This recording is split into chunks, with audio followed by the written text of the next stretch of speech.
The Celestial Dragon sect stands as one of the 8 supreme sects of the 9 radiant stars, and I am honored to be its disciple. You have offended me with a mere command.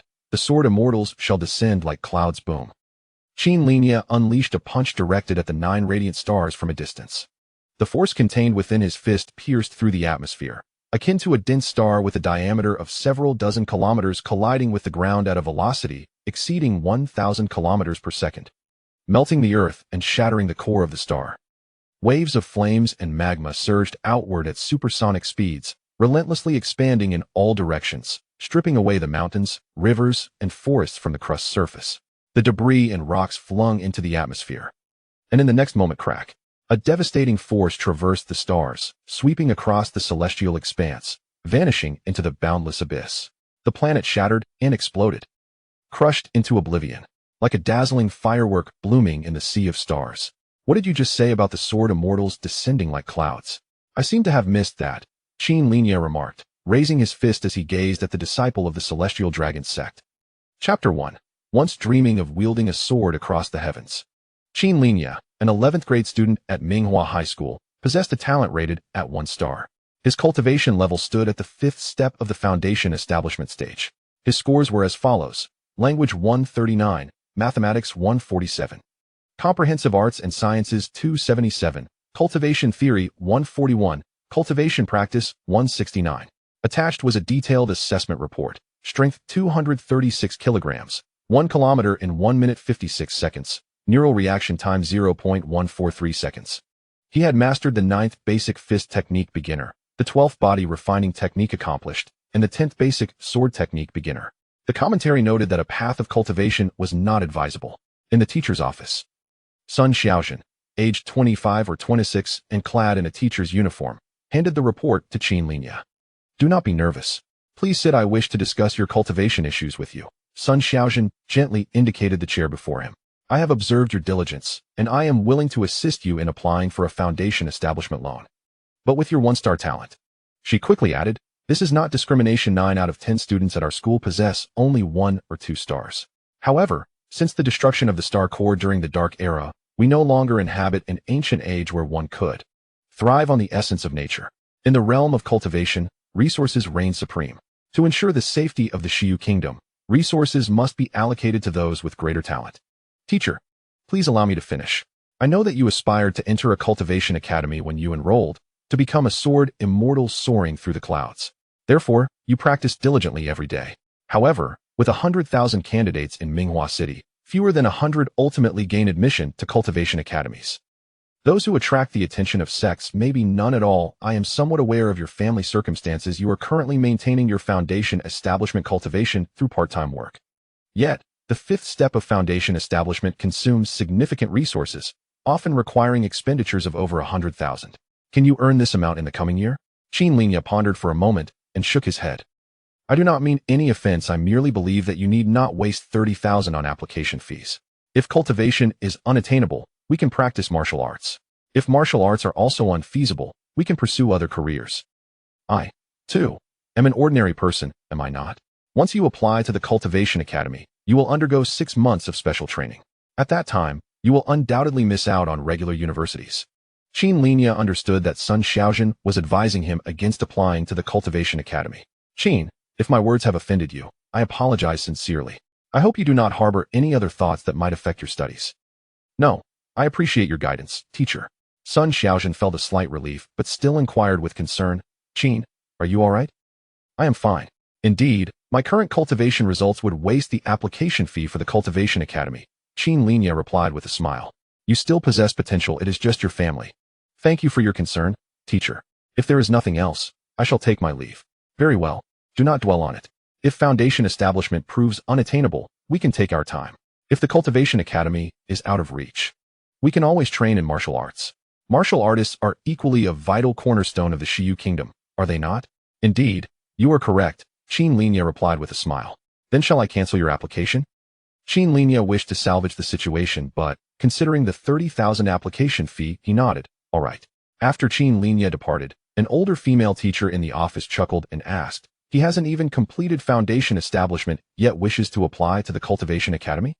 He is indeed hardworking. having reached the 5th step of foundation establishment within 2 years without any medicinal aid. If only his family's resources were sufficient, he would have completed it long ago. Alas! Sun Xiaojun shook her head. With one-star talent, the financial burden for foundation establishment is no small matter. Once he embarks on the path of cultivation, the expenses will only increase. It would be wise for him to abandon the notion of pursuing cultivation and instead focus on a decent university major, securing a good job. Indeed, I have heard that the price of standard spirit stones has surpassed 100,000. Indeed, the prices are climbing ever higher. It remains uncertain when we will find resource-rich planets at the stargazing platform. The issues surrounding the demon star remain unresolved, and the wilderness is plagued by demons, frequently assaulting human cities. Is there even time to spare? True, we must first cleanse the sources of pollution in the wilderness and restore the world. Yezi. As Qin Linye exited the school, a young man of similar age swiftly caught up with him. Lu Hong, did that old hag's son drag you into another round of ideological work? She really meddles in everything. Does your application to the Cultivation Academy bother her? Teacher Sun's words hold merit. I have decided to forego the application. You finally came to your senses, Lu Hong exclaimed with instinctive joy, but as he noticed the awkwardness of his words, he quickly added, that's not what I meant. I understand. With only 6 months left, and not even having completed foundation establishment, I wouldn't stand a chance in the exam, Qin Linye stated. Yezi, are you sure you're all right? Lu Hong asked with concern. What could possibly be wrong? Letting go of the application for the Cultivation Academy has left me feeling remarkably at ease. Qin Linye smiled broadly. Really?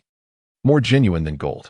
Qin Linye beamed. Given the current environment, you are well aware that the prices of cultivation resources are continually rising. It's a costly endeavor to cultivate without funds. What can one achieve? Seeing Qin Linye in high spirits, Lu Hong relaxed and responded, indeed, foundation establishment materials can cost hundreds of thousands, with Qi refining spirit stones starting at 100,000. Cultivation is indeed a money-burning endeavor. Those resource companies are going mad over profits. Precisely, Qin Linye nodded. After exchanging a few more casual words, Lu Hong observed that Qin Linye appeared to have truly relinquished his fixation on applying to the Cultivation Academy and left with a sense of relief. As Qin Linye walked home, he rubbed his face, which had stiffened from smiling. At that moment, a ragged old man abruptly appeared before him. Remarkable, remarkable, young man, a spiritual light is emanating from the top of your head. You are truly an unprecedented talent in cultivation. If only you would purchase this book from me. Wait a moment. Qin Linye raised his hand to halt the old man, who was presenting several bound books. With utmost seriousness, he declared, at this juncture, I can no longer conceal the truth. Listen closely. I am, in fact, an unparalleled being, lost on the eternal path, ensnared in stagnation and delay. Thus, my powers remain hidden. If you are willing to gift me your books for free and provide me with 10 yuan, I shall ascend once more to the pinnacle of the universe, taking you along to bask in glory and elevate you to my foremost general. The old man stared in astonishment. Are you serious? Absolutely. Truly? Indeed. Very well, then I shall lend you my assistance. The old man stepped toward Qin Linye. With me as a sacrifice, activate your destiny. Qin Linye interjected, but as their hands met, the old man disintegrated into dust, turning to golden ash, swept away by the wind. Sword immortal? Monster? Qin Linye hurriedly fled to his home, still panting slightly. A living person who turned to ash upon contact. This was certainly not the work of some deranged individual with special effects. Perhaps a street magician? Qin Linye sat on the chair for a while, gradually calming down. What could he possibly possess that others would covet? Had he encountered a prank? At that moment, the door to the master bedroom on one side of the living room opened, and a girl with a ponytail, appearing around 15 or 16, emerged. Rubbing her eyes, still seeming somewhat drowsy, she asked, Brother, you're back? I thought you had ventured forth with your sword in pursuit of dreams. Why would I do that? Why? With this exchange, Qin Xiaosu perked up, leaning closer with her bright eyes fixed on him, scrutinizing him intently. This is your life, your destiny. Living in decline, wandering the world, destined to encounter a true immortal and soar to greatness. But do not act impulsively. Wait a while before taking action. Remember, curiosity killed the cat. Impulse is the devil. Go away. Qin Linye waved his hand dismissively. Wow, you seem fired up. Did someone provoke you? Provoke me? Why would I bother with such things? Then someone must have provoked you. Qin Xiaosu said seriously, Brother Qin, Lin, Yi, you must be cautious. Are you not aware of your own identity? If you provoke someone truly enraged, it would be disastrous. Their father would want to kill you. Their grandfather would want to kill you. And even your great-grandfather, lying in the emergency room, would leap from his bed and sprint to find you, just to ensure your demise. What nonsense are you spouting? I speak the truth. Tell me your name. Before he could respond, Qin Xiaosu raised her voice, her fair little arm waving energetically. You are Qin Linye, the Qin of Qin family, the Lin of Lin family, and the Yi of Yi family. And you are Qin Xiaosu, of the Su family. That is different. Qin Xiaosu counted on her fingers. You have a beautiful and intelligent sister like me, not even a blood relation, a childhood sweetheart, recently discovered to have 5-star cultivation talent, specially recruited by the original Dao Academy. And your parents? No, your uncle and aunt are divorced, leaving you all alone. All these factors combined led to a conclusion derived from her 4 years of immersion in mythological literature. Shouldn't you add a line about, young man, you are in big trouble for dramatic effect? No, it's that you are fated to be a solitary star, destined to live alone. Qin Xiaosu exclaimed, you are the chosen one. Don't think just because you're pretty that I won't dare to hit you. Qin Linye started rolling up his sleeves. Hee. Qin Xiaosu nimbly jumped up and dashed into her room. Bang. The door closed. That speed. Qin Linye envied it. Foundation established. Moments later, the door reopened, and Qin Xiaosu peeked her little head out. Brother, I have some leftover materials for foundation building. Do you want me to save some for you? No need. We'll save up to buy my own. That's good. I was worried that after your cultivation, you might raise the difficulty level. What difficulty level? When you are an ordinary person, surrounded by ordinary people, once you cultivate true energy, everyone will have true energy. When you reach the primordial spirit, the great ones will be nothing. By the time you become a sword immortal, the world will be in ruins. So, to prevent us little cultivators from entering hell mode too soon, you should stay at the lower realms for a while. True energy, primordial spirit. A spirit stone costs 100,000 at market value, understand? Cultivating is just burning money. Although uncle and aunt give you some money each month, it won't sustain you through the qi refining stage. Qin Xiaosu stuck out her tongue and quickly retreated. Bang! The door closed again. Once dreamed of wielding a sword and walking the world, Qin Linye muttered. He glanced at his phone and found a message.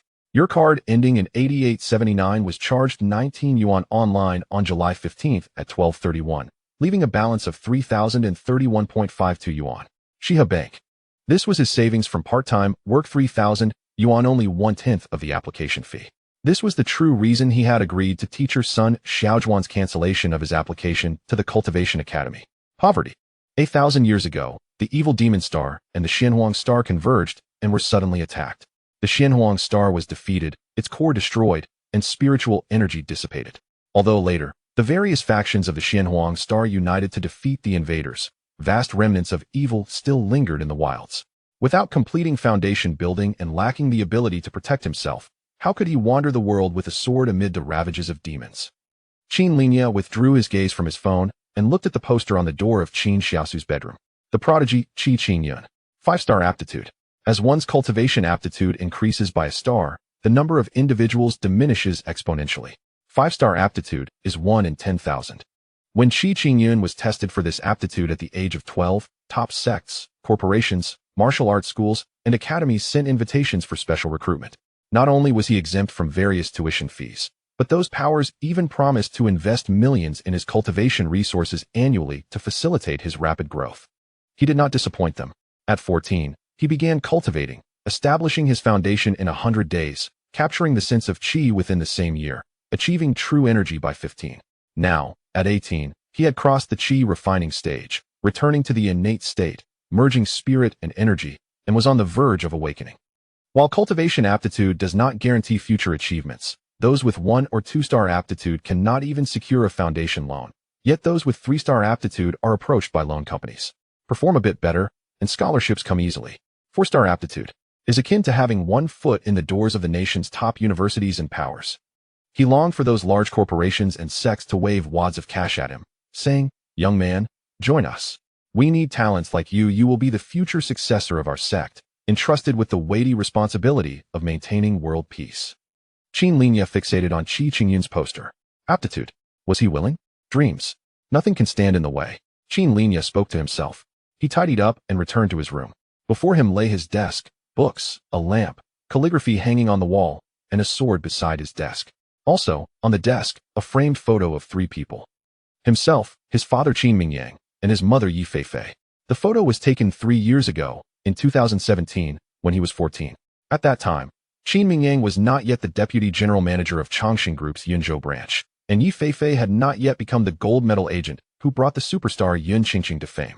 Back then, even amidst their busy lives, the family would find a day to gather for a meal together. But now, Qin Linye had divorced and married the daughter of the general manager of Chongqing Group's Xiyu district, while Yi Feifei had also aligned herself with the director of Star Media.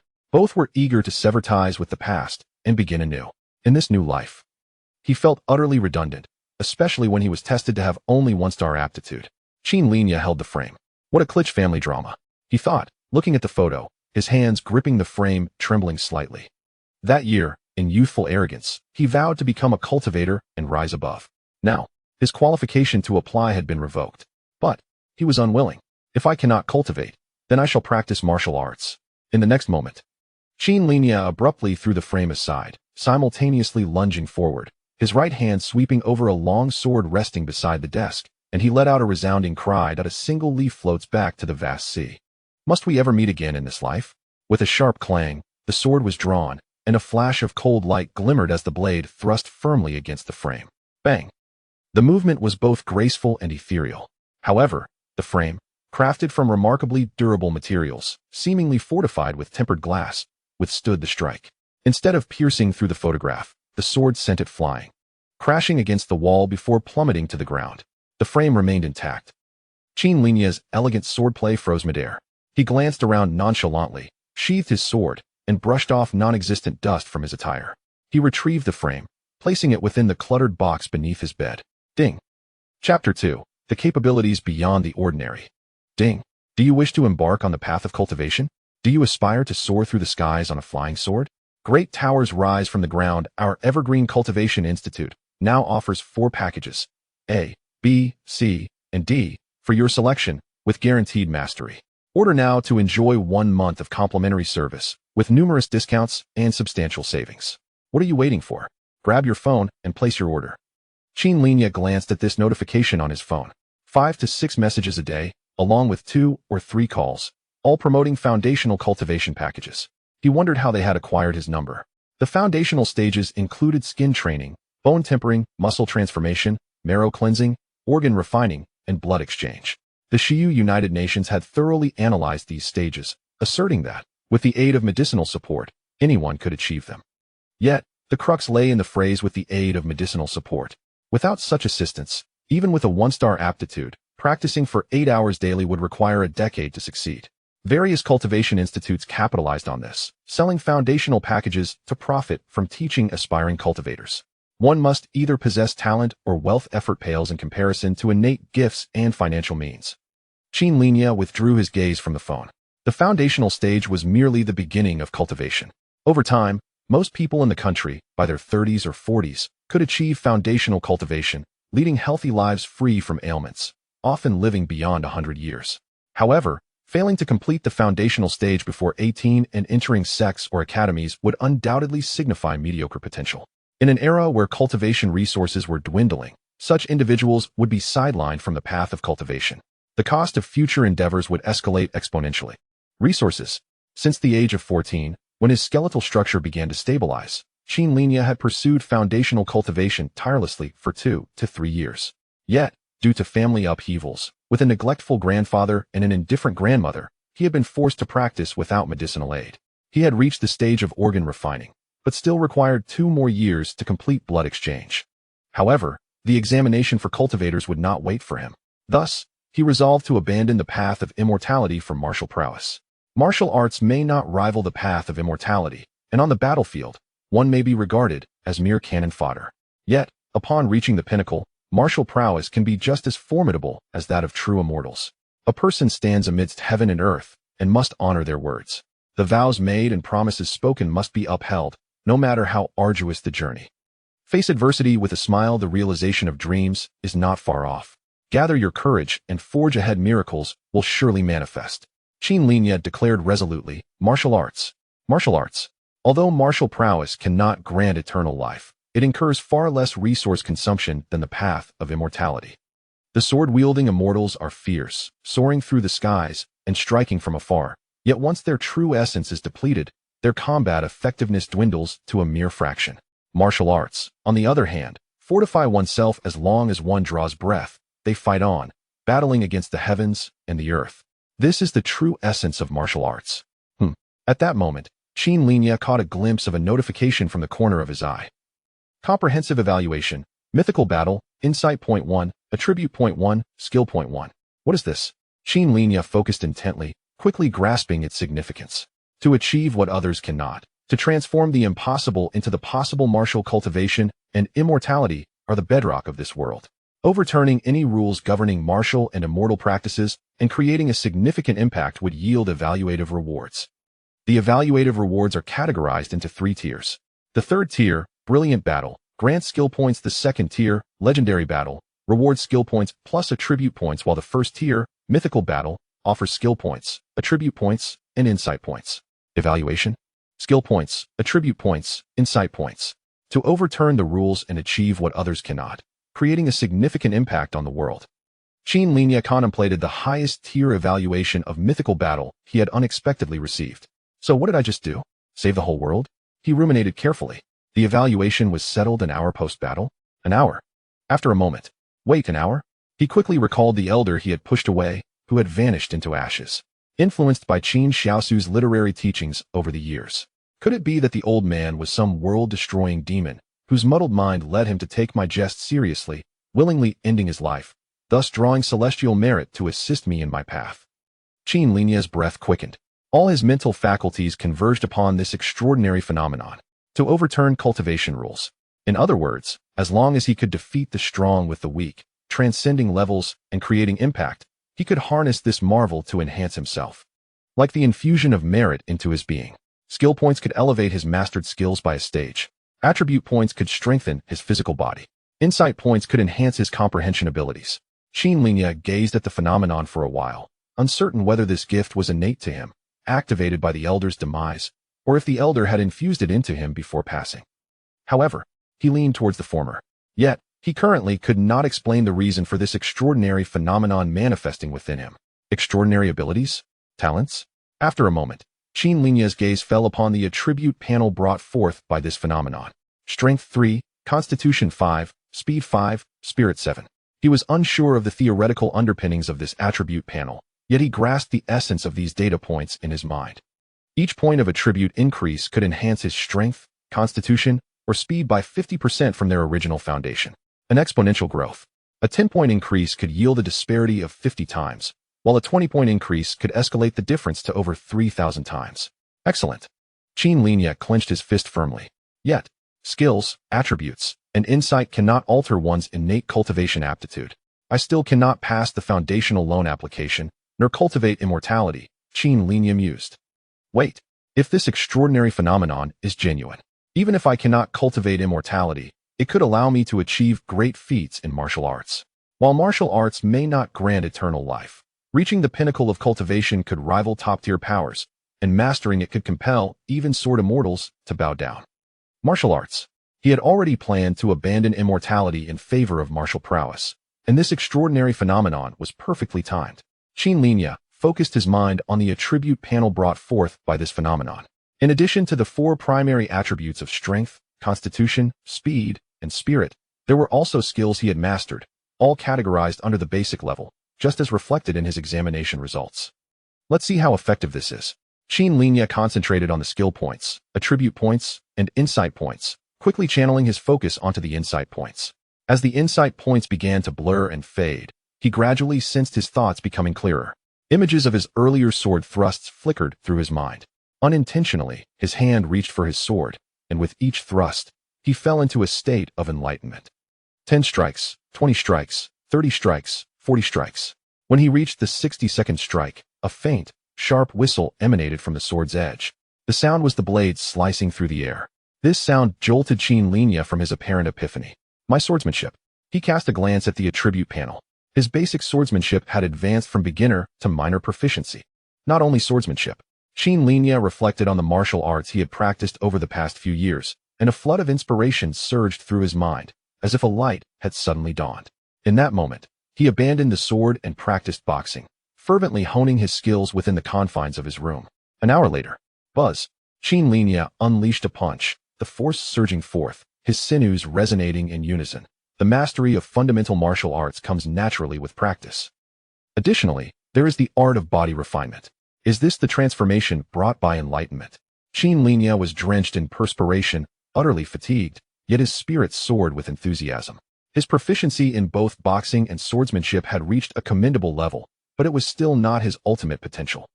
He sensed that if he were to train for another 3 to 5 days, he could elevate either his boxing or swordsmanship to a grand accomplishment, and if he dedicated himself to rigorous practice for 10 days to half a month. I possess a modicum of enlightenment, and I have become a genius. Qin Linye gazed at his own hands in disbelief. Sunlight streamed through the curtains, illuminating the young man as if bestowing upon him a radiant aura. In this moment, he seemed to be reborn. Chapter 3. Techniques. The points of comprehension are indeed remarkable. While attribute points and skill points may not possess the same level of astonishment, their effects are undeniably potent. Among them, I can utilize attribute points right before a breakthrough in my cultivation, allowing me to transcend the bottleneck of my training. Skill points, as Qin Linye pondered, can elevate all the martial arts, boxing techniques, and body refinement methods he has mastered by one stage, transforming minor achievements into major ones, and major accomplishments into perfection. With a principle of maximizing benefits, Qin Linye's gaze fell upon the 12th set of foundational body refinement techniques, which he had devoted the most energy to over the past 2 years. However, merely recalling the 12 foundational techniques, he already sensed that his sitting posture, breathing, and movements were somewhat irregular, akin to an experienced driver observing a novice trembling at the wheel. If he were to spend 10 days to half a month correcting these habits, he could accomplish the transition from major achievement to perfection in body refinement. He could not afford to waste skill points, as comprehension points could transform him from an ordinary individual into a genius. The marvel of skill points should not be measured by conventional standards. If it could elevate a skill he possessed, what if that skill were one of fantasy? Or perhaps a self-created technique capable of obliterating a planet upon reaching perfection. With these thoughts, Qin Linye hurriedly exited his room and soon knocked on the door next door. Xiaosu, Xiaosu. Click. The door swung open. Qin Xiaosu peeked out, asking, "What is it? Do you not claim to possess a profound literary foundation and extensive reading experience? I wish to create my own technique, and I seek your creativity to help me get started. Make it as powerful as possible." Creating a technique? Literary foundation? A question mark appeared above Qin Xiaosu's head. It must be powerful. Reason can come later. Oh, so you don't want reason? Then you've come to the right person. With my years of reading classical mythology and literature, what kind of top-tier techniques do I not understand? Come, let us discuss this thoroughly. To cut a long story short, just tell me what the most formidable technique is. Brother Yi, your attitude is unacceptable. You show no sincerity in seeking my counsel. It's not that I expect gold or silver gifts, but surely a cup of milk tea is in order. However, considering your destined greatness, I, a fragile girl, delicate and weak, am powerless to resist your overwhelming presence and can only tremble in submission. Qin Linye looked at the pitiful expression of Qin Xiaosu, realizing that this fragile girl could potentially deliver a punch that might end him. Speak plainly. The Chaos Demon God Visualization Method, the Pangu Creation Technique, Quantum Immortality Method, the True Self Sutra of Past and Future, the Origin Demon Refinement Body, the 99 Profound Arts, the Great Destiny Art, and the Gateway to All Wonders. Qin Xiaosu effortlessly listed a dozen techniques. Which one catches your eye? Choose freely. If that is not enough, I have more. Qin Linye felt they all seemed quite impressive. Given his own peculiarities, he assessed that he primarily needed a technique that could ensure his survival. Thus, he inquired, which technique is the most protective? The Quantum Immortality Method. Perhaps, Qin Xiaosu replied nonchalantly, devoid of any mundane concerns. Very well. Qin Linye nodded. Immediately, Qin Xiaosu clasped her hands behind her back, extending her long, fair neck, gazing at the ceiling at a 45-degree angle, and stood still. Qin Linye cast a glance at her. Qin Xiaosu remained unmoved, though she appeared somewhat anxious. As he contemplated, he quietly observed her. After standing still for a minute or two, Qin Xiaosu finally could not contain herself. Hurry up and tell me. Teacher, I want to learn the divine art. And then, naturally, I would graciously respond that you wish to learn, and I shall teach you. Let us change our approach. Do you still wish to have lunch today? Are you actually considering starving your beautiful and adorable sister? Does your conscience not ache? My sword. Qin Linye began rolling up his sleeves. Qin Xiaosu screamed, "Are you going to kill your sister to achieve enlightenment? I'll give you 3 minutes to think it over." Crash. A minute later, Qin Linye's phone received a plethora of information. The double-slit experiment, quantum suicide, quantum immortality. SC Char-Dinger's cat, and crocodile. Looking at the information, Qin Linye's expression was stoic. Is it too late for me to change my technique now? A great man once said, knowledge changes destiny. Knowledge is power. To become powerful, one must first read. Qin Xiaosu stood on her toes, patting Qin Linye's shoulder, earnestly declaring, young man, I have already pointed you in the right direction. Take your steps forward, embrace the dawn, follow the wheels of history, and bravely run ahead. In the Xiyu Kingdom, Yunzhou, Minghua City, Qin Linye took out his phone to check the time, 7:22 a.m. Having exhausted himself from training yesterday, he rose later than usual. Reluctantly, he spent 2 coins to rent an electric bike and rushed towards Minghua City, First High School. 300 years ago, the Xianhuang star intersected with a technologically advanced planet. Although they did not acquire any useful cultivation resources from that planet, the 3 years of convergence brought an abundance of technology, liberating production and making life easier and more comfortable, freeing people from the struggles of daily survival. As a result, in just 300 years, the global population surged from 4 billion to 9 billion. The civilization of cultivation entered an unprecedented era of prosperity, particularly in the past century.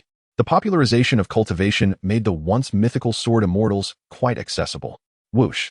Qin Linye swiftly navigated through the streets on his bike. On either side of the road were numerous shops, offering an array of goods.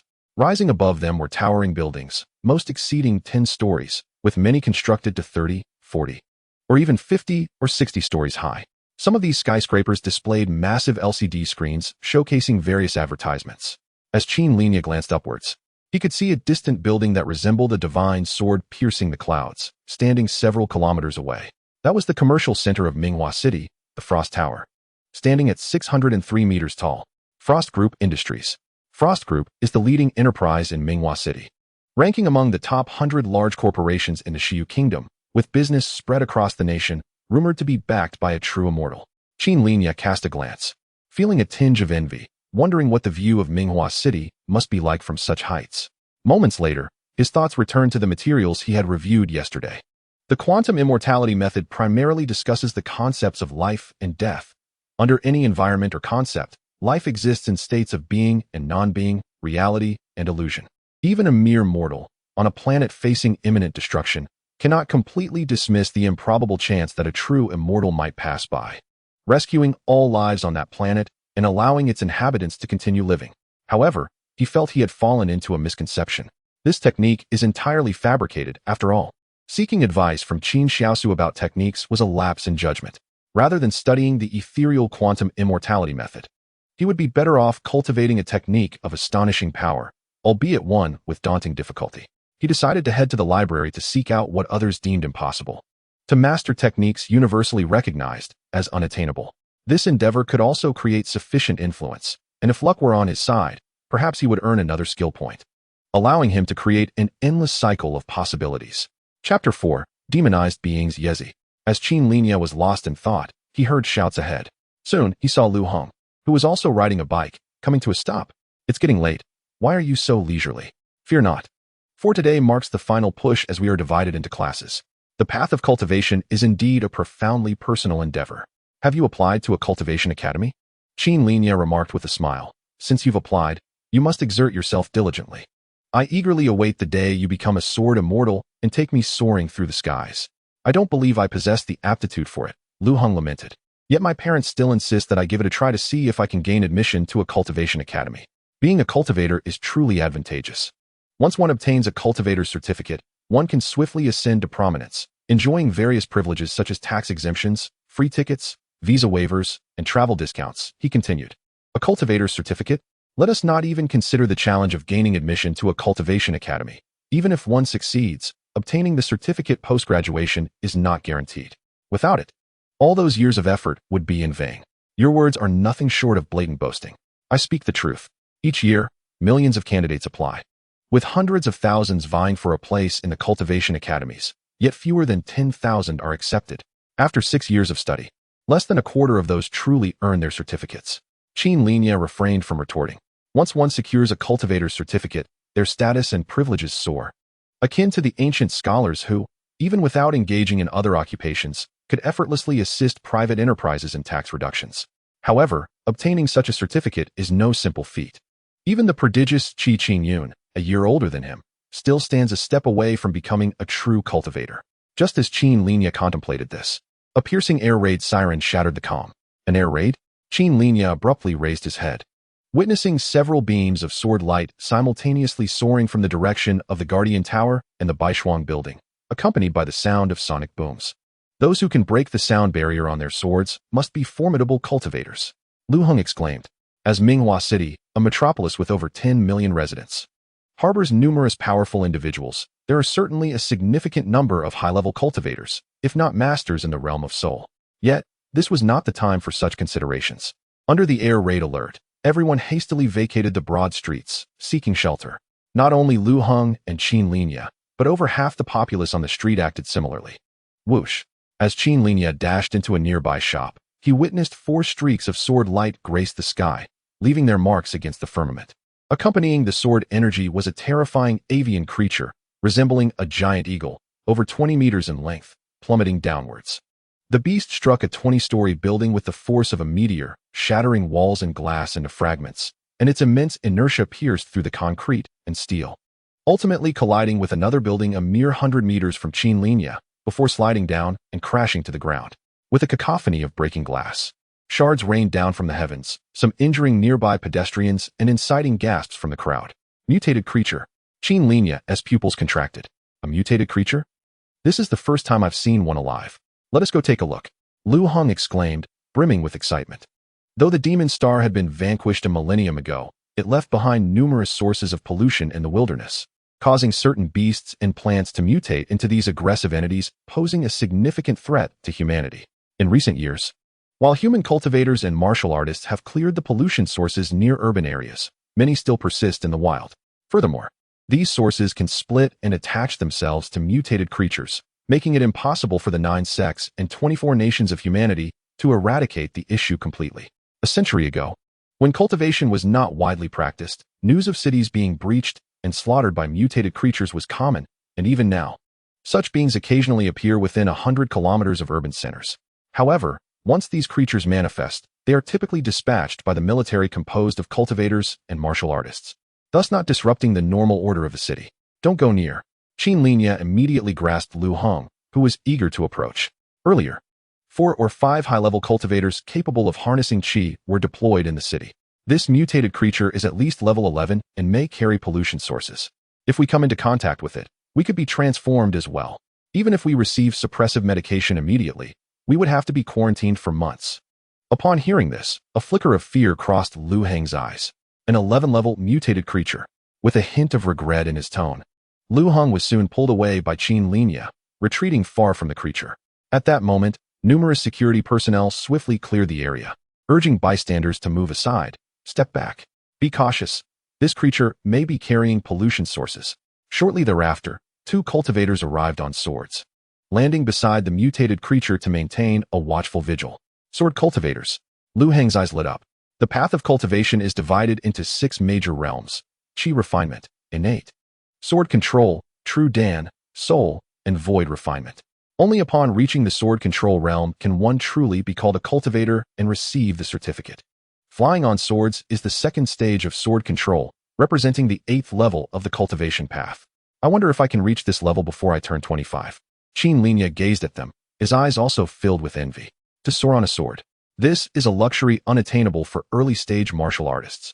One day, I too shall glide freely across the zenith of the heavens, vanquishing all these mutated creatures that threaten the safety of human cities. With that thought, Qin Linye returned his focus, joining Lu Heng in the search for their bicycles. As they scoured for their bikes, a member of the security force brushed past them. Conversing on the phone, Qin Linye caught a fragment of the conversation. This is the 409th incident of mutated creatures attacking human cities this year in Yunzhou. There must still be a team of cultivators gathering to address a medium-sized pollution source in the wilderness. Qin Linye glanced at the officer. 409th incidents? Yet he could recall fewer than 10 occurrences this year. Had he misheard, or was there some concealment from above? Were these the kinds of events that couldn't be hidden? A weight settled in Qin Linye's heart. I must swiftly cultivate a method for self-preservation. 10 minutes later, Minghua First High School appeared before Qin Linye. Returning their bikes, Qin Linye and Lu Heng hurriedly entered the expansive 400,000 square meter institution. The Shiyu Kingdom has implemented 12 years of compulsory education. After the 9th grade, as students' bodies mature and their bones solidify, they are further classified into regular students. Art candidates, martial arts candidates, and cultivation candidates. Today is the day for the division of these 4 types of candidates. In the classroom, all 104 students who engage in daily studies and self-directed learning were present. Lu Hong leaned toward Qin Linye, nudging his shoulder and subtly indicating a girl with a ponytail dressed in a white blouse, looking youthful and charming. Wang Zhizhi is here too. I know. She hasn't been to school for a month. I heard she has captured her chi perception and is now condensing her internal energy. I wonder if she has succeeded. It's been a month since we last saw her. Aren't you going to greet her? Lu Hong whispered. Qin Linye observed Wang Zhizhi, surrounded by several others, and shook his head. We're merely ordinary deskmates. TSK, as if I didn't know any better. At that moment, the teacher, Sun Xiaozhen, entered and posted the admission list. In our class, there are 6 students with special talents in the arts and sports, 19 martial arts candidates, for cultivation candidates, and the remainder are ordinary students. As the list of candidates was posted, the classmates quickly began to discuss. Only 4 individuals applied. Lu Hong, Zhang Jiufeng, Su Chuchu, and Wang Zhizhi. The acceptance rate of the Cultivation Academy is exceedingly low. If one does not apply to the academy and instead focuses on their studies, they could still gain admission to a respectable university. However, to apply to the Cultivation Academy necessitates 6 months of intensive training in a fully closed environment. Should one fail the academy's assessment, it would result in a 6-month delay in their studies, potentially jeopardizing their chances of attending a good university. Indeed, young Lady Wang is determined to pursue immortality. At this moment, Sun Xiaozhen's voice echoed once more. Candidates for the Cultivation Academy, please report to the Yunshao Hall. Martial candidates, head to the Shangwu Hall. You will be spending the next 6 months there. I hope that after this period, everyone will be able to enroll in a school of their satisfaction. Whether you can leap through the Dragon Gate is in your own hands. The remaining candidates may stay behind. Chapter 5. Martial Arts. Lu Hong, Zhang Jiufeng, and Su Chuchu quickly began to gather their belongings. Qin Linye, Wang Zhizhi called out. Did you not apply to the Cultivation Academy? Indeed, Qin Linye had often spoken of his intention to apply to the academy, so it was quite surprising that he had not signed up. Another female classmate inquired curiously. At this time, Zhang Jiufeng, who also applied to the Cultivation Academy, chuckled lightly. He hasn't even completed his foundation. Even if he applied, he certainly wouldn't pass. Last year, the admission standards for all academies required students to possess at least the 2nd level of chi refinement. Wang Zhizhi cast a glance at Qin Linye, but did not dwell on it. Although he was her deskmate, his progress in cultivation was far superior to that of his peers, and he often chose self-study. Her inquiry was merely a reflection of her surprise at not seeing his name on the list. She meant nothing more by it. Shall we leave? Wang Zhizhi nodded, said nothing further, and was the first to depart. Lu Hong gestured for Qin Linye to walk home together, and he followed Zhang Jiufeng and Su Chuchu. Witnessing this scene, Qin Linye felt a sense of emptiness. Not only was he saddened by the departure of his attractive deskmate, but he also lamented the missed opportunity of entering the Cultivation Academy. Once the group heading to the academy left, Qin Linye and the other martial candidates tidied up and followed suit, albeit without the same level of attention from their classmates. In today's world, the mightiest individuals stand as sword immortals. While cultivation offers the promise of longevity, martial arts do not.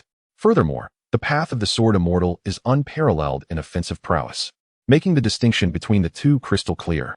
It is akin to the contrast between mages and warriors. Even if both may achieve godhood in the future, their status and identity during their journey remain starkly different. Upon exiting the educational building, Qin Linye and his companions arrived at the Shangwu Hall, located 100 meters away. The hall is divided into 4 sections based on students' levels, 3 training areas and 1 resting area, each training area comparable in size to an indoor basketball court. By the time Qin Linye and his group arrived, many students were already waiting. These individuals included not only those who had long intended to take the martial examination, but also new members like Qin Linye, numbering over 100 in total. As martial arts classes do not require desks, the gathering appeared somewhat chaotic, with groups mingling together. 20 minutes later, a robust man exuding an aura of strength entered, accompanied by a female assistant in her 30s. Upon his arrival, the previously disordered Shangwu Hall quickly fell silent. I am Wang Hong, your instructor for the next 6 months, responsible for imparting knowledge related to martial arts. His commanding gaze swept across the gathered students. I will do my utmost to teach you everything I know during this period. But I am not your parent. Your future lies in your own hands. Whether you choose to learn, whether you devote yourself to your studies, and whether you strive diligently is entirely up to you. If you cannot endure hardship or fatigue, my classes are not mandatory. I have only one request: do not disrupt others. Understood? Understood. The students exchanged glances and replied in unison. First, you must understand what martial arts truly are. Wang Hong turned and wrote the character for martial on the blackboard behind him. The essence of martial arts is a form of self-transcendence. Broadly speaking, it is a skill developed by humanity in its struggle for survival against nature. More specifically, it is the self-improvement and evolution of cells driven by the instinct for survival. Therefore, the essence of martial arts is to break through limits, to transcend limits, to surpass oneself. Achieving this requires not only an indomitable will, but also an unwavering belief. Wang Hong's tone grew increasingly fervent. Fighting against heaven and earth is martial. Bloodshed in battle is martial. Relentless forward momentum is martial. Surpassing oneself is martial. Breaking through limits is martial. The evolution of life is martial. Practicing martial arts is a grueling journey to discover one's true self. As he concluded, the students were filled with fervor, seemingly eager to achieve great heights, traverse the wilderness, confront fierce beasts, and seek personal breakthroughs.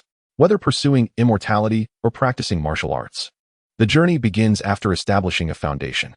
In our Shiyu nation, as well as on the Xianhuang star, establishing a foundation is considered a basic capability, attainable by all. However, in more backward planets, the process of marrow cleansing is hailed as mastery, refining internal organs is revered as mastery, and blood replacement is regarded as extraordinary. Thus, do not underestimate the process.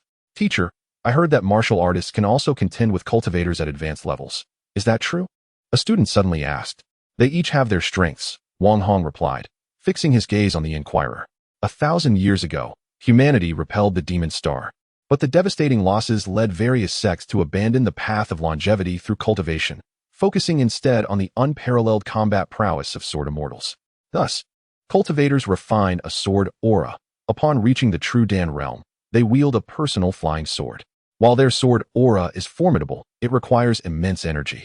And given the scarcity of elemental energy in the world, sword cultivators can find themselves depleted after utilizing a few sword auras. In contrast, martial artists strengthen their bodies. Their vitality remains robust, their stamina inexhaustible, perpetually maintaining a state of explosive power, making them incomparable to sword cultivators. A student excitedly interjected, Teacher, does that mean that as long as one can withstand the sword cultivator's sword auras, the sword cultivators cannot defeat martial artists? Wang Hong regarded the eager student with a measured gaze, reluctant to dampen his enthusiasm, and replied calmly, Indeed. The prerequisite is to endure the sword aura of the cultivator. Cultivators nurture a sword aura with true energy, while martial artists repeatedly temper their physical forms with true energy. This straightforward process demands lower innate talent. Depending on the number of tempering sessions, one may be classified as a martial artist, advanced martial artist, martial master, martial sect leader, or martial saint. Now, those at the marrow cleansing level and below proceed to the first training room. Those refining internal organs and replacing blood, follow me to the second training room, Wang Hong stated, leading the way toward the second training room. Among the 100 or so people, over 30 quickly followed him. Qin Linye observed the departure of the group, but chose not to follow. He felt that achieving extraordinary feats would still require a certain influence. He needed a persona, one that could effortlessly attract attention and stir the winds of change. The most suitable persona for him at present was that of a genius. Yet his current cultivation level did not quite match this identity. Therefore, he needed time to accumulate, to remain silent until he could astonish all. With this in mind, he adhered to his original plan, exiting the training hall and heading directly to the library, which was not far from the Shangwu Hall. Although the teaching resources of Minghua City No. 1 High School were average, with a lower graduation rate compared to the No. 2 High School and Jinyuan Academy, its foundation was quite remarkable. The library housed a vast array of books. After a brief search, Qin Linye soon arrived at the section dedicated to martial arts literature. He sought challenging practices that, once mastered, would create a significant impact, ideally ones that also possessed life-saving capabilities. Qin Linye wandered through the library for quite a while. Yet he did not find a satisfactory martial art. After a moment, he smacked his forehead. If I am confused, I shall consult the omniscient netizens. Since I seek something with substantial influence, it must surely be widely circulated.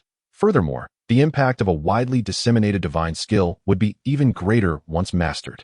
With this thought, he quickly took out his phone, opened the browser, and searched keywords such as martial arts, unattained, first divine skill, and life-preserving, adding a prerequisite for foundational training.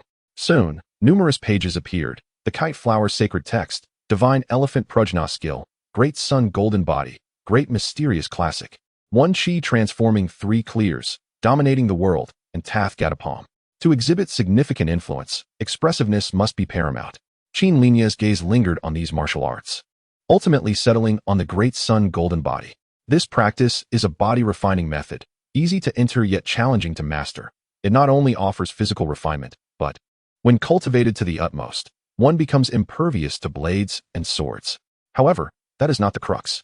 The essence lies in the fact that when this method reaches minor completion, a radiant golden light envelopes the practitioner's body, even serving as a makeshift lamp at night, with extraordinary effects. Just imagine, on a certain morning, atop the cloud mountain, suddenly displaying such a feat before a multitude of tourists. How splendid! Chapter 6. The Great Sun Golden Body. The Great Sun Golden Body is a legacy left by Bodhi Longzhi, meeting the dual criteria of life preservation and immense influence. Bodhi Longzhi, a renowned prodigy, was one of the most illustrious figures in the martial arts realm during the early 11th century, a level 12 martial master. Merely a step away from the revered martial saint realm, comparable to a primordial spirit. However, what truly made him a household name was not merely his level 12 mastery, but the fact that he achieved this at the tender age of 29. He was celebrated as the youngest martial master in a century, a figure destined to ascend to martial saint status. Regrettably, this exceptional talent perished 4 years ago, in 2016, while defending the eastern border city of Xiahai, battling 29 demonized beings for 3 hours, ultimately succumbing to exhaustion, a profound loss for the martial arts community at the dawn of this century. Before his demise, Bodhi Longzhi bequeathed the Great Sun Golden Body to the public, allowing everyone to practice, which led to it becoming the most sought-after martial art. Countless aspirants sought to inherit his legacy and promote this technique. Alas, while it is easy to begin, the mastery of this art remains elusive. To date, although nearly 800,000 individuals have attempted to cultivate the Great Sun Golden Body, none have achieved remarkable results. Although 4 years have passed, the fervor for mastering the Great Sun Golden Body has not waned. Therefore, I shall create a special feature on my practice of the Great Sun Golden Body, leveraging this enthusiasm to broaden my influence. Qin Linye mused, jotting down his thoughts on the built-in notes app of his phone. He also recorded a video of himself. It has been said that while the Great Sun Golden Body is easy to initiate, it can drive practitioners to madness, despite having merely a 1-star aptitude. I have intentionally sought out this technique to challenge its true difficulty. A month swiftly passed. During this time, Qin Linye profoundly realized the genuine disparity between ordinary individuals and geniuses. Previously, when he practiced swordsmanship and body refinement, he struggled to find his rhythm, but now, regardless of whether it was sword techniques, boxing, or body refinement, everything unfolded effortlessly before him. On the 3rd day of training, his foundational swordsmanship advanced from minor completion to major completion. His boxing progressed similarly, while his already complete body refinement reached perfection. Subsequently, on the 24th and 28th days, he further honed his foundational boxing and swordsmanship to perfection. His progress was akin to a top student effortlessly tackling elementary arithmetic, advancing at an astonishing pace. However, this was not the crux of the matter. The pivotal point was that after nearly a month of diligent training, he had finally initiated his practice of the Great Sun Golden Body. In a park not far from home, Qin Linye slowly exhaled. After a month of seclusion and rigorous training, I have finally succeeded. Perhaps due to residual medicinal effects, his skin bore a faint bronze hue. Though he had yet to achieve a radiant glow, Qin Linye immediately turned his attention to the attributes display. Strength 4, Constitution 5, Speed 5, Spirit 7. His strength had increased by 1 point, likely elevating his power to 350 kilograms. Additionally, both speed and reflexes had also improved, though he had yet to quantify the extent of this enhancement. However, the key lay in the skills section. Ordinary skills, 12th set of body refinement techniques, perfection. 9th set of basic boxing techniques, perfection. 10th set of basic sword techniques, perfection. Advanced skills, Great Sun Golden Body Level 1. This technique was not only categorized as an advanced skill, but was also presented in a tiered format. Indeed, matters were not as simple as they seemed. The level of the Great Sun Golden Body surpassed his expectations. Although the standards for evaluating such extraordinary skills remained unclear to him, after contemplating for a moment, he He resolved to allocate his skill points to the Great Sun Golden Body. He exchanged all the funds in his bank account for medicinal materials, leaving a meager balance insufficient to purchase the drugs required to elevate the Great Sun Golden Body to the second level. As the skill points blurred, the Great Sun Golden Body swiftly ascended from the first level to the second. With this advancement, Qin Linye distinctly felt a torrid stream of energy surging within him, as if flames were forging his muscles, bones, and skin. The intense heat prompted involuntary groans of discomfort. It felt akin to being thrust into a furnace for iron smelting. Qin Linye gasped in pain, desperately enduring. This sensation of forging persisted for a minute or two, yet for him, it felt as though he had endured it for an hour or two, drenched in sweat and appearing somewhat pale. Once the burning sensation subsided, he caught his breath for a while, then surveyed his physique. With the second level of the Great Sun Golden Body activated, Qin Linye's vitality surged, and soon, a faint golden light seemed to emanate from his pores, visible even in daylight. At night, if he were to remove his shirt, while it may not shine as brightly as a lamp, it would still emit a glow comparable to that of fireflies. There's light now? Excellent. Judging by this momentum, the effect of the third level of the Great Sun Golden Body may equate to minor completion, and it is unlikely to exceed 4 levels. Qin Linye pinched his arm, clearly feeling the enhanced resilience of his skin and muscles. He drew the sword he carried with him and pressed the blade against his arm. There was a slight sting. As he gradually increased the pressure, a red mark began to surface. He then pinched and struck his arm before delivering a punch to the ground. Half an hour later, he had a clearer understanding. While he could not claim invulnerability to blades, his resilience against punches and kicks had undeniably improved significantly. Qin Linye mused to himself, to be impervious to blades and swords, one must achieve major completion of the Great Sun Golden Body. In terms of levels, perhaps 5 or 6 levels would suffice. Contrary to my expectations, the visual effect was somewhat lacking. To attain a visually impressive third level, at least a year of practice would be necessary, even with the aid of medicinal support. Qin Linye pondered this for a moment.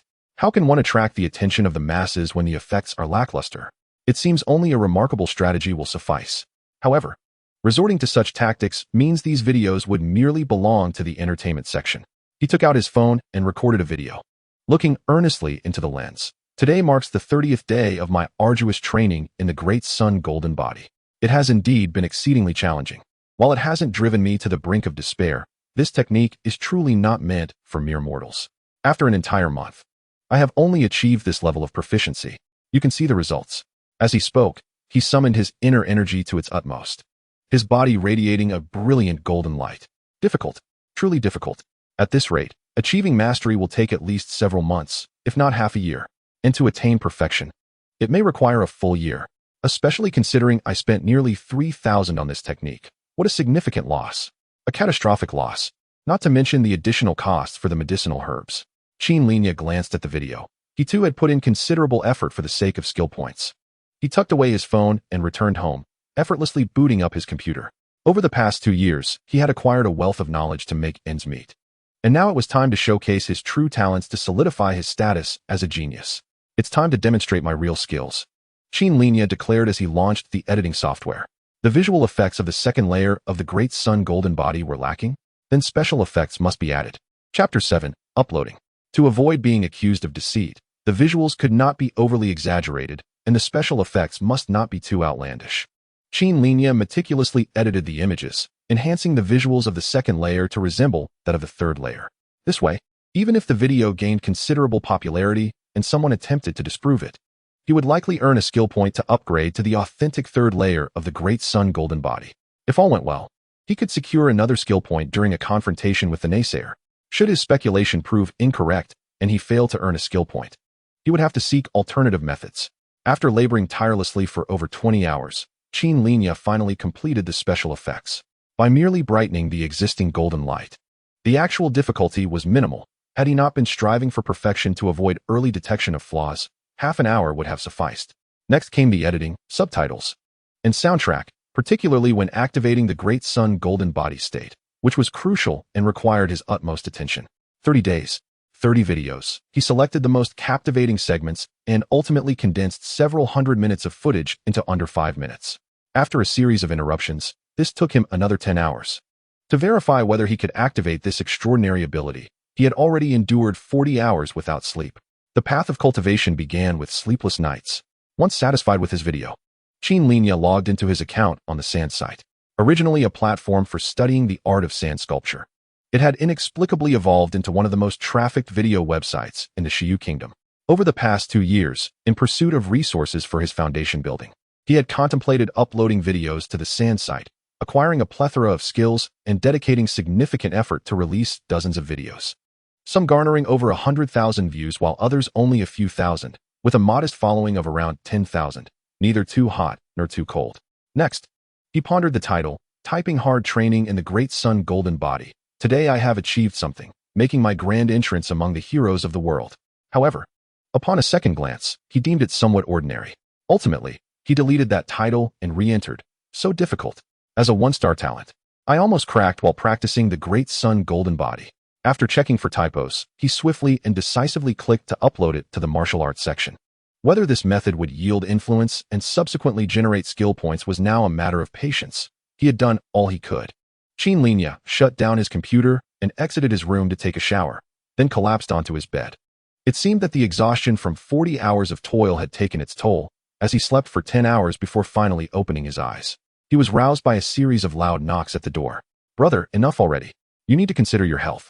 Qin Xiaosu's voice called from the other side. Qin Linye felt a surge of warmth. His sister had finally learned to show concern. "Open the door. If you don't, I'm pulling the power." Rubbing his eyes, Qin Linye, too lazy to move, muttered, "I'm sleeping. Stop making noise. You're still in bed? Don't forget to wash your blanket separately." Qin Linye was taken aback, but being shouted at by Qin Xiaosu woke him up. Considering the video he uploaded before sleeping, he slowly shifted from the bed to reach for the power button while calling out, "Stop making noise. I'm not opening the door, just go. If you don't open the door, I'll break it down." Qin Linye glanced at his buzzing computer, got up, and opened the door. "What is it?" "You have 3 seconds. I'm going to take the junior swordsmanship certification exam. You're coming with me." "No time. $100. Let us go?" Qin Xiaosu hesitated momentarily. "You pay for the taxi." "What taxi? At your age, you should learn to save money. Our parents risked their lives battling mutated creatures at the fortress to earn that money. Every penny is stained with their blood and sweat. Are you wastefully squandering the living expenses they provide you? That's their own fault. They shouldn't break the law and rob other teams. They deserve to serve time at the fortress. Who can say what is right or wrong in the wilderness? You're still young and don't understand the treacherous nature of human hearts. Are you going or not? If not, I'll go alone." Qin Xiaosu was clearly displeased with the topic. "You have the money, so you get the final say." As they hurriedly washed their faces, Qin Linye and Qin Xiaosu stepped out together. Remarkably, the sunlight invigorated him, as if the training in the Great Sun Golden Body was paying off. Although he hadn't yet had the chance to check the performance of his uploaded video on the sand site, he first glanced at the attribute panel reflecting his newly formed abilities. No skill points. Qin Linye felt a twinge of disappointment. However, after a moment, he noticed something. Constitution 6? His constitution had remarkably risen from 5 to 6, a delightful surprise indeed. Was this the effect of reaching the second layer of the Great Sun Golden Body? Although no skill points were added, his attributes had improved slightly, quite satisfactory. Qin Linye felt reassured. His month-long dedication to the Great Sun Golden Body and the nearly 3,000 spent on medicinal herbs had not been in vain. Speaking of which, how wondrous it would be if attribute points could be exchanged for skill points. Even if it were just a conversion of 1 for 10, or even 3 or 1. That would suffice. Qin Linye fixated on the attribute template, his mind transmitting his desire. Alas, the attribute points remained steadfast, unmoved by his wishes. Before long, the pair arrived at the Swordsmanship Assessment Center. It was only then that Qin Linye recalled, "Aren't you in 8th grade? What do you need with a swordsmanship level assessment? Those requirements are only for 10th graders during subject selection." Qin Xiaosu shot him a sideways glance. "I'm a genius who has completed foundation building. Mingling with younger students would diminish my status, so I applied to skip a grade." "Skip a grade?" Qin Linye gazed at her, astonished. "You want to skip straight from 8th to 10th grade? Alas, can a life devoid of advancement truly be called life? Take me, Qin Xiaosu. For instance, at the tender age of 14, I have devoted 8 months to cultivating my foundation, and I am now adept at capturing the essence of qi. Once I fully grasp this essence, my inner energy will flow effortlessly, and I am destined to shine brilliantly, revered by millions as a celestial being." The notion of mere progression seems laughably insignificant. As Qin Xiaosu spoke, she casually flicked her sleeve, exuding an air of mastery. "Oh, Your arrogance belies your underestimation of the challenges inherent in the Qi refinement stage. Have you not been attempting to capture the essence of Qi for the past 3 or 4 months? Qin Linye remarked. And what of it? Qin Xiaosu tilted her head defiantly. I am stronger than you. You have yet to complete your foundation. Your martial arts training has only reached a minor accomplishment. And your swordsmanship has not even passed the first level. Qin Linye regarded the feisty girl before him, his teeth clenched in irritation. How he longed to subdue her in a playful scuffle. Yet, considering the disparity in their current abilities, he relented, adopting the demeanor of an elder brother. Let us not bicker. The City's Swordsmanship Academy awaits. We should proceed. Chapter 8. Swordsmanship. The City's Swordsmanship Academy serves as a venue for assessing swordsmanship proficiency certificates. These certificates are akin to employment credentials. Many martial arts schools demand them when hiring instructors, and possessing such a certificate drastically alters one's chances of securing a position. They are comparable in nature to certificates for chefs, athletes, electricians, welders, and carpenters. Accompanying Qin Xiaosu, Qin Linye assisted her in completing the application forms, and they soon finished the registration process. They then patiently awaited their turn in the lobby. Within half a minute, the intercom announced, Contestant number 091. Please proceed to examination room 4. It's your turn, Qin Linye remarked. Nervously clutching her clothing, Qin Xiaosu stood up. Please, accompany me. It's merely a preliminary swordsmanship assessment. Anyone who has practiced earnestly for a few months can pass, he replied nonchalantly. Recalling that he had only reached the introductory level of the 10th set of basic sword techniques when he had passed his own preliminary assessment. Without hesitation, Qin Xiaosu withdrew 100 yuan from her pocket. Let us go, Qin Linye exclaimed, cheerfully accepting the money as they made their way to the examination room. The assessment room permitted one family member to accompany the contestant. Upon entering, they found a young female swordsman, appearing to be in her early 20s, waiting with an unsharpened sword in hand. Contestant number 091? The female swordsman regarded Qin Xiaosu's youthful visage with surprise, yet remained professional as she gestured toward a suit of armor. Please don the equipment. You have 3 minutes to prepare. She cast a fleeting glance at Qin Linye, as if she found him somewhat familiar. Qin Xiaosu quickly donned the gear, stealing glances at Qin Linye. Considering her 100 yuan, he encouraged her, stay relaxed. As long as you perform normally, passing the first-level certificate should be a breeze. I become anxious whenever it concerns examinations. My performance falters. Just last time. Despite having successfully established my foundation, I couldn't even defeat a fellow student in the Qi refinement stage, Qin Xiaosu confessed, her words stumbling.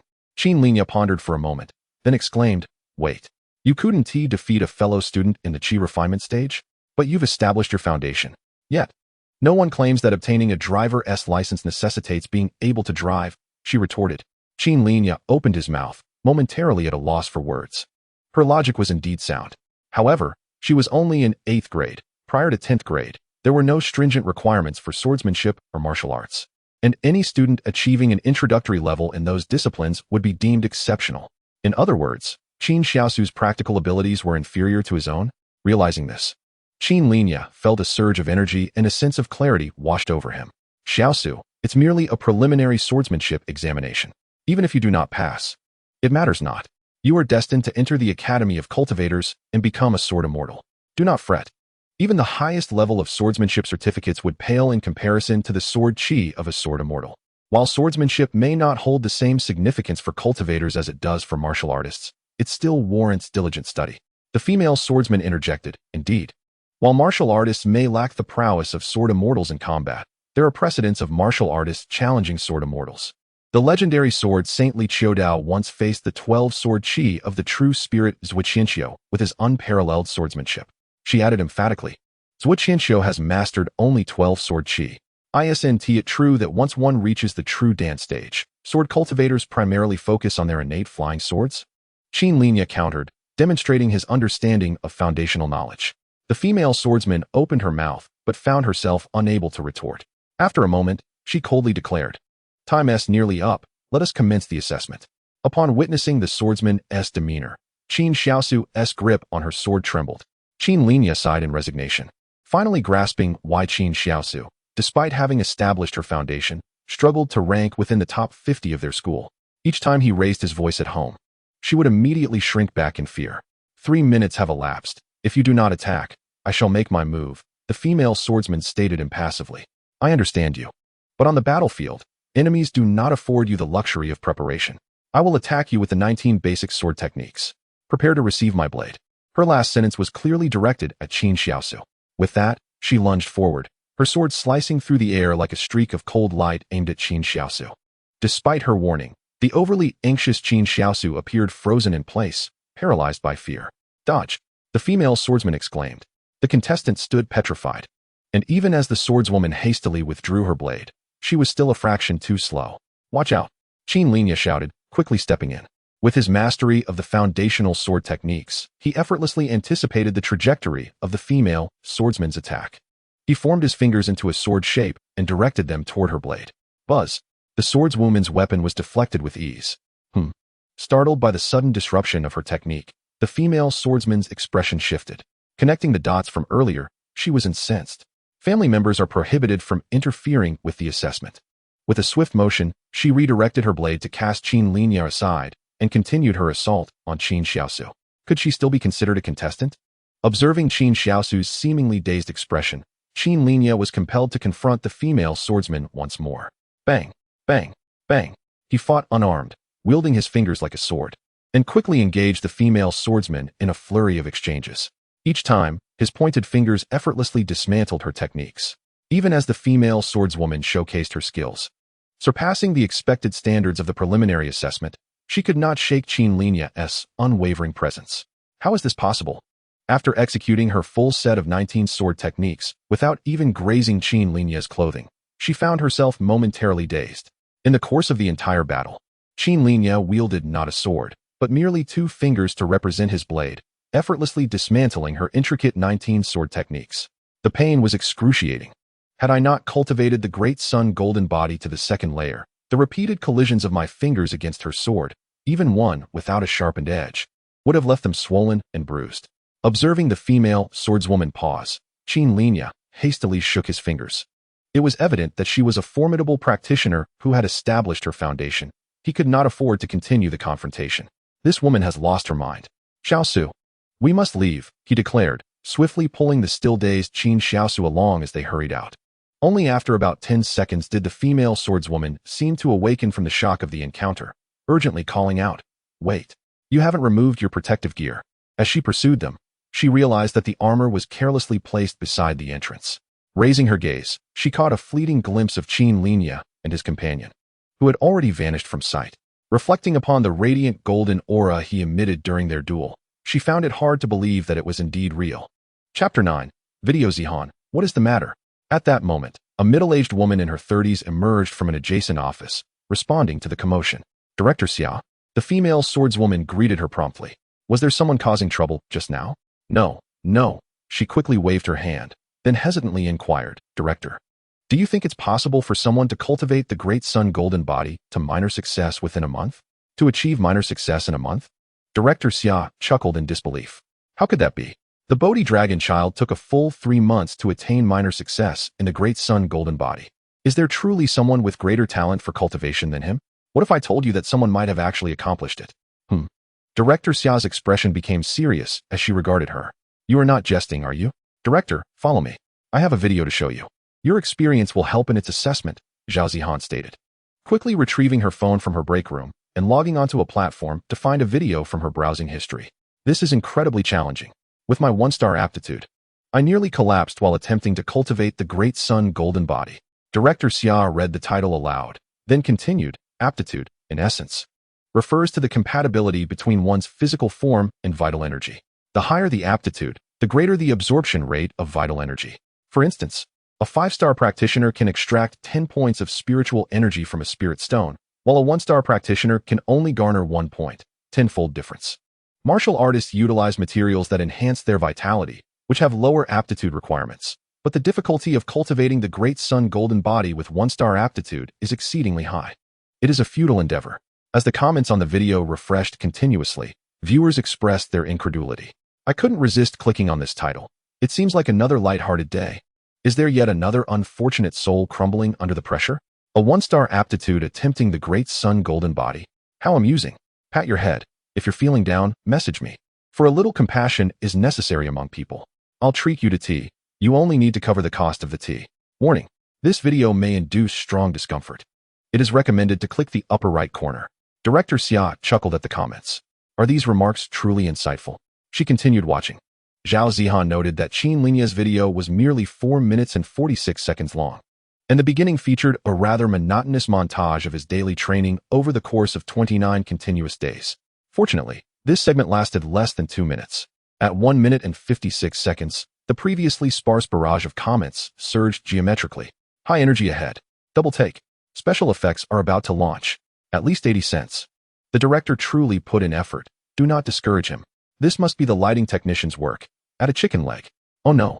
My eyes. This is utterly overwhelming. Releasing a video after just 1 month of practice? I've been at it for 3 years. Where's my glory? At that moment, the stirring music of courage of evolution played, and the protagonist of the video exerted all his effort in operating the great sun golden body, visibly emanating golden light that rivaled a low-wattage bulb by night. Director Xia's pupils contracted sharply at the sight. Impossible, she exclaimed, hastily ordering, stop. Close these comments. Zhao Zihan quickly complied, pausing the video and disabling the comments in one smooth motion. Director Xia scrutinized the video for a full 3 minutes, fast-forwarding and rewinding several times before solemnly stating, this is at least the minor success stage of the great sun golden body. It is inconceivable that one could reach such a level within a month. It must be fabricated, surely enhanced with special effects. I also find it improbable. There is even a comment among those that I posted. Zhao Zihan replied before adding, Director, if we go to the monitoring room, we will know the truth. Could it be? Director Xia, upon hearing her words, swiftly accompanied her to the monitoring room.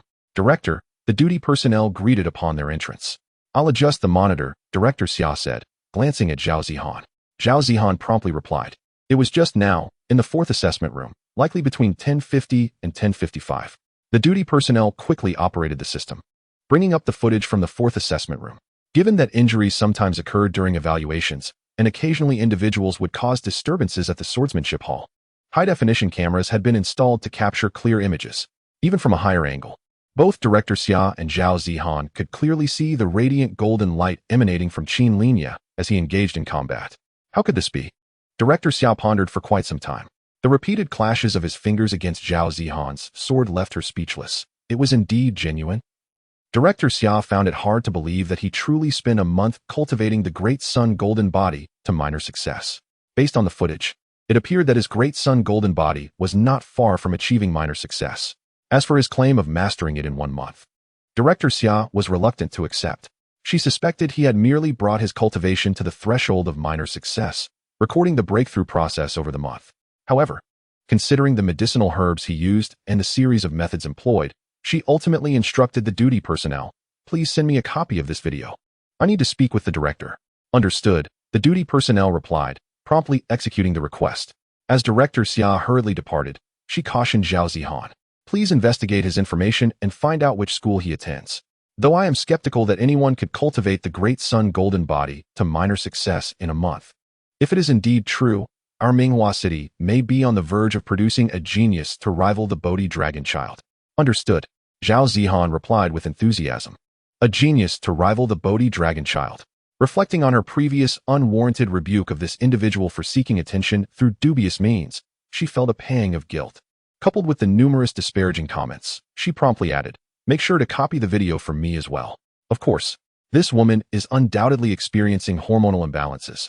Her temper is exceedingly volatile. Outside the city swordsmanship hall, Qin Linye gasped for breath. Qin Xiaosu still appeared utterly timid, merely nodding incessantly from behind. Observing this scene, Qin Linye shook his head, exclaiming, Xiaosu, your mental fortitude leaves much to be desired. How can you wield a sword when your hand trembles? I'm not trembling because of the sword. It's just that my hands shake during exams, Qin Xiaosu replied, quickly positioning the sword she had brought, gripping it steadily. If you don't believe me, we can have a little spar. Are you suggesting that I teach you swordsmanship? He inquired. Teach me? Qin Xiaosu regarded Qin Linye with a hint of skepticism. Why wouldn't I be able to teach you? You witnessed my prowess in the assessment room. That female swordswoman unleashed 19 strikes upon me, her sword moving like the wind, each thrust lethal. Yet, I remained as immovable as a mountain, effortlessly countering all her techniques with just 2 fingers. With such skill, I can certainly teach you adequately. Crossing her arms defensively, Qin Xiaosu scrutinized him. What are your intentions? Let me remind you, I am your sister, and scheduling an appointment with an orthopedic specialist is quite difficult these days. Go on. Stop watching so many romance dramas. What thoughts occupy your mind all day? Really? Is there any doubt? You just said it yourself. You are my sister. It's only natural for an elder brother to assist his younger sister in improving her swordsmanship, is it not? Should I trust you? You can absolutely rely on me. Come. I, as your elder brother, will diligently guide you in your sword practice. Qin Linye gazed at her with genuine tenderness. However, you must understand that whether practicing swordsmanship or cultivating your energy, a balanced and reasonable diet is essential for optimal results. Therefore, you should place your bank card in my care. I will arrange nourishing meals for you that will ensure your swordsmanship progresses by leaps and bounds. That appears to hold some truth. Very well, it is settled then, Qin Xiaosu agreed readily. Chapter 10. Opportunity come. Let me elucidate the essence of swordsmanship to you. The practice of swordplay lies in its refinement rather than its abundance. Take, for instance, the 10th set of foundational sword techniques recently released by the state. This set, said to embody the efforts of numerous sword masters and even grandmasters, represents a grand simplification of swordsmanship. While its power may not be extraordinary, it incorporates all potential variations of future sword techniques. Once you achieve proficiency in this set, advancing to higher levels of swordsmanship will indeed be within your reach. On the bus ride home, Qin Linye transformed into the quintessential elder brother, tirelessly sharing his insights on swordsmanship with her. He had mastered the 10th set of foundational techniques to perfection. This level of skill was not something accessible to students within the 12-year compulsory education system, nor even to many professional martial artists in training, most of whom were likely older individuals in their 30s or 40s. Thus, Qin Linye adeptly focused on key points, highlighting distinctive features in a manner that was both profound and accessible. Such instructional content could easily command a fee of several dozen yuan per class at various martial arts academies. Even on the bus, numerous students were drawn to his explanations, leaning in to listen attentively. Am I delivering this well? Qin Linye pondered. While the 10th set of foundational sword techniques may not constitute esoteric knowledge, it was indeed a mandatory course during 12 years of compulsory education. This realization struck him. He could establish a supplementary class for foundational swordsmanship. Teaching one student, Qin Xiaosu, was equivalent to teaching 10. The bus soon reached its destination. Amidst the lingering gazes of intrigued students, Qin Linye disembarked with Qin Xiaosu. As they walked, he earnestly cautioned her, "You must not afford any negligence in your sword training. Starting today, we will enter the practical phase." You witnessed the eager eyes of so many on the bus, all hoping I would elaborate further on the foundational techniques. You have the privilege of receiving my personal guidance. Seize this opportunity and do not become complacent. I understand, Qin Xiaosu affirmed, clenching her fist and nodding vigorously. Excellent. That is the spirit I desire. Upon reaching home, you should rest and adjust your state of mind. As your elder brother, it is my duty to take your training seriously and responsibly. Now, go to the herbal store across the street and procure the necessary herbs to aid your sword practice. Thank you for your guidance, Brother Yi. No need for gratitude, it is my obligation.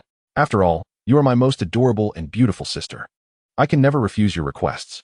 Brother Yi, for the first time, Qin Xiaosu felt a touch of bashfulness at the compliment, her cheeks flushing with a hint of pink. All right, let us return home. The sun is quite intense outside, Qin Linye advised with concern. As Qin Xiaosu turned to open the door, he casually inquired, by the way, what is the password for your card? I shall buy you something nice to eat. Reverse my birthday, she replied. All right, upon returning, revise your sword techniques. Review and refresh your memory. Combine your foundational knowledge with my guidance and the aid of the herbs. This three-pronged approach will lead to remarkable progress. Qin Linye patiently reiterated his advice. I understand, brother. I will strive to improve, Qin Xiaosu declared, clutching her sword as she entered their home. Meanwhile, Qin Linye strode purposefully towards the bank adjacent to the herbal store. Inserting his bank card, he swiftly accessed the deposit, withdrawal, and transfer interface. The auxiliary herbs required for sword practice primarily served to enhance blood circulation and alleviate muscle soreness, and their cost was modest. He decided to withdraw 10,000 yuan to avoid making multiple trips. After some contemplation, he clicked to withdraw, selecting the maximum amount of 5,000 yuan. Beep. Withdrawal failed, insufficient funds. Qin Linye quickly navigated back to check his balance.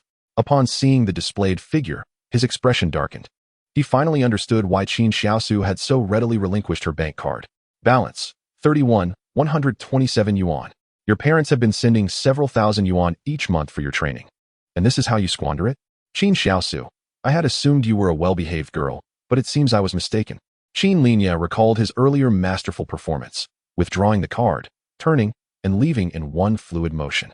Buy something nice to eat? Do you even deserve that? Perhaps a banana? Historically, cultivation has always been a contest of resources. The four essential elements of cultivation, law, wealth, companions, and land, are pivotal. In today's world, where comprehensive cultivation education is promoted, aside from the most elite secret techniques, both ordinary and advanced methods can be found online or in libraries. As for land, with the fragmentation of the star core and the dissipation of spiritual energy, it is no longer a consideration. Regarding wealth and companions, the two are inherently linked. With wealth comes companionship. Lacking resources, how can one seek a mentor or a partner? This analysis reveals that the most critical factor in cultivation is indeed wealth.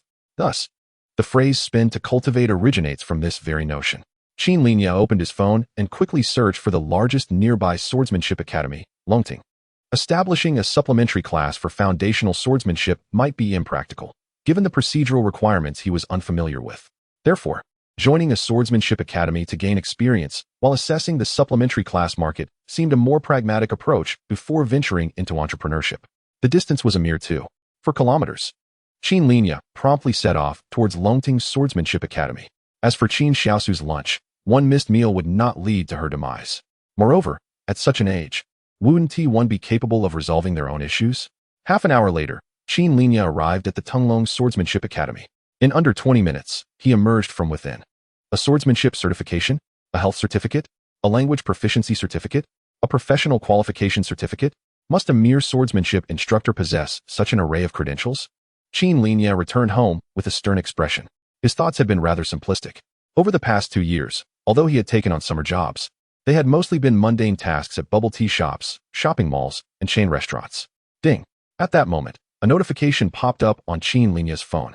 Has my follower count surpassed 100,000? Qin Linye was taken aback. Could it be that my video has gone viral? His first instinct was not to open it, but rather to focus and glance at the attributes displayed by his manifested abilities. As expected, there was no sign of the mythical battle he so eagerly anticipated. Not even the lowest tier of glorious combat. Disappointed, Qin Linye opened the platform, logged into his account, and soon discovered that his follower count had indeed crossed the 100,000 mark, with an astonishing 62,000 views, within less than 12 hours. What? Qin Linye quickly clicked on the information tab. He realized that his video had been recommended, though merely a related suggestion. This was an unprecedented privilege for him.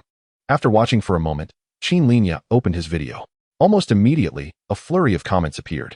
Third time watching. The main character is truly a genius. Official endorsement. I always believed it. Apologies to the master here. Came here because of the hype. Gazing up at the world of genius. I'm from Minghua City, which has always been known for its remarkable talents, clean politics, and beautiful environment. We welcome all visitors to come and settle in Minghua City. This young man is destined for greatness. Qin Linye watched for a long time, and finally, on another account, he uncovered the truth. The Minghua City Swordsmanship Academy had reposted his video, and through a video retrieved from their surveillance, they had provided him with a form of validation. Chapter 11. Speculation. The surveillance video from the city's Swordsmanship Academy? Qin Linye quickly recognized it. The academy was specifically designated for assessing swordsmanship certifications and was one of the significant departments in Minghua City, boasting over 400,000 followers. Their repost, combined with the platform's recommendation, had catapulted the views of his video to unprecedented heights.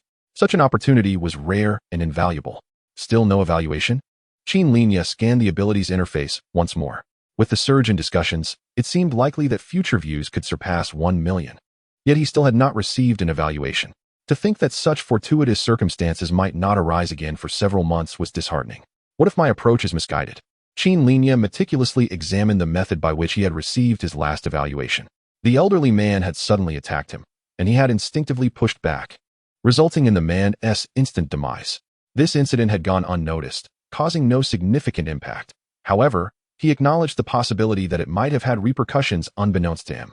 To achieve what others could not, to turn the impossible into possible, thus creating a significant influence. Qin Linye continuously summarized. Firstly, all 3 types of evaluations involve the concept of battle, indicating that a confrontation was essential for them to take effect. Moreover, he had indeed engaged in a combat scenario with the female swordsman from the academy, an event witnessed by tens of thousands, fulfilling the criteria for generating influence. Indeed, even the idea of achieving what others could not could be considered valid, as he suspected that the female swordsman was a high-level martial artist. In the martial cultivation system, once foundational training is complete, one becomes a martial artist, and only then can they ascend to high-level martial artist status, correlating with innate practitioners. If he could confront a high-level martial artist, regardless of whether they exhibited their full potential, he should meet the standards of achieving what others could not. After conjecturing, he reflected on the process of acquiring his first evaluation. The only difference between the two scenarios was whether the target's demise was the outcome of the battle. This thought caused a pang in his heart. The measure of a battle is determined by the death of the target. Therefore, my next endeavor must involve a target that can be eliminated, one that is stronger than myself, and must also possess sufficient influence. Qin Linye's thoughts became clearer as a multitude of ideas flashed through his mind. Ultimately, these thoughts coalesced into a singular notion. My video shows signs of added effects. When the view count was low, no professionals would emerge to criticize it, and others would merely joke about it.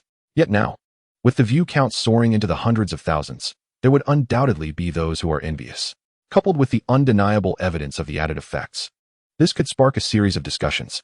If I could adeptly harness this topic to maintain influence, combined with a real battle to validate myself, I would undoubtedly be able to test the veracity of my hypothesis. After clarifying this sequence, Qin Linye felt somewhat exasperated. Truly, this ability is of little use. The interplay between comprehension, attributes, and skills is ineffective, requiring a grand spectacle to activate even once. No wonder I had not triggered it even once by the age of 17. If it weren't for that elderly man willingly sacrificing himself due to my persuasion, I would have never realized my extraordinary potential. As he pondered, he felt the strangeness of that elderly man, who could discern the issues within him at a glance. Moments later, Qin Linye shook his head and continued his journey home. On his way, he spotted a shop selling marinated delicacies and decided to purchase some. Despite Qin Xiaosu being a handful, she was still his sister. Their parents had entrusted her to his care when she was just 5 years old, and they had spent a decade together. After 10 years of being side by side, he felt closer to her than a biological sister. He could not bear to let her go hungry. As an older brother, one must possess such magnanimity. How could he quibble with his own sister? As Qin Linye spoke, he glanced at his phone. It is already August 21st, just 9 days until next month. I'm back, Qin Linye announced as he unlocked the door, raising the marinated delicacies in his hand. Look what I bought for you. At the dining table, Qin Xiaosu was placing her chicken leg down while wiping the grease from her mouth, her eyes wide with anticipation as she looked at Qin Linye. Brother, why did you take so long? I'm starving. I'm in my growth phase and can't handle hunger. Otherwise, I want to grow taller or bigger. So, I ordered half a chicken to be delivered. Half a chicken? Yes. Qin Linye glanced at the chicken leg in her hand, and then at the chicken bones on the table. Does your chicken have 4 legs? Maybe the restaurant saw how good-looking I am and gave me an extra chicken leg. Looking at the scant remnants of the chicken, the marinated delicacies in his hands suddenly seemed unappetizing. Don't you know that martial artists need to maintain a lean physique? Eating so much. Do you want to weigh 100 kilograms? When drawing the sword, you'll face wind resistance. When executing steps, your movement space increases greatly. Slowing down your actions not only increases the chances of getting hit, but no. The books say that during the Qi refinement stage, one needs to refine essence into Qi, which requires ample nourishment. If there are spirit stones, consume them. If not, eat more meat. Who's bigger, you or me? You are. Who's the swordsmanship instructor? I am. Then you shall heed my guidance, Qin Linye decisively declared. But you haven't even established your foundation. Clang. Qin Linye unsheathed his sword. Have you eaten your fill? Once satisfied, let us commence our sword practice. Qin Xiaosu swiftly devoured the chicken leg and proceeded to retrieve the sword nearby, while simultaneously inquiring, Brother, have you had your meal? Missing a single meal won't lead to starvation. Let us focus on our swordsmanship. Shall we head to the vacant lot in our community? Qin Xiaosu exclaimed with excitement. Really? Qin Linye glanced at her. Weren't your hands trembling when you wielded the sword? That was merely during the examination. When we practiced together, I want to tremble. You need not worry, especially when practicing with someone familiar. I assure you, I will perform exceptionally well. As she spoke, Qin Xiaosu lunged the sword forward several times. Not only were her movements precise, but her foundational strength also produced a series of swift whooshing sounds. After a moment's contemplation, Qin Linye replied, Never mind. It is not advisable to exercise right after eating. Let's postpone it for a while. It's fine. A bit of exercise will aid in digestion. You've already eaten, Yet I haven tea. Do you wish to starve me? She playfully urged him to leave her be. And Qin Linye resolved to ignore her for the next 9 days. Oh, then I shall practice alone, she declared. Go ahead. Qin Linye waved his hand dismissively. With a disappointed expression, Qin Xiaosu departed swiftly. Qin Linye then placed the marinated dishes on the table. Where is the table? Why hasn't it been wiped? Can't you even clean up after your meal? This sister of mine has become quite useless. With a sense of frustration at her lack of diligence, Qin Linye turned to the internet to search for moderately powerful beasts that he could contend with, which would also showcase the might of the great sun golden body. Each demonic creature was comparable to a cultivator. However, beneath them existed ferocious beasts that mutated from fortuitously consuming spiritual objects. After a brief moment, Qin Linye made his selection. Wind ape, extremely fast, yet possesses poor stamina and weak strength. After a moment of deliberation, he promptly decided, this shall be the beast. Due to its elusive nature, the price of this beast was somewhat steep, around 100,000. Nevertheless, any doubts they had regarding my quest for a beast to authenticate my skills were of no concern to me. Everything was in place, awaiting the arrival of those eager to challenge my claims. Chapter 12. The Art of Inch and Ground. Qin Linye. A melodious voice called from behind him at City No. 1 High School. Qin Linye turned to find Wang Zhizhi, adorned in a flowing orange dress that exuded an ethereal aura. You've achieved a minor breakthrough in qi refinement, she remarked. I heard from Lu Heng about your situation. Although you chose not to enroll in a cultivation academy and instead pursue martial arts, you shouldn't abandon hope. Compared to your current attendance, I would much prefer to see the Qin Linye, who confidently declared his ambition to secure a place within the cultivation academy upon entering school. Qin Linye understood what Wang Zhizhi was implying. He had attended less than half of his martial arts classes over the past month. On one hand, he had to devote time and energy to cultivating the great sun golden body.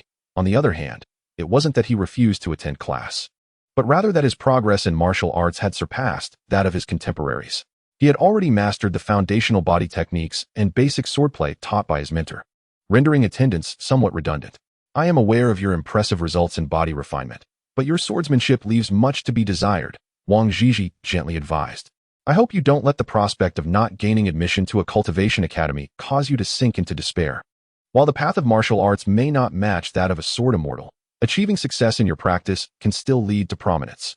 Qin Linye felt a mix of surprise and gratitude. He had anticipated that his desk mate, who had been absent for most of the year, would still be concerned about his progress. He was about to respond when a figure clad in white, resembling a character from a television drama, approached with a smile. Zhizhi, is that you? Class with teacher Zhao is about to commence, focusing on the key assessment points of the top 10 key academies and examples from the 9 major sections. It's crucial, we cannot afford to miss it. After glancing at Qin Linye, he added, isn't he a student from our class? No, he was a classmate of mine from an earlier term. I was asked to persuade him to attend. Upon seeing the young man, Wang Zhizhi beamed. I've conveyed the message, let us go. Indeed, the young man replied, not giving Qin Linye another glance, and he and Wang Zhizhi left, laughing and chatting. Qin Linye felt compelled to voice his thoughts, but swallowed his words.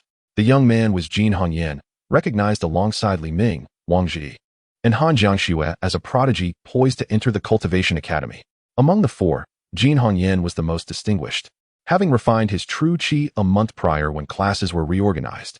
His aspirations extended beyond the cultivation academy to include the top 10 key universities and even the 9 major sections. Teachers and the principal held high hopes for him. Should he achieve a breakthrough within 6 months, Minghua City No. 1 High School would celebrate the emergence of its 6th student to gain admission to the 9 major sects since its establishment. The realms of cultivation and martial arts are destined to be worlds apart. Thus, my young friend, you must strive to create your own path. I have faith in your potential. Qin Linye returned to the martial arts hall, only to find a group of students huddled together, whispering, shouldn't we attend? Otherwise, we'll fall behind. But the cost is exorbitant. 400 for a major class, and if we attend 20 classes in a month, that's at least 8,000. If we don't go, we might not even qualify for a decent martial arts academy, and hopes for a cultivation academy will be dashed. Should we abandon our martial aspirations too? Listening in, Qin Linye recognized a familiar classmate approaching.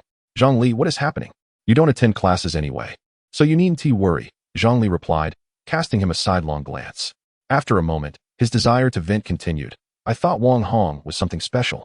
He used to say that the future lies in our hands. Whether we learn or not is up to us. Now I understand what he meant. In class, he drones on, completing tasks, yet secretly runs a tutoring class. If you truly wish to excel in martial arts and learn earnestly, you must pay. No money? Then you might as well give up. Recalling how tedious Wang Hong's teachings had been, Qin Linye realized that although he claimed the foundation was crucial to martial arts, the cost of 400 per class, accumulating to several thousand over a year, would have allowed him to complete his foundational training and prepare for the cultivation academy instead of attending martial arts class. Zhongli, are you going to sign up? A student whispered as they approached.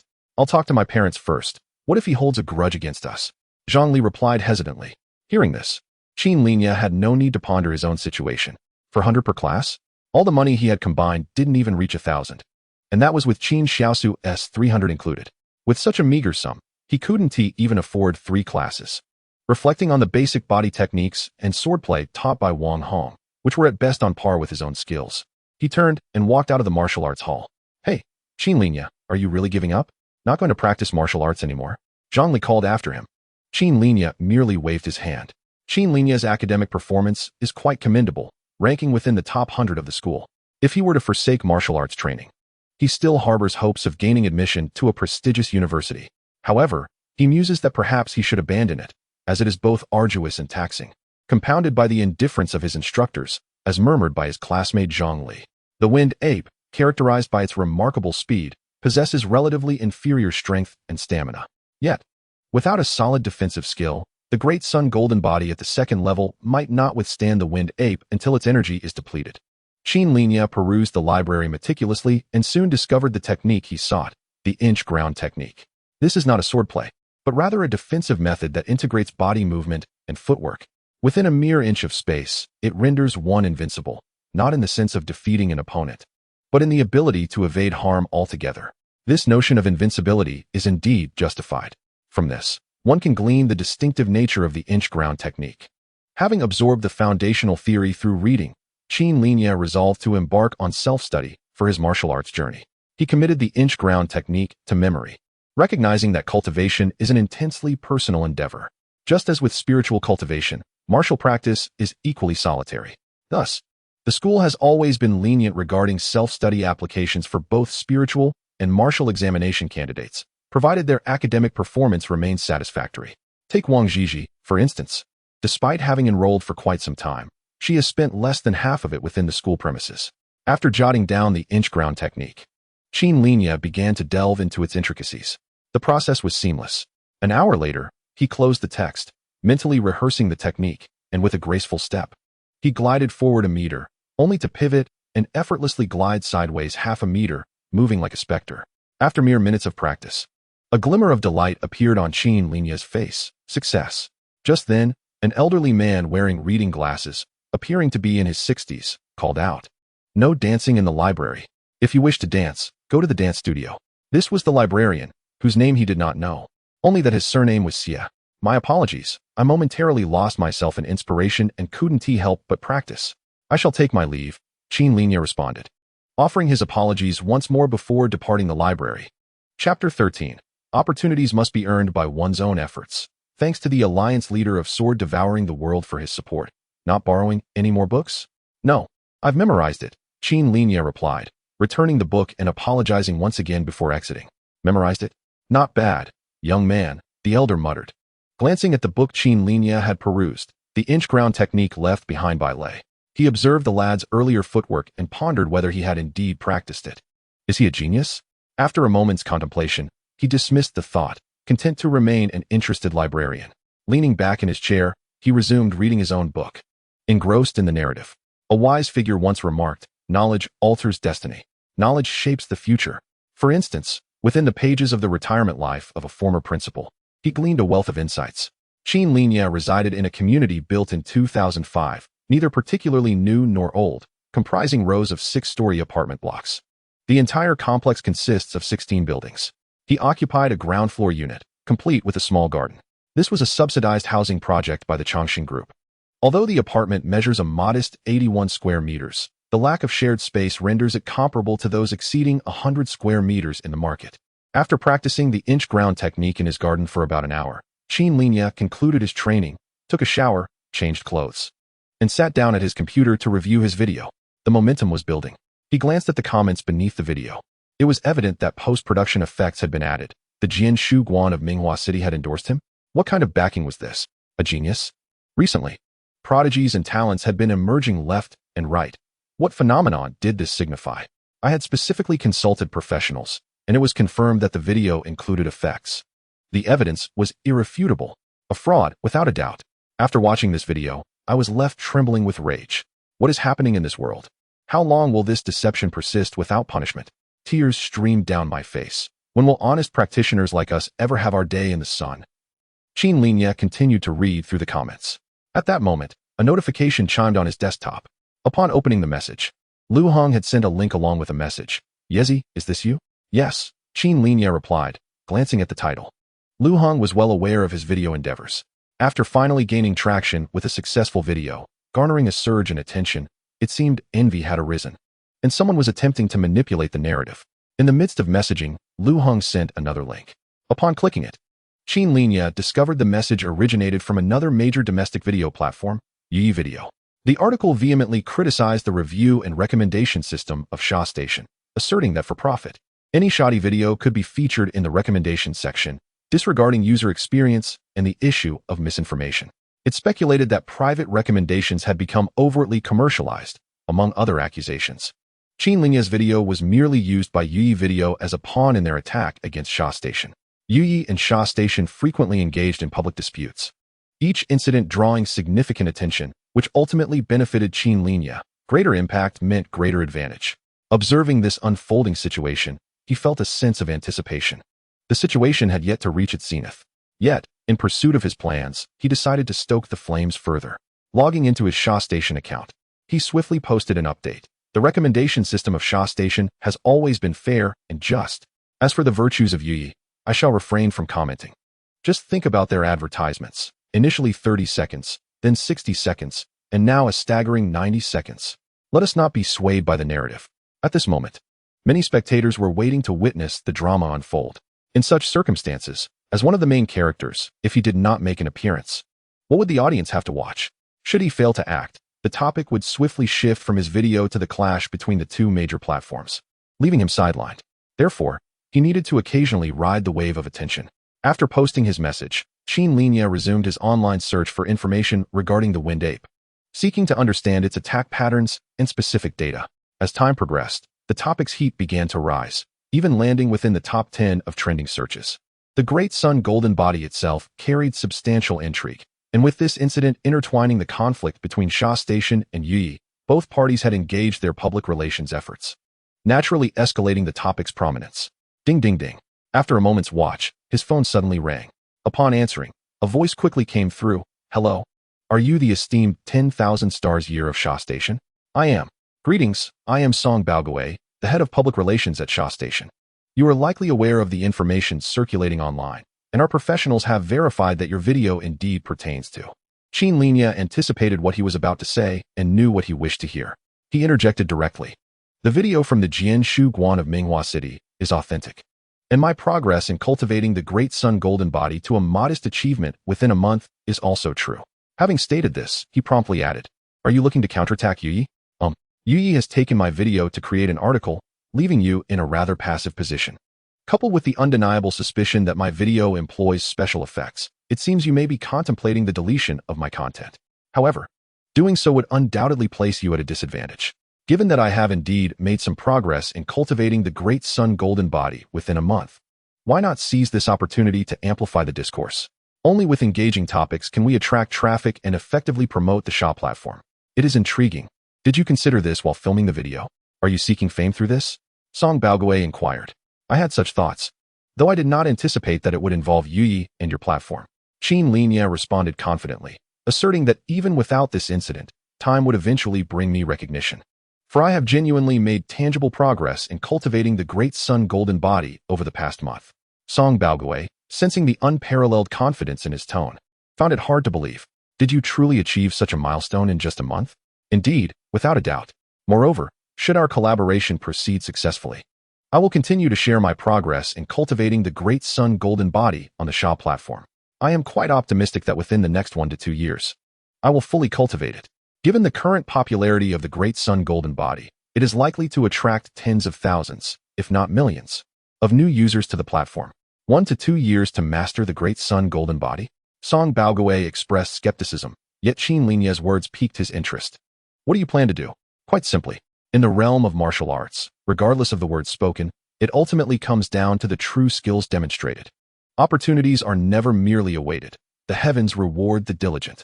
If I, Qin Linye, refuse to be ordinary, I must seize every opportunity and strive with all my might. Even at the cost of injury, I will face a ferocious beast in a life-and-death duel. Chapter 14. Laughing heartily as I depart, a life-and-death confrontation with a ferocious beast. Song Baoguei's tone revealed a hint of astonishment. The mere notion of engaging in such a perilous battle is daunting.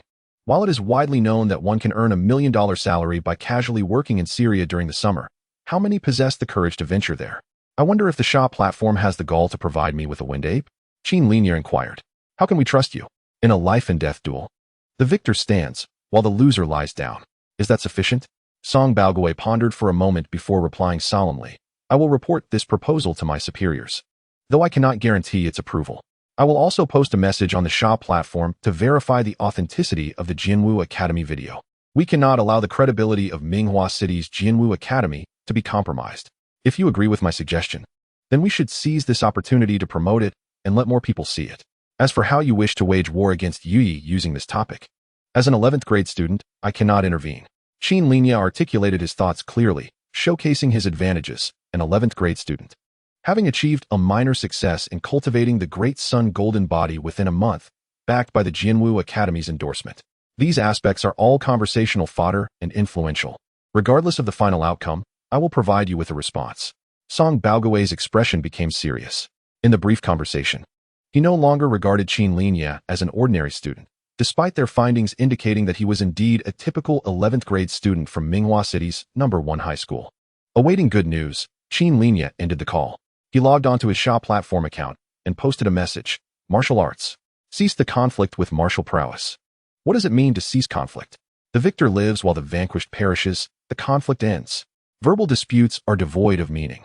After posting, he did not linger on the potential backlash that might follow. Instead, he began searching for a plethora of videos regarding wind apes and similar creatures. These videos documented numerous battles between humans, ferocious beasts, and even demonic entities. The videos featuring cultivators were of little relevance to him. The cultivators wielded sword qi, exhibiting an unparalleled dominance that rendered warriors of the same level incapable of contending. He primarily absorbed the experiences of martial practitioners, high-level warriors, and ferocious beasts of equivalent rank engaged in combat. A warrior, when compared to my unique abilities, would likely possess attributes ranging from 7 to 9, while high-level warriors might exceed 10. Although ferocious beasts possess sharp teeth and robust vitality, human warriors, skilled in swordsmanship and wielding divine weapons, are evidently stronger than ferocious beasts of the same rank.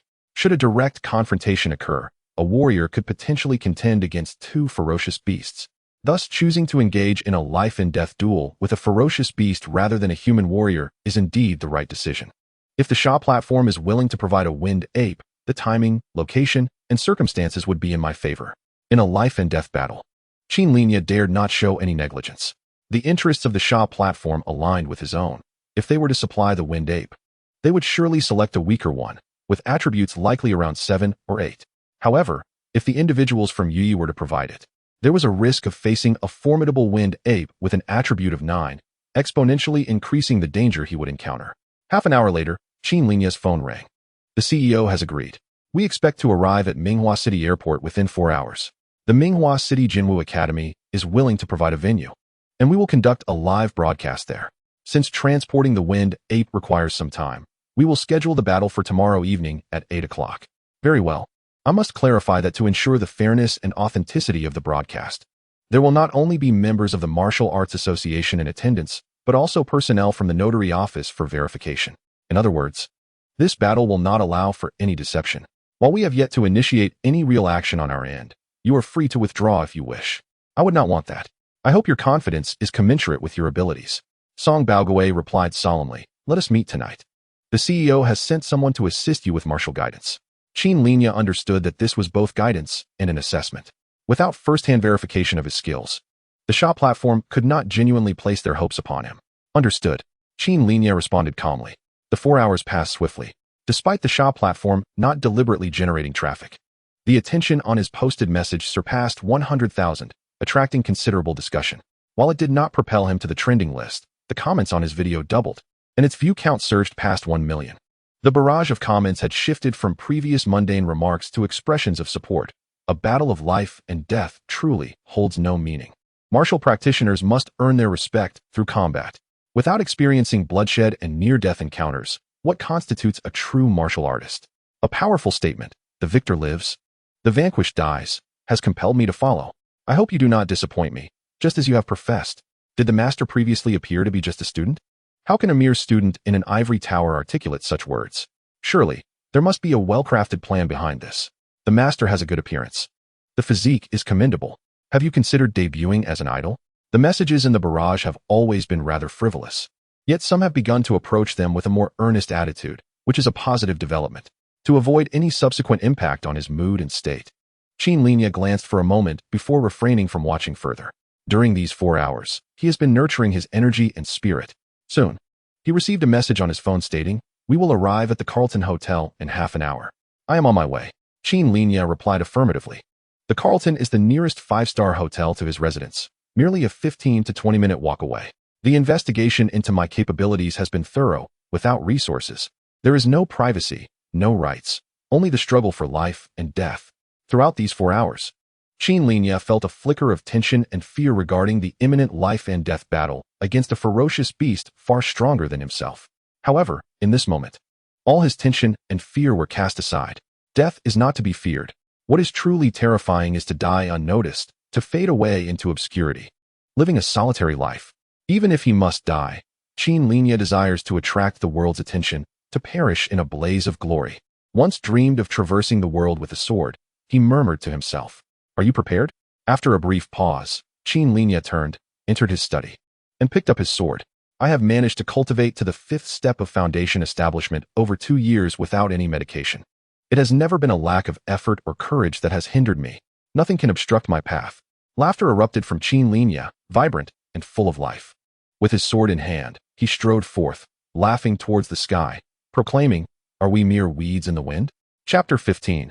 Focused attention in the kingdom of Shiyu. Blades and swords are not uncommon. This is not due to a sophisticated surveillance system, but rather because every city has cultivators stationed within. Despite the current world's emphasis on combat prowess and the supremacy of swordsmanship, various other traditions have persisted. These traditions, while comparatively insignificant to the sword immortals who can shatter myriad techniques with a single sword strike, possess extraordinary abilities that are beyond the reach of sword cultivators. Should anyone dare to wreak havoc in the city and endanger society, they would be unable to escape the tracking spells of these traditions, no matter how far they fled. Thus, it is quite common for individuals like Qin Linye, brandishing swords and blades, to stroll through the streets. The Carlton Hotel boasts a magnificent lobby, with floors and walls polished to a mirror-like sheen. The men and women residing here mostly exude an extraordinary aura, their long sleeves flowing gracefully. Those who have achieved the 3rd step of Qi refinement can revert from the acquired to the innate, a stage that not only extends one's life, but also significantly enhances one's appearance. Therefore, anyone who has made even modest progress in cultivation is unlikely to be unremarkable, while those who attain their cultivator credentials at a young age often possess a commanding presence or an ethereal grace. In contrast to cultivation, the benefits of martial arts in this regard are not as pronounced, which is why many prefer to invest vast sums of money and resources in the path of cultivation rather than embark on martial training. Qin Linye waited in the lobby for 10 minutes until a group of 4 entered through the main doors. Among them, a man appearing to be in his 30s immediately fixed his gaze upon Qin Linye and approached him, stating, "Qin Linye, I am Song Baoguei. It is a pleasure to meet you. This is Mr. Yang Rui, our CEO's personal bodyguard." As Song Baoguei spoke, he paused momentarily, adding, "He is a registered martial master." A martial master. Qin Linye glanced at Yang Rui. Just as a cultivator at the sword mastery stage possesses a certificate, so too does a martial artist at the martial master stage. Possessing this certificate grants one numerous privileges, including the right to retaliate indefinitely, and should one progress further along the martial path, the right to kill without consequence. As Qin Linye regarded Yang Rui, he met Yang Rui's gaze. "I have reviewed your information. It is impressive that you have reached this stage of refinement without any resources. If your strength matches your description, I will personally gift you a nirvana fruit after our encounter." The nirvana fruit.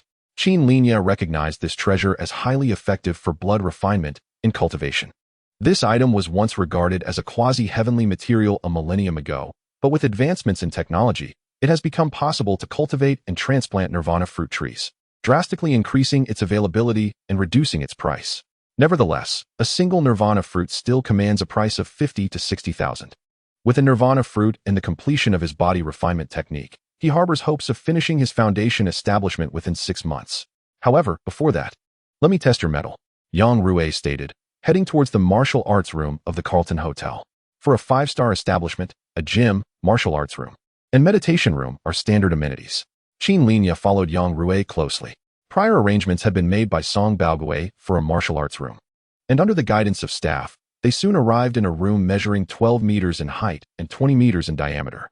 The room's flooring was padded with thick cushioning, and the walls and equipment were reinforced. Even a martial master who has undergone more than 10 body tempering sessions would struggle to breach these walls with sheer physical force. Wait outside, Yang Rui instructed, entering the martial arts room with Qin Linye. The sparring within the room was unknown to anyone outside. Half an hour later, the door to the martial arts room opened, and Yang Rui declared, "Proceed with the plan." He glanced at Qin Linye and smiled. "You are quite impressive." "Flattery," Qin Linye replied. "Rest well, gather your strength. Tomorrow night at 8, the City Swordsmanship Hall. Make a good impression. We are willing to lend you our support in your quest for fame." "I do not joke with my life," Qin Linye asserted. Yang Rui nodded and headed toward the elevator. The controversial practitioner of the Great Sun Golden Body will challenge a fully grown ferocious beast at the City Swordsmanship Hall tomorrow night, showcasing the true results of his training. So stay tuned. Soon, a banner was displayed on the official website of the platform. The Great Sun Golden Body inherently attracts attention. The platform, along with Yi Video, boasts a vast audience. This event has stirred quite a buzz over the past few days, drawing countless onlookers, and now an authoritative institution has stepped forward, capturing everyone's focus.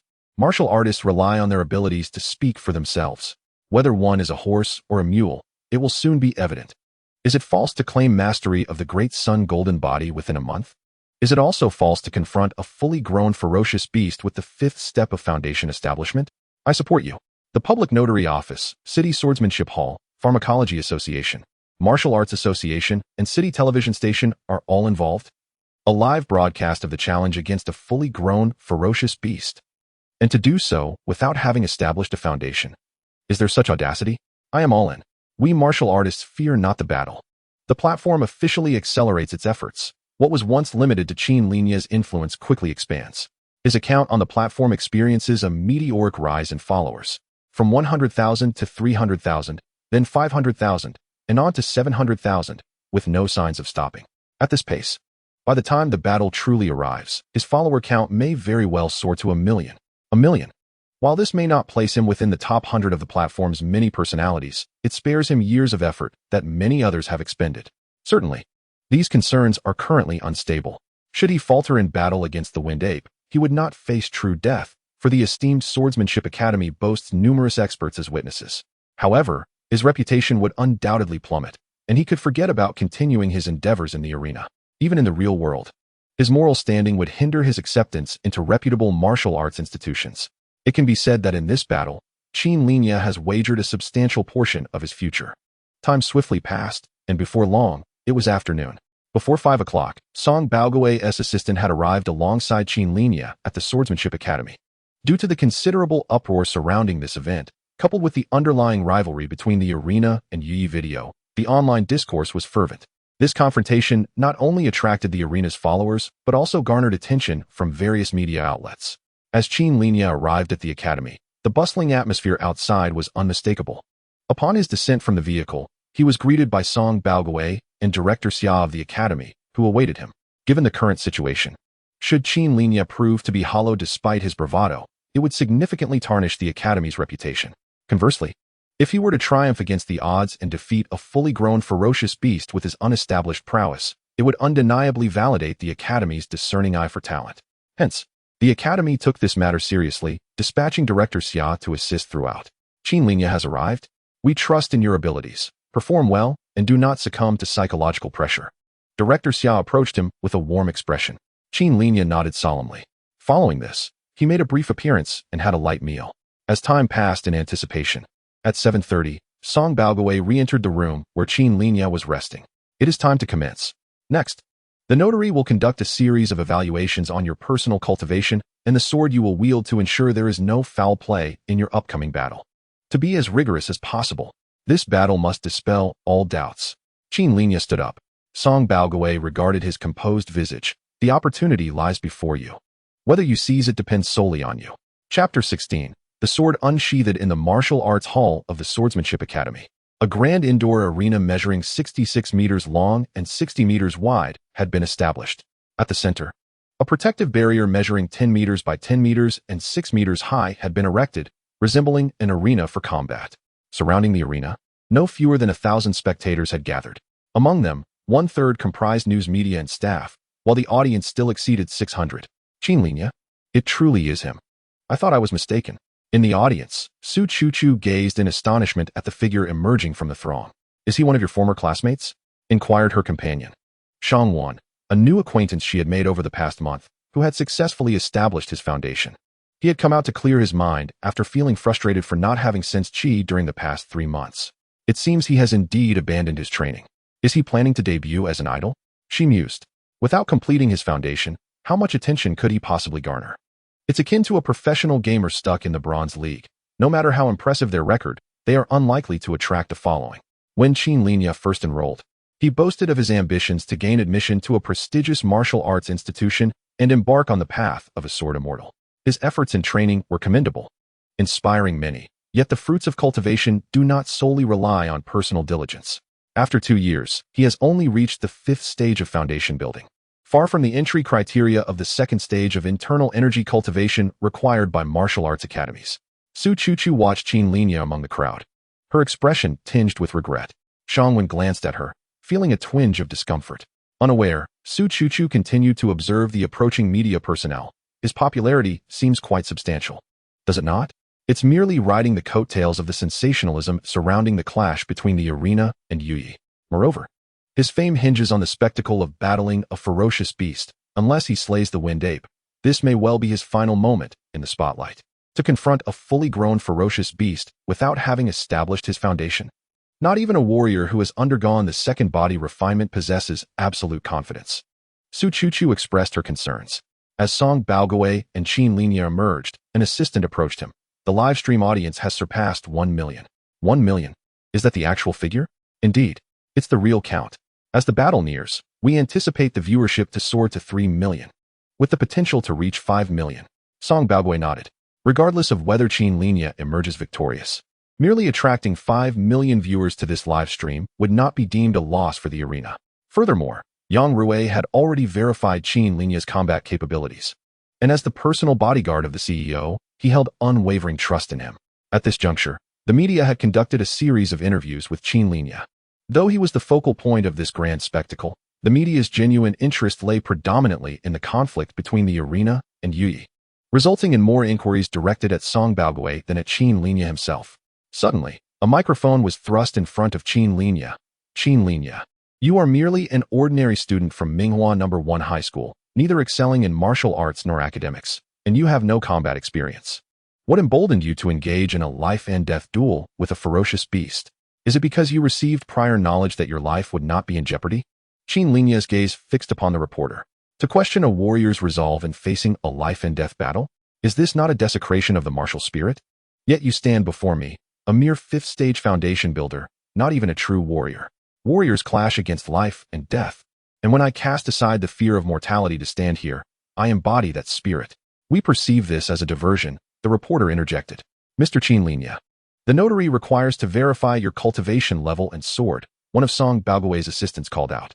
The public believes that your declaration of a life-and-death duel is merely a ploy to draw attention, as the Academy would never allow fatalities here. What is your response to this? All words are futile. A warrior must demonstrate everything through tangible combat. Before the reporter could press further, Qin Linye turned away and approached a middle-aged man at the notary's station. Under the camera's watchful eye, the man conducted a verification spell and swiftly announced, this student, Qin Linye, is indeed at the 5th stage of foundation building and has not ingested any other substances. Another individual examined his sword and handed it to him. Chromium 14, molybdenum 6, carbon 1, 063, standardized steel sword. Please sign the liability waiver. Song Baoguei stood behind Qin Linye. Consider this carefully once you affix your name. There is no turning back, and you may even face death in the arena. I have encountered a phrase. The strong fear nothing. The strong are unafraid. The strong are invincible. While I may not achieve invincibility, throughout history, only the weak have succumbed to death.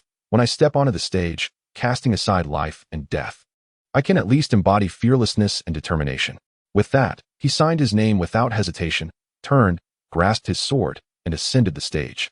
Exuding an air of grace and confidence, Song Baoguei observed the young man, who, despite his youth, radiated a sense of openness and nonchalance. Stirring a flicker of emotion within him, the youthful spirit, unrestrained and fierce, soared like a white-winged tiger in broad daylight. The onlookers clapped and laughed at the wildness. But what of it? Yang Rui quietly remarked, if this young man survives, he will undoubtedly achieve greatness. As Qin Linye stepped onto the platform equipped with iron chains, the murmurs in the crowd began to subside. Soon, a high-ranking official from Minghua City took the stage, emphasizing the city's cultural environment, the integrity of the martial arts academy, and resolutely declaring that no one bearing the title of genius would be allowed to deceive others, nor would any gem be allowed to gather dust. After several minutes of this discourse, a secretary whispered something in his ear, prompting him to leave the stage, still somewhat reluctant. All eyes finally turned to Qin Linye. At that moment, the online viewership in the live streaming room reached 3 million, with a deluge of comments flooding the screen, making it nearly impossible to see the visuals if one did not turn off the comments. A metallic clang echoed from the side. Soon, within an iron cage, a ferocious beast, resembling a slender, dark green version of a silverback gorilla, emerged into view. The wind ape. This creature, while slightly inferior in strength to the silverback gorilla, surpassed it in speed and agility, capable of easily outpacing it by several streets, and it was known for its brutal and highly aggressive nature. If a confrontation were to occur in the wilderness between the wind ape and the silverback gorilla, the latter would undoubtedly be slain within moments. Roar. Upon seeing the crowd at the Martial Arts Academy, the wind ape became visibly enraged, launching itself against the iron bars of its cage with a thunderous crash, eliciting gasps from the audience. The primary distinction between a ferocious beast and a mere savage animal lies in their aggression. A fully grown tiger possesses combat capabilities comparable to those of lower-tier ferocious beasts, yet it is not classified as one due to its relatively poor aggression. Indeed, you heard correctly. The tiger's aggression pales in comparison to that of any true ferocious beast. At this moment, the host's voice rang out. Before us stands this wind ape, with a strength exceeding 400 kilograms and weighing 151 kilograms, a true adult ferocious beast, verified to be young, vigorous, and exceptionally healthy. Today, it will face a 17-year-old human challenger. On stage, Qin Linye adjusted his breathing slightly, watching as the wind ape drew closer, its bloodthirsty and violent aura washing over him. He felt his heart pounding, blood coursing rapidly through his veins, and his body grew hot. This was blood aflame. He gripped his sword tightly. Listening to the rising shouts in the martial arts hall, his focus sharpened to its utmost. Clang. The iron cage door swung open. Roar. The already furious wind ape let out a deafening roar as it lunged ferociously at Qin Linye. Draw your sword, young man. Clash. The sword was unsheathed. Chapter 17. The First Battle Roar. The bloody and savage aura crashed over the spectators like a tsunami, transporting them into the ancient wilderness. Students like Su Chu and Shang Wan, who had always remained sheltered in their ivory towers without ever confronting a ferocious beast, turned pale. The wind ape was a master of speed and agility. Even though the ring measured only 10 meters in width, he dared not allow this beast to unleash its full velocity. Qin Linye let out a low growl and bravely stepped forward. His footfall seemed to shake the ground. Harnessing this power, his energy surged through his body, flowing into his arms, ultimately coalescing in the sword he held tightly. Then, he struck like lightning. This strike, a mere thrust from the foundational sword technique, was executed with such mastery that it approached instinctual perfection. The long sword sliced through the air, deftly evading the wind ape's descending blow, aiming for a lethal strike beneath its arm, as if to pierce its skull. However, the wind ape's reflexes were extraordinary. Tilting its body, it collided with the blade, deflecting the thrust just enough to cause a spray of blood. Yet the fierce recoil nearly caused Qin Linye to lose his grip on the sword. Roar. The wind ape roared in fury, its overwhelming aggression rendering it almost impervious to pain. Seizing the opportunity as they closed the distance, it charged with terrifying force. The winged ape, excelling in speed, could reach up to 40 or 50 meters per second at full throttle. Imagine a creature weighing over 300 pounds barreling forward at a speed of 150 kilometers per hour. The sheer force was unimaginable. Any untrained bone would shatter on impact. Even with Qin Linye's hard-won bone refinement and the protection of the great sun golden body, he dared not confront this beast directly. In the moment of collision, he invoked the inch land technique, striving to dissipate the majority of the impact's force. Bang! A flash of golden light. The dual protections of the inch land technique and the great sun golden body were not enough to fully shield him. The residual force sent him tumbling back 6 steps, crashing into the iron chain net behind him. Clang! The clash of metal resounded. Qin Linye felt his blood surge, nearly spilling from his throat. Before he could suppress the tumultuous blood, the winged ape struck down with its paw. This blow lacked the added momentum of a charge, yet the fierce gust of wind it generated forced him to instinctively tilt his head aside. Bang! The force of the paw grazed his head, striking a mere 4 centimeters to the left, the resulting wind causing pain in his ear. Crackle! The iron chain net rippled. Fortunately, the equipment of the martial arts academy was of exceptional quality, and the chain showed no signs of breaking. Seizing this moment, Qin Linye swiftly shifted his form. As he maneuvered, the sword that had previously struck the winged ape tore a massive gash in its body. Blood splattered across the arena. This scene silenced the previously raucous crowd. Roar! The sight of its own blood only intensified the winged ape's ferocity. It disregarded its own excruciating pain, roaring as it aimed to deliver a crushing blow to Qin Linye's skull. A force of 250 kilograms is sufficient to shatter a human skull. Even for those with enhanced bone density, a direct hit from the winged ape's 400 kilograms of force would result in a broken, shattered head.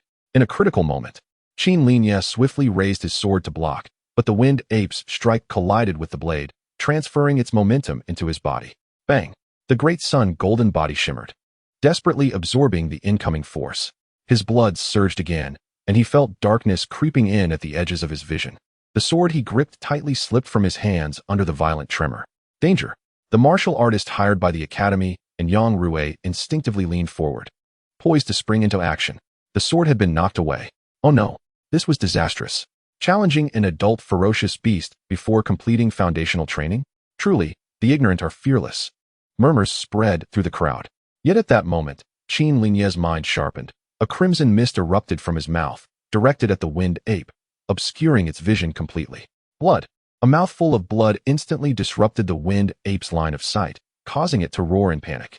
Seizing the opportunity, Qin Linye steadied his stance, his legs bending slightly as an unrelenting surge of power was extracted from within him, transforming him into a coiled spring.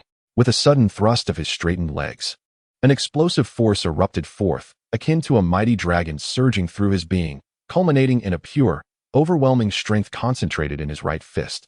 Aimed directly at the winged ape's skull, and he struck with ferocity. The foundational fist technique, crushing hammer. With a resounding thud, the fur at the point of impact on the winged ape rippled outward, creating visible waves of air. A crack. The sound of splintering bones echoed throughout the arena. Beneath Qin Linye's desperate counterattack, he shattered the winged ape's remarkably solid skull with a single blow. Equally fractured were the bones in his own fist, gleaming with golden light. Ignoring the pain in his right hand, Qin Linye pressed on without hesitation. Propelling himself forward with a powerful kick, he collided with the still reeling winged ape. Blood and energy igniting within him, his great sun golden body operating at peak capacity. A massive creature weighing over 300 pounds charged at a speed of 150 kilometers per hour, its force terrifying, while the audacity of a human, barely 200 pounds, to counterattack with such desperation was equally awe-inspiring. Bang! The winged ape's body was sent flying by Qin Linye's violent impact. Without pausing, he surged forward, and as his foot struck the ground, the previously discarded sword soared back into his grasp. He then aimed it at the winged ape's head and thrust. Death! A low growl erupted from Qin Linye's lips. Swoosh! Blood sprayed forth, as the winged ape's slightly larger than human head was pierced through. Not stopping there. With both hands gripping the sword's hilt, he channeled his blood and energy like a raging furnace into his arms, causing them to swell in strength. With this terrifying power, he brought the sword down forcefully. Rip! Blood splattered. The winged ape's head, along with part of its upper body, was brutally severed. There were no screams, no wails. The creature, more robust than a human, fell helplessly to the ground, its blood staining the earth crimson. No matter how tenacious a beast's life force, Being nearly split in two meant only one fate awaited it: death. Holding the sword, maintaining the downward motion, Qin Linye gradually straightened. Standing amidst the blood-soaked ground and the fallen wind ape, the light illuminated him, casting a radiant glow that mingled with the dull gold hue surrounding him. He stood resolutely on the platform, blood flowing from his hand along the blade. This blood was a mix of his own and that of the wind ape. Yet, it mattered not. In that moment, he felt as though he had been reborn. Chapter 18. The Glorious Battle Good. As the wind ape collapsed, Song Baoguei could not help but rise to his feet. He truly won, murmured an assistant nearby. Indeed, Yang Rui said with a faint smile. The crowd erupted in a flurry of excitement. In the Shiyu nation, individuals typically achieved foundational success by the age of 30 or 40, and those who underwent specialized training could rival the physical prowess of a fierce beast. However, matching the strength of a beast is one thing. Engaging it in combat and bringing it down is another. It is akin to the difference between humans and wolves, where humans are larger, but, aside from hunters, who among the office dwellers and townsfolk possesses the skill to kill a wolf with bare hands. At this moment, Qin Linye, with his 5th level of foundational cultivation, had slain an adult beast, a feat comparable to a student conquering a jaguar, leaving all in shock. The victor of this life-and-death duel was evident. Qin Linye had demonstrated to the world that even with just 5th level foundational cultivation, one could vanquish an adult beast. The host's voice rose in excitement. Applause erupted throughout the arena, celebrating Qin Linye's triumph over a fierce beast at such a young age. They applauded humanity's progress in overcoming savage creatures. Su Chuchu gazed at the figure on stage, now the center of attention, and after 2 years of knowing him, she felt as though she was seeing her classmate for the first time. After a long moment, she murmured, "Is that really Qin Linye?" Shangwen remained silent. Though he believed his future achievements would far surpass Qin Linye's, he lacked the courage to confront an adult beast himself, despite having completed his foundational training. Over 5 million viewers online. An assistant approached Song Baoguei, brimming with excitement. Moreover, in the past 2 days, we have gained 196,000 new registered users. Nearly a million increase in just a day. Song Baoguei glanced at the live stream room. The barrage of 666 comments filled the screen. Seeing this, he knew he had succeeded. His gamble had not been in vain. With this practical demonstration, they would have a significant advantage in the upcoming media battle against Yi Video. Qin Linye, Song Baoguei mused, observing the young man standing with his sword. Soaring to great heights, indeed. At least on our platform, he will no longer remain anonymous. Noticing Song Baoguei's gaze, Qin Linye turned toward him. "Thank you. You need not thank me. All of this is a result of your own efforts," Song Baoguei replied, signaling for medical personnel. "Please attend to his injuries. Rib fractures, internal bruising, and various injuries to the carpal bones," a doctor noted as he examined Qin Linye. "The medical expenses will be covered by us," Song Baoguei assured. This livestream had brought them nearly 200,000 new users, and with Qin Linye now a prominent figure with over 1 million followers, he was happy to forge a good relationship. "I'll prepare the healing ointment," the doctor said. Injuries like fractures were common among martial artists on the Xianhuang Star, and various brands of healing ointment could restore one within 10 days. "Qin, would you like to say a few words?" Song Baoguei inquired. Qin Linye nodded. At that moment, the assistant directed the livestream camera toward him. With one hand gripping the sword, he stood firm, like a towering pine. "My battle with the wind ape has showcased my progress in the great sun golden body. If there are still doubters or those who believe the beasts prepared by the platform are fabricated, I welcome them to challenge me. Just be ready with a wind ape. The sun cannot be obscured by clouds, and true gold fears not the flames." The assistant beside Song Baoguei cast a glance at him. The video may have lacked clarity, but they had witnessed the truth. Qin Linye's display of the great sun golden body had not reached minor completion, otherwise, he would not have sustained injuries. His proclamation of true gold fears not the flames seemed somewhat overconfident. The youth's arrogance was palpable. Song Baoguei chuckled. "Yet, is it not the folly of youth to be unrestrained? All right, you should return to recuperate. We look forward to you bringing even more captivating videos and live streams," Song Baoguei remarked. Qin Linye nodded and made his way to the medical room, where he received treatment for his injuries with the assistance of the doctor. During this time, he briefly glanced at the medical bill, which had reached 5 figures. Fortunately, this expense was covered by Sha Zhan, otherwise, he would have struggled to pay it. After the doctor left, Qin Linye reminisced about the harrowing battle he had just endured and reflected on his gains and losses. This victory felt somewhat fortuitous, ultimately. His courage fell short, and he had not fully harnessed the advantages of his techniques. The earthly steps, the great sun golden body, and his swordsmanship. Despite his trepidation, the exhilarating sensations of racing heartbeats, boiling blood, and surging adrenaline were intoxicating. In that moment of life and death, he felt an intense awareness of his existence. With each breath, each heartbeat, the rapid flow of blood, and the transmission of neural signals, he could perceive the Earth's natural splendor and the vast grandeur of the universe. The heavens and earth were one with him, and he was one with all things. After a considerable time, Qin Linye managed to gather his thoughts. This is what it truly means to live, he murmured to himself. Moments later, he focused his mind on the ability panel, silently counting the time. 50 minutes, 52 minutes, 54 minutes, 56 minutes. Finally, an hour had passed. Within his mental perception, a message on the ability panel surged forth. Comprehensive evaluation, glorious battle, skill point, 1.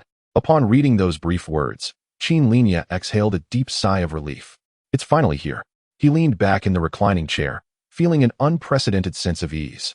He had exerted himself to the fullest, even leveraging the mutual strife between Sha Zhan and Yu Yi to garner millions of views. If that wasn't sufficient, he would have had no choice but to resign himself to being an ordinary martial arts prodigy. Thankfully, he had surmised correctly. The hidden core of the battle evaluation hinged on kills. Only by defeating the target could a battle be deemed complete, even if he accomplished feats beyond ordinary capabilities. Without a kill, he could not activate his abilities.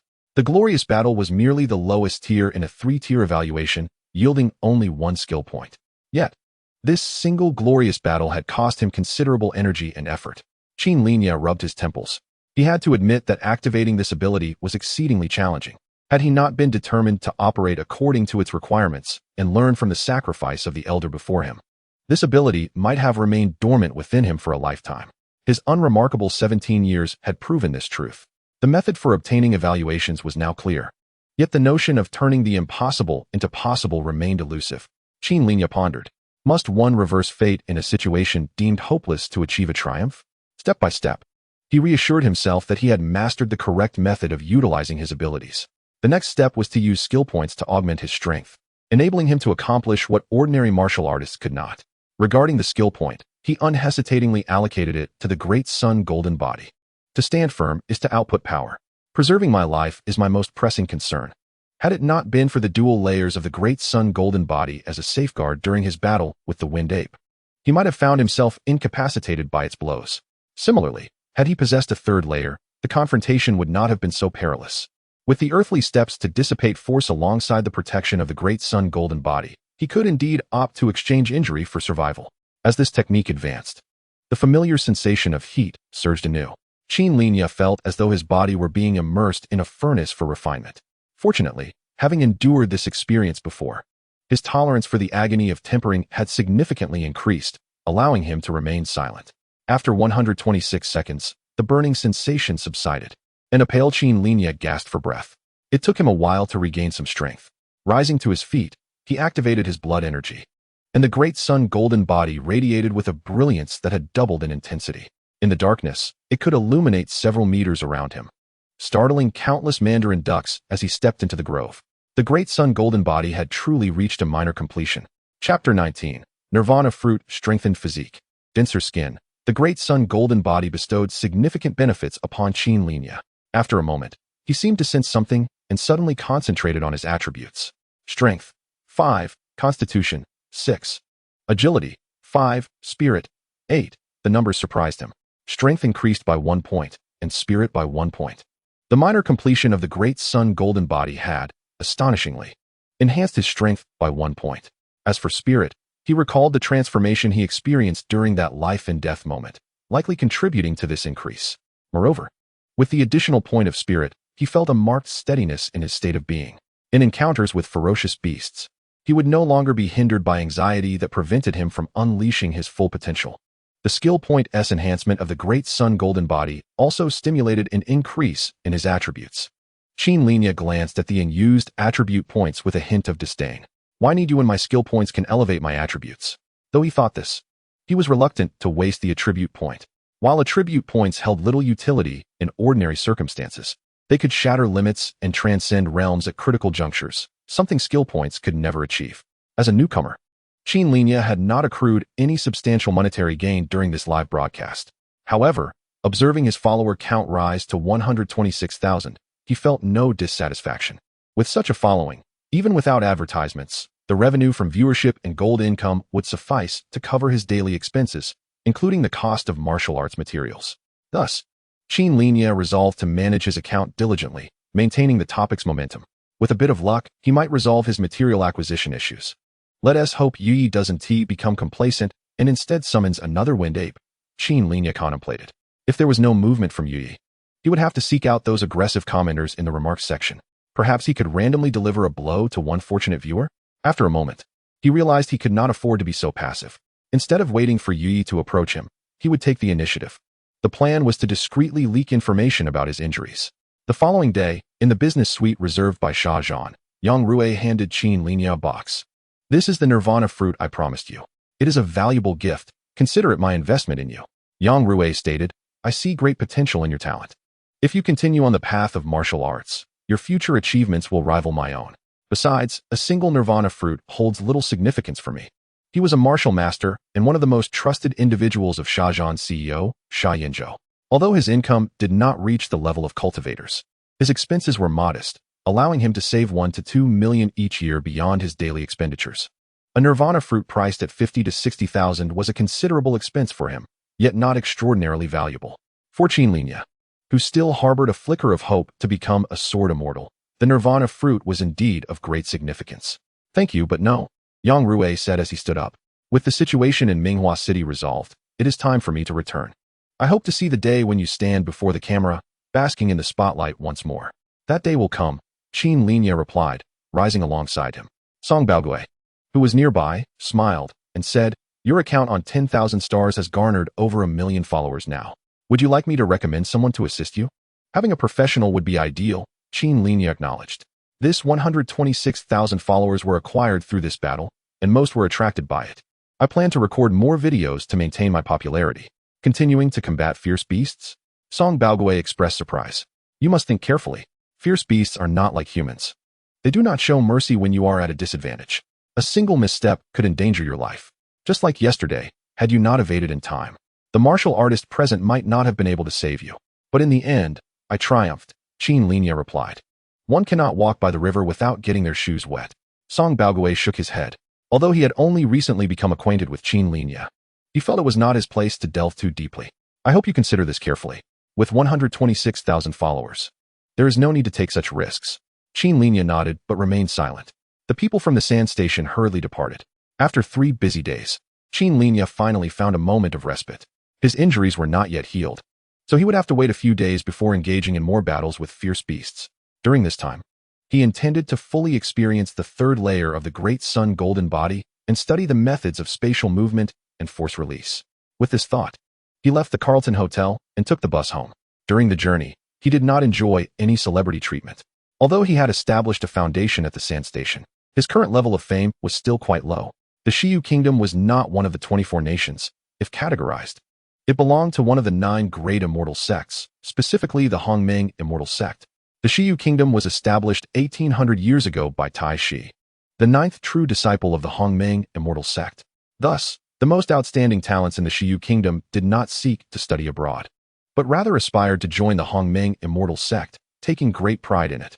After 1800 years of development, the Xiyu Kingdom boasted a population of over 1.6 billion and a land area of 31 million square kilometers. In a sea of 16 billion souls, his mere 100,000 followers was insignificant. However, due to his bandaged hands, he did receive the courtesy of people offering him their seats on the bus. Upon alighting, Qin Linye quickly returned home. As soon as he entered, he noticed that his usually lively sister, Qin Xiaosu, was quietly seated on the sofa. Upon seeing him, her eyes radiated a deep sorrow. What is wrong? Qin Linye inquired. Sighing deeply, Qin Xiaosu looked up with a melancholic expression, gazing at the ceiling at a 45-degree angle. I never anticipated that after so many years of sealing you away, you would ultimately break free. The future of Shenhuang Star will surely be fraught with turmoil. Indeed, I was too naive. Time flows like a river, relentless and beyond human control. The wheel of history will inevitably roll forward, crushing anything that stands in its path. Qin Linye planted his sword firmly. Speak plainly. Wow. Qin Xiaosu's despondent face quickly transformed into excitement as she leapt from the sofa and threw herself at him. the fragrance of youth enveloping him. Brother, you are so incredibly cool. Especially that decisive sword strike. It was beyond compare. I always knew you were extraordinary, given the chance. You would surely shine brightly and capture everyone's attention. No one can hinder you. Next time, you must take me along. I will cheer for you. Get down, get down. Qin Linye made a comical face. Aren't you worried that I might raise the difficulty of the wildest cultivation standards? You haven't even completed your foundation yet. Can't you find a better way to phrase that? Give me 10 seconds to rephrase, she retorted. Having not yet established your foundation, yet defeating fierce beasts that many established cultivators could not, the entire Minghua city was chanting your name, Qin Linye. I am proud to see you grow day by day, becoming the embodiment of justice, illuminating the screen with your wisdom and strength, igniting the passion of thousands. I tell you this because one day, when my life reaches its end, you will be crowned king. Listening to her, Qin Linye felt something was amiss. While the beginning of her speech was somewhat normal, the latter part about his life coming to an end, wasn't she a bit too young to be thinking about such things? Focus on your sword practice. If you tremble again during the next assessment and lack the courage to draw your sword, I will confine you with the wind ape. The wind ape. Upon recalling the ferocity displayed by the wind ape in the video, Qin Xiaosu instinctively shrank back, mumbling, I have a feeling I might become your sacrificial offering one day. Qin Linye could not be bothered to engage further. Do you not see that I am injured? Go, you will cook today. All right, wait, perhaps we should just order takeout. Qin Linye lamented, realizing he should have addressed his meals at the Carlton Hotel first. Chapter 20. The Backup Plan in Haizhou, Yuhai City. The headquarters of Yuyi consisted of two 30-story buildings. In the marketing department, Director Donghe addressed his assistant, Lan Yingying, who appeared sharp and composed in her women's shirt. The current public opinion is not in our favor. Lan Yingying presented a tablet to the mature and composed Director Donghe, who was in his 30s. Despite his true age of 61, his cultivation at the third step of the innate realm kept him looking youthful. The outcome of this conflict is not the primary concern. What matters is how many users we have gained, and how many they have, Donghe stated gravely. Over the past few years, Yuyi and the Sand Station had experienced a back-and-forth battle, and a single wave of public opinion would not have a significant impact. The claim that online memories last for 7 seconds is an exaggeration, yet 7 days is more than sufficient. Statistics indicated that in 3 days, the Sand Station's registered user count surged by 2,660,000, while our promotional data accounted for less than 10% of the Sand Station's. Is there a way to remedy this? I have some information that may help turn the tide, but I cannot be certain. Lan Yingying replied as she navigated to a document on her tablet. The document contained analyses from professionals regarding the battle between Qin Linye and the wind ape, along with video evidence and his injury reports. Based on the information I have, although Qin Linye defeated the wind ape, he has not actually cultivated the Great Sun Golden Body to the small achievement stage. Many viewers have deduced this from the video. If the video can be manipulated, then his injuries serve as irrefutable evidence. What then is your concern? He never claimed to have mastered the Great Sun Golden Body to the small achievement stage. Rather, the special effects merely depicted it as such. In other words, the topic has shifted back. Even if he defeated the adult fierce beast, the video may indeed have been fabricated? Exactly. We can view this so-called live broadcast from the Sand Station as a means of diverting public opinion and use this to launch an attack. Donghe tapped the table. What do you intend to do? Contact Bodhi Longzi's senior brother, Liao Chenzi, and have him expose the fraudulent nature of the video. I believe his words carry enough authority regarding the Great Sun Golden Body. Donghe carefully scrutinized the materials provided by Lan Yingying. After a considerable pause, he nodded and said with a cold smile, injuries cannot be fabricated. I refuse to believe that a student named Qin Linye could maintain control over his Great Sun Golden Body while grappling with a ferocious beast. He waved his hand decisively. Go ahead, let Liao Chenzi take the stage. We have reason and evidence, with images to substantiate the truth. The matter pertains to the Great Sun Golden Body. Offering him a substantial fee for his appearance will surely entice him to unveil the sensationalism of the video. Before Qin Linye had noticed it, this injury had revealed a significant issue. Qin Xiaosu could not continue in this manner. She lacked cooking skills, shopping acumen, laundry proficiency, and cleanliness habits. Her academic performance was poor, her social skills lacking, and her psychological resilience was weak. Aside from her charming beauty, her family's 2 properties, and a monthly allowance of several thousand yuan, she possessed no redeeming qualities. Every day after school, she sprawled on the sofa or bed, indulging in dramas and novels. How would she cope in society with such limited practical skills and mental fortitude? How could she survive? Thus, for her own good. Qin Linye decided to cultivate her abilities in shopping, cooking, laundry, and household chores to prevent her from becoming a burden in adulthood. You see, this is all for your benefit. He presented a daily task list to Qin Xiaosu, speaking earnestly. I am your brother. As the eldest, I act as a father. Trust me, I will not harm you. Qin Xiaosu blinked her beautiful eyes at him and replied, Brother, tomorrow is your birthday. Is tomorrow the 22nd? Qin Linye glanced at the calendar. Then, after a moment, said sternly, Let us not divert the topic. We are discussing household chores. What gift do you desire? I noticed that the supermarket has Sanlu milk on sale. I could buy you 10 boxes for you to indulge in. I am too old for milk powder. Qin Linye pushed the list towards her. Look, here is your schedule. Wake up in the morning, make breakfast, tidy up the house, sweep and mop the floors, and then wash the clothes. What would you like for breakfast tomorrow? Should I get you some oranges? Are you thinking of oranges? Qin Xiaosu looked at him gently. 2 will suffice for me. The rest are for you. Noticing the unusual demeanor of Qin Xiaosu, Qin Linye sensed something amiss, yet could not pinpoint the issue. He then firmly struck the table. Not just breakfast, but cleaning and lunch. I am entrusting everything to you. This is to develop your independence and self-reliance.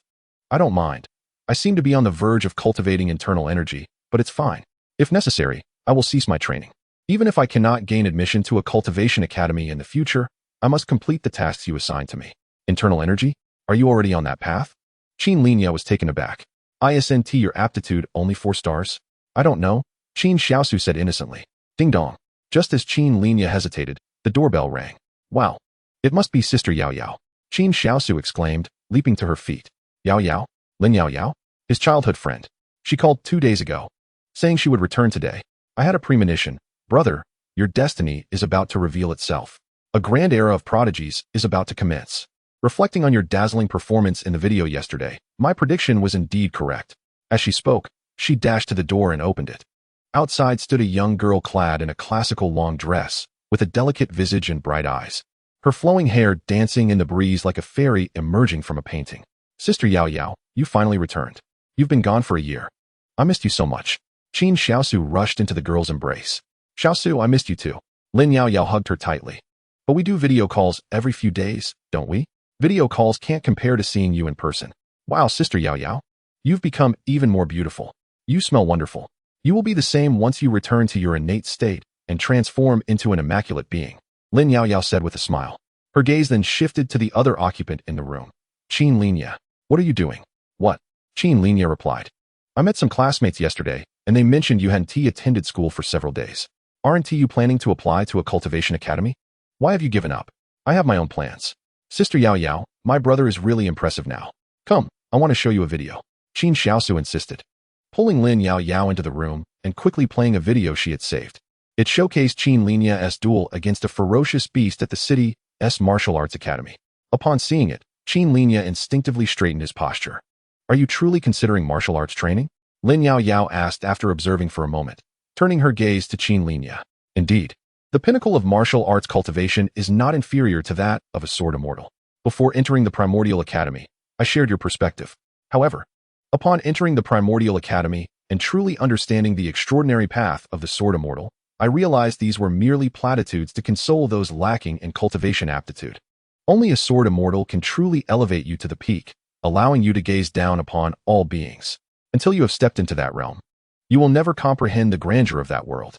Chapter 21. The Return. I have studied the sword immortal. They advocate for a single sword to break myriad laws, refining all true energy into sword energy. Once the sword energy is unleashed, it is unstoppable. However, while the sword immortal excels in offense, their defense is lacking. Once the sword energy is depleted, their life hangs in the balance. The sword immortal can fly on their sword, often placing them in an invulnerable position. After cultivating their protective energy, they can break the sound barrier with their sword, moving freely. Moreover, the social status of a sword immortal is unparalleled. Cultivation is about self-improvement. I firmly believe that the self is the foundation of all. As the ancients said, my life has limits, yet knowledge is boundless. To pursue the bound within the boundless is perilous. The mortal body is finite, yet the radiant sword energy is eternal, sourced from heaven and earth, refining essence into energy, refining energy into spirit. True energy originates from one's own essence, and essence stems from oneself. Thus the notion that body refinement is futile is a mere prejudice. Qin Linye asserted. Cultivators can directly draw spiritual energy from spirit stones to refine their true energy, achieving efficiency that surpasses the essence refinement by more than tenfold. Those sword immortals can even absorb the power of the stars to sustain themselves, achieving longevity. The prerequisite is having the wealth to purchase spirit stones. Qin Xiaosu interjected to affirm her presence. Before activating the abilities within me, Qin Linye naturally acknowledged Lin Yao's viewpoint. However, now that he possesses unique powers, he believes that preserving his life is of utmost importance. The sword cultivation path is unparalleled in its lethality. Yet, if a soul sword cultivator and a martial saint were both cast onto a ferocious demon star to survive for a month, the one most likely to endure would undoubtedly be the martial saint. Nevertheless, that is not the crux of the matter. The key point is half a year, specifically 4.5 months. He lacks confidence in breaking through to the second stage of energy refinement and gaining admission to the cultivation academy within that time frame. Many with 3-star aptitude get stuck at the stage of capturing the energy sense for half a year, let alone his 1-star aptitude, without guidance from a skilled cultivator. The highest record for a 1-star aptitude capturing the energy sense is 14 months.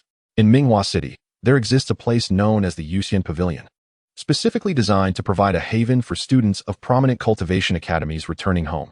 Allow me to take you on a brief tour, so you may appreciate the vastness of the world around you, lest your perspective remains confined to the modest grounds of Minghua City No. 1 High School. I won't go. Qin Linye replied firmly. Linye, why do you always insist on debating right and wrong with me? Lin Yao's voice quivered with emotion, tinged with a hint of grievance. You did this as a child, and you continue to do so now. Can't you just listen to me for once? Indeed. Boys should yield a little to girls. Sister Yao has come all the way back just to celebrate your birthday. Qin Xiaosu chimed in, unknowingly clutching a bag of dried fish, enjoying it with great relish. Why should I yield? My cultivation is at stake here. My innate talent makes my path in cultivation exceedingly arduous. Why not take a less demanding route, such as the martial arts path, which requires relatively lower qualifications? Qin Linye argued passionately. That makes sense, Lin Yao conceded. Given his poor aptitude, lack of wealth, and stubborn nature, the martial arts path may indeed suit him better. However, one can compensate for inadequate talent with effort. Cultivation is often a matter of 99 parts talent to 1 part enlightenment. It is not unheard of for individuals with 1-star talent to achieve the realm of the Yuan Shan. I know. You're referring to Wen Feng, whose daughter, Wen Ro, is as beautiful as her name suggests. Yet, while there are numerous Yuan Shan practitioners in the country, only Wen Feng has achieved this with 1-star talent. Moreover, you overlooked an important detail. Wen Feng's father, Wen Biashan, is the chairman of the Huanglong Group, valued at over 300 billion. Without Wen Biashan's support, it would have been questionable whether this Yuan Shan could even reach the sword-controlling stage of cultivation. Qin Linye maintained his composure. Your argument holds some weight. It seems Wen Feng's achievements were indeed bolstered by financial means. There are several large corporations akin to Huanglong Group in the country, yet only Wen Feng has ascended to the status of a Yuan Shan. This illustrates that resources are not the crux of the matter. I know you are not one to resign yourself to fate. Though you feign nonchalance, your inherent stubbornness will never allow you to accept defeat. Such setbacks shall not break you. Let me assist you in rising once more. Exactly, Qin Xiaosu exclaimed eagerly. Sister Yao is entirely looking out for your best interests. And brother, while you may be somewhat handsome, relying solely on your looks won't suffice. Sister Yao has been specially invited to the primitive Dao Academy, and her future is boundless. With her support, your later years can be a walk in the park, and I won't have to worry about you bringing calamity to the world. Before she could finish her thought, both Qin Linye and Lin Yao turned sharply, glaring at her. Shut your mouth. Startled, Qin Xiaosu dropped her dried fish. Linye, you turn 18 tomorrow. It's time to mature a bit. It's settled then. I will take you to the Yuan Pavilion tomorrow, Lin Yao declared, addressing Qin Xiaosu with a nod. Come along, Xiaosu. With that, she turned and left, not allowing them a chance to refuse. Brother, I have an ominous premonition, Qin Xiaosu murmured. Then you may indulge in your premonitions. Qin Linye replied as he headed toward his room. Listen to me, brother. If you encounter provocation at the pavilion tomorrow, you must exercise restraint. Remember, others may have seen your brothers, masters, and ancestors behind them, while you have none. Upon reaching his room, Qin Linye logged into his social media account. He often found himself embroiled in arguments with Lin Yao. Her attitude of knowing everything and insisting that she was always right for his sake was infuriating. He had hoped that her time at the primitive Tao Academy would temper her demeanor, but she remained unchanged. He opened his account and noted that the video featuring his cultivation of the Great Sun Golden Body had garnered over 6 million views. Suddenly, his phone buzzed with a message from Song Baogui, accompanied by a link. "You've got trouble," the message read. Following the link, Qin Linye quickly found himself watching a video. A man in his 30s spoke with righteous fervor. "My junior brother's willingness to share the Great Sun Golden Body is not for the sake of attracting attention, but to encourage more individuals to achieve success in this cultivation path, contributing to the eradication of demonic beings and the purification of the environment." Take this recent 10,000 star year video as an example. The individual did not genuinely master the Great Sun Golden Body, but resorted to deception for profit. Such actions must be condemned, or the moral fabric of society will be severely affected. Is that Liao Qin, the senior brother of Bodhi Dragon's son? Qin Linye mused, examining his background. Bodhi Dragon's son hailed from the Longxiang Temple, a minor martial arts sect, and had surpassed his master to become the strongest within it. Although Liao Qin was his senior, his cultivation was insignificant compared to the remarkable Bodhi Dragon's son, as he was merely a mid-tier martial artist at the age of 32. Ding ding. Qin Linye's phone rang again. Upon answering, Song Baogui's voice came through. "Have you seen the video? This was released at 10 o'clock this morning by Yuyi. It seems they are unwilling to accept their previous defeat and are planning a resurgence." "I figured as much," Qin Linye replied. "I know Dong He. He is arrogant and prideful. After failing before you, he will undoubtedly seek to regain lost ground through you. However, fear not. The howls of defeated hounds will not impact you. With the victory against the Minghua City Swordsmanship Academy as your backing, even if they bring in Bodhi Dragon's son's senior brother, it won't affect you. Just endure and ensure they don't find further evidence against you." "I understand," Qin Linye nodded. "Take care of yourself," Song Baogui concluded before hanging up. "I must not be caught off guard," Qin Linye thought as he scrolled through the comments beneath his video. The previously adoring comments were now inundated with scathing criticism. Truth cannot be hidden, nor can falsehoods be made real, even with strong connections. You cannot obscure the fact that you enhanced the Great Sun Golden Body with effects. Is the platform treating us all as fools? We can discern the difference. We must stand up. This is no longer merely a matter of a deceptive video, but rather a question of freedom and development. Can a single video platform manipulate reality so brazenly? What truth remains in this world? Qin Linye felt as if he was being inscribed upon a historical pillar of shame. The momentum of the backlash was remarkable. What should he do next? Young and impetuous, it was only natural to retaliate when confronted. Even two strangers could come to blows over a fleeting remark. Thus, it was reasonable for him to respond in kind. With newfound resolve, Qin Linye published a post on his account. "If you can act, do not merely talk. A warrior's prowess is proven through action, not words. As an 11th grader at the 5th step of foundation building, I dare to challenge ferocious beasts to prove myself. Do you dare? Anyone who doubts the caliber of my Great Sun Golden Body, bring your wind monkeys along." Having reviewed his post, he nodded in satisfaction. The tone conveyed a sense of indignation and righteous anger, embodying the youthful spirit that leaped forth from the screen. Within half an hour of sending the message, Song Baogui's call came through. "What are you doing? Aren't you just handing them a weapon against yourself? Do you not have any awareness of your own level in the Great Sun Golden Body? You should know that I have only been practicing it for a month since I started posting videos." "So what?" Song Baogui's voice was tinged with annoyance. "I have made a breakthrough." Suddenly, there was silence on the other end, followed by the sound of inhalation. "What did you say?" "After nearly a week of diligent and painstaking training since I began posting videos, I have finally advanced to the minor completion stage of the Great Sun Golden Body." Chapter 22. The club, is what you said true? "Of course," Qin Linye replied. "This time it is a contingency from Yuyi, but I am confident in my ability to handle it. I hope the Sha Station can exert some public pressure on them to prevent them from sending the strongest wind ape. All right, they wouldn't dare lose face. If they did send the strongest wind ape, you could easily refuse. After all, you are only at the 5th step of foundation building. Challenging a fully grown ferocious beast is already beyond what most can achieve. Sending their best? Everyone knows they would be making things difficult." Song Baogui replied immediately. "Does Sha Station need to continue live streaming?" "Yes, as I mentioned before, I will arrange for a professional to manage your account. And this time I will send him over." "Fine. If Yuyi fails again this time, they won't have a chance to recover." Song Baogui's tone was filled with ease and delight. Qin Linye, however, hoped that Yuyi would continue to pursue him relentlessly. After all, a wind ape could cost upwards of 100,000. "I suspect my injury will take about a week to heal, so please make the arrangements." "Understood." Song Baoguei acknowledged. Then couldn't help but praise. Qin Linye, you are truly a martial arts genius. To cultivate the great sun golden body to minor completion in just over a month. This technique may truly flourish in your hands. Thank you for your kind words. After chatting a bit longer, Qin Linye hung up the phone. Sitting in his chair, he sighed. Compared to the unparalleled sword immortal, his first priority was to ensure his own safety. With that thought, Qin Linye picked up Schrodinger's crocodile and began to peruse it for study. His special ability required him to grasp a certain technique in order to accumulate skill points. And the quantum immortality method belonged to the realm of fantasy skills, lacking a formal cultivation method for reference. Therefore, even if he had to piece things together haphazardly, he needed to find a way to bring it to the entry level. The next day, Lin Yaoyao forcibly dragged Qin Linye out. As for Qin Xiaosu, she was still at school.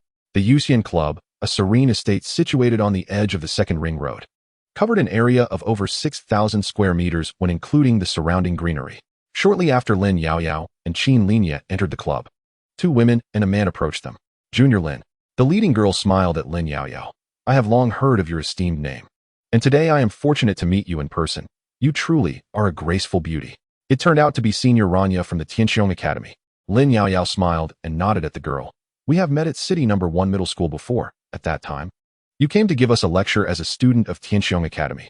I was fortunate to hear your cultivation experiences, which have been of great assistance to me. So we have this connection. It seems we are quite fated. Ranya's eyes brightened at the mention of visiting the original Dao Academy, which is one of the key academies in the country and not inferior to ordinary sections. It is said that several of the academy's leaders have achieved the nascent soul stage. Although she could not gain admission, a tour would fulfill a long-held wish. Absolutely. But it may trouble Junior Lin. Senior, your willingness to visit brings joy, not trouble. Lin Yaoyao said with a smile, turning to Qin Linye. Ah Yi. Senior Ranya is the pride of Minghua City. You should learn from her. Who is this? This is Qin Linye, my childhood friend, with whom I have grown up. He is now enrolled in City No. 1 Middle School. Lin Yaoyao introduced, then turned to Qin Linye. Senior Ranya is the daughter of Chairman Ran Fengyu of Qianjintang, a renowned brand with a 300-year legacy, known for the quality of its medicinal materials. If you need any cultivation-related resources, Qianjintang should be your first choice. Junior Lin, you flatter me, but our resources at Qianjintang are always of high quality. If you need anything, just mention my name, and I will speak to the person in charge to give you a 20% discount. Senior Ranya, that is not appropriate. There is nothing inappropriate about it. Ranya waved her hand. Our sales already have a certain profit margin. A 20% discount might not even reach the cost price. Think of it as selling at low profit for high sales. I should thank Junior Qin for supporting our business. Then I thank Senior Ranya on behalf of Yi. You're too kind, Junior Lin. Ranya seemed to remember something. Speaking of City No. 1 Middle School, I heard that this term has several promising talents. Jin Hongyan, Wang Zhizhi, Han Jiangxue, Li Ming, all of whom have the potential to enter key academies. Among them, Jin Hongyan is said to have already cultivated true qi.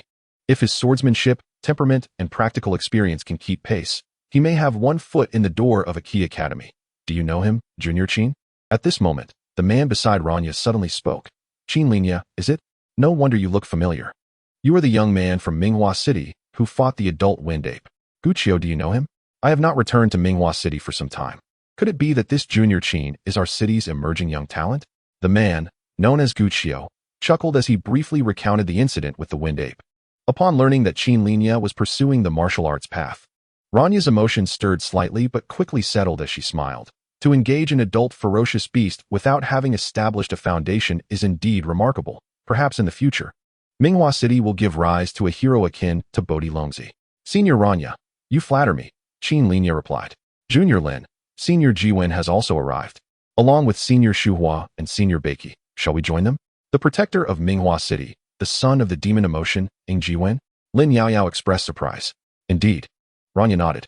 The country of Shiyu is divided into 4 levels: province, city, town, and village. The city can be further classified into key cities and ordinary cities. Minghua City, not located near the border and devoid of ferocious mountains and forests, is not the capital of Yun province, thus lacking a permanent nascent soul master. The 12th level great cultivator, Ing Maching, is the strongest protector of Minghua City. Moreover, Ing Jiwen has entered the innate sect, becoming a disciple of it. Although the innate sect does not compare to the 9 great immortal sects, it is still among the top sects in Shiyu, with a true monarch overseeing it.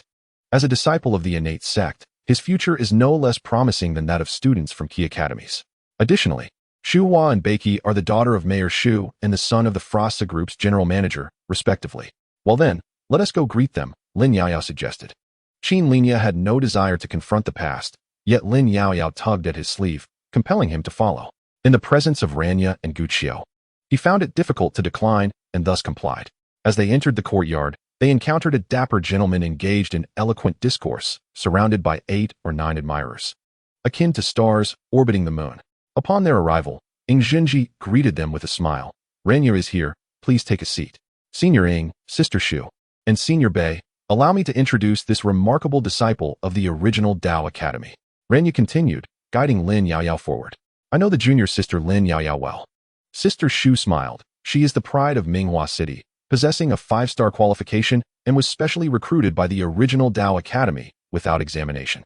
5-star qualification? Special recruitment by the original Dao Academy? This revelation drew the gaze of all present, including Ing Zhenji, towards Lin Yaoyao. A 5-star qualification is exceedingly rare. It is unlikely that Minghua City could unearth even a couple in a year. I have heard of junior sister Lin's esteemed reputation, and seeing her in person is truly a revelation. If I recall correctly, you have only been at the original Dao Academy for just over a year. Yet you have already reached the innate stage. It is indeed remarkable. Ing Zhenji remarked with admiration. You flatter me, senior. Compared to you and the other seniors, my achievements pale in comparison, Lin Yaoyao replied modestly. Do not be so humble. While we may hold a slight advantage now, when it comes to the potential to condense true essence and refine qi into a solid form, junior sister Lin is undoubtedly the top contender. I have only just entered the innate stage, and the condensation of true essence seems distant. I cannot compare to your imminent mastery. Ing Zhenji continued, glancing at Qin Linye. This is my friend Qin Linye. I brought him to witness the true young talents of Minghua City. We are hardly the true talents. Ing Zhenji chuckled, addressing Qin Linye. Please make yourself comfortable. It is an honor to meet both of you today. I will cover all expenses. Thank you for your generosity, Senior Ing. Lin Yaoyao quickly urged Qin Linye to sit beside her. The gathering proceeded with lively discussions, initially revolving around the recent political changes in Minghua City, followed by beneficial policies for cultivators in the Xiyu Kingdom, and subtly touching upon the ongoing purge of pollution sources in the wild marshes. Although their information lacked clarity, it possessed considerable value. For instance, the crackdown on pollution sources would inevitably lead to rising prices for medicinal materials related to healing and recovery, suggesting a lucrative opportunity for investments in related stocks. Furthermore, the planning of new roads in Minghua City would likely inflate nearby property values, presenting a chance for profit.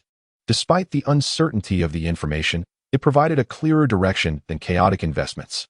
This exchange continued for several hours until Ing Zhenji had to leave due to other commitments. The atmosphere throughout the gathering was harmonious, devoid of any provocations or sharp exchanges as previously mentioned by Qin Xiaosu. Chapter 23. The past. This is Senior Rant's number. Add her for a 20 discount. For a medicinal material expense of 100,000, you would save 20,000. This is Senior Ying's number. But try not to disturb him unnecessarily. And here is Senior Wu's contact. His family is connected to the deputy director of the security department. If you find yourself in conflict with anyone in the city, you can seek his assistance. On the way back, Lin Yaoyao urged Qin Linye to save the numbers. Remember to maintain these connections from time to time. If you live in Minghua City, these will be your network. Is it meaningful? Qin Linye suddenly spoke up, having remained silent until now. I understand what you're implying. They may not even remember your name after this fleeting encounter. But in the competition for key positions, such seemingly inconsequential connections might allow you to outshine your competitors and transform your life. They regard only your facade. It matters not. I will nurture a good rapport with them, Lin Yaoyao replied. If not for the fact that my cultivation resources are tailored by the Academy's instructors based on my training, I would even wish to use my resources to assist you. Lin Yaoyao. Qin Linye suddenly called her name loudly. Do you realize what you're doing? I do. No. You do not. Qin Linye looked at her. Why do we always argue? With your intelligence, can you not fathom it? I have never intended to argue with you. I simply do not wish to see you wallow in despair due to your parents' issues. I want to help you and hope that you achieve sufficient success to fulfill your aspirations. Lin Yaoyao remained calm. Every individual has their own choices, and their future should not be dictated by others. But this is the best choice for you. Everything I do is for your benefit. For this, I even smile at others, yet you act like a child throwing tantrums at those who care for you. Lin Yaoyao shook her head in disappointment. Today is your birthday. I will not argue with you. I have reserved a private room for you and invited your best friend Lu Hong. We should head there now. Xiaosu will come on her own after school. Your heart tribulation? Qin Linye suddenly asked out of the blue. Lin Yaoyao paused for a moment before replying, yes. The heart tribulation.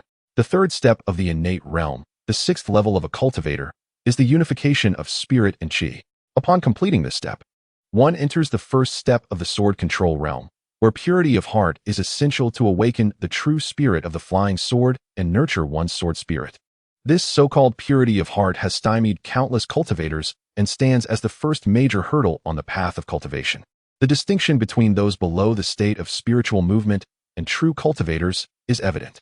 I will never forget that stormy night 8 years ago, when in the depths of darkness and fear, the light that shone forth when you opened the door, Lin Yaoyao recounted. Qin Linye remembered that night vividly.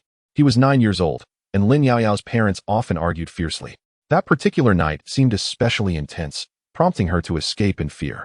It was around 1:30 a.m., and with his parents working late, the thunderstorm outside had left Qin Linye and Qin Xiaosu terrified and unable to sleep. Spotting Lin Yaoyao, who had played with them since childhood, he quietly opened the door to let her in, and the three of them huddled together on a bed for the night.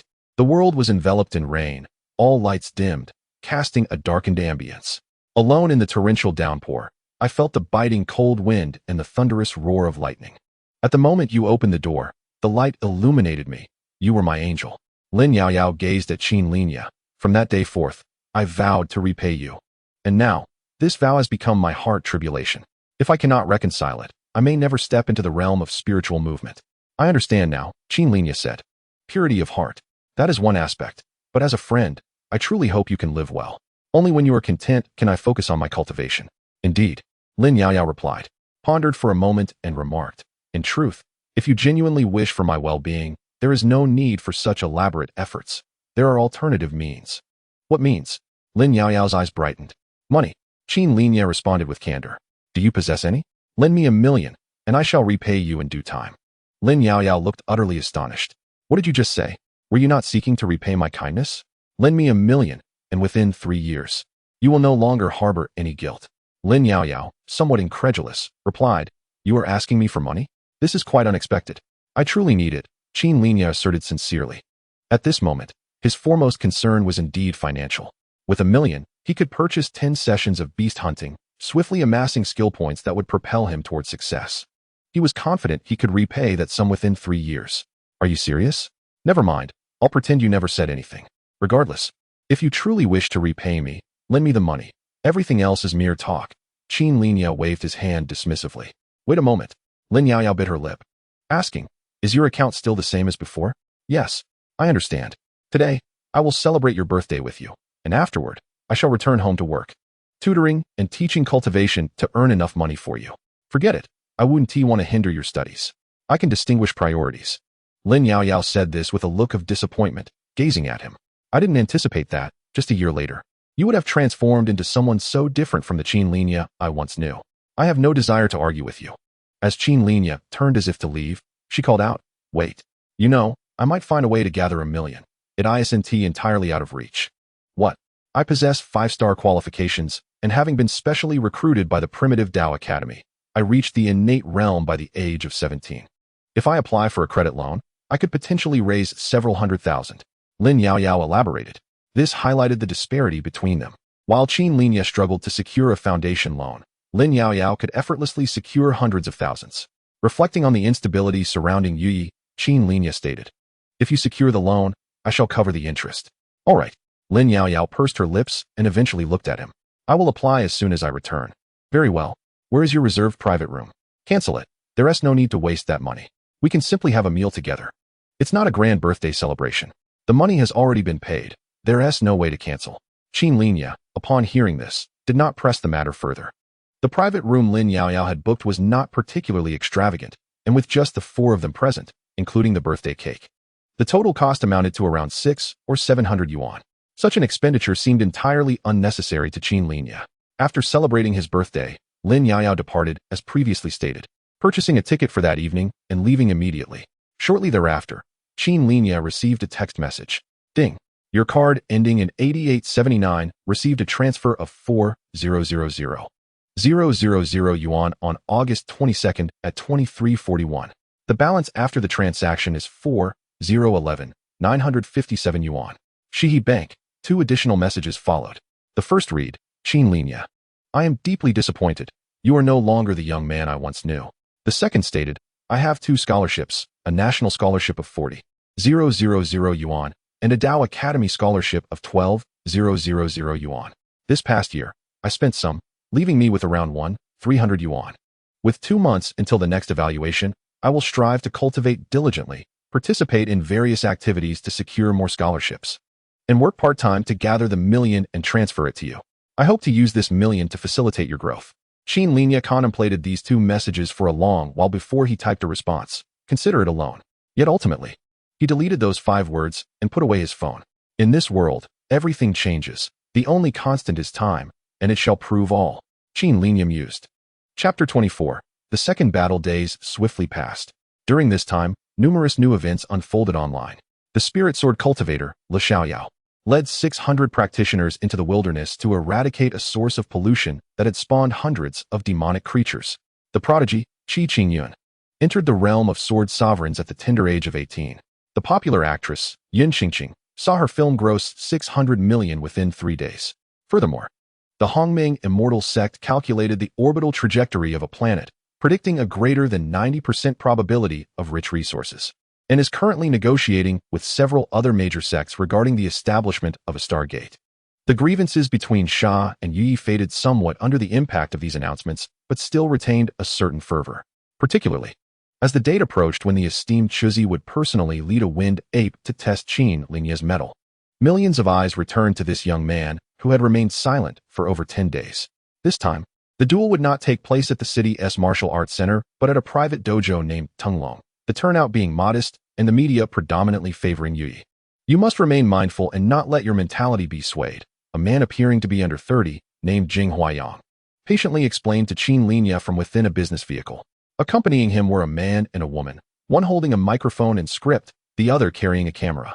These were the personnel sent by Song Baogui to assist Qin Linye with this live broadcast. Unlike last time, Qin Linye was no longer an unknown novice. His popularity in this broadcast could yield not only a share of traffic revenue, but also 40% of gifts received from viewers. Did they hire a notary? Naturally. We emphasized that Yi might seek a powerful wind ape to target you, making it essential for them to have one. Additionally, besides Chuzi, Master Yi Yunxiao will also be present. Master Yi? Qin Linye was taken aback. Master Yi was not only a martial artist, but also proficient in dozens of martial arts secrets. It was said that he had participated in the compilation of the 10th set of body refinement techniques, making him a truly respected figure in the martial arts community. Moreover, he had hundreds of direct disciples, with dozens having achieved martial artist status, 3 of whom had even attained martial sovereign levels, thus justifying his esteemed reputation. Yi managed to engage this martial arts master? It wasn't Yi who sought him out. He volunteered to come upon learning of the situation.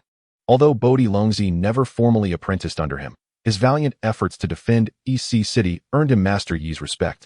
After watching your video, he likely felt you were merely seeking attention through the Dainichi golden body, so you must ensure nothing goes awry this time, Jing Huayang cautioned earnestly. I understand. Qin Linye nodded.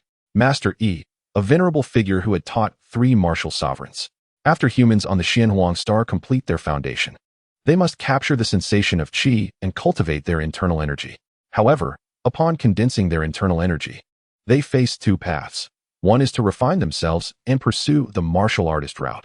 The other is to transform their internal energy into genuine qi and sword energy, embarking on the sword immortal path. The martial artist path demands less in terms of innate talent and is straightforward. Refining the body 1 to 3 times classifies one as a martial artist, 4 to 9 times as a high-level martial artist, 10 to 30 times as a martial master, and 30 to 99 times as a martial sovereign. The 4 major stages correspond to the practitioner's cultivation of qi, innate abilities, sword mastery, and true elixir. However, correspondence is one matter, and practical combat is another. For a sword master, defeating a peer-level martial artist is almost effortless. As Qin Linye gazed out of the car window, the sun blazed brightly, illuminating the world. It is entirely reasonable for a sword master to slay a martial artist. Yet it would be quite extraordinary if a martial artist could hold their own against a sword master. Nonetheless, he cast a glance at his attributes: strength 5, Constitution 6. Agility 5, Spirit 8. He was still far from becoming a sword master. After a moment, his focus sharpened on the inch ground technique. It was at a minor success. The time was too brief, yet he had a premonition that should he perfect the inch ground technique, his agility might increase by an additional point. The Tunglong Sword Training Hall was less than 3 kilometers from Qin Linye's residence. Previously, he had applied for a sword instructor position at the hall, but was turned away due to the lack of requisite certifications, such as a swordsmanship level certificate, health certificate, language proficiency certificate, and professional qualification certificate. As Qin Linye and his companions entered the training hall, a throng of reporters converged upon them. Qin Linye. Experts have conducted multiple verifications and claim that your video raises suspicions of falsification. What do you have to say about this? Brother Liao Chenzi, the senior disciple of Bodhi Longzi, has publicly accused you of exploiting the legacy of his late master for publicity. What is your response? Qin Linye. You have undeniably succeeded in elevating your social media following to 1.34 million through such deceptive means. However, if from this point forward, everyone forsakes diligent cultivation and instead emulates your sensationalist approach, colluding with clickbait platforms and corrupting societal morals, will your conscience not ache? The questions were pointed and laced with malice. Some reporters might even have been hired by Yi to provoke Qin Linye into a volatile state, disregarding whether his potential loss in performance could lead to dire consequences. Let us proceed inside, Jing Huayang urged Qin Linye. He waved his hand dismissively. The issue of sensationalism is merely a narrative pushed by certain individuals. Once I arrive here and repeatedly demonstrate my abilities, any doubts regarding my integrity or my supposed exploitation of the great sun golden body will be dispelled. With that, he turned and entered the Tunglong Sword Training Hall. Despite the hall's opulent decor, it was less spacious compared to other city sword training facilities. This time, although Qin Linye's battle lacked the fervent attention drawn by the previous event, the presence of Liao Chenzi and Master Yi still attracted considerable interest, filling the venue, which could accommodate over 1,000 spectators, to near capacity. Master, the attendees have arrived. A young man in his 20s approached the esteemed elder Yi Yunxiao. Yi Yunxiao's gaze shifted to Qin Linye as he entered the arena. After scrutinizing him for a moment, a flicker of intrigue crossed his eyes. Xiao, has he truly been cultivating the great sun golden body for just over a month? I have reviewed his videos prior to posting them. He indeed had not practiced the great sun golden body. Perhaps he has disguised his progress, but it is unlikely that his mastery exceeds 1 month. Find me his detailed information, Yi Yunxiao instructed. Master? Xiao looked at Yi Yunxiao in surprise. Yi Yunxiao smiled without replying. His reputation as a master, having trained numerous martial artists, stemmed from his inclination to foster good relationships. By casting a wide net, he relied on probability to cultivate talent. And through decades of dedicated promotion, he naturally established his esteemed name. As Yi Yunxiao observed Qin Linye, the latter seemed to sense his scrutiny. Just as practitioners in the innate realm experience a transformation that enhances their physique and bestows a unique aura, martial artists attaining the martial master stage, through advanced physical cultivation methods, also develop a distinctive presence that is easily recognizable. After a brief moment of appraisal, Yi Yunxiao's attention shifted to another figure, Liao Chenzi, the senior disciple of Bodhi Longzi. Acknowledging the formidable beast that had been sent by this high-level martial artist, Qin Linye politely nodded, grateful for the skill point bestowed upon him. However, Liao Chenzi merely glanced at Qin Linye without acknowledging him. As Qin Linye approached the officiating area, Jing Huayang seized a moment to quietly inquire of his assistant. How many viewers are currently online? 364 million. This number had significantly decreased from the last event. But since the battle had yet to commence, it was anticipated that a peak of 500 million might still be achievable. The officiant responsible for casting spells remained the same middle-aged man. In today's flourishing swordsmanship, with other disciplines waning, it was likely that only 1 or 2 individuals in the entire Minghua City Notary Office possessed the ability to perform the Xianjiao technique. Before the cameras, he routinely cast a spell. This student, Qin Linye, remains at the 5th step of foundational cultivation and has not consumed any special drugs or hormones. Simultaneously, an inspection of his sword confirmed its integrity. At that moment, a woman dressed in a tailored suit handed him a liability waiver, which Qin Linye signed before returning to the stage. Compared to the previous occasion's tension, this time his mind was remarkably calm. Yet beneath that calm lay a tempest of fervent ambition. This was merely the beginning. One day, the world would proclaim my name. Qin Linye. Chapter 25. Confirmation. Qin Linye. Su Chu Chu gazed at the figure that appeared at the entrance. This time, She had come alone without her companion, having not seen him for over a month. She was astounded by the remarkable transformation he had undergone. She still vividly recalled the breathtaking moment when Qin Linye had slain the wind ape with a single sword strike. Thus, she had returned once more. Let me see if you are indeed an undiscovered treasure. Alone and armed with his sword, Qin Linye stood quietly at the center of the stage. The media buzzed with excitement. Opportunities like this were rare, and defeating this wind ape would surely suppress any lingering controversies. He felt a pang of regret, knowing that should he feign weakness during the battle, it would be a gamble with his life. He was merely stronger than the wind ape, not overwhelmingly so. To deliberately hold back for the sake of deception would be irresponsible. He would rather face the increased difficulty in acquiring skill points than expose himself to such peril. Qin Linye's mind flashed back to the reporter's probing questions upon his entrance. Victory should be decisive and unambiguous. He would respond with actions that spoke louder than words. This young man now carried an air of confidence and determination that would likely thwart Yi's intentions this time. Yi Yunxiao, seated among the esteemed guests, regarded Qin Linye with keen interest. His disciple, Shi Xiu, glanced at the young boy on the stage and remarked, "Ultimately, he is merely at the foundation establishment stage. Without becoming a martial artist, he cannot be considered a professional warrior. He is young, brimming with infinite potential," thought Yi Yunxiao. Upon hearing this, Shi Xiu chose to remain silent, for the cage containing the wind ape had already been brought forth. This wind ape was evidently more robust than the previous one, and to avoid accusations of bias, Yui dared not select the strongest wind ape to confront Qin Linye. Yet neither would he opt for a notably weaker specimen like Shazhan. Furthermore, this wind ape appeared to have been starved for a while, its ferocity fully unleashed. Its behavior in the iron cage was even more violent than that of the wind ape in the Municipal Swordsmanship Academy. I will count down from 3, and then the iron cage will be opened. The duel will officially commence. A senior martial artist from the Tunglong Sword Academy announced from outside the combat circle. 3, 2, 1, roar. As the final word left his lips, the iron cage swung open, and with a furious roar, the wind ape charged out at the fastest speed. It was unclear what method Yui had employed, but this ferocious beast exhibited an abnormal level of spirit. It was akin to a cornered beast fighting for survival. Such ferocity and bloodlust could instill terror in any martial artist with limited real combat experience. In the second battle, as the iron cage was about to be opened, Qin Linye took a deep breath, crouched slightly to adjust his center of gravity, and assumed a stance of readiness, gripping his sword tightly with one hand. His gaze fixed intently on the fierce creature charging toward him. His spirit, consciousness, and energy seemed to coalesce into a singular entity. Silence enveloped the arena. The sounds of wind, breath, shouts, and roars vanished. In his eyes, there remained only the ferocious beast, intent on claiming his life. Clang! The moment the wind ape was truly released from its cage, Qin Linye sprang into action. As he moved, the force beneath his feet surged like a dragon breaking through the waves, propelling him into the air, his energy and blood erupting in a powerful display. The two forces converged into his sword, meeting the incoming wind ape with a formidable slash. As Qin Linye and the beast were on the verge of colliding, he executed the ground point technique, swiftly shifting his body to evade the beast's onslaught, which could have shattered even a great tree. Man and beast flashed past each other in a blinding exchange.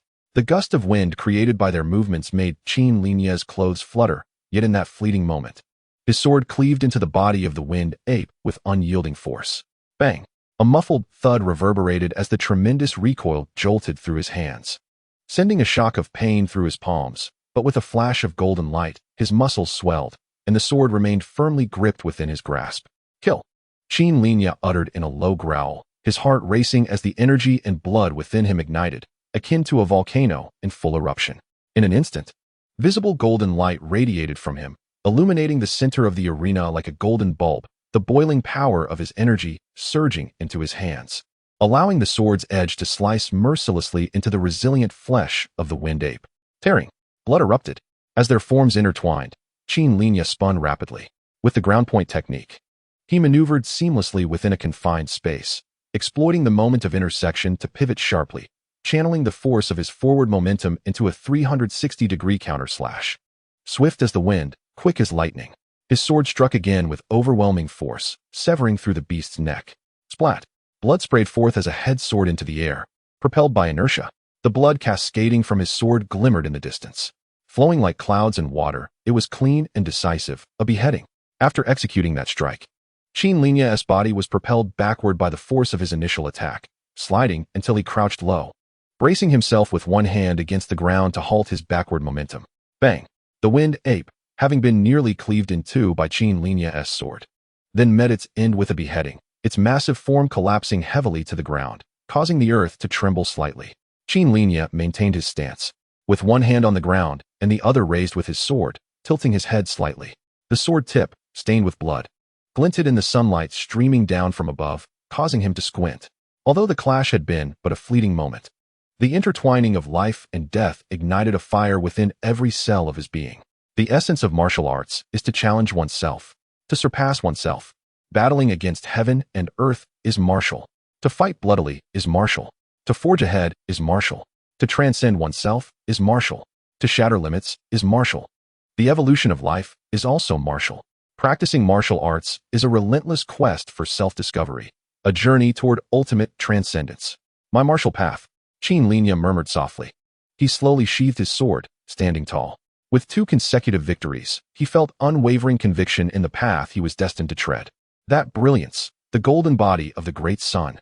It was indeed a manifestation of the small accomplishment stage of the great sun golden body. This young man had truly mastered it to a small degree. I have witnessed martial artists who achieved a small accomplishment in the great sun golden body display this technique. And the scene before me mirrors that almost perfectly. Who is spreading such baseless rumors? A single sword strike resulting in a kill. Brilliant. Such a masterful counter. Seemingly the ground point technique. The clash between Qin Linye and the ferocious winged ape unfolded in a flash, and within that brief moment, the life and death duel was already decided, eliciting waves of astonished gasps and uproar from the crowd. Among the astonished spectators, Su Chuchu's gaze continually assessed Qin Linye. He appears stronger. To slay an adult ferocious beast in a mere instant, such a decisive beheading is a sight I have only witnessed among elite warriors stationed at critical fortifications. Those who possess such skills are invariably seasoned martial artists with over a decade of service, or sweepers dispatched to eradicate ferocious beasts in the wilderness. I have never seen a 17-year-old at the 5th step of foundation establishment exhibit such prowess. Yi Yanxiao expressed his sincere admiration, in contrast to the astonished gasps of others. The expressions of Liao Chunzi and the representative from Yue, Wan Yingying, grew increasingly grim, particularly Liao Chunzi, whose face bore a hint of anger. Didn't you claim he had not achieved a small accomplishment in the great sun golden body? What he displayed just now clearly indicates he has reached that stage. Are you deceiving me? Master Liao Chunzi, you have seen those videos and confirmed that he did not achieve a small accomplishment in the great sun golden body.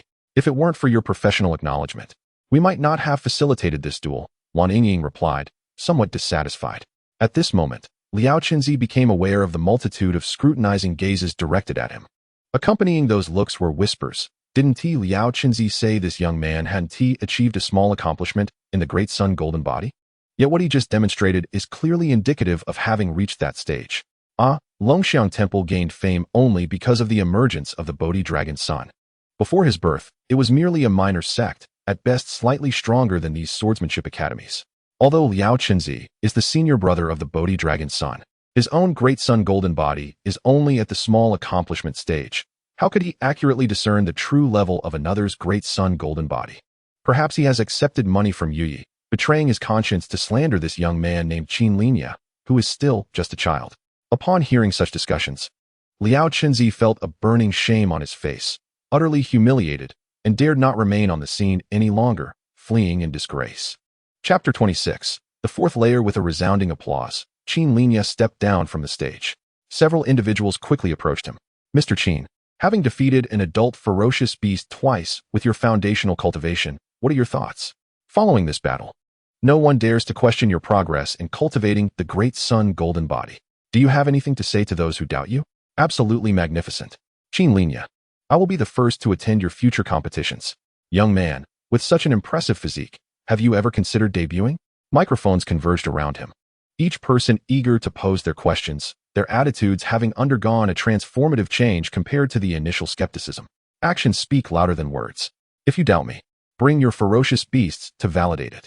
My people are right here, Qin Linye declared, turning to leave. Though he was aware that it was unlikely anyone would challenge him with ferocious beasts again, he felt it prudent to leave them with a lingering thought. After all, if someone truly dared to bring a beast, he could earn a skill point or two. Impressive. Jing Huayang approached Qin Linye with genuine admiration. I have completed my foundational cultivation, yet I lack the courage to engage in battle with an adult ferocious beast. You're too kind, Qin Linye replied modestly. Brother Qin, we had a peak online audience of 5,140,000. From the moment you set off for the Longting Swordsmanship Academy to slaying the ferocious wind ape, you accumulated over 46,000 gifts within the 2-hour livestream. His assistant chimed in with enthusiasm. 5,140,000. While this was a slight decrease in popularity compared to his last appearance, as audiences tend to lose interest with repeated similar events, various occurrences in recent days had diverted their attention. Moreover, the tier of ordinary ferocious beasts was relatively low. It was akin to live streaming a car ride. Viewers would grow weary, whereas a tank live stream, even if not a first-time occurrence, would undoubtedly attract several times more viewers. The 46,000 gifts were an unexpected boon. Even after deductions, he would still receive over 20,000. With this amount, alongside the 40,000 Lin Yaoyao had sent him a few days prior, his bank account would exceed 60,000. As the next month approached, Qin Xiaosu's account would also receive a few thousand, allowing him to purchase a ferocious beast to record videos. Qin Linye. At that moment, Shishio from the Longting Swordsmanship Academy hurried out, smiling as he presented a small booklet. You used the inch land technique in your battle with the beast, right? My master has asked me to give you this manual for the Qinquan step. If you can cultivate it to a minor success within a year, you may visit the Tianyi Flow Swordsmanship Academy to seek him out. Master Yi? Qin Linye paused. Work hard, Shishio replied with a nod before departing. Brother Qin, is Master Yi looking to take you as a disciple? The assistant's eyes brightened at the prospect. I have heard that Master Yi always provides a manual for cultivation when he accepts a disciple, serving as a form of assessment. If one successfully completes the assessment, they may become his apprentice. This master has trained dozens of martial masters and 3 martial sect leaders, among his most distinguished disciples. The martial sect leader Du Xuanwu is a disciple of the Wujiman. If you could study under him, you might even access his connections to enter the Wujiman. Jing Huayang's excitement was palpable. The Hongming Immortal Palace has 9 true teachings, and the Wujiman is the 6th branch established by Emperor A. Although its influence has waned since Emperor A's demise in the battle against the Demon Star a millennium ago, for martial artists in the Shiyu Kingdom, this sect remains a coveted sanctuary of martial arts. Gaining entry into the Wujiman is even more desirable than being accepted into a prestigious academy in Shiyu Kingdom. Entering the Wujiman, Qin Linye shook his head.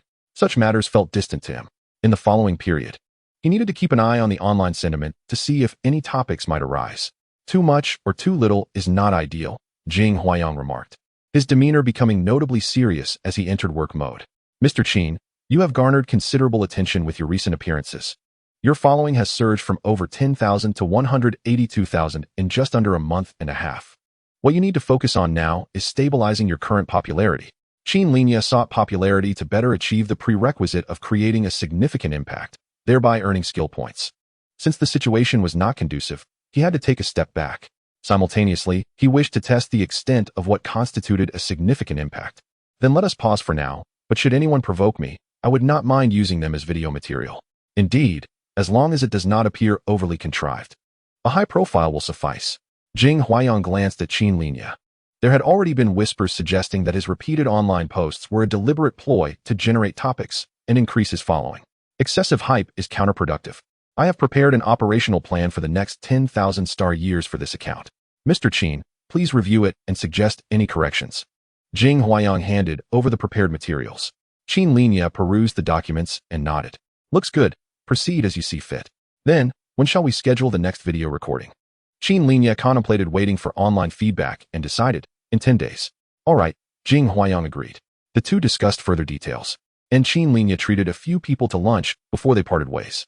Once they departed, Qin Linye finally had the opportunity to turn his attention to his attribute panel. Comprehensive evaluation, glorious battle, skill point 1. The third skill point. A smile graced Qin Linye's face. He had firmly established the correct method to activate his unique abilities. Cultivating the Great Sun Golden Body is easy to begin but challenging to master. Typically, under the aid of medicinal substances, it takes an average person 6 months to reach the initial stage, often requiring 10 to 8 years to attain minor success. Even with an enhanced comprehension, Qin Linye would still need over a year for significant progress. He had saved a year of arduous training by spending 2 skill points. not to mention the thousands of dollars in medicinal expenses that would have been necessary during that period, a testament to the remarkable nature of skill points. Upon returning home, he unhesitatingly allocated this skill point once again to the great sun golden body. The searing sensation of refinement surged through him once more. This time, the effect of the refinement was no less potent than the previous two instances. After enduring the intense sensation for nearly 3 minutes, the feeling of being melted away gradually dissipated. Great sun golden body, fourth layer. Qin Linye distinctly felt the enhancement of his defense and physique. At once, he drew his sword and pressed down slightly. As his vital energy circulated, his skin glowed with a golden sheen, a striking effect that even the blade in his hand could not pierce. Impenetrable, indeed. Qin Linye set the sword aside. Of course, the notion of being impervious is relative. He was still merely at the 5th step of foundational cultivation. The defensive augmentation from the great sun golden body had its limits.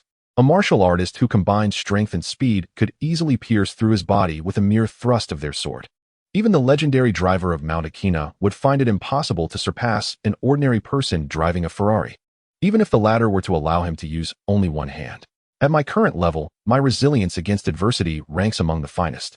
Should I successfully cultivate the great sun golden body to perfection, I would be able to disregard the attacks of all individuals at my level who do not employ swordsmanship or martial arts.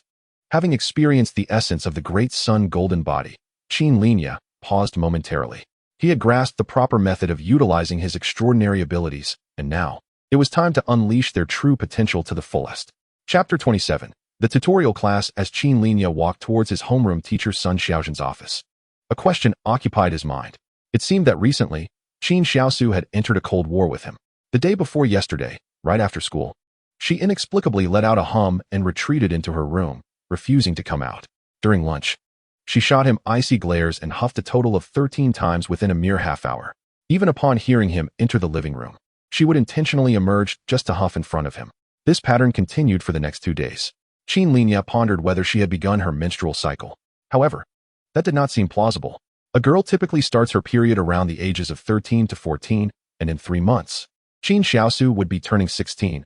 She should have started by now, and any significant change in temperament should have manifested 2 or 3 years ago. Fortunately, he understood that the complexities of girls could not be comprehended through ordinary reasoning. The best approach when she was unhappy was to ignore her for a few days until her spirits naturally lifted. This was wisdom he had accumulated over 18 years of life. Knock knock. Qin Linye rapped on the door. Come in, came Sun Xiaozhen's voice from within. Upon seeing Qin Linye enter, she appeared somewhat surprised. Qin Linye, what brings you here? With exams approaching and my academic performance being decent, I plan to engage in self-study for a while, hoping to acquire sufficient skills to gain admission to a satisfactory institution or sect by the assessment period in March of next year. Self-study? Sun Xiaozhen straightened slightly in her seat. Qin Linye, I wanted to discuss self-study with you as well. Not long ago, Teacher Wang Hong came to see me and mentioned that you have scarcely attended any martial arts classes and have a significant number of absences. Although you submitted a self-study report, he believes you have yet to reach the foundational level where self-study is warranted and has not approved it. Wang Hong did not approve my self-study. Qin Linye was taken aback. Self-study was a common phenomenon for students in Xiaoyu Nation. As long as students performed adequately in midterms and finals, teachers generally granted approval. I will speak with Teacher Wang Hong about this, Qin Linye stated. Sun Xiaozhen nodded, advising. Qin Linye, pursuing martial arts is as vital as cultivating swordsmanship. If you dedicate yourself to martial arts, your future achievements could be boundless. Moreover, the application period for martial arts institutions has already passed. I hope you can focus your efforts on martial arts training and gain admission to a revered martial arts academy. I will commit myself, Qin Linye assured her as he exited the office, heading straight for the martial arts hall. Inside the martial arts hall, the number of students had significantly dwindled. Compared to the fervor at the beginning of the term, the students appeared to have matured considerably, or perhaps they had become rather listless. Qin Linye, you've arrived, Zhongli remarked in surprise upon seeing him enter. His tone drew Qin Linye's attention. What's wrong? Am I not supposed to be here? It's just that we thought you had withdrawn from the martial arts class. Among those in the foundational stage, you are the only one who hasn't attended a tutorial class. Tutorial class? Qin Linye quickly recalled the rumors he had heard earlier. Had everyone in the class enrolled in tutorial sessions? Yes, 14 in the foundational stage have not attended. But they have withdrawn from the martial arts class, Zhongli explained. Why? What else could it be? They are being targeted. If you don't enroll in a tutorial class, You'll be asked daily to demonstrate movements and be criticized for your training methods. The only options are to pay the tutorial fee and comply or withdraw from the martial arts class. Zhang Li glanced at him. You'd best pay the tutorial fee too. Otherwise, your absence from class will be counted against you, and you'll be singled out if you do attend. Didn't he say he didn't care whether students attended classes as long as it didn't disrupt the order? That's a ruse. He uses this method to sift out those who are ambitious from those who have given up. Consequently, he expels those who are self-defeating, indirectly raising the success rate for admissions. Moreover, he only targets students in the foundational stage, who typically come from ordinary backgrounds. Otherwise, they wouldn't still be in the foundational stage, Zhang Li said, shaking his head. You should decide for yourself. If you truly intend to achieve something in martial arts, it is best to attend a tutorial class. Otherwise, at that moment, Wang Hong's figure appeared outside the martial arts hall. I won't speak with you any longer, Zhang Li said, a hint of trepidation in his voice, quickly stepping aside. Wang Hong entered the hall, scanning the students before briefly lingering on Qin Linye before beginning the day's lesson. Today, I will explain the differences in primary cultivation methods. As you all know, before being admitted to an institution or martial arts sect, we study the 12th set of body refinement techniques issued by the state. This body refinement technique has been refined by countless masters and is considered the best among ordinary body refinement methods. While well-known body refinement techniques, such as soaring eagle and era call may excel in certain aspects, their stability and comprehensiveness cannot compare to foundational body refinement techniques. The students nodded in unison, appearing eager to learn. Ultimately, the foundation remains merely that. Today, I will introduce you to advanced body refinement techniques.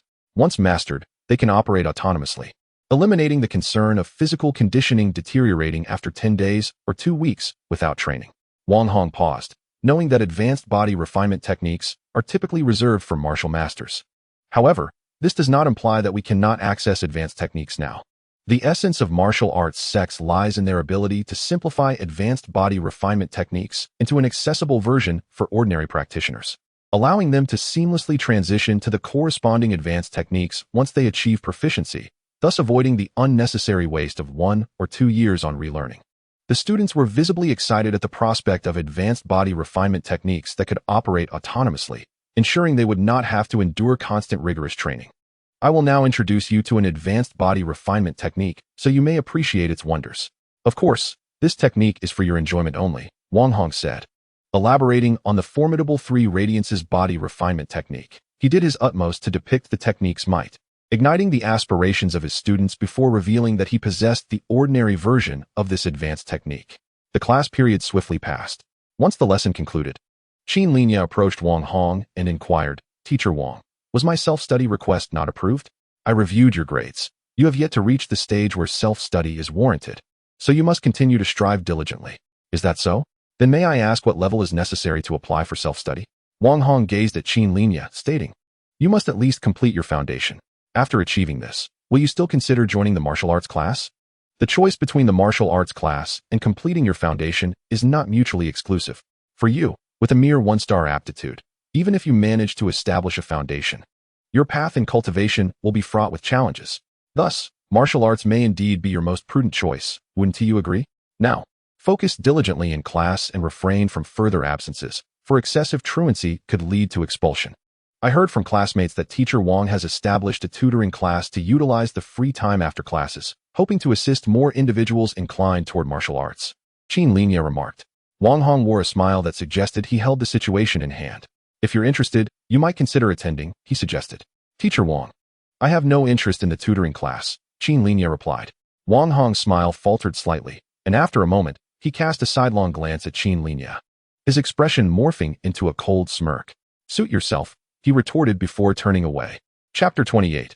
Preparing for the rainy day. Qin Linye sensed the lingering malice as Wang Hong departed. His application for self-study was denied, and attending classes would inevitably put him in Wang Hong's crosshairs.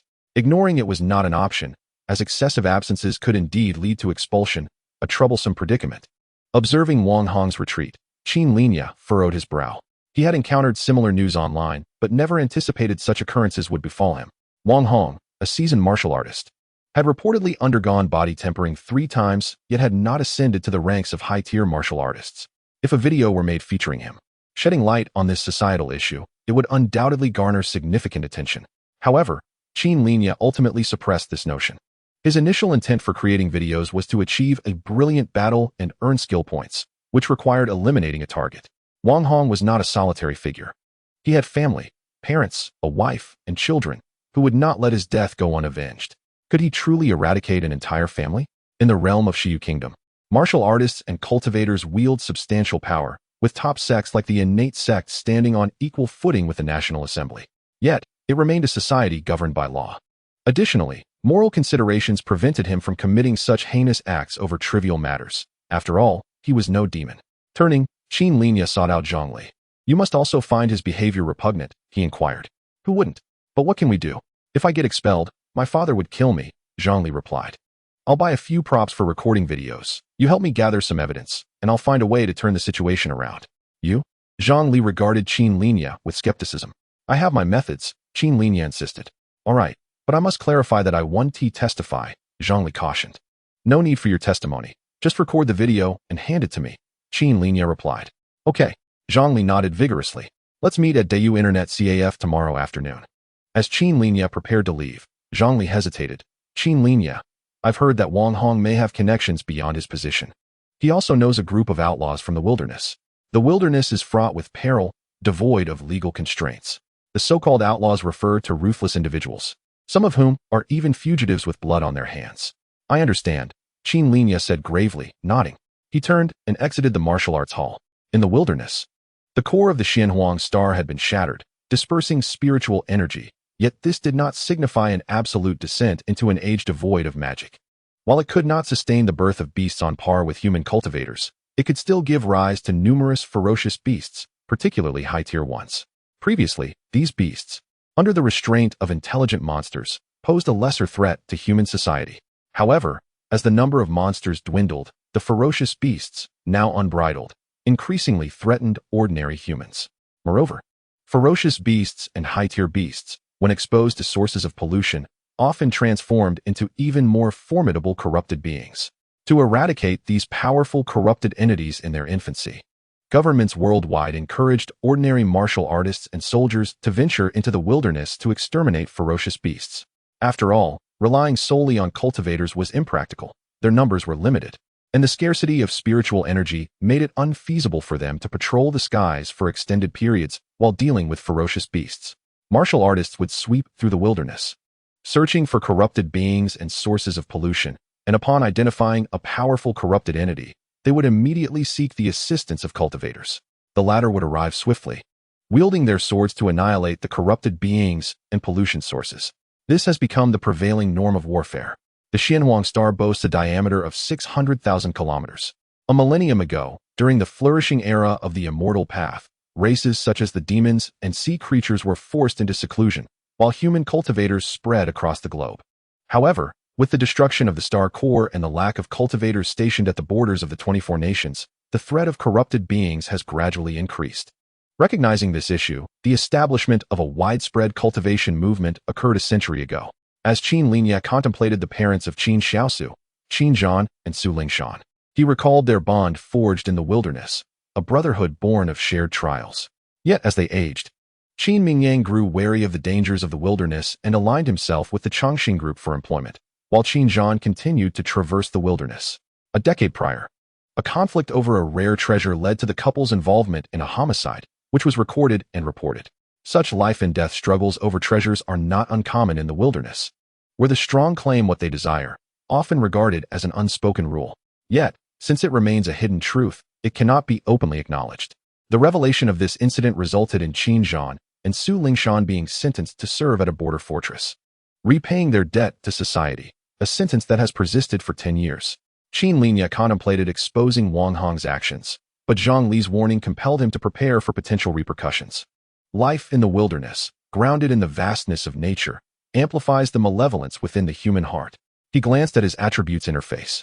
His great sun golden body had reached the 4th level, significantly enhancing his survival capabilities. He sensed that upon elevating it to the 5th level, his physique would further strengthen, rendering him impervious to harm even without weapons. His defenses were barely adequate. Thus, it became essential to cultivate a method of attack. Conveniently, the popularity of the great sun golden body would not last indefinitely. If he relied solely on it while battling ferocious beasts, audience fatigue would inevitably set in. Therefore, it was time to present a new combat technique. As Qin Linye spoke, he retrieved his phone, opened the social media app, logged into his account with 100,000 followers, and posted an update. Isn't it just a month spent mastering the Great Sun Golden Body? So much has transpired during this time. I certainly do not wish to provoke anyone, as I am merely an enthusiast of martial arts. Moving forward, I intend to challenge a method of lethal swordsmanship. If it can be practiced by those in the foundation stage, with considerable power and manageable difficulty, I am eager to hear your recommendations for devastating sword techniques in the comments. In 10 days, I will select the one with the most likes and greatest power to begin my training. Having sent this update, Qin Linye stepped out of the school and boarded a bus home. Upon arriving home, Qin Linye was greeted by the enticing aroma of grilled fish. A glance towards the dining room revealed that Qin Xiaosu had ordered takeout and was indulging heartily. Was it already 12:05 and she was having lunch? Was it the grilled fish with small dried fish? Qin Linye mused. In response, Qin Xiaosu shot him a sidelong glare and retorted, "Humph, humph, humph. You seem to be possessed by a pig, considering how often you grunt throughout the day. You are the one possessed by a pig. You have turned into a pig," Qin Xiaosu declared, striking the table with her small hand and exclaiming, "I am angry."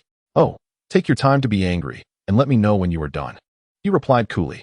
Qin Linye. Qin Xiaosu's voice suddenly rose, and she stood up, tilting her head back, her fair neck elongating as she attempted to project an air of superiority. "Your expression indicates that you are provoking me. I am not provoking you. I merely find your behavior unusual these past few days. However, based on my understanding, this condition should resolve itself in a few days." Qin Linye. Her voice was now as chilling as a winter gale. "Do you think you understand me?" "Oh." Qin Linye raised an eyebrow. "I am the top swordsman in the 8th grade at the Golden Cradle Middle School, having completed my foundation at 15. One of only 2 cultivators among 3,000 students who have cultivated internal energy. As long as I perform normally, no one in the school can withstand my sword. I challenge 9th grade seniors and 7th grade juniors alike. I excel in swordsmanship, boxing, chi refinement, dance, poetry, literature, and electronic warfare. I am decisive and swift. I am fierce and resolute. I am passionate and proud. I stand alone in unparalleled majesty. I am also beautiful and charming."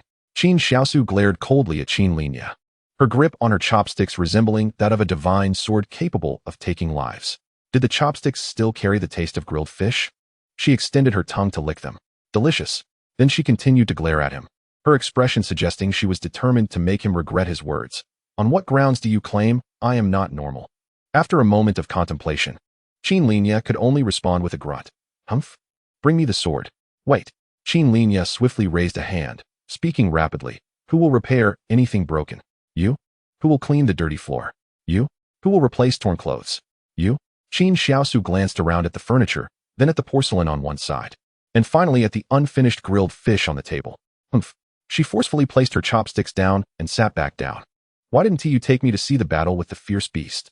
You clearly promised I could cheer for you." Qin Linye was at a loss for words. "Is this what you've been fussing about these past few days?" "Qin Linye, you are untrustworthy." "Upon reflection, did I actually promise you?" Qin Linye remained composed. "You," Qin Xiaosu thought for a moment. "It seems. Indeed, I did not. So, what do you intend to do?" Qin Linye's gaze hardened. "So, you are provoking me?" His voice rose slightly. "Therefore, you are aiming for the heavens." "Brother."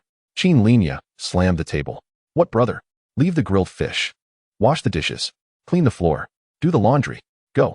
Immediately. Right now?" Chapter 29. Blood wolf children nowadays can turn the house upside down if not disciplined for 3 days. Qin Linye reclined in his chair, one foot propped on the opposite chair, his left hand resting on the back of the chair while he picked his teeth with a toothpick. He had already finished all the grilled fish on the table. In the living room, Qin Xiaosu was diligently mopping the floor, perspiring profusely. However, Qin Linye remained oblivious to the fact that Qin Xiaosu was secretly capturing this scene on her phone. The trending topics on the internet faded rapidly. It was evident that online matters could not sustain themselves for long. Qin Linye searched for information related to himself and found that there were hardly any new discussions. The clash between Sha Station and Yi had no clear loser. Both benefited from the publicity, gaining new users, with Sha Station acquiring significantly more than Yi. Naturally, Qin Linye was no exception.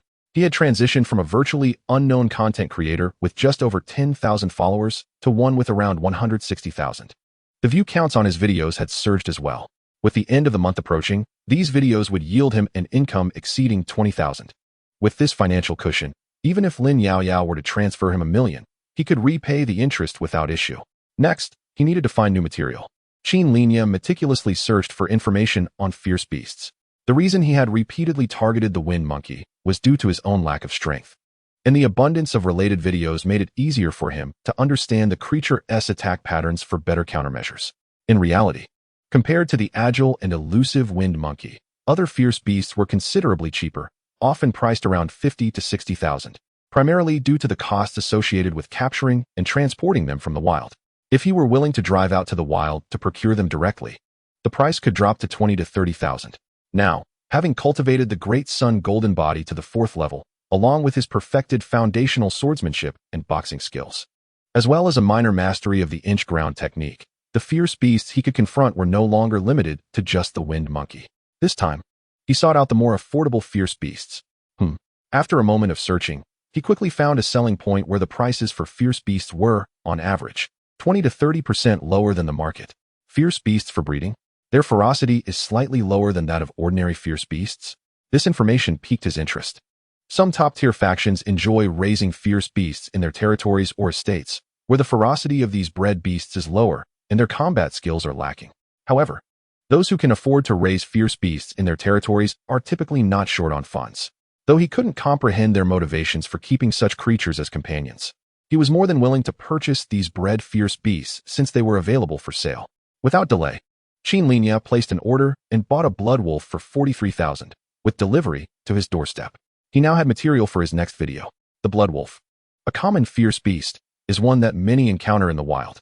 Its commonality meant that battle footage would be readily available, allowing him to study its weaknesses and ensuring he could dispatch it with greater ease during combat. Qin Linye sent a message to Jing Huaiyang. As for whether any guardians would emerge to assert that his fierce beast was less ferocious than those in the wild, he welcomed the opportunity for them to bring a fierce beast to validate his claim. On the 3rd day, Qin Linye received a call informing him that the fierce beast he purchased had arrived. He promptly left his home, intending to head to the outdoor arena he had rented in the suburbs the previous day. Just as he stepped outside, he felt an inexplicable sensation, and his gaze shifted toward the distance. There, a man appearing to be in his 20s was observing his apartment with a gloomy expression. From him, Qin Linye sensed an air of danger. As he looked at the man, the latter seemed to catch his gaze, turning his head slightly so their eyes met like swords. After a brief moment, the man expressionlessly withdrew his gaze and turned to leave. Qin Linye furrowed his brow as he watched the man depart. He was certain he did not know this individual, and the man did not recognize him either. Thus, it seems that this man was not brought here by anyone with malicious intent. Recently, I have been somewhat vigilant, though perhaps it is merely my overactive imagination. As a student who generally gets along well with others, I hardly believe I would provoke any formidable thugs. Qin Linye pondered. After some contemplation, he stepped outside and took a vehicle to the suburban arena. The arena, albeit somewhat antiquated, boasted excellent lighting, ample space, and reasonable pricing. During his last visit with Jing Huaiyang, he had already brought a set of filming equipment. Considering that he was not particularly endowed with a sense of humor, especially not during an impending confrontation with the blood wolf, he opted to create a video instead. The influence of the video would likely be delayed, leaving him uncertain if it would yield a remarkable battle. Qin Linye mused. Soon, a truck arrived at the arena. It has arrived, Qin Linye remarked into his phone.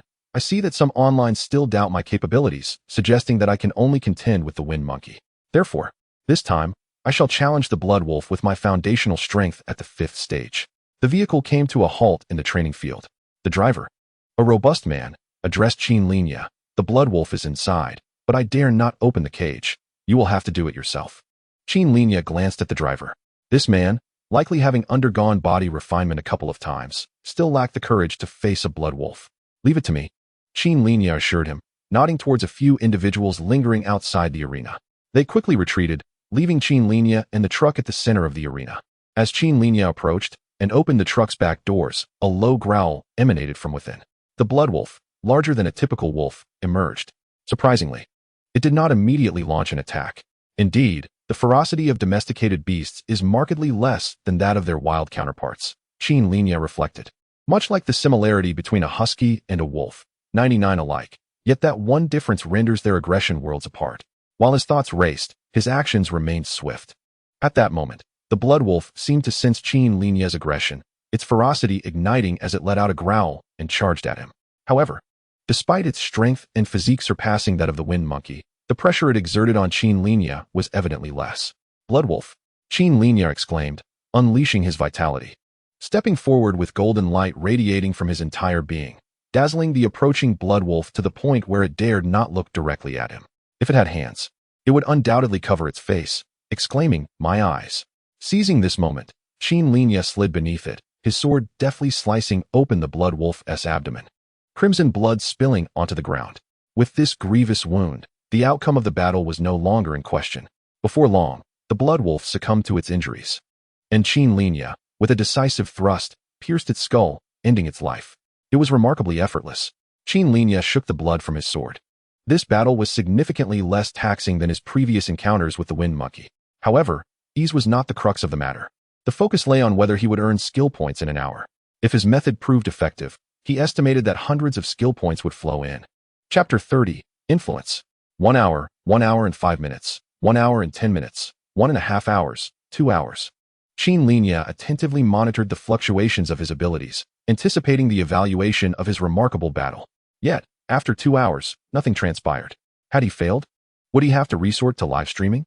Qin Linye sat in the returning vehicle, his expression grave. 43,000.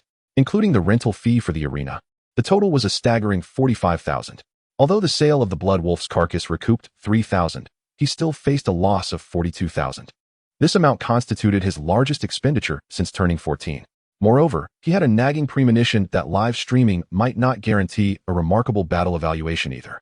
For a moment, Qin Linye's gaze returned to his single mythical battle evaluation and 2 remarkable battle evaluations, meticulously recalling the details that led to their attainment.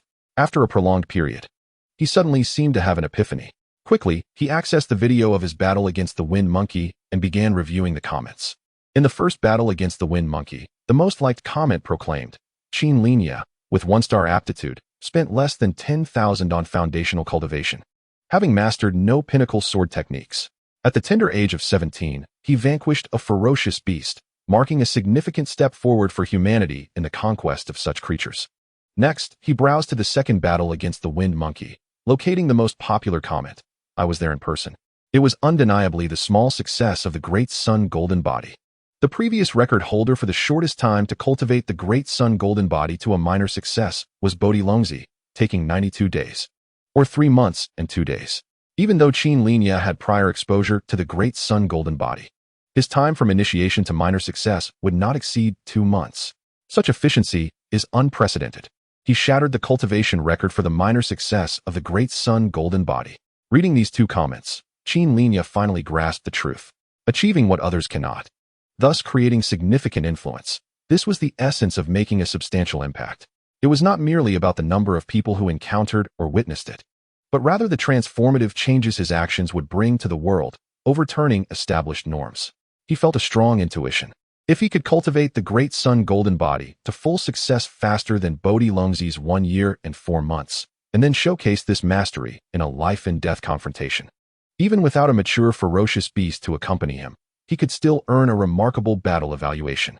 Thus, turning the impossible into possible required him to break records through effective combat. The records in question must be those that would create significant influence, akin to records like I killed 10,000 ants consecutively or my hair grew long enough to strangle a dog, which were evidently insufficient. Even if he could suffocate a ferocious beast. To confirm his hypothesis was simple. He had previously slain a ferocious beast under the conditions of lacking mastery in any pinnacle sword techniques or martial arts while still in his youth. This record created a profound impact, primarily among the populace, demonstrating that even among ordinary individuals, a genius capable of foundationally countering ferocious beasts could emerge. To surpass this record, he would need to simultaneously challenge 2 ferocious beasts, perhaps 1 ferocious beast and 1 wild animal. Qin Linye contemplated. Yet, it felt as though this plan could lead to further financial loss. Another 40,000 was more than he could afford.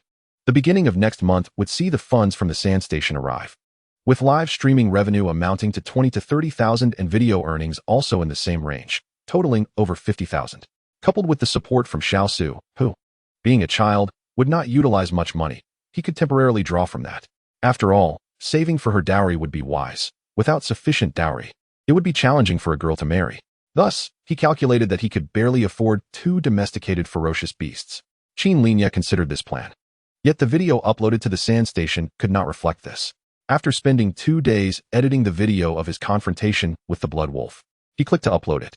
The title read, First Battle Against the Blood Wolf at the 5th Step of Foundation Establishment.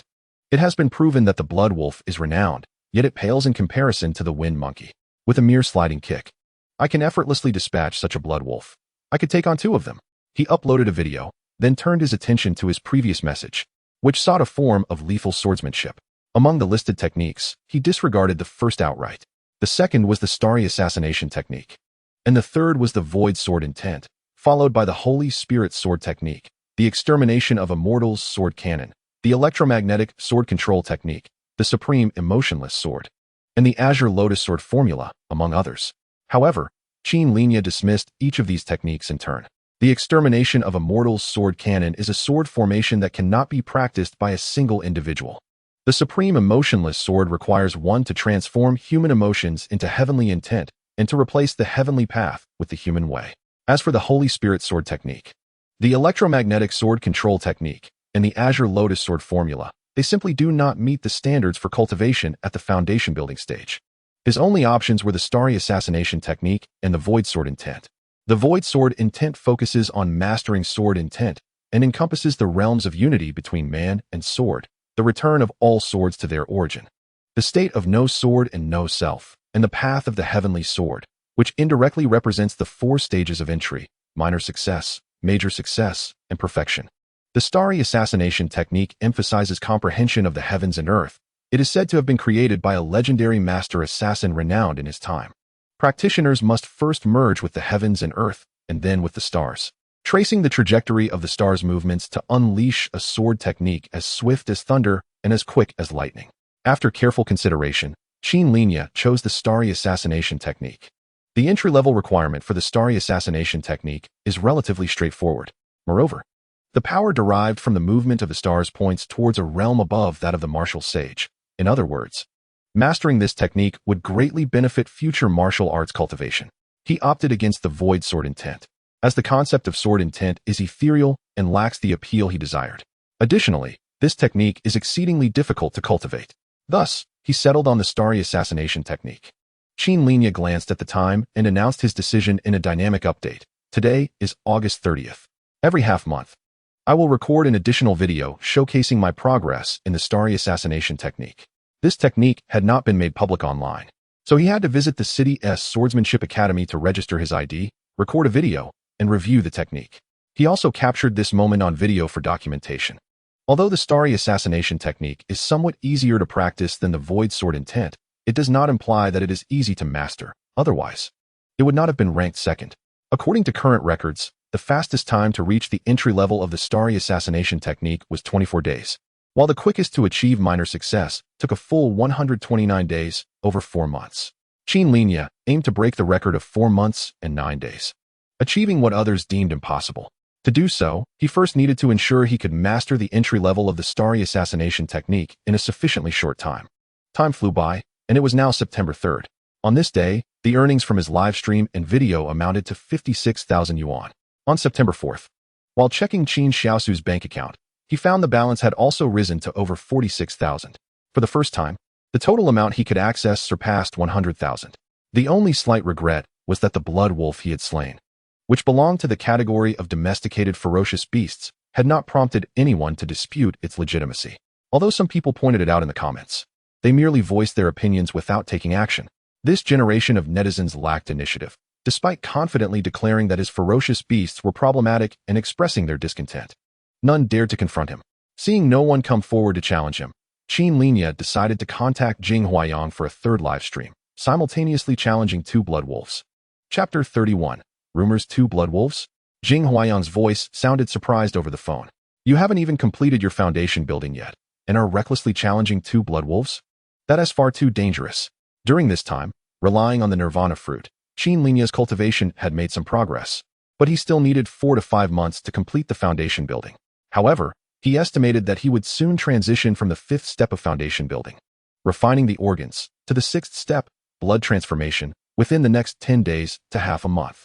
I am aware of the risks. during my live stream. I hope to receive promotional support from the platform. I will apply for you. But securing a good promotional position for a foundation-building live stream is not an easy task. I can only do my best. If you were a martial artist, especially a high-level one, it would be much easier to secure a recommendation. It's akin to playing a game. A king can attract viewers even in a bronze league, while a bronze player, no matter how spectacular their performance, will struggle to garner attention. Jing Huayang explained. As for higher-level martial masters, they already possess a decent status and social standing, and may not choose to enter the live streaming industry. I understand. However, the fact that a student who has yet to complete foundation building is challenging two ferocious blood wolves is itself quite a spectacle, especially considering my humble origins. Beyond the Great Sun Golden Body, I have not mastered any advanced sword techniques or martial arts. Qin Linye replied. I will emphasize this point when applying for promotional support. Jing Huayang acknowledged this before hanging up. After the call, Qin Linye intended to continue searching for relevant videos about the blood wolves when his phone rang once more. Hello, Mr. Qin. I am Zhang Mai, the manager of the Tunglong Swordsmanship Academy. Hello, is there something you need? Yes, Mr. Qin. It seems that every time you live stream or record a video, you have to seek out additional venues. Our Tunglong Swordsmanship Academy has ample space and complete equipment. We would be delighted to provide you with a venue for free, and we can also assist you with filming during your live streams. And your request is? We hope that during your videos and live streams, you could promote our Tunglong Swordsmanship Academy. Qin Linye contemplated for a moment and replied, I will not actively promote the Tunglong Swordsmanship Academy, but I can allow its name and tags to appear in the live stream and video. There seemed to be a brief discussion on the other end, and soon Zhang Mai's voice returned. We are willing to offer 5,000. In your next live stream or video, you must promote our Tunglong Swordsmanship Academy. Qin Linye felt a peculiar sensation. Was this, perhaps, an advertising fee? Nevertheless, he could ensure that he would mention the Tunglong Swordsmanship Academy no less than 3 times in the next live stream, charging 30,000 for it. Another round of deliberation ensued on the other end. Before long, Zhang Mai responded with a smile.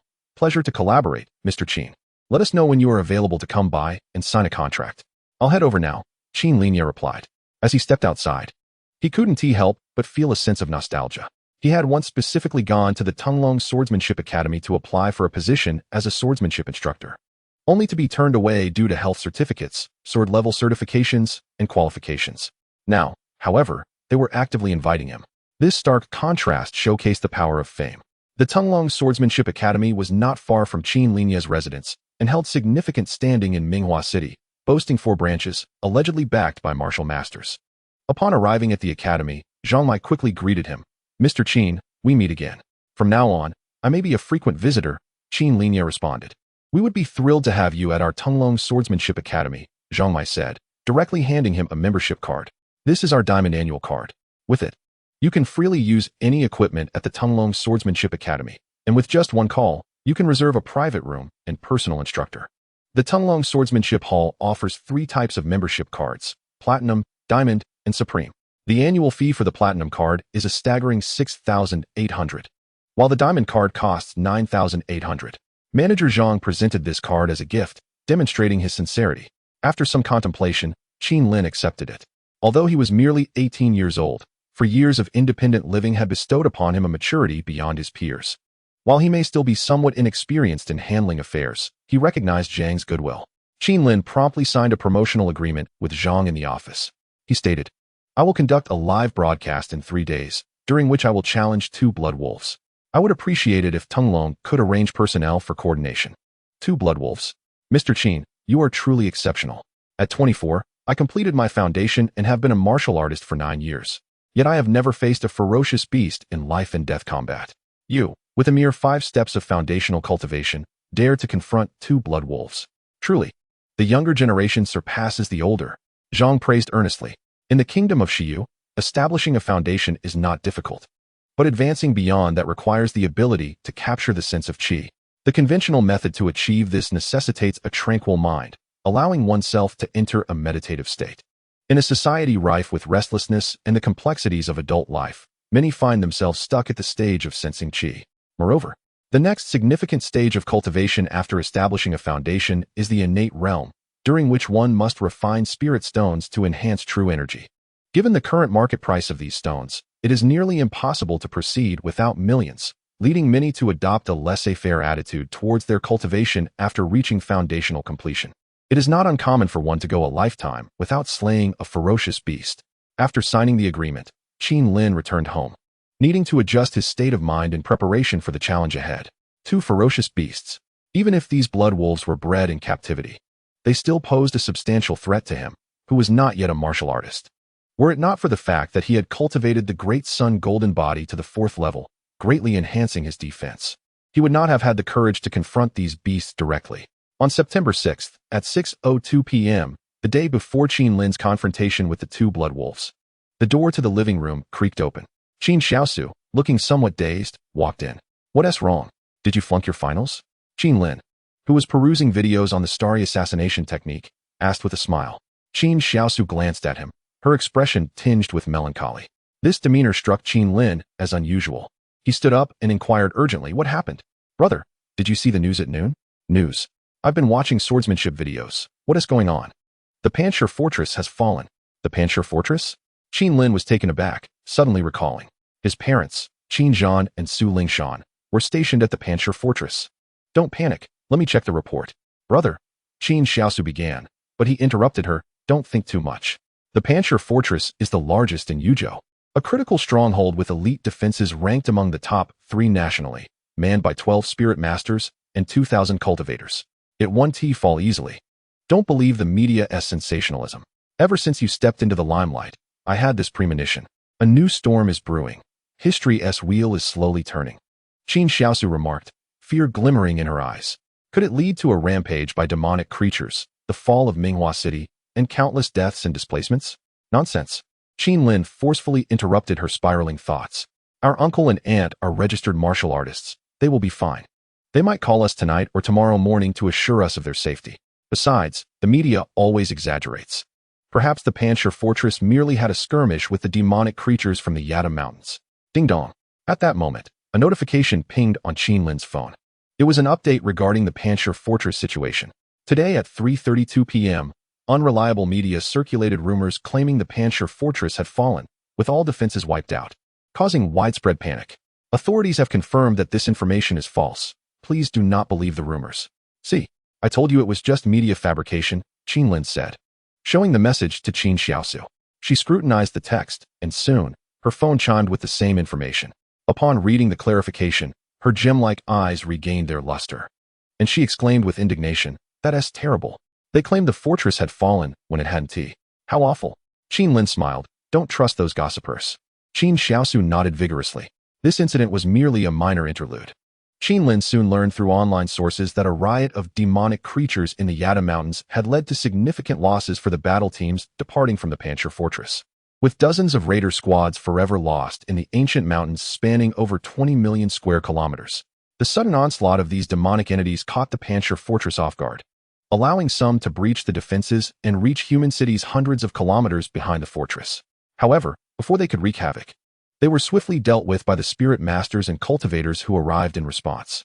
Notably, in Minghua City, over 1,000 kilometers from the Panshir fortress, aside from the increased activity of cultivators, not a single trace of the demonic creatures was seen. Time flew, and the day of the duel arrived. Qin Lin once again found himself at the Tunglong Swordsmanship Hall. Chapter 32. The core of the spirit. Qin Lin was not alone. Accompanying him was the Jing Huayang team, who had traveled from the Yunzhou branch.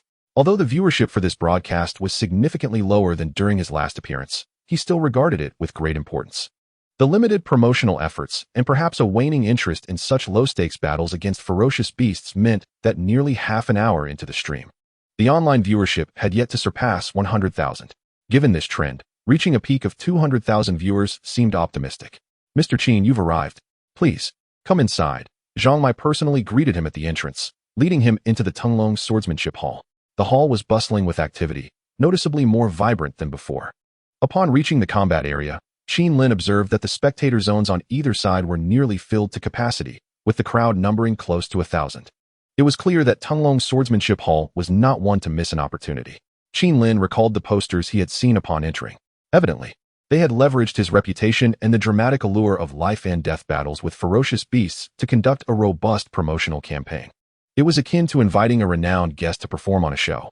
Although Qin Lin's standing was modest, The prospect of confronting ferocious beasts was undeniably appealing to the average person who had seldom witnessed bloodshed. It was no wonder that when he casually proposed a 30,000 advertising fee, Zhang Mai had readily agreed. Having reached this point, Qin Linye found himself unable to simply turn around and leave. As merely a moderately well-known student, he was no match for the nearly hegemonic Tunglong Swordsmanship Academy in Minghua City. Manager Zhang, this situation differs significantly from what we discussed, he remarked. It is our oversight. Next time, we will certainly present a price that Mr. Qin finds satisfactory, Zhang Mai replied with a smile, failing to specify the exact price for the next invitation. Whether to continue the collaboration depended on observing the popularity of this promotional event.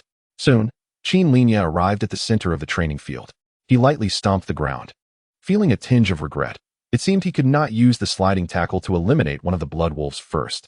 However, even with the shining enhancement of the great sun golden body, employing such a perilous technique against two ferocious beasts posed a 90% chance of landing directly in the jaws of the blood wolves. Thus, he needed to devise a different strategy. Reflecting on the dozens of videos he had observed over the past few days, he began to formulate a plan. As Qin Linye contemplated, Zhang Mai had already instructed the senior martial artist stationed at the academy to prepare for the blood wolves to enter the arena. In the audience, Su Chuchu had returned, accompanied by a younger woman with short hair, adorned with ear studs and tattoos. Is this the man you have your eye on? Chuchu, I thought as a talented girl with hopes of entering a prestigious cultivation academy, your taste would be better. I truly wonder what you see in him. Capturing this man should be simple. He live streams, even risking his life for money. Just throw money at him, and I guarantee he will cater to your whims. The short-haired woman jeered, scrutinizing Qin Linye with disdain. Families that could afford to support their children in foundational cultivation by the 11th grade typically enjoyed favorable economic conditions. While the Su family may not be extraordinarily wealthy, they certainly possessed assets in the millions. Xiao Xiao, you don't understand, Su Chuchu replied, observing Qin Linye as he prepared. He is somewhat different. What's so different? Men are all the same. One nose, two eyes, Xiao Xiao retorted. At that moment, Jing Huayang approached Qin Linye. Mr. Qin, would you like to say something to the viewers in the livestream? The fight is about to commence, yet the viewer count has yet to surpass 1 million. This conversion rate leaves much to be desired. It could be said that while Qin Linye had an impressive following of 1.69 million, they were like a scattered bunch, lacking any cohesive force. Otherwise, after several days of build-up, it would not have been so difficult to gather at least a third of them to support him. Should I say something? Qin Linye glanced at the livestream. He understood that the influence and heat of the livestream had little relation to one another. However, high viewer numbers translated to greater profits, which were crucial for his cultivation expenditures and skill point acquisition. Cultivation required financial investment, and he was no exception. Thus, I wish to discuss the core spirit of our livestream and the original intent behind my broadcasts. Qin Linye began in a tone devoid of fervor. When I made the decision to challenge two blood wolves at the Tunglong Swordsmanship Academy, some advised me against it, deeming it too dangerous. A fifth-step foundational practitioner daring to confront two adult ferocious beasts that even seasoned martial artists fear. What madness is this? It seems I disregard my own life and death. Nevertheless, I unwaveringly resolved to pursue this challenge to the end. Instantly, a wave of comments flooded the livestream. Life and death are trivial. If you're not afraid, then fight. This is no madness. I could kill two ferocious beasts with a single punch even in a state of extreme rage. Just last year, I encountered two ferocious bears while flying a kite. I held my breath, feigning death to lower their guard, and when they turned away, I seized each by the throat, suffocating them to death within a minute. Qin Linye ignored these comments. Sometimes I ponder, with my ordinary one-star aptitude, what can I achieve in the realms of cultivation and martial arts? What can I accomplish? Wouldn't it be better to pursue a decent profession and live a quiet life? Dreams? They seem so distant. Should I not abandon them? He articulated in a calm and measured tone, echoing the sentiments of many ordinary individuals. Yet, every time I stand before the mirror, gazing at the person within, I cannot help but ask, are you content? Are you content to fade into obscurity, lost in the relentless tide of time? Or do you wish to struggle and emerge, living authentically, like a hero, even if only for a fleeting moment? The comments in the livestream appeared to dwindle. Thus I stand here, Qin Linye declared. I cast aside life and death to stand here. He stood tall, declaring, I stand here to prove to the world that even with my unremarkable one-star qualification, even with my ordinary background, devoid of resources and wealth, even without access to tutoring or guidance from esteemed mentors, I shall persistently challenge my limits, defy myself. I aim to demonstrate that I can achieve what others cannot, transforming the impossible into the possible. Even when mired in the depths of despair, even when engulfed in darkness, I shall raise my hands high, igniting my spirit and will, wielding my sword against the shackles of fate. His words were directed at the livestream audience. Yet the previously lively crowd that had gathered to witness the spectacle fell silent, their attention riveted upon him. Therefore, without ever witnessing bloodshed, I, a fifth-step foundational practitioner, dare to challenge the adult ferocious beast, the wind ape. Qin Linye's gaze fell upon the two blood wolves, confined within the iron cage sent by the Tunglong Swordsmanship Academy. Thus, in the absence of any guidance, I utilized less than a month and a half to achieve minor success in the cultivation of the Great Sun Golden Body. And under immense pressure, I proved to the world that my training was not fabricated. Shattering the previous record set by the Bodhi Dragon Sun for the speed of achieving minor success in the Great Sun Golden Body, he slowly drew the sword from his grasp. Thus, with no breakthroughs in cultivation, still at the fifth step of foundational training, I stand here today, ready to engage in a life-and-death duel against two ferocious beasts. He cast another glance at the live stream. A senior once said that human potential is limitless. Therefore, I wish to test the limits of an ordinary person with one-star aptitude to see what achievements lie ahead. Can this extraordinary feat of achieving what others cannot be sustained? Will he, with his fearless conviction, continue to transform the impossible into the possible, ascending to greatness? Or will he perish like a moth drawn to the flame, reduced to ashes for a fleeting moment of brilliance?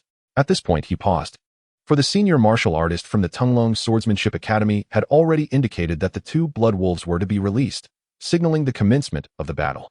Qin Linye nodded at the senior martial artist, his right hand firmly grasping the sword hilt. So, I take my leave and glance back at the livestream, now gradually fading as Jing Huaiyang departs. Do you all comprehend the core spirit of our livestream? A fierce and enraged roar erupted from the two released blood wolves. Come forth. Qin Linye let out a long, resounding laugh as he strode forward, unflinching in the face of the two bloodthirsty wolves charging at him. A powerful warrior knows no fear. A formidable force is invincible. The moment I cast aside the specter of life and death, nothing in this world can bring me down. For, in my final moments, I shall not witness my own fall. Chapter 33. Transformation in the livestream room. A profound silence hung for a full 10 seconds. Everyone seemed to hear the echo of Qin Linye's laughter as he brandished his sword and charged forward, followed closely by the furious roars of the ferocious blood wolves. In the next instant, an avalanche of comments and gifts erupted in the livestream, akin to a storm. Ships worth thousands began to set sail, accompanied by a multitude of skyscrapers and wings of the sky. Jing Huaiyang, observing the suddenly electrified atmosphere of the livestream, could not help but widen his eyes. Brother Jing, it's broken. It's surpassed 1 million and is still growing, so fast. It's increasing at an astonishing rate. His assistant exclaimed excitedly beside him. Not far away, Zhang Mai, the manager of the Tunglong Swordsmanship Academy, gazed thoughtfully at Qin Linye, who had made such an impassioned declaration. Despite Qin Linye's current inexperience, his incomplete foundation, and his relatively modest fame, he was young, only 18. Youth signifies not only a lack of societal experience, but also boundless potential. Moreover, Qin Linye was not devoid of brilliance. His courage to battle ferocious beasts surpassed that of over 90% of his peers. Coupled with his recent claim of breaking the record set by Bodhi Longzi in cultivating the Great Sun Golden Body, he was certainly not someone the Tunglong Swordsmanship Academy could afford to underestimate. In the stands, a girl named Qiao Qiao, dressed in a somewhat rebellious manner, looked at Qin Linye with a hint of astonishment. At that moment, something dormant within her awakened, leading her to realize that her life should not continue to be squandered. She could live with greater meaning. Though her heart was stirred, she merely scoffed, naive. Su Chuchu glanced at her, but said nothing, her eyes shimmering with renewed brightness. They were not alone. Thousands of miles away, in a picturesque academy nestled amidst mountains and rivers, a graceful figure with long, flowing hair down to her waist, clad in a celestial blue and white gown, rested in a shaded garden. Lin Yaoyao observed the image of Qin Linye confronting the two blood wolves on her phone, his words still reverberating in her mind. What were his limits? What achievements awaited him in the future? Could his extraordinary feats continue unabated, or would he, like a moth drawn to flames, be consumed by the blaze, only to shine momentarily? Qin Linye, is this your choice? Lin Yaoyao whispered softly. On the screen, as Qin Linye was about to collide with the two blood wolves, The great sun golden body surged to full power, radiating a dazzling golden light that seemed to pierce through the screen. Harnessing this radiance, he swiftly dispatched one of the blood wolves. However, in turn, he exposed himself to the claws of another, earning a mere scratch. Yet it was only a scratch. The resilience of the great sun golden body prevented the ferocious wolf from tearing him apart even as he expertly redirected its force. Seeing this, she chose not to watch any further. The outcome was clear. With the near mastery of the great sun golden body and the initial success of the earthly resilience technique, he stood invincible. Lin Yaoyao rose, her slender form elegantly revealed. Since you have chosen your path, run forward with courage. With a decisive grip on her sword, she turned away, the gentle breeze tousling her hair and the blue ribbons flowing freely, embodying the spirit of joyful youth. At the Tunglong Swordsmanship Academy, a flash of blood erupted. Qin Linye and the ferocious blood wolf crossed paths once more, resulting in the tearing of his garment and revealing 3 blood marks. While the wolf's head was cleaved in 2, blood spilling forth. Such an injury, even for a resilient beast, rendered it unable to fight on. It fell with a low whimper, struggling briefly before succumbing to silence. Excellent, Jing Huayong exclaimed, throwing a fist into the air. He defeated 2 alone. Truly unbelievable.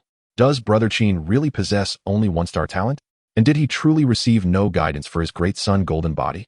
I believe he is on the verge of mastering it. With 1-star talent at 18 and having killed a ferocious beast after merely establishing his foundation was astonishing enough. Yet now he had bested 2 beasts simultaneously. In the live stream, another wave of gifts poured in as ships soared into the sky. Those who had truly become his fans expressed their support for this remarkable individual through this medium. Thanks to the previous surge of gifts, online viewership had exceeded 2 million, peaking at 206,000. I have a feeling that if Brother Qin maintains this livestream style, he will become a sensation, Su Chuchu remarked. Smiling at Xiao Xiao. Just killed 2 ferocious beasts, Xiao Xiao scoffed. But I take back what I said earlier. Qin Linye is indeed a bit different. For now, it seems so, but whether he will change in the future remains uncertain. Su Chuchu smiled, choosing not to challenge her stubbornness. Doctor! Below, Zhang Mai called out urgently. Help Mr. Qin with his bandaging. Medical personnel who collaborated with the Tunglong Swordsmanship Academy hurried forward. Mr. Qin, please come inside. Thank you, Qin Linye replied. The doctor noted the bronzed hue of Qin Linye's skin and remarked, your skin possesses remarkable resilience, providing extraordinary defense. The injuries inflicted by the wolf are purely superficial. With the application of a hemostatic ointment, you shall recover in 3 days. Mr. Qin sustained these injuries to promote our Tunglong Swordsmanship Academy. We will cover the medical expenses. Zhang Mai added with a smile.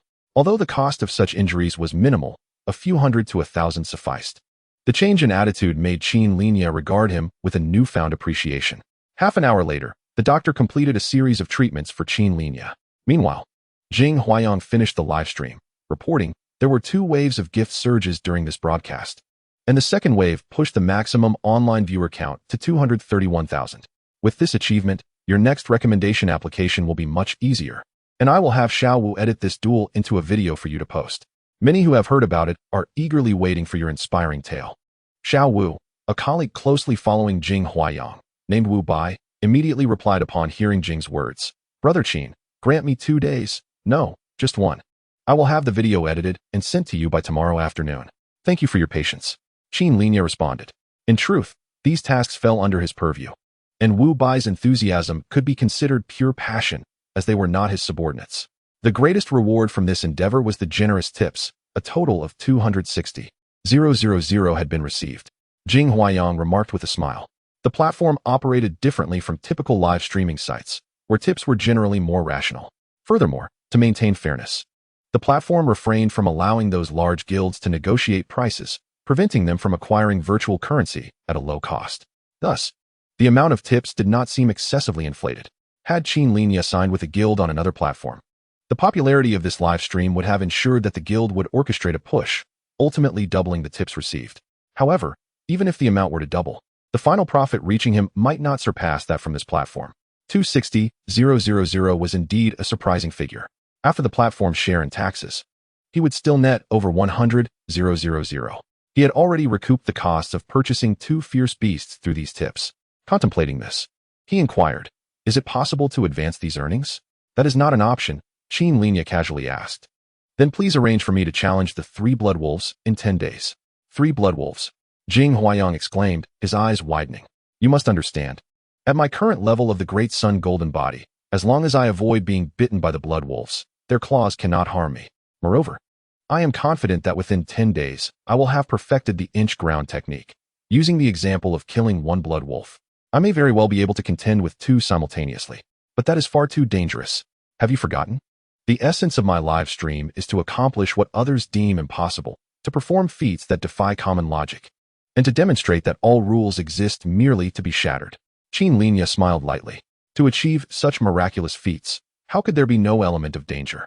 Jing Huayang found himself at a loss for a retort.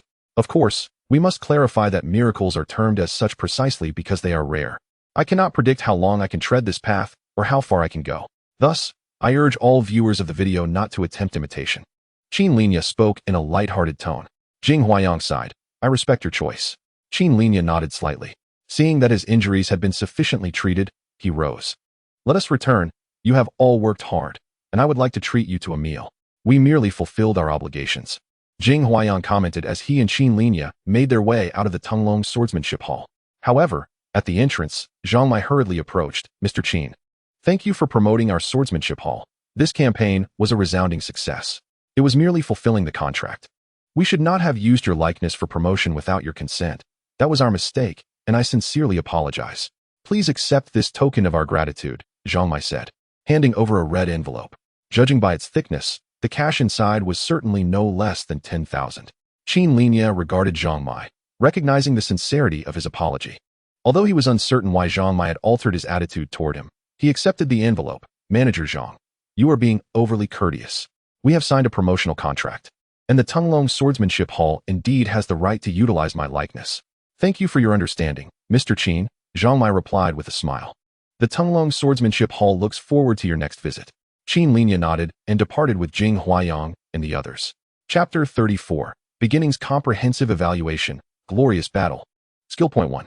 Qin Linye received this notification, a smile gracing his face. At last, a new skill point. Excellent.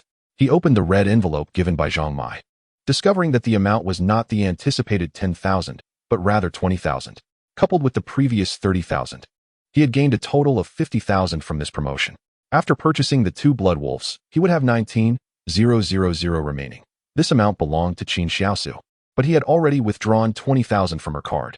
Thus, his available funds stood at a mere 69,000. After some negotiation, the 3 blood wolves could be acquired for 126,000, leaving him with a deficit of 57,000. The funds from the platform would not be available until the beginning of the month, so he would need to apply for a credit card. His credit limit would surely be low. Having 1 or 2,000 would be a blessing, and for safety, it would be wise to apply for multiple cards. He had considered the time needed to gather funds, which was why he had scheduled the next battle for 10 days later. Otherwise, once his injuries healed in 3 days, he could continue fighting the fierce beasts and accumulate a new skill point. At that moment, Qin Linye's phone chimed. Ding. Your card ending in 8879 received a transfer of 50,000 yuan on September 5th at 1341. Your balance after the transaction is 50,141,758 yuan. Shiha Bank 50,000. Qin Linye was taken aback.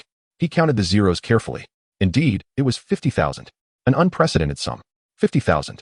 Glancing at the accompanying note that read for fuel, he already understood the source of this windfall. Lin Yaoyao. Had this 50,000 arrived a year earlier, he would have completed his foundation by now.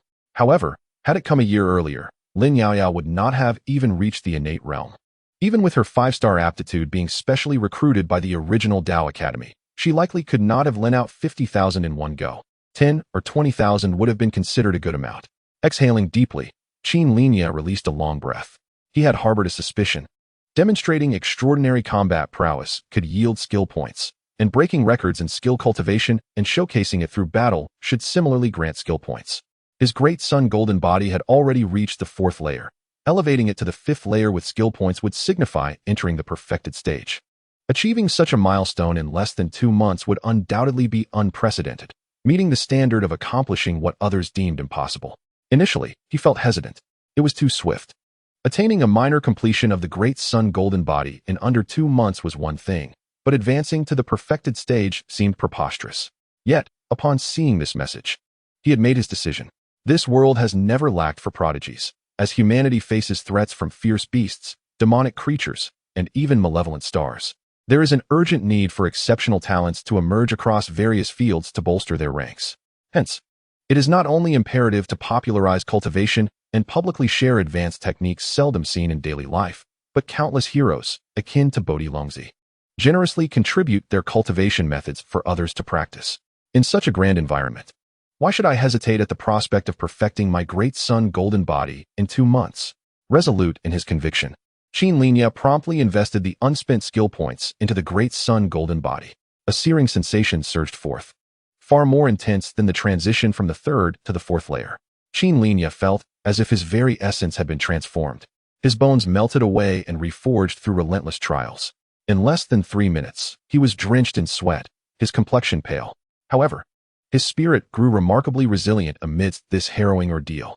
While his attributes did not visibly improve, he sensed an almost 10% enhancement. Humanity, indeed, harbors immense potential. One must push oneself to discover the limits of their capabilities. Qin Linye managed a weak smile. The great sun golden body had ascended to its 5th tier, entering a stage of maturity.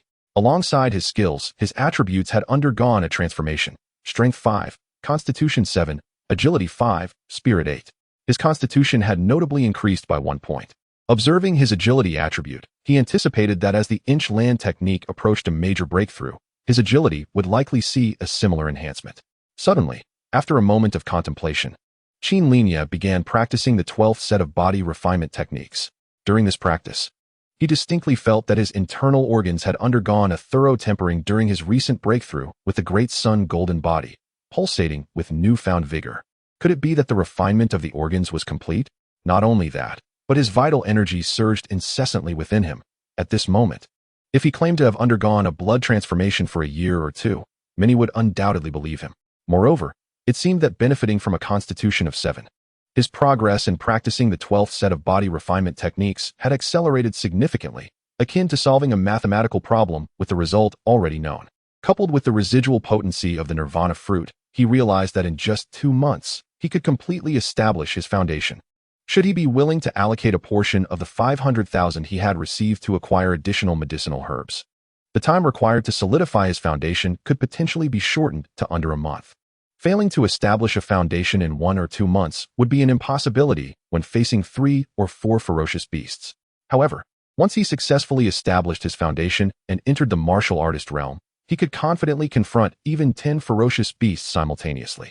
Yet, engaging 10 beasts at once would incur expenses in the hundreds of thousands, making it a questionable endeavor. As for continuing to battle ferocious beasts during the foundation phase, confronting 3 would cost 13,000, 4 would cost 17,000, and 5 would cost 23,000. Even with the recent influx of 50,000 from Lin Yaoyao, he could not afford such expenses.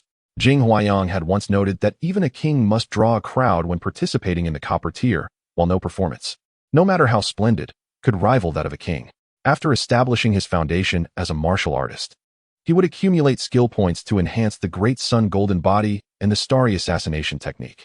At that point, he would challenge high-tier ferocious beasts, undoubtedly elevating his visibility further. High-tier ferocious beasts rank just below the level of demonic beings, although they are slightly weaker than high-tier martial artists. Any high-tier martial artist must exert utmost focus to defeat a high-tier ferocious beast. They cannot afford distractions during live broadcasts. Only martial masters can effortlessly dominate high-tier ferocious beasts. Martial masters, as certified individuals, enjoy considerable status in society. Positions such as the heads and deputy heads of various departments in Minghua City, including forestry, urban construction, planning, water resources, and electricity, are typically held by martial masters. Even without official positions, a martial master can easily earn a 7-figure annual income.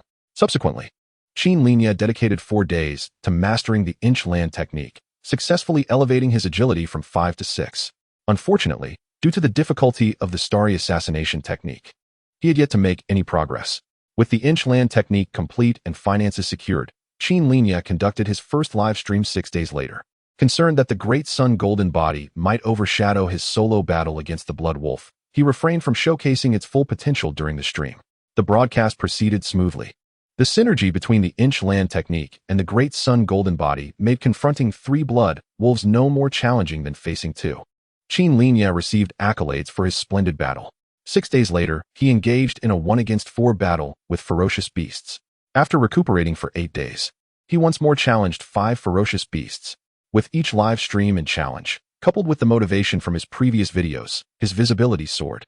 With viewership consistently hovering around 2 million and donations exceeding 150,000. Including the earlier earnings from the month, his income surpassed 300,000 within that period. Facing 5 ferocious beasts was the utmost limit of his current capabilities.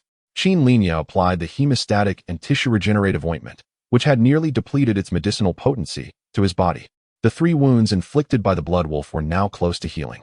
After another 3 days of recuperation and preparation, he aimed to test his second hypothesis, whether he could surpass the record of the Bodhi dragon child by refining the great sun golden body to its peak, a feat thought to be beyond the capabilities of ordinary individuals. At this juncture, Qin Xiaosu's voice echoed outside, her tone tinged with urgency. "Brother, are you home? Are you there? What's wrong?" Qin Linye inquired as he opened the window. At that moment, he sensed something and shifted his gaze to a figure lurking around the corner behind Qin Xiaosu. It was the man he had seen previously. The man turned to leave after watching Qin Xiaosu hurriedly enter the building. Returning home, Qin Xiaosu exhaled in relief. "What happened?" "A pervert has been following me." Qin Xiaosu replied indignantly. "I sensed something was off half a month ago, so I always returned home with Xiaoyu and the others. Today, they had matters to attend to. And I came out alone, and the pervert appeared. I understand.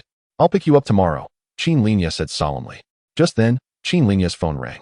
Upon answering, he heard the voice of his homeroom teacher, Sun Xiaojun. "Qin Linye, did you allow someone to secretly record the school's teaching curriculum? Please come to the school." Chapter 35. The Wheels of History at the First High School of the city. Qin Linye's homeroom teacher, Sun Xiaojun, Vice Principal Wu Song, and Shang Wutang's Wang Hong were present. "Ah, so this is Qin Linye? To think that our Minghua City First High School has such a talented student whom we failed to recognize." Wu Song greeted Qin Linye with a broad smile. He then addressed Wang Hong with a tone of dissatisfaction. "As a teacher of Shang Wutang, you failed to discover such a talented student. Instead, Qin Linye has advanced through filming the teaching content. That's your negligence. Fortunately, gold will shine anywhere, even with just filmed courses.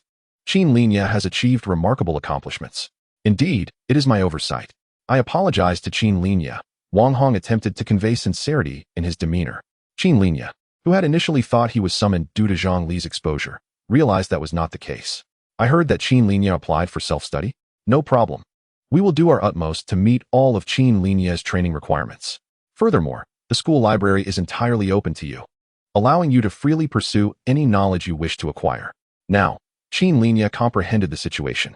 It seemed Wang Hong had learned of his prior intention to record those videos, and, upon further investigation, recognized the potential for public influence, thus indirectly softening his stance.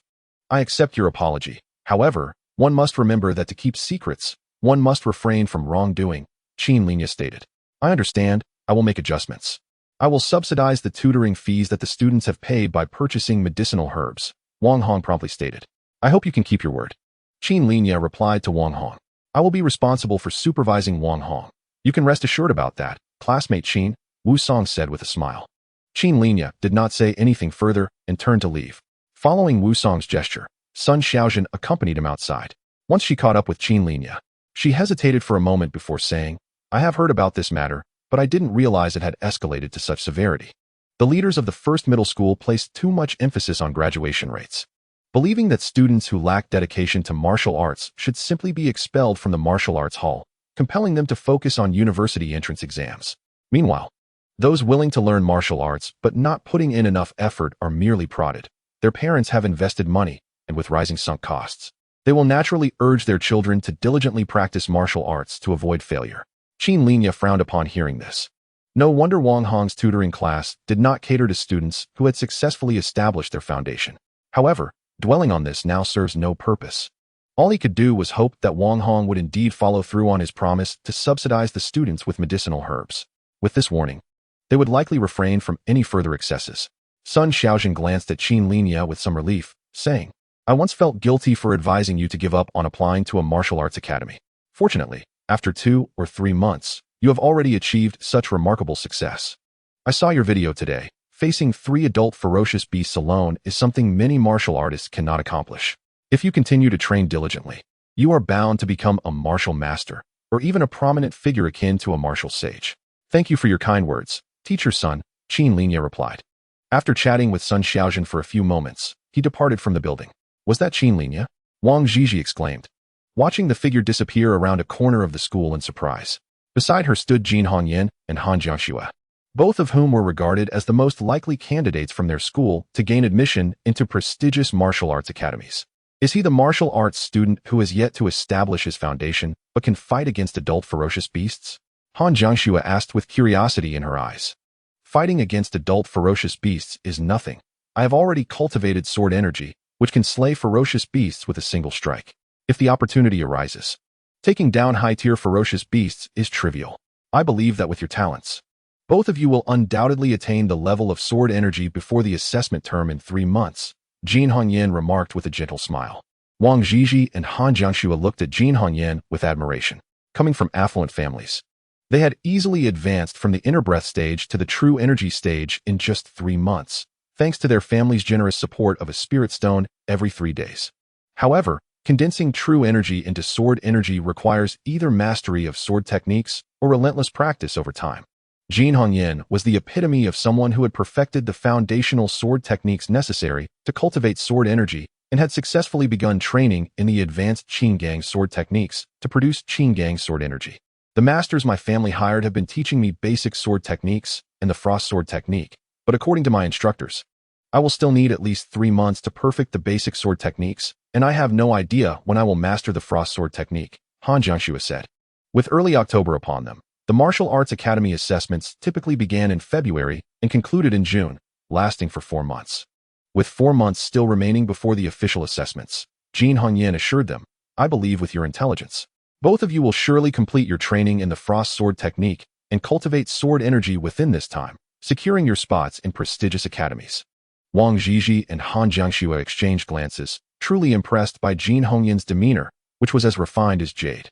In the library, having gained full access, Qin Linye made his way to the 3rd floor, perusing the invaluable advanced sword techniques, fist techniques, and body refinement techniques. Wang Hong had indeed spoken some truth. Although advanced body refinement techniques could only be practiced by martial masters, there were simplified body refinement methods available in the market. Qin Linye spent several hours searching for such methods. Unfortunately, he did not find a satisfactory body refinement technique before the library closed. Upon leaving the school and boarding a bus, he was home in less than half an hour. Brother, why are you home so late? Qin Xiaosu asked as soon as he opened the door. I was at the library, studying and searching for advanced body refinement techniques. The library? Qin Xiaosu paused. Then her eyes brightened as she recalled something. Is there an older librarian there? Huh, how do you know? Qin Linye asked. There's a director named Xie. How old is he? About 60. Qin Xiaosu jumped up excitedly. Brother, you've struck gold. You found a treasure. What? The library director? No, he's at a higher level, the director. Qin Xiaosu exclaimed, clasping her hands together in a pleading manner. Brother, please take me to your school tomorrow. I want to see if I can fly high, just by you taking me there. I promise to agree to anything. Huh. Qin Linye raised an eyebrow. Anything? Qin Xiaosu froze for a moment, quickly crossing her arms and pouting. What are you thinking? I'm too young for that kind of stuff. Qin Linye nearly choked on his own breath. What are you thinking all day? Then what do you want? Cough, cough. Recently, my finances have been a bit tight, so I need to borrow some money from your bank card. Bank card? Right. Where's my bank card? Will you agree? Promise me you'll go with me tomorrow. Agreed. Qin Xiaosu waved her hand grandly. Any problem that can be solved with money is not a problem. Then it's settled, Qin Linye replied. The next morning, Qin Xiaosu had already woken Qin Linye, dragging him towards the first middle school. Reluctantly, he complied with her wishes. Upon arriving at the school, Qin Linye was pulled directly to the library by Qin Xiaosu. Since it was still early, the library was rather empty.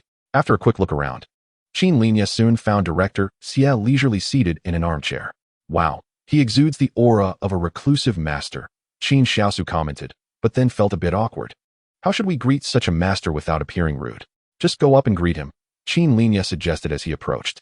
Upon seeing Qin Linye, Director Xie spoke first. Ah, student, I remember you. You borrowed the book Inch of Land about a month ago. How has your progress been? I've already achieved great success, Qin Linye replied. Great success in just a month? Impressive, Director Xie remarked, glancing at Qin Xiaosu beside him. This is my sister, Qin Xiaosu. She's visiting from Golden Cradle Middle School. Hello, Mr. Xie, Qin Xiaosu said respectfully, giving a formal bow. I've become a senior now? Hello, young lady. Director Xie replied. Sir, look at me, beautiful and adorable. Don't I radiate a unique brilliance? Am I not an unprecedented talent in cultivation? Do you have any martial arts manuals for sale? $10 each? Or if inflation has hit, $20 is also fine, Qin Xiaosu said earnestly, her lovely face full of seriousness. Director Xie was momentarily taken aback, glancing at Qin Linye with a look that seemed to say, Is this girl okay in the head? Director Xie, I apologize, my sister occasionally indulges in fanciful thoughts. Brother, you wouldn't understand. Qin Xiaosu gazed at the elder before her and said, There is something you may not be aware of, esteemed senior. The seal I have painstakingly maintained for a full 15 years has been broken. The wheel of history rolls inexorably forward, unyielding and unstoppable. The tolling bell of destruction and the ominous shadow will once again shroud the heavens of Su In Huing Star. At this critical juncture, only by becoming stronger and continuing to uphold the seal can I save Su In Huing Star from annihilation and calamity. Beside her, Qin Linye, witnessing her solemn yet nonsensical declarations, could barely contain his frustration and covered his face. This is madness. He was about to interject, but the elder, observing the seriousness in Qin Xiaosu's expression, furrowed his brow and asked, Who are you? What do you know? Who informed you? Qin Linye found himself tongue-tied. Who informed me is of little consequence. What matters is how we can prevent this disaster from unfolding. The demonic creatures are on the verge of revolt, and Minghua City is about to fall. Thousands of innocent lives will be lost, millions will be displaced, families shattered, and this is merely the beginning. As time flows like a river, calamities will intensify and erupt repeatedly. Minghua City, Yunzhou, the kingdom of Shiyu, the Hongming immortal sect, and even the entirety of Su In Huing Star. A single defeat will not affect Minghua City, located in the heart of Yunzhou. Director Xie waved his hand dismissively. Yet this is just the beginning, akin to the first snowflakes falling before an avalanche. Moreover, this momentum is relentless and unstoppable, with no one capable of hindering it. Only I possess the means to mitigate the losses of Su In Huing Star as much as possible amidst this disaster. You? Why should I trust you? Qin Linye could not restrain himself from interjecting. What are you two talking about? Stop arguing. Qin Xiaosu excitedly interrupted him. Haven't you realized? Our conversation mirrors the plot of the mythological biography Jin Song Qiong precisely. Legends are becoming reality. How thrilling, how exhilarating. I must continue to cultivate this emotion. Director Xie was momentarily taken aback, a symbol slowly appearing on his forehead. Chapter 36, Body Refinement Techniques, Intriguing. Director Xie suddenly burst into laughter. He had secluded himself in this library for 3 years, yet here he was, unexpectedly drawn out by a 15-year-old girl. Qin Linye regarded Director Xie with newfound admiration, as if he had stumbled upon an extraordinary figure. Grandpa Director, shall we continue? Qin Xiaosu eagerly inquired. Ah, little girl, do not rush. Please wait a moment. Director Xie replied, turning his gaze to Qin Linye. You mentioned you have perfected the inch ground technique. Walk a few steps, so I may observe. At that moment, Qin Linye began to sense the extraordinary nature of Director Xie's identity. He nodded and swiftly demonstrated the inch ground technique. That will suffice. Director Xie observed his bronzed skin. Your great sun golden body must be nearly perfected, yes? Indeed, it is complete, Qin Linye affirmed, activating the great sun golden body. Instantly, brilliant golden light illuminated the already well-lit library. Unbelievable. Director Xie's eyes glimmered with astonishment. Remarkable. I have perfected the 12th foundational body refinement technique. Coupled with my impending foundation establishment, I spent several hours yesterday in the library to see if I could exchange for a more advanced body refinement technique. You have perfected the foundational body refinement technique. With such mastery, your foundation establishment should progress rapidly. Why is it that you lack medicinal materials? Qin Linye explained. Director Xie nodded, appraising him thoughtfully. Wait here. Before long, he returned with a tome, handing it to Qin Linye. This is. Qin Linye examined the title, Divine Gang Body Refinement Technique. I do not believe I have heard of it. Do you know the founder of the inch ground technique? Yes. Qin Linye replied, displaying his knowledge of history. It was Lei, a figure from 300 years ago, a martial sage of unmatched prowess, capable of traversing the heavens with his physical form, an existence who once held the position of president of the Martial Arts Association and greatly elevated its standing. Regrettably, he fell victim to a horde of demonic creatures while attempting to eradicate a pollution source, perishing in battle at the age of 92. In his lifetime, Lei was undefeated. Especially during his tenure as president of the Martial Arts Association, no one could rival him. At that time, he sought to unify the martial world under his unparalleled might, consolidating all legacies into a single martial canon. Yet at the pinnacle of his power, he was ultimately bested by a remarkably talented martial genius. This body refinement technique is one of the legacies left behind by that individual, a technique that integrates physical refinement, battle physique, and combat skills into one. Director Xie elaborated. Upon hearing this, Qin Linye's eyes lit up. Practice it. I am too weary to move, but if you can master the divine gang body refinement technique within a year, I shall grant you a great opportunity, Director Xie declared. And what about me? Qin Xiaosu chimed in eagerly. You. Director Xie assessed Qin Xiaosu and finally smiled. Little girl, your talent is commendable.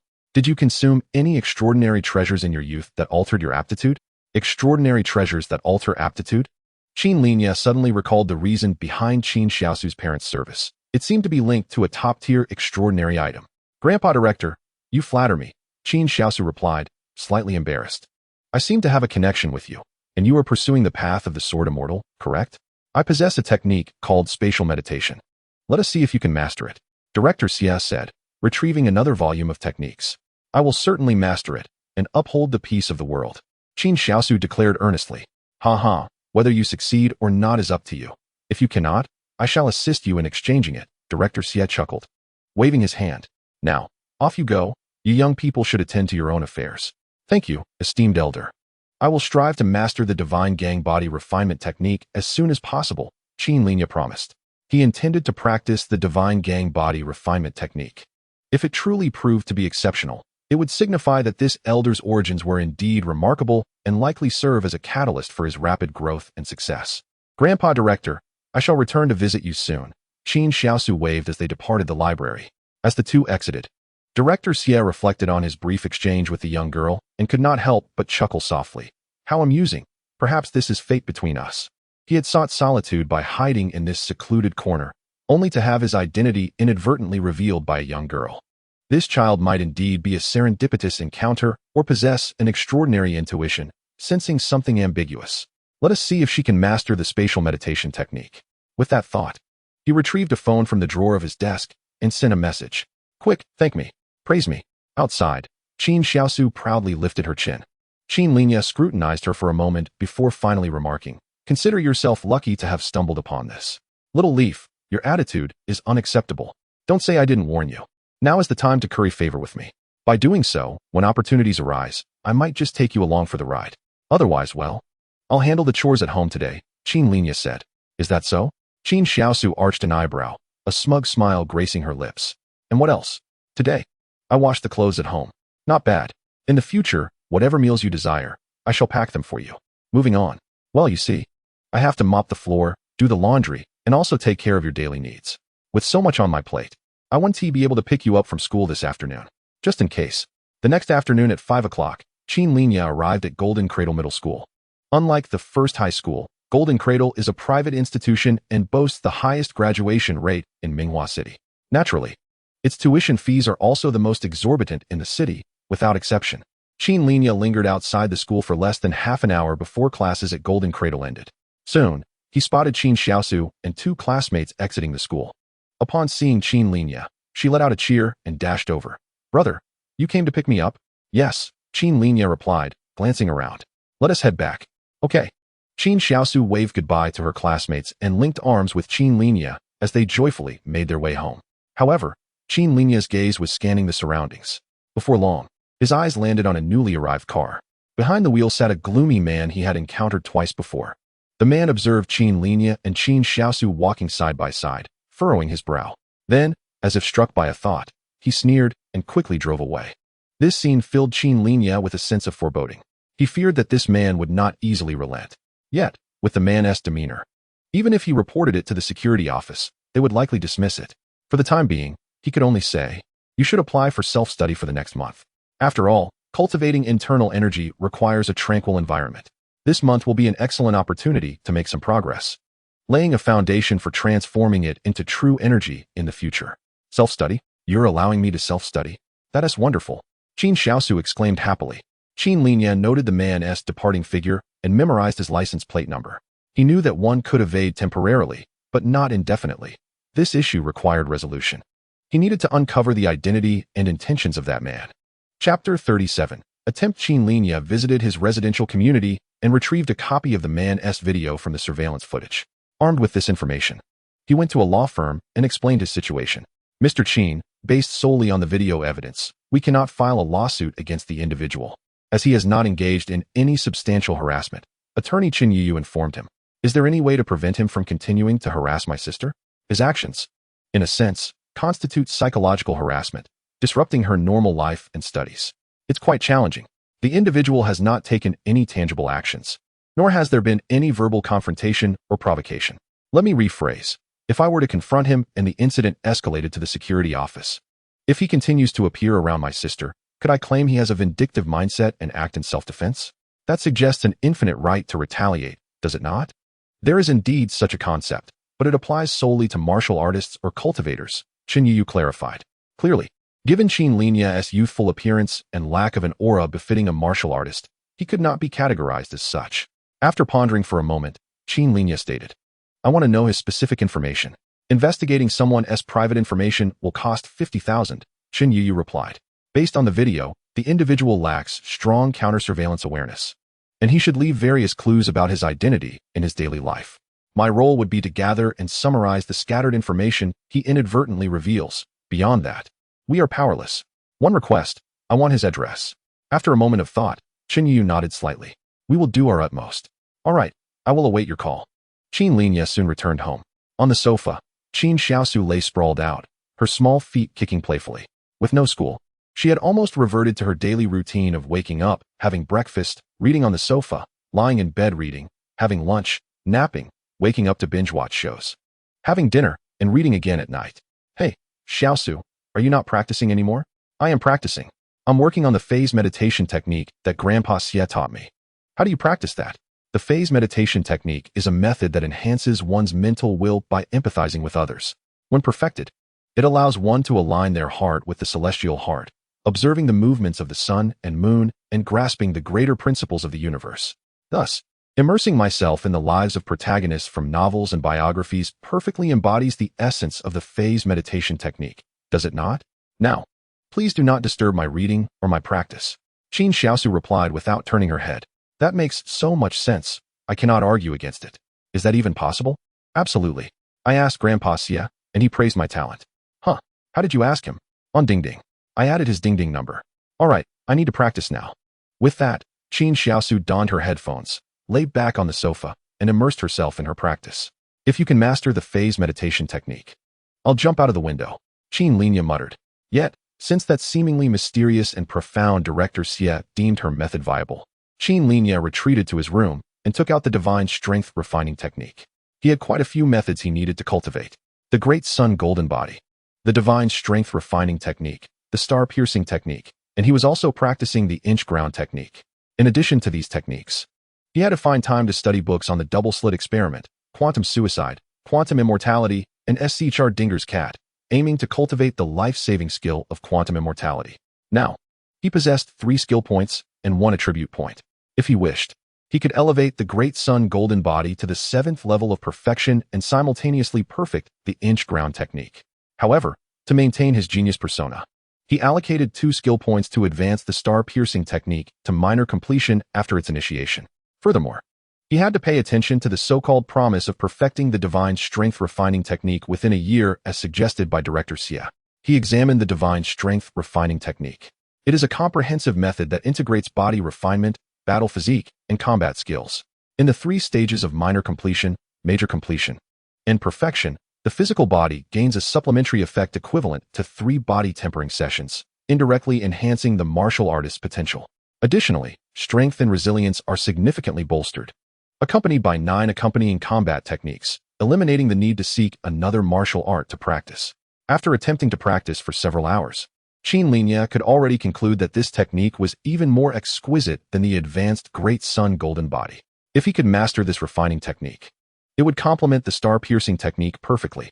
After all, the star-piercing technique, at the major completion stage, requires the practitioner to capture the trajectory of celestial movements and merge themselves into that trajectory to unleash unparalleled killing techniques.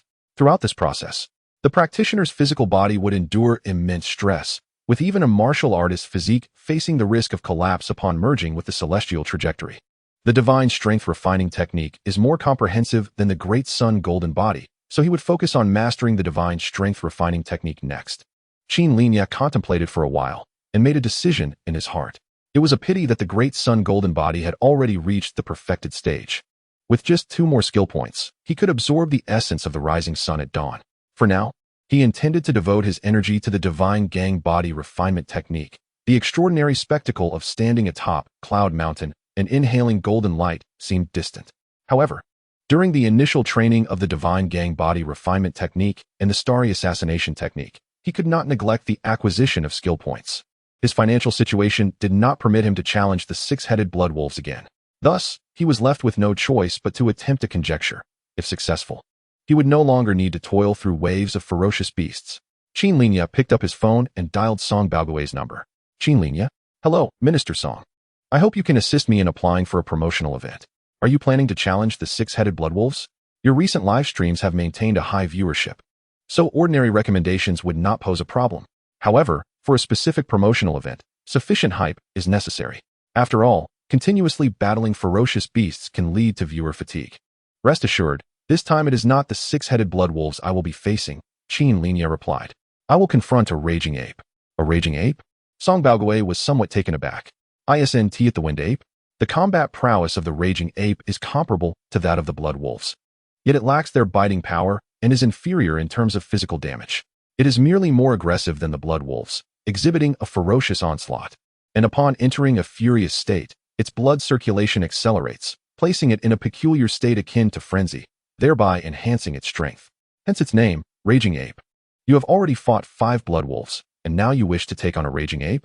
This time, my battle with the raging ape will not primarily focus on life and death combat, but rather on using my body as a shield to absorb and withstand its ferocious assaults until the aftereffects of its frenzy take hold, leading it to exhaustion and demise. Using your body to defend, absorb, and withstand the raging ape's attacks? Song Baogui's voice suddenly escalated in pitch. Are you out of your mind? The raging ape, in its frenzied state, will strike with such speed that even high-level warriors would be killed on the spot. Even if you do not allow it time to accelerate and use the inch ground technique to absorb impact, being struck even once or twice would still result in severe injury. If it were any other warrior, a single strike in its frenzied state would mean death. I have broken through. Suddenly, Song Baogui felt a sense of familiarity in the conversation. Had he not heard such words before? Wait. Song Baogui's entire being trembled slightly, his tone quivering. You cannot be telling me that you have cultivated the great sun golden body to the perfected stage? It has been a month and a half since I transitioned from the initial to the perfected stage of the great sun golden body. After a month and a half of diligent training, it is only reasonable that I have achieved this. Chapter 38. A new method. Our efforts to penetrate the New Jade Kingdom market face considerable resistance. Although the New Jade Kingdom is merely a small nation with an area of 300,000 square kilometers and a population of less than 60 million, numerous prominent families within it are tightly knit. Many of these families have sent their younger generations to the Hongming Immortal Palace, with Li Rui, the eldest son of the Li family, becoming a true disciple of the palace.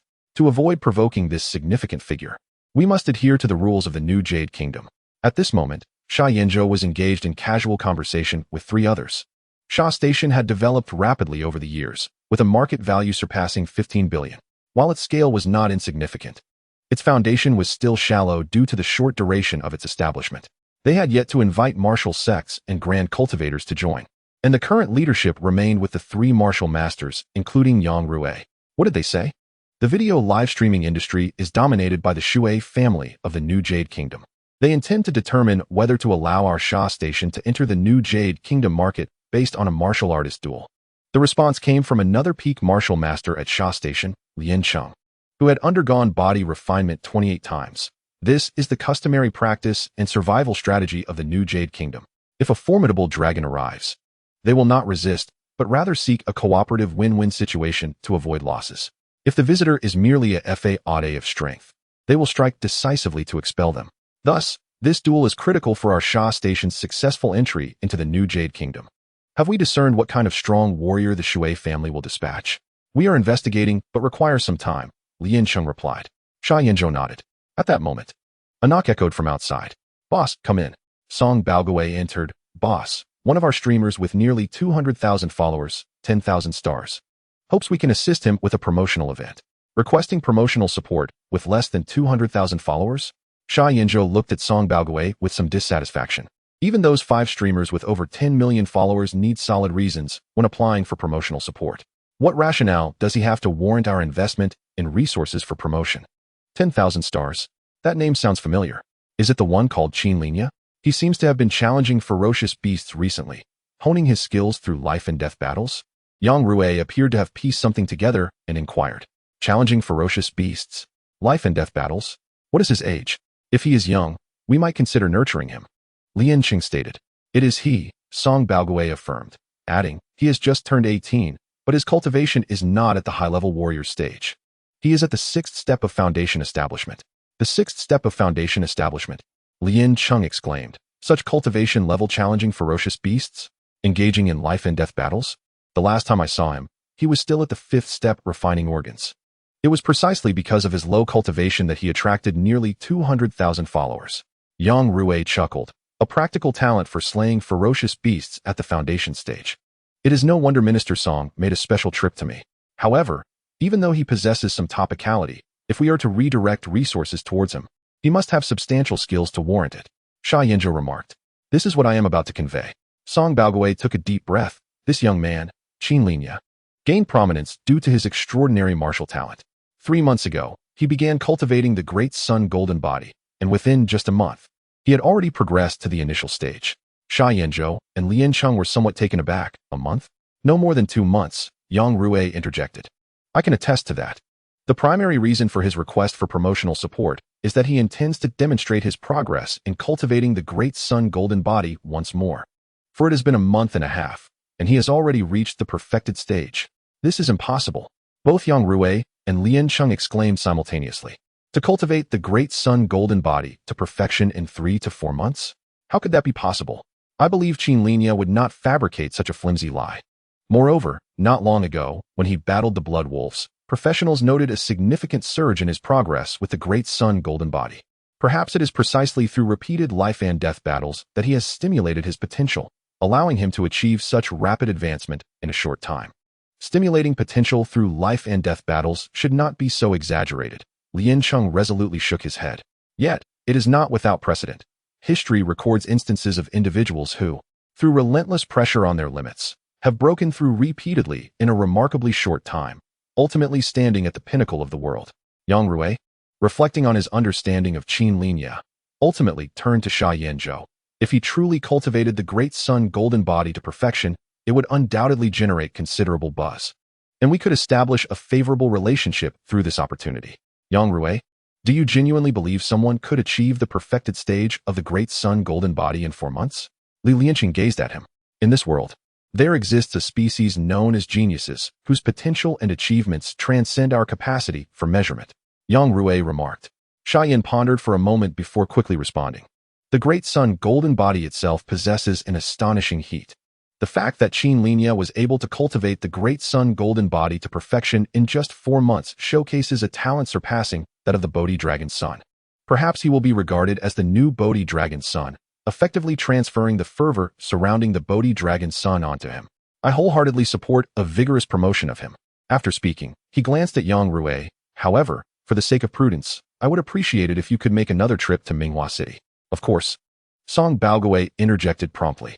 Elevating a figure with less than 100,000 followers to the levels of 3 million, 5 million, or even 10 million brings a sense of inexplicable achievement, even for someone of his stature.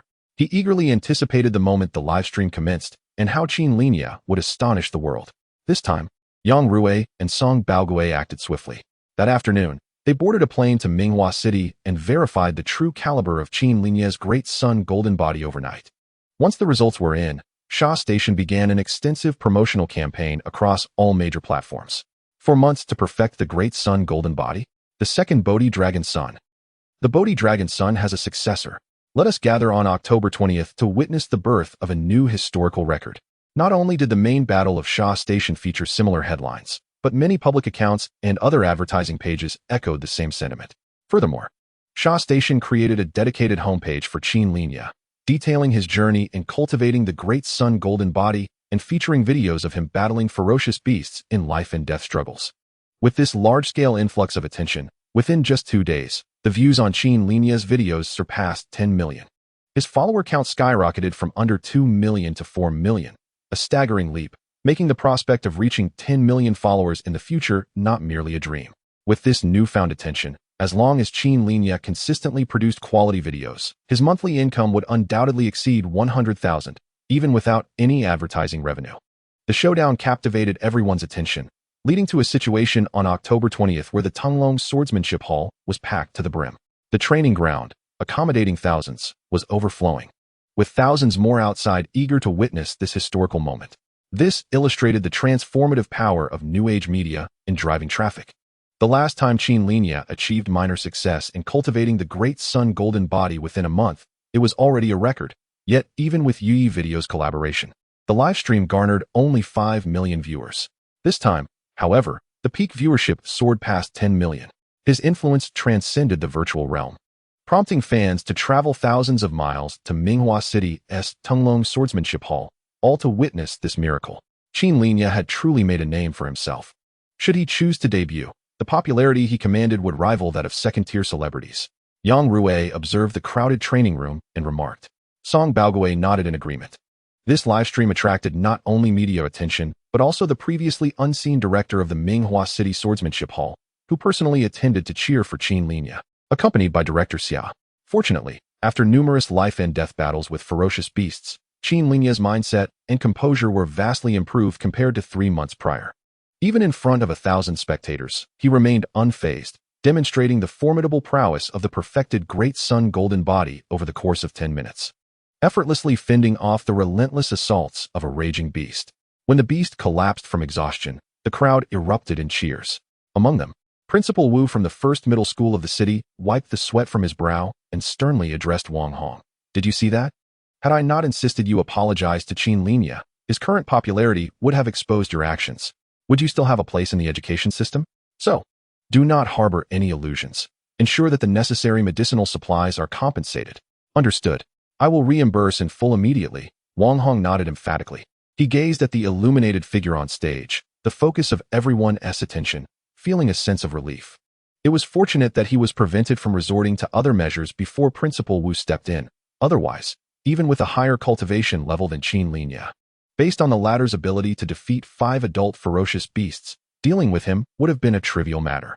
After the 10-minute performance, Qin Linye exchanged polite greetings with the higher-ups of the Minghua City and Tunglong Swordsmanship Halls while concentrating on his unique ability. An hour later, information materialized. Comprehensive evaluation. Glorious battle. Skill points. 1. Chapter 39. Threat good. Qin Linye exclaimed, raising his fist. My hypothesis was correct. If I successfully cultivate a sword technique, body refinement technique, movement technique, and fist technique that no predecessor has achieved and demonstrate them through combat, I too can receive an evaluation. This embodies the essence of what extraordinary individuals can achieve. Based on this conjecture, live streaming and video creation are not essential elements for influence. At least, when that elder disintegrated before him, there were no spectators present. He pondered whether integrating sword techniques, fist techniques, and combat against ferocious beasts into a self-created martial art would be viable. However, any martial art he developed must possess extraordinary qualities, as some bizarre martial arts would evidently lack significant influence. As Qin Linye contemplated, Yang Rui and Song Baoguei approached. This livestream was highly successful, with peak online viewership surpassing 10 million. Additionally, we received numerous gifts, which will be distributed to your account at the beginning of each month, Song Baoguei informed him. Pausing for emphasis, Qin Linye, we at Sha Station wish to sign an exclusive live streaming contract with you for 5 years. In exchange, we are prepared to offer a signing fee of 15 million, requiring only 60 hours of quality streaming per month. 15 million? Quite impressive. Song Baoguei nodded. We have secured the approval of our CEO, and upon signing this agreement, you will receive increased promotional opportunities and traffic allocation. 15 million over 5 years, equating to 3 million a year, is undeniably a substantial figure. Should Qin Linye genuinely wish to develop in the live streaming realm, signing this contract would undoubtedly facilitate his rise to prominence. Regrettably, live streaming is not the path he has chosen. In fact, Having realized that live streaming and video are not prerequisites for gaining influence, he now perceives the true purpose of live streaming as merely a means to acquire wealth. He intends to convert this wealth into cultivation resources and skill points, thereby smoothing his journey along the martial path. He promptly articulated his thoughts. Song Baogui, recalling Qin Linye's astonishing talent in perfecting the Great Sun golden body in less than 4 months, nodded in understanding, albeit with a tinge of regret. With such a remarkable gift, his future accomplishments would undoubtedly be significant. The advertising campaign dubbing him the second Bodhi Dragon Son may not be without merit. Then, we shall await the moment you achieve fame across the world, Mr. Qin Linye, Song Baogui said with a smile. Even if the contract did not materialize, they would not offend this young prodigy who had begun to shine. Even though he had yet to complete his foundation, Mr. Qin, in the CAF located beneath the law firm's office building, Qin Yu presented a dossier to Qin Linye. This document compiles information derived from his social interactions and travel data. Please review it, Mr. Qin. Qin Linye accepted the dossier, which meticulously detailed various aspects of the man in question. Shu, 26 years of age, resided in Yunzhu Tanmu City and had graduated from. After a brief perusal, Qin Linye quickly discerned an anomaly. 10 years prior, his parents had been killed in the wilderness over a coveted treasure. Since then, he had devoted himself to martial arts, training relentlessly for over a decade to become a senior warrior. As he examined this section, he flipped through the subsequent details. It soon became clear to him that this man, Shu, had come to Minghua City with a singular purpose. His parents had most likely perished at the hands of Qin Xiaosu's parents, Qin Zhan and Su Lingshan. Thus, he had been gathering information while honing his skills, ultimately tracking them to Minghua City to exact vengeance. Qin Linye closed the dossier, relieved that Qin Xiaosu was cautious and perceptive, quickly gathering her friends upon sensing danger. Moreover, Shu lacked the reckless determination that would lead him to disregard all consequences for revenge. Otherwise, his vehicle was typically parked at the Longting Hotel, which we estimated to be his base of operations. Qin Linye neatly organized the documents. I understand. He promptly transferred an additional 40,000 to Qin Yu, concluding the transaction. As a senior warrior, Qin Linye returned home with the dossier. The disparity between the 6th step of foundation establishment and that of a senior warrior was immense. A foundational practitioner typically possessed a striking force of around 400 kilograms, while a senior warrior could approach 2,000 kilograms. The physical body, being a cohesive entity, could only yield such strength if its bones, muscles, and internal organs were extraordinarily robust. In the Shiyu Kingdom's military, warriors could apply to join the first-tier combat units, and even senior warriors could serve as captains within these elite ranks. The minimum requirement to join a raider squad was to be a senior warrior. The perfected Great Sun golden body could withstand attacks from ordinary warriors but would falter against those of higher rank, especially when faced with weaponry and martial techniques. These were the very reasons humanity surpassed ferocious beasts. With a grave expression, Qin Linye soon retrieved his phone and accessed an online shopping platform, ordering a nirvana fruit. He needed to expedite the completion of his foundation. Achieving the first stage of foundation establishment was tantamount to completing the initial round of body tempering. Yet, this was merely a step. Qin Linye then presented the Divine Gang body refining technique. This technique allowed for the enhancement of the body at 3 stages: initial mastery, great mastery, and perfection, each equivalent to 1 instance of body tempering. In other words, if he could perfect this technique, his physical prowess would rival that of any senior warrior. Time passed swiftly, and 3 days had elapsed. During this period, Qin Linye devoted all his energy to practicing the starry assassination technique and the Divine Gang body refining technique in his small courtyard. As for Qin Xiaosu, he provided her with food and drink, not pressuring her to attend school. She could easily remain at home for an entire year. One day, while continuing his training in the courtyard, Qin Linye suddenly sensed something amiss.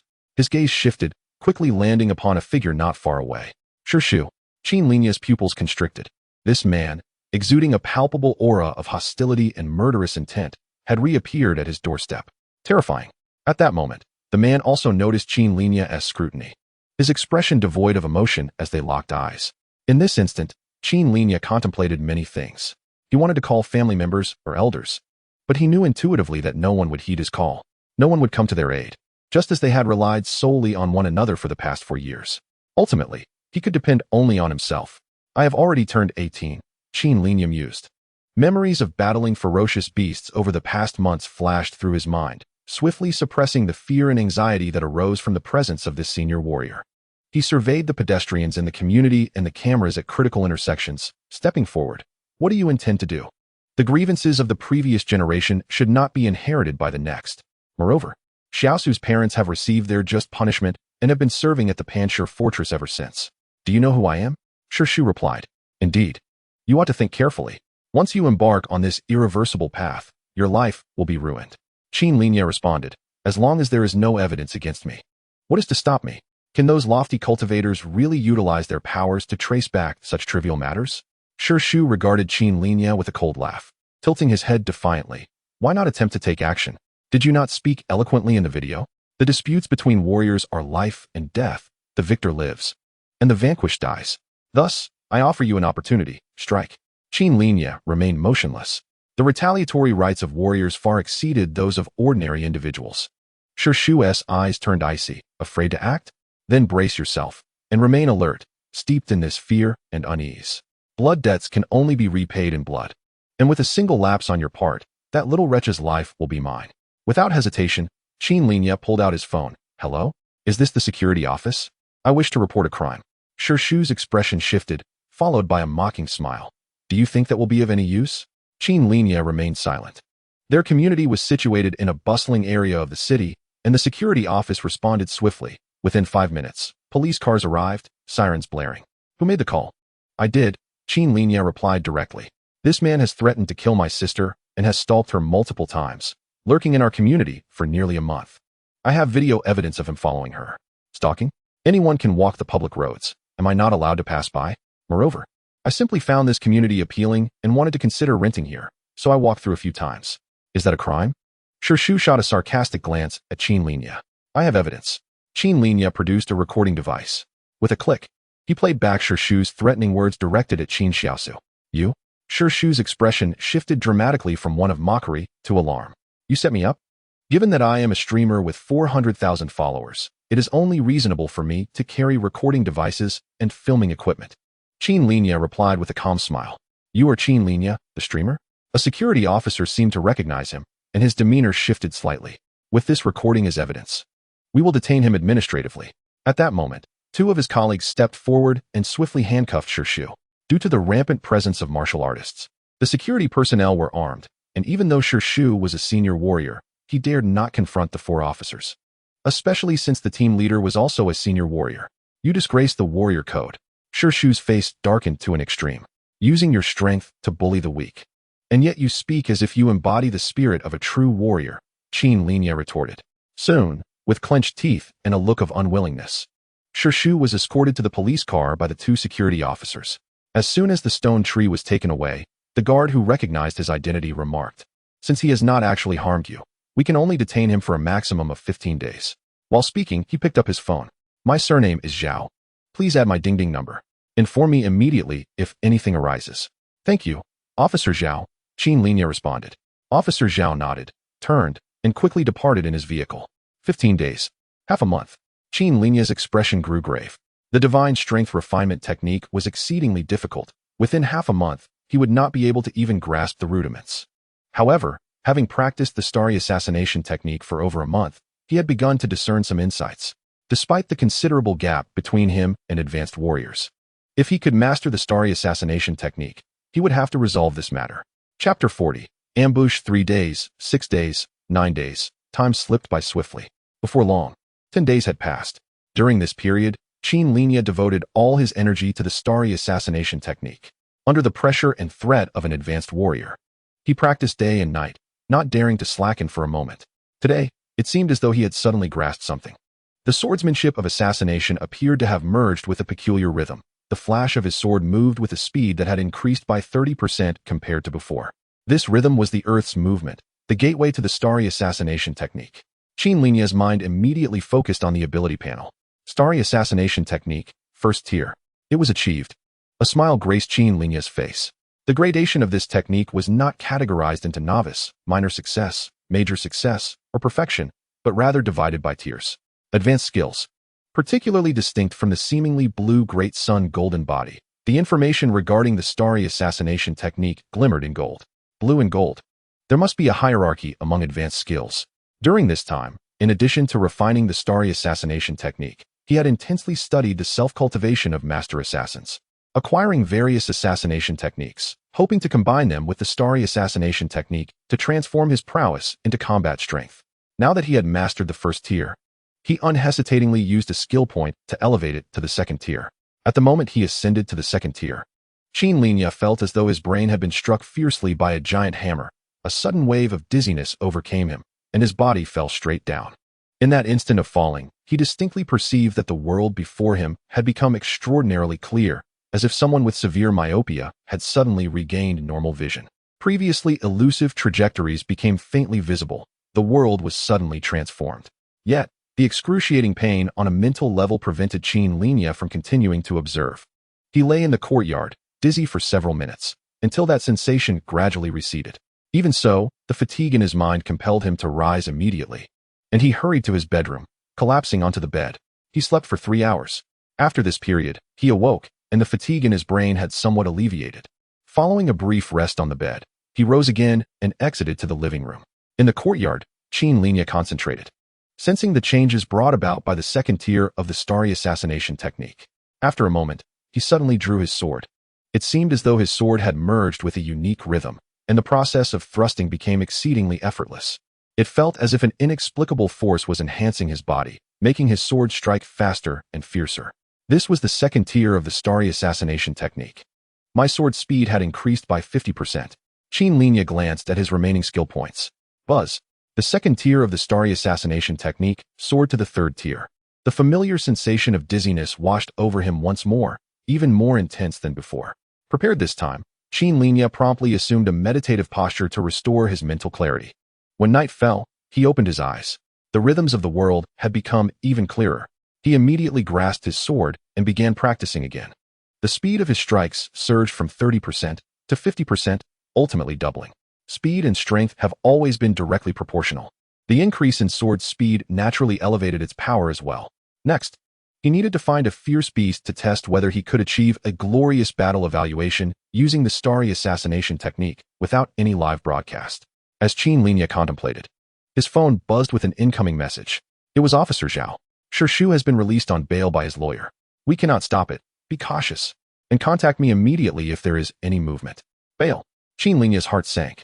Shu had been released. What would he do next? After much contemplation, Qin Linye ultimately arrived at a conclusion. Despite having secured 10 days, he would inevitably have to confront this moment. He turned and returned home. What is fate if not a test?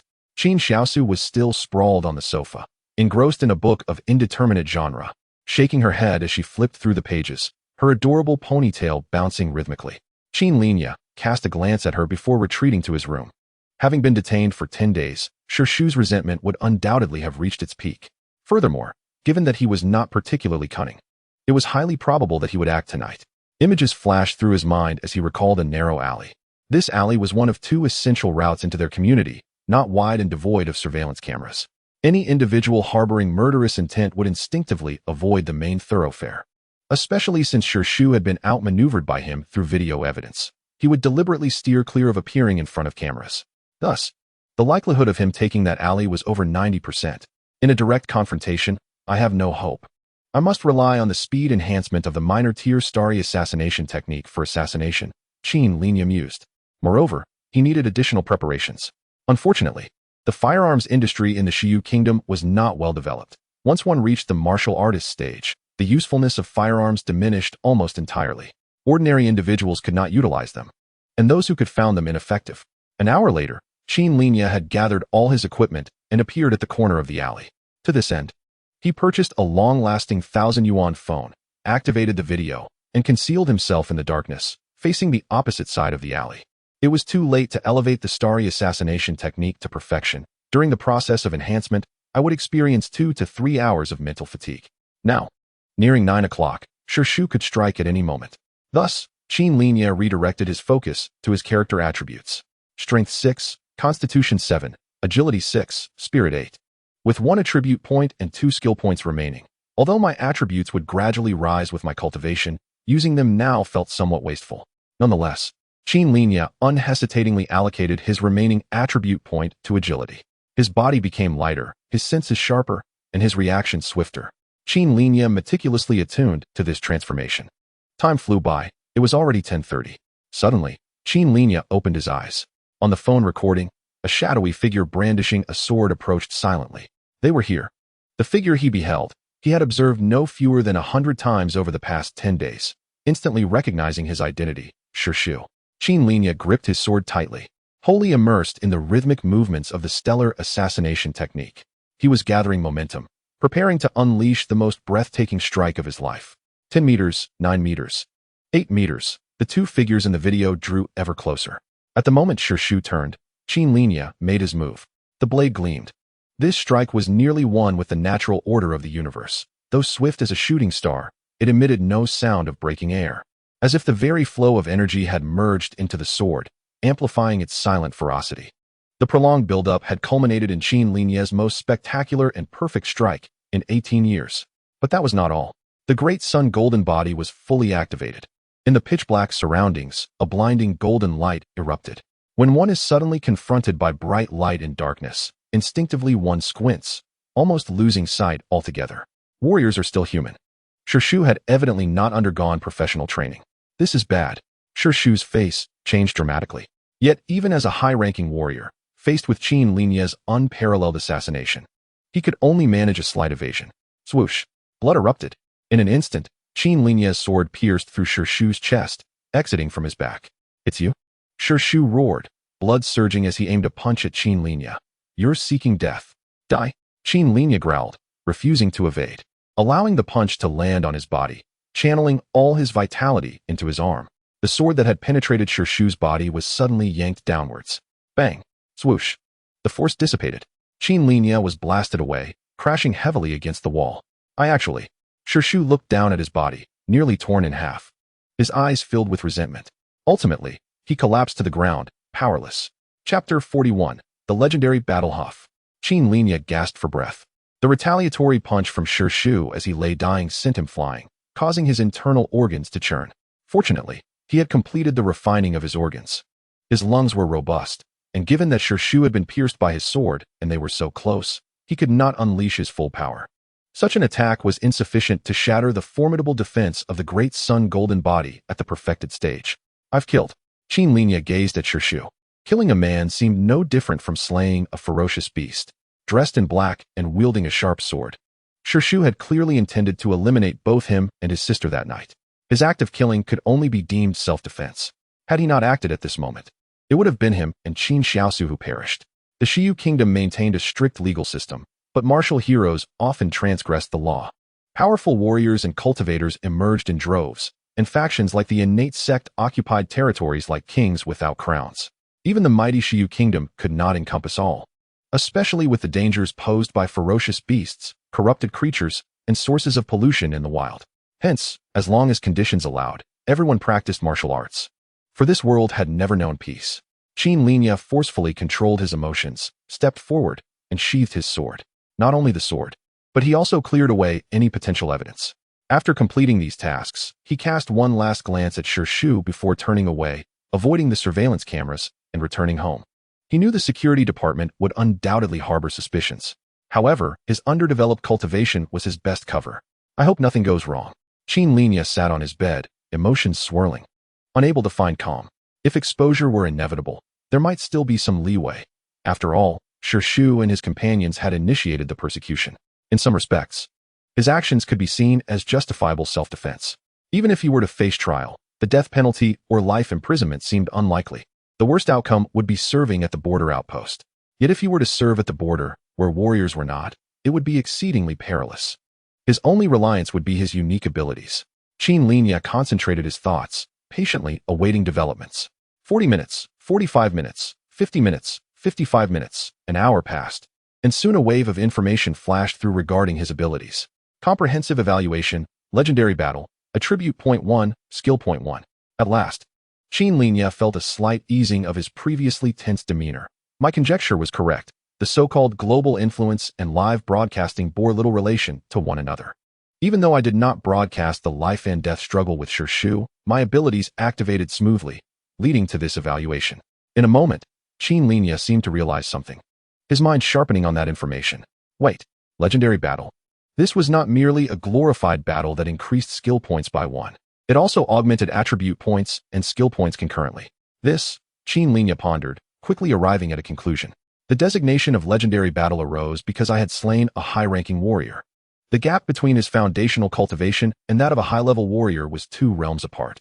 It was reminiscent of the old man who had disintegrated at his hands, earning the mythical battle evaluation. With this realization, Qin Linye gradually calmed himself. A legendary battle, defeating an opponent 2 realms higher, was no simple feat. In the case of this assassination against Shi Shu, it was entirely due to his meticulous calculations of Shi Shu's behavioral patterns that he managed to execute the strike smoothly. Had he confronted Shi Shu head-on, he would have been slain within moments. Moreover, he cast a glance at his unique attributes. Once his physique and agility both climbed to 7, his blood renewal efficiency would increase further. Within 2 to 3 days at best, or 5 to 6 days at worst, he would undoubtedly complete his foundational cultivation and step into a new realm. There would be no time for another legendary battle. Based on my estimates, attributes 7 to 9 pertain to the warrior phase, corresponding to 1 to 3 body refinements. Beyond 10 denotes a high-ranking warrior, correlating to 4 or more body refinements. Once reaching 10, the speed of the 4th refinement would significantly accelerate. Yet regardless of how hastened it became, it would still require a duration of 1 to 2 months. This period might present the opportunity for me to achieve the legendary battle evaluation once more. Qin Linye contemplated. Once he completed 3 body refinements and raised all attributes to 9, he would need to devise a thorough plan. Even if he ultimately could not achieve a legendary battle, he must strive to secure 10 or 8 glorious battles in that 1 to 2 months, accumulating skill points for future endeavors. The delightful surprise from the legendary battle somewhat dispelled the shadows cast by the recent killing. The following morning, a knock echoed at Qin Linye's door. Officer Zhao and a group of officers appeared outside. What followed was the expected routine inquiry. Qin Linye, having been live-streamed to millions and having battled ferocious beasts before thousands, had significantly bolstered his psychological resilience compared to a few months prior, coupled with his confidence that he had left no evidence. This inquiry yielded scant results for the security department. As for being taken in as a criminal suspect, having achieved the Great Sun Golden Body in 4 months, his name was already well known among the leadership of the city's swordsmanship academy. Even high-ranking local authorities were aware of such a figure, and without sufficient evidence, the security personnel were reluctant to antagonize him. As Officer Zhao turned to leave, he seemed to recall something and paused momentarily. Despite the fact that Shi Shu's death placed you at the center of suspicion, a motive alone cannot serve as evidence. Furthermore, you have yet to complete your foundational training. No one would believe that an unseasoned student could kill a seasoned martial artist. Therefore, it is unlikely that you will encounter further troubles. This means we can freely go outside, without the constraints of last month when my sister hid at home, too frightened to attend school. Qin Linye subtly indicated that he was the victim. Of course, Officer Zhao nodded with a smile. He looked at Qin Linye, seemingly wanting to say something, but ultimately refrained from speaking. After nodding, the officer quickly entered his vehicle and departed with his team. Captain, now that Shi Shu has been released on bail, he clearly intends to confront Qin Linye to avenge his parents' death from a decade ago. Yet, he has now perished at the alley's entrance. It is highly likely that Qin Linye is responsible, remarked an undercover officer. Do not speak carelessly. We must rely on evidence in our work. Do you have any? Officer Zhao replied, his tone slightly pausing. Moreover, as you mentioned, Shi Shu came to kill the Qin siblings to avenge his parents. If he was indeed killed by Qin Linye, it would ultimately be deemed self-defense. Self-defense? How can that be self-defense? How can it not be self-defense? Officer Zhao responded meaningfully. Qin Linye, an unseasoned student, was persecuted by Shi Shu, a seasoned martial artist, and killed him. What else would warrant a ruling of self-defense? The undercover officer was about to argue further when he suddenly seemed to grasp the key point in his captain's words. An unseasoned student, killing a seasoned martial artist? What extraordinary talent and skill, coupled with the fact that he had achieved significant mastery of the Great Sun Body in just 4 months. He was referred to online as the second Bodhi Dragon Child. Suddenly, the officer was enlightened. Very well, unless there is irrefutable evidence. Do not disturb Qin Linye any further regarding this matter. Understood, Captain. Chapter 42. Foundation established brother. What is it? Qin Xiaosu, clad in a grayish-white camisole, rubbed her eyes sleepily. Nothing much, Qin Linye replied.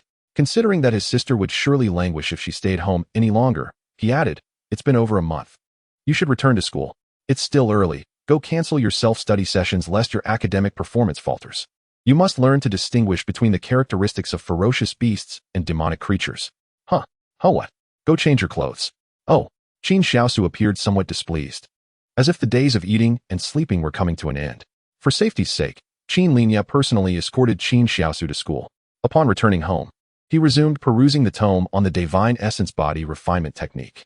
With the threat posed by the seasoned martial artist Shishu resolved, his focus would naturally shift from the Starry Assassination Technique to the Divine Essence Body Refinement Technique. He remained somewhat curious about the so-called opportunity mentioned by Director Xia. As he flipped through the pages, he began to practice the Divine Essence Body Refinement Technique. While training, he suddenly felt a wave of heat coursing through him. Accompanied by this warmth, his heart beat with greater vigor, and the circulation of his vital energy accelerated significantly. The force exerted by his heartbeat flowed through every corner of his body, creating a cyclical motion. This change was quickly understood by him, a diligent reader. The final step of foundation establishment, blood transformation, was complete. Qin Linye had anticipated he would require another day or two to fully establish his foundation. But the enhancement of his attributes had remarkably expedited the process. With the completion of his foundation, if he were to pursue the path of a martial artist, it would be akin to successfully completing a body refinement. In terms of realms, this placed him at the initial stage of martial artists. Next, he would need to capture the sensation of qi and condense his inner breath. Cultivators accumulate inner breath to refine it into true energy, whereas martial artists utilize inner breath to further refine their physical bodies. 2 rounds of refinement indicate the mid-stage of martial artists, while 3 rounds signify the late stage. Qin Linye recalled the relevant descriptions from his studies regarding this level of realm. The sensation of qi is particularly unkind to those with poor aptitude. In the absence of guidance from a 6th-grade cultivator, the highest record for a 1-star aptitude to capture the sensation of qi is 14 months. Qin Linye did not intend to challenge this record. Last month, my livestream generated an astonishing revenue of 280,000. Given my current level of attention, as long as I perform normally, my income in the coming year should not fall below this figure. I would thus enter the high-income bracket and could afford to hire a 6th-grade cultivator to experience the joy of spending. A faint smile graced Qin Linye's face. The 6th-grade cultivator represents the initial stage of the Sword Mastery Realm, level 7. After 6th-grade cultivators achieve the unity of spirit and energy, they unlock their potential, significantly enhancing their consciousness, allowing them to channel their spirit through their sword. This stage not only enables cultivators to amplify their true energy through mental power, but also allows them to infuse their true energy into others, facilitating their experience of true energy and the flow of inner breath, making it easier to capture the sensation of qi. Shiyu Kingdom has already demystified foundational training and qi refinement to the extent that anyone can practice them. It merely requires resources for foundational training and hiring 6th-grade cultivators for the sensation of qi. Individuals like Wang Zhizhi, Jin Hanyan, and Han Jiangxue, those favored by heaven, have all benefited from the assistance of 6th-grade cultivators, completing the sensation of qi training in a remarkably short time before investing substantial resources to effortlessly cross the accumulation of inner breath and cultivate true energy. Presently, he too could employ this method to swiftly traverse the sensation of qi stage. Earning 280,000 in a month, 3 million in a year would not be a problem, placing him on par with a martial master. Qin Linye calmly took out his phone and began browsing courses on capturing the sensation of qi offered by 6th-grade cultivators. In the realm of cultivation, spending money equates to gaining strength. In just a moment, his expression froze. The minimum price for a 1-hour sensation course with a 6th-grade cultivator was 50,000. Higher-rated sessions soared to 60,000, 70,000, and even 80,000. Although 6th-grade cultivators carefully control their true energy flowing within others, leading to significant mental strain, they can only conduct 1 or 2 sessions per day at most. Yet, the prices still conveyed to Qin Linye the affluence of these cultivators. Even if they worked half the year, they could effortlessly achieve an annual income in the tens of millions. Qin Linye glanced at the detailed evaluations. The most expensive cultivator charged 84,000 per session, with a 52 success rate for advancing the sensation of qi in the first training period and a 71 success rate in the second. A total of 12 sessions for the first period amounted to 1,008,000. Looking at those prices, spending money equates to gaining strength? Qin Linye felt as if he saw a message pop up on his phone screen. Do you make keys? Click. Qin Linye turned off his screen. After all, he possessed the attributes of an extraordinary ability, He believed he could attempt to challenge the 14-month record for capturing the sensation of qi. If successful, he might even earn a skill point. Why not try? Ding. A message quickly popped up on the closed phone interface. It appeared he had been added to a group chat. Soon, someone in the group tagged him. Qin Linye opened the group, and the person sending messages looked somewhat familiar. It appears that it was under the urging of Lin Yaoyao at the Yuxian Pavilion that Ranya, the young lady of the Qianjin Hall, was added to the group. Qin Linye, I have brought you all together. This individual has remarkably cultivated the Great Sun Golden Body to perfection in less than 4 months, earning the title of the second Bodhi Dragon Son. His future in martial arts holds limitless potential. Let us extend a warm greeting. Ranya was currently sending messages. Qin Linye, I am familiar with him. I have watched videos of him battling ferocious beasts. Impressive. Achieving perfection in the Great Sun Golden Body in under 4 months is truly remarkable. I am still struggling with my swordsmanship, having yet to manifest sword energy. The Great Sun Golden Body is an advanced technique, and to master it in such a short time is astonishing. A few individuals began to contribute to the conversation in the group. Qin Linye glanced at the group, named Minghua Potential Dragons. It was likely a gathering of the promising youth from Minghua City. The group comprised around 300 members, with the group leader's avatar unmistakably belonging to Ing Zhenji, alongside several familiar faces among the administrators, including Xu Hua and Beiki. Qin Linye, please update your group profile to include the name of your current school, Ranya suggested. This group consists of the most outstanding 346 young individuals from Minghua City. Though not everyone may remain here to develop their careers, we established this group with the hope that our future growth will contribute to a brighter tomorrow for Minghua City. Is Qin Linye from Minghua No. 1 High School? An individual with the title Golden Cradle, Yu Ruzhong directly tagged Jin Hongyan, mentioning, someone from your school has joined the group. Before Jin Hongyan could respond, Wang Zhizhi from No. 1 High School spoke up first. Qin Linye, you have joined the group? What a surprise, welcome. Qin Linye noted that only 4 individuals from No. 1 High School had been invited previously. Jin Hongyan, Wang Zhizhi, Han Jiangxue, and Li Ming. He was the 5th. Hello. It has been quite some time since we were separated into different classes. I heard you have been self-studying? We should gather once you return to school, as we were desk mates for 2 years. At that moment, Jin Hongyan sent a message. Qin Linye? It seems you are not from our Yunxiao Hall. Oh, I remember now. You are from the Shangwu Hall. Regarding matters at No. 1 High School, I am the liaison. If you have any questions, feel free to ask me. Although my understanding of martial arts is limited, my family has employed several martial masters who can address your inquiries. Okay, Qin Linye replied succinctly. Soon, the conversation shifted to recent events surrounding Minghua City. Originally, we had 106 cultivators in Minghua City, with 8 grand cultivators stationed here, and a structured force of 600 martial masters, alongside 14 martial sections. However, a significant portion has been reassigned. Is there truly no cause for concern regarding the situation at the Panshir Fortress? Any insider information? The Panshir Fortress is one of the 3 major fortresses in the country, always guarded by numerous nascent soul experts and martial saints. Furthermore, with reinforcements from the 16 cities of Yunzhou arriving, how could there be an issue? Yet, the fortress had indeed been breached last time, albeit briefly, as it was reclaimed with the arrival of reinforcements. Nevertheless, the breach was a fact. We must have confidence in the experts stationed at Panshir Fortress. It was mentioned that the quota for fatalities in the assessments of key academies had increased, indicating that the practical evaluations would be more stringent. Although I have cultivated true energy, I have yet to condense sword energy, making practical combat challenging. I am contemplating whether to apply to a key academy. As the group engaged in casual discussions, the topic swiftly transitioned from the Panshir Fortress to key academies, cultivation sects, and even the application to the Hongming Immortal Sect. While Qin Linye could still monitor news regarding Panshir Fortress, he found it difficult to interject regarding key academies and cultivation sections. After observing for a while, he redirected his focus to the cultivation of the Divine Strength Body Refining Technique. With the aspiration to perfect the Divine Strength Body Refining Technique and attain a physique comparable to high-level martial artists, he felt that venturing into the wilderness would no longer leave him without means of survival. Chapter 43, Minor Achievement with a Long Exhale.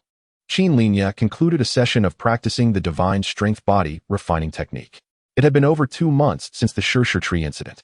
During this period, he had diligently practiced the technique while simultaneously capturing the nuances of energy perception, even seeking guidance from Qin Xiaosu. However, after more than 2 months, he had made no progress in sensing energy. Not only was capturing energy perception challenging, But the cultivation of the divine strength body refining technique was equally arduous. Upon reflection, Qin Linye realized he had possessed this technique for over 3 months. After investing considerable time and effort, shedding countless beads of sweat, he had just managed to grasp the fundamentals of the technique. At this rate, even with his innate talent, it would be improbable for him to cultivate the divine strength body refining technique to a minor achievement within a year. The requirements are exceedingly high, Qin Linye sighed. During this time, he had compared himself with the most outstanding youth of Minghua City in the group, gaining insight into his own aptitude. Compared to everyone else in the group, his progress in swordsmanship, boxing, and body refining fell short.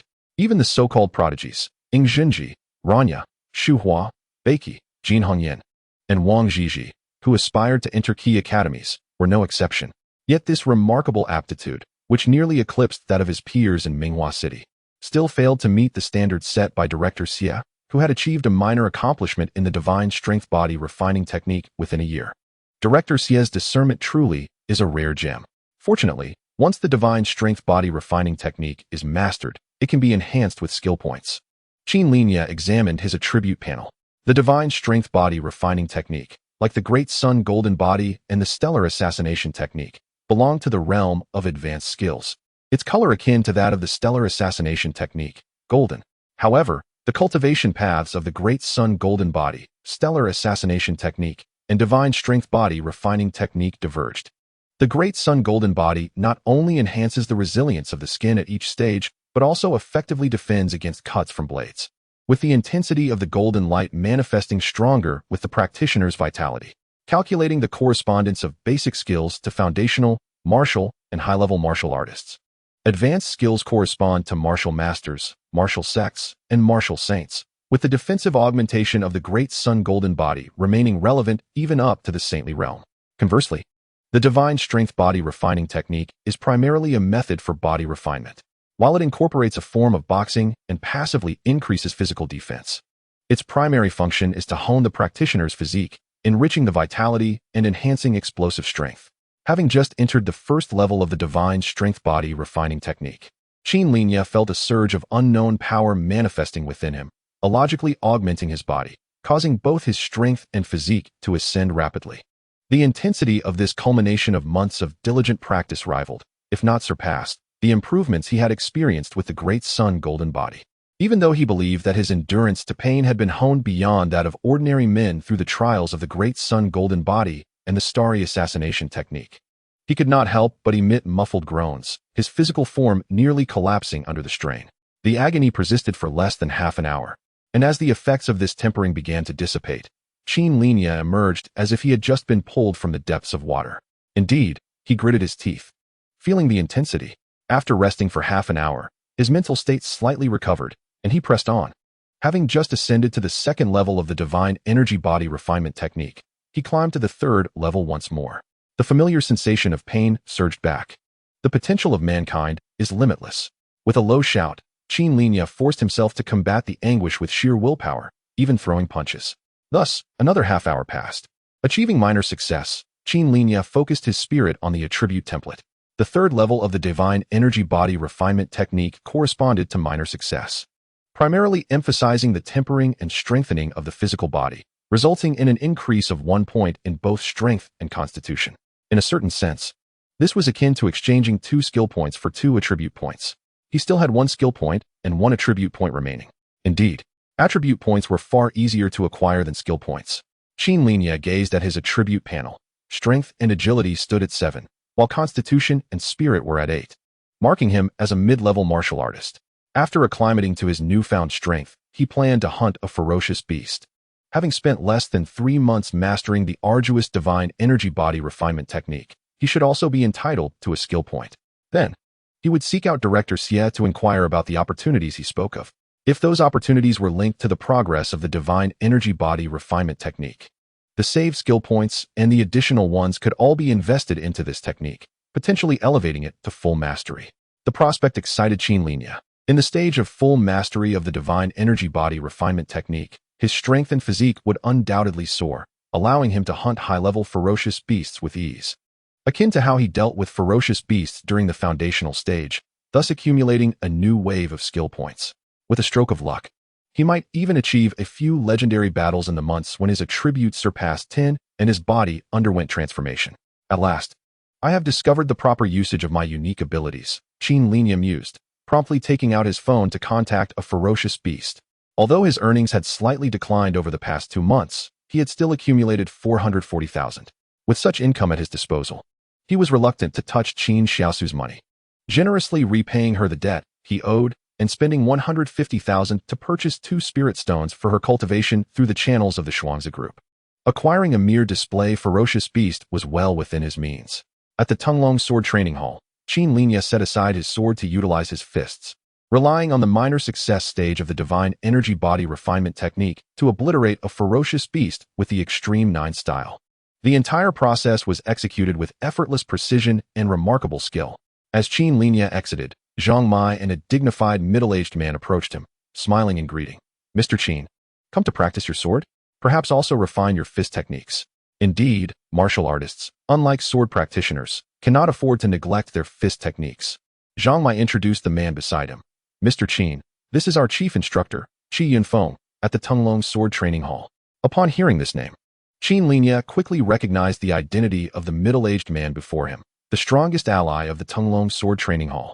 A master who had risen from humble beginnings without relying on any resources and had achieved the rank of martial artist, with prospects of becoming a martial master in the future. He politely clasped his hands in respect. Master Qi. Ah, Mr. Qin, no need for such formality. I have long heard of your reputation as a young prodigy. It is a fortunate day to finally meet you in person, Qi Yunfeng replied with a smile. I am but a novice who has just entered the martial artist stage, hardly worth mentioning in front of Master Qi. Qin Linye responded modestly. Haha. I believe no one in Minghua City would dare to regard you as merely a new martial artist. You were able to contend against adult ferocious beasts during your foundational stage, and to do so against multiple foes at once was truly remarkable. Now that you have reached the martial artist stage, I suspect that only high-level ferocious beasts will be worthy opponents for you, Qi Yunfeng praised. Master Qi is too kind. I am still far from high-level ferocious beasts, Qin Linye replied. I believe that day will come sooner than you expect, Qi Yunfeng said with a smile. When do you plan to hunt high-level ferocious beasts? We are willing to offer 100,000 if you could promote our Tunglong Sword Training Hall during your first encounter with one. Considering the martial master's status, Qin Linye felt that although the price was somewhat low, he still agreed. Very well. Excellent. Mr. Qin is indeed straightforward. I wish to preemptively celebrate our pleasant cooperation, Qi Yunfeng said, instructing Zhang Mai to summon the legal department to draft a contract while also expressing, most of your hunts occur at our Tunglong Sword Training Hall, and we hope to maintain this fruitful collaboration. Master Qi should understand that the price of high-level ferocious beasts differs from that of ordinary ones. Capturing a high-level ferocious beast typically requires the intervention of a martial master, and after capturing it in the wilderness, the martial master must return with the beast. A process that is quite intricate, thus raising the price of a high-level ferocious beast to over 200,000. Although Qin Linye's monthly earnings exceeded 200,000, spending that much on a single beast remained a considerable expense. Thus, he added, long ago, I harbored a dream of traversing the world with my sword, savoring the splendor of life. Currently, my strength may be lacking, but as long as I remain within 100 kilometers of the city, the likelihood of encountering corrupted creatures is low, which lays the groundwork for realizing my dream. Therefore, my battles with high-level ferocious beasts will likely erupt in the wilderness. You intend to hunt high-level ferocious beasts in the wilderness?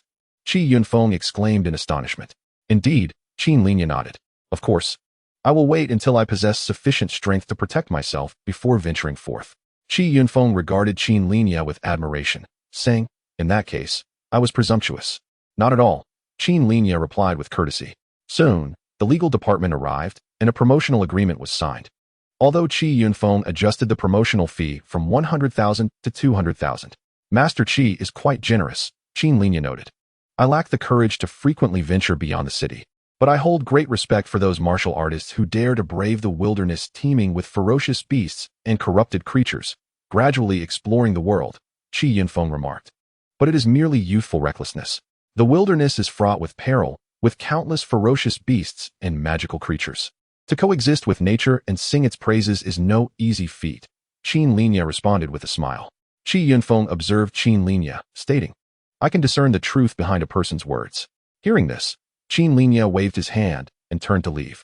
Watching him depart, Qi Yinfeng remained in place for a while before muttering, "A dragon confined."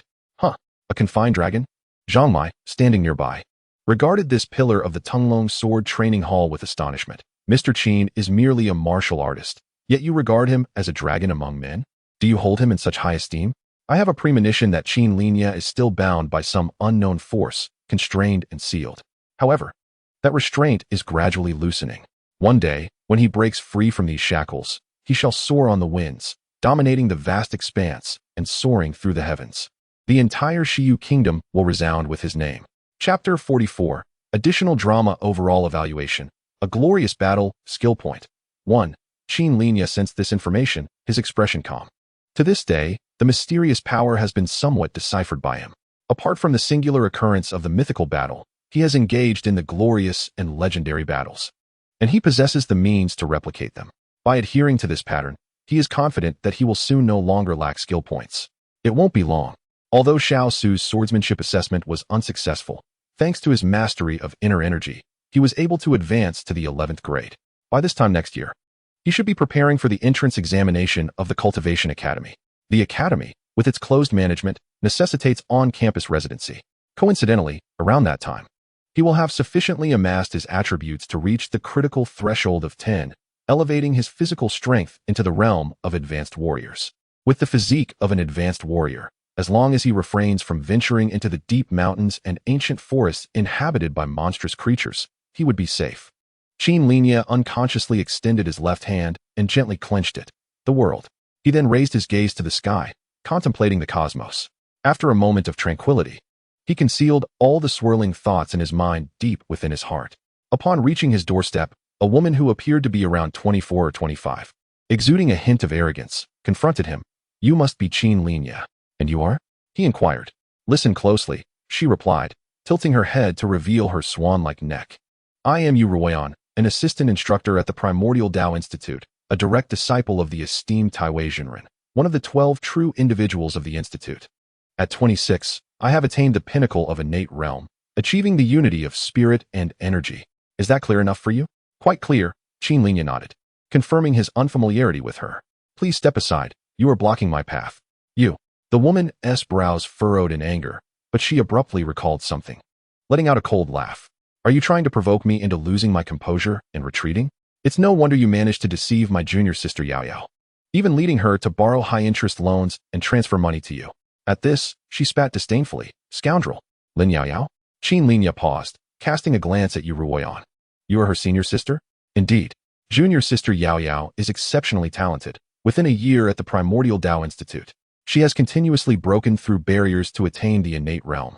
My master predicts that as long as she can overcome her inner turmoil, she will naturally become a sword master. And you, a mere performer relying on online streaming for attention."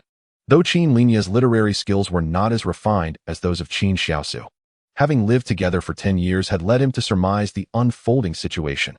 "Are you here to inform me that I am unworthy of Lin Yao Yao and should henceforth refrain from disturbing her bright future?" Yu Ruoyan was taken aback, then retorted coldly, "Exactly. Since you have guessed my purpose, it would be wise for you to comply." As she spoke, she produced a checkbook. "Fill in the amount you desire, but you are to remain absent from Yao Yao's life from now on." "Fill it in myself?" Qin Linye looked at the checkbook, skeptical. "It wouldn't be a forgery, would it? Do not measure the wealth and significance of a disciple of the Primordial Tao Institute with your narrow perspective. Is that so?" Qin Linye took the pen and began writing zeros. 1 digit, 2 digits, 4 digits, 6 digits, 8 digits. The maximum could only reach 100 million. Thus, he inscribed a 9 in the space corresponding to 100 million. "Now, you can redeem this for me. I promise I won't disturb Lin Yao Yao at the Primordial Tao Institute anymore." Yu Ruoyan's face turned pale as she glimpsed the figure he had written. "You can't possibly afford this? Then do not pretend to be wealthy." "Qin Linye." Yu Ruoyan tore the check he had filled out. "You would do well to be sensible. Not long ago, a murder occurred here, and surveillance cameras are installed everywhere. Since you are not yet a true cultivator and lack privileges, it would be best for you to tread carefully." Qin Linye, having uttered a brief acknowledgement, attempted to sidestep her and enter his home. After a moment, it suddenly occurred to him. "Furthermore, if I truly were a scoundrel, and you genuinely wished for me to sever ties with Lin Yao Yao, you shouldn't speak of her promising future. That would only drive up my price. Do you think I am powerless against you, Qin Linye? I assure you, Lin Yaoyao is completely unaware of your presence here. Do you genuinely believe your actions align with her desires? Junior sister Yaoyao is young, easily swayed by your sweet words. Even if she does not understand my intentions now, she will eventually realize that everything I do is for her benefit. Yu Ruoyan's voice was cold. Qin Linye shook his head. These individuals, in the words of Qin Xiaosu, were nothing more than a group of self-dramatizing actors. You are quite pitiable, your prospects are dim, and at 26, you are still not a cultivator. Thus, you resort to pandering to Lin Yaoyao, perhaps even to your own detriment, all for a sliver of hope that you willingly cling to. Enough, Yu Ruoyan's voice boomed, the aura of a peak innate realm cultivator erupting forth. However, having previously slain high-level warriors on par with innate realm cultivators, Qin Linye found that the power disparity was not particularly significant before one reached the Swordmaster realm. Therefore, her imposing presence had little effect on him. Instead, Qin Linye retrieved his phone. Shall I call the police? Yu Ruoyan glanced at the surveillance cameras in the vicinity, ultimately suppressing her aura in frustration. For the sake of your meager hope of pleasing Lin Yaoyao, you dare to offend me so gravely. I cannot help but ask, what will you do if one day my achievements surpass Lin Yaoyao's and even exceed those of your master? Your achievements surpassing Lin Yaoyao and my master? Yu Ruoyan paused, then burst into laughter, as if hearing the greatest joke in the world. This is undoubtedly the funniest joke I have heard in years. Enough to provide me with amusement for a year. You, a performer on the path of martial arts, not to mention being compared to Lin Yaoyao, even dare to aspire to rival my master, Taiwei Zhenren? At this, her expression turned icy. You are utterly deluded. You need not worry. I will not disturb Lin Yaoyao's cultivation at the Primordial Tao Institute. Qin Linye replied, I won't be bothering her. Yu Ruoyan initially intended to acknowledge his sense, but considering the current circumstances, she seemed genuinely unable to contend with Qin Linye. Finally, she relented. I will trust you this once. With that, she turned and departed. As he watched her leave, Qin Linye recalled a line from one of Qin Xiaosu's whimsical musings. The dragon soars through the heavens, traversing thunder and lightning, while the yiksha and evil spirits abound. Dragon? What sort of dragon am I? Qin Linye chuckled to himself. He had initially thought him merely 18 years old, anticipating that the identity of an assistant at the Primordial Tao Institute would intimidate him into compliance. Yet, he was unexpectedly cunning, entirely unlike a mere youth of 19. As Yu Ruoyan walked away, her brow furrowed in deep contemplation. She could not deny that her expectations for this visit to Minghua City had been rather simplistic. Senior Yu? Just then, a voice called out from the roadside, accompanied by a luxurious black car. Yu Ruoyan glanced at the man in the car, and after a moment, recognition dawned. Jin Hongyan? It's me. Jin Hongyan, taken aback by her recognition, responded, We met 2 years ago at the celebratory banquet for Taiwei Zhenren, who was honored with the title of True Individual. You are one of the most outstanding young talents in Minghua City, with great potential for admission to the Primordial Tao Institute and other prestigious academies. Senior Yu, you flatter me. If I am fortunate enough to complete the first round of assessments, I will undoubtedly prioritize applying to the Primordial Tao Institute. Jin Hongyan humbly positioned himself, aware that his Decheng logistics company, while possessing some influence in Yuzhou, had yet to reach the esteemed level of a yuan Zhenren. Compared to Yu Ruoyan, a direct disciple of a true Zhenren, his standing fell short. Although Taiwei Zhenren was not a genuine yuanshan sword immortal, she was one of the only 9 great cultivators in the entire Shiyu kingdom who had been conferred the title of Zhenren due to her true Dan realm cultivation. No one doubted her potential to eventually condense her yuanshan, solidifying her status as a Zhenren. It was merely a matter of time. Wherever you wish to go, I shall accompany you, Jin Hongyan said warmly. Yu Ruoyan glanced at the luxurious car that Jin Hongyan occupied, valued at over 4 million. His driver was also a high-ranking martial artist. Decheng Logistics had evidently made a significant impression to have gained access to his Master-S celebration banquet, especially considering Minghua City was his stronghold. After a brief moment of contemplation, Yu Ruoyan turned her gaze toward the nearby residential area and soon formed a plan. That would be troublesome. Not at all. It is my honor that you, Senior Yu, would grant me the opportunity to escort you, Jin Hongyan insisted, eagerly opening the car door for her to enter. Meanwhile, Qin Linye remained oblivious to the unfolding scene outside the residential area. After a short respite, he ventured out to the library of Minghua City No. 1 High School. Chapter 45, Support Huh? Qin Linye's eyes widened as he observed something, and he stepped forward. Qin Xiaosu, did you not go to school? What are you doing here? Ah, Qin Xiaosu exclaimed, quickly regaining her composure. Well, you see, brother, Today our school held a political class promoting social positivity and caring for the elderly. During the lesson, I couldn't help but think of my late grandfather, his frail hands, and his weathered eyes. Remembering him made me think of Grandpa Xie, who, despite his age, still has to work alone, so lonely and pitiful. In that moment, I could no longer suppress my sorrow and rushed over just to see Grandpa Xie's kind face. As she spoke, her lips pouted and her eyes misted over, embodying a sorrowful demeanor as if recalling painful memories she had long been reluctant to face. Your grandfather?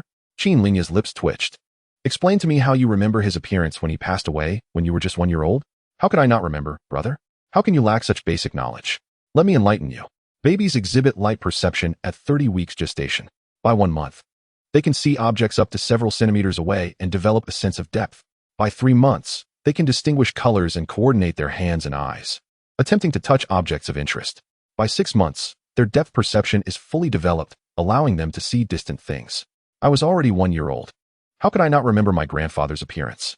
As Qin Xiaosu spoke, she pulled out her phone to search for information to validate her claims. Look, it's all right here. Qin Linye glanced at the evidence she presented, well-reasoned and supported by visuals, leaving him momentarily speechless. Yet, something felt amiss. While Qin Linye pondered this, Director Xie leisurely emerged. Young Qin has arrived? What brings you here? Grandpa, you've had a long day inspecting the premises. Let me give you a back rub. Qin Xiaosu exclaimed as she rushed over. You little girl, you should devote more effort to your training. I've been teaching you hands-on. Yet you still haven't mastered the divine gang body refinement technique, he chided. Body refinement is quite challenging. Look at how swiftly I advanced in the position meditation technique. 1 month to mastery. Impressive, right? Qin Xiaosu replied, beaming with pride. A question mark appeared on Qin Linye's forehead. The divine gang body refinement technique?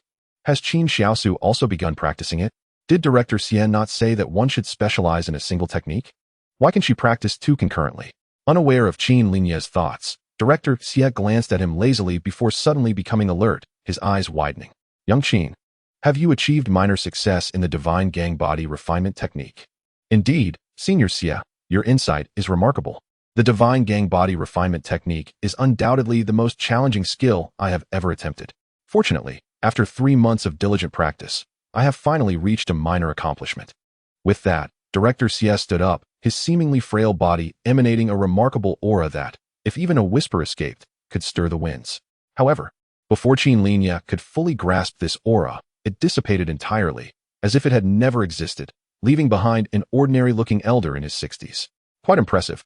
Director Xie resumed his seat, casting a glance at Qin Linye with a hint of admiration. To have mastered the divine gang body refinement technique in just 3 months speaks to your outstanding talent. You rank among the best of those I have encountered. Qin Linye sensed the recent accolades he had received in the grand battle and understood Director Xie's implication. He responded promptly, Is that all I can be deemed merely outstanding? Of course. What else could it be? If you believe that mastering the divine gang body refinement technique in 3 months grants you the right to dismiss the talents of others, you are sorely mistaken. Among the countless masses, there are innumerable individuals with greater talent and comprehension than you. You are right, Qin Linye replied, lowering his head. Seeing his humble demeanor, Director Xie nodded in satisfaction. I promised you that if you could master the divine gang body refinement technique within a year, I would grant you an opportunity. And I shall keep my word. Senior Xie, Qin Linye wished to express modesty, but Director Xie waved him off. Soon, the academy and sect assessments will commence. The evaluations consist of 2 parts, a unified assessment followed by individual submissions of scores for admission to desired academies, leading to a second round of entrance examinations. Your ability to achieve minor success in the divine gang body refinement technique within 3 months, regardless of your innate talent, is undeniable evidence of your exceptional comprehension. Given my influence, I can offer you 2 choices. First, to enter the Ao sect for training. Second, I can find you a master of no less than the martial saint realm. Ao sect. Martial saint. Qin Linye felt a jolt within. The Ao sect was an absolute powerhouse within the Shiyu kingdom, rivaling even the Xiantian sect, boasting a private territory exceeding 400,000 square kilometers, with its influence extending over millions of square kilometers. The highest authority in Shiyu was the cabinet. However, above the cabinet existed a sword council. This council was established by representatives from the Hongming immortal sect, consisting of formidable figures from the realm of return to emptiness and void-shattering levels. While they lacked the authority to interfere with the administrative operations of Shiyu, they were entitled to dismiss the cabinet should its governance falter, leading to public discontent, and could command a reorganization of the cabinet. To date, the Sword Council comprises 9 active members, with the Aojin sect holding a seat among them. As for the martial saint, there was no need for further elaboration, corresponding to the level of a true god. Such individuals might emerge once in hundreds of thousands of people. In the city of Minghua, with a population of at least 13 million, not a single martial saint or true god resided. The prospect of this elder, Xia, enabling him to join the Aojin sect or become a disciple of a martial saint, filled him with excitement. Choose one, or take your time to consider. There is no need for haste in your response, Xia, the curator, said with a smile. Qin Linye felt a surge of excitement, which soon subsided as he regained his composure. The regulations of the sect are far more stringent than those of the academy. If I choose to join the Aojin sect, I will have to go there immediately, right? Once I arrive at the Aojin sect, I must abide by its rules. If you think I could enjoy any privileges, you are gravely mistaken, Xia emphasized with a slight weight in his tone. What if I choose to become a disciple of a martial saint? Must I then leave Minghua City? Naturally, you will have to heed your master's arrangements, Xia replied.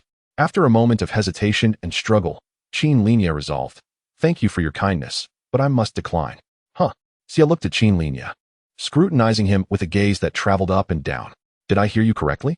You said you would decline? Indeed. Young Qin, have you thought this through? Opportunities like this are fleeting. Do not assume your achievement of minor success in the divine gang body refinement technique after 3 months is particularly extraordinary. I assure you, there are countless individuals in this world with greater innate talent. I understand. Having made his decision, Qin Linye felt a sense of liberation, although tinged with regret. He spoke as calmly as possible. Though Xiao Su is approaching 16, I have cared for her all these years. I cannot abandon her for my own cultivation. Upon saying this, he bowed to Xia. Thus, I will not leave Minghua City until Xiao Su embarks on her journey to the academy. I appreciate your goodwill. A bond of sibling affection was evident.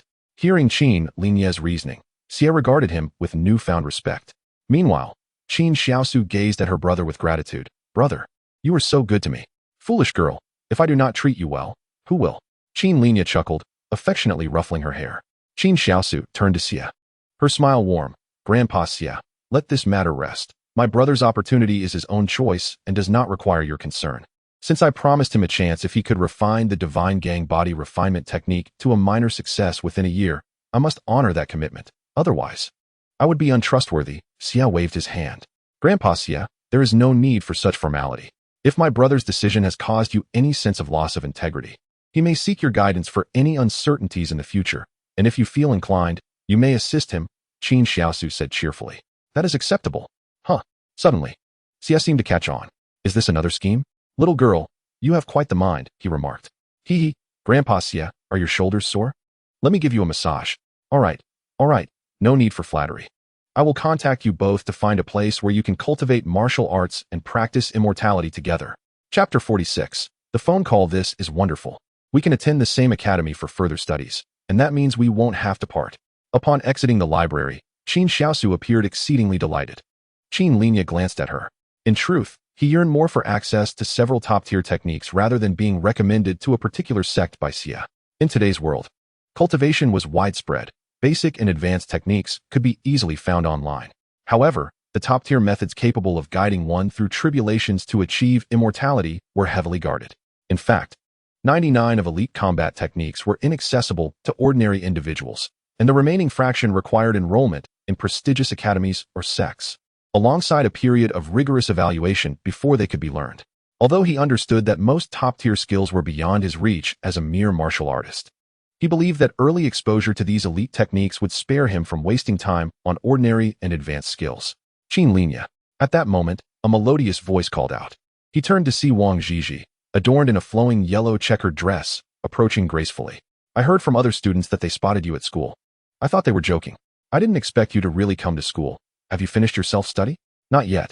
I came to the library to take a look and review some materials, Qin Linye replied. I watched your videos.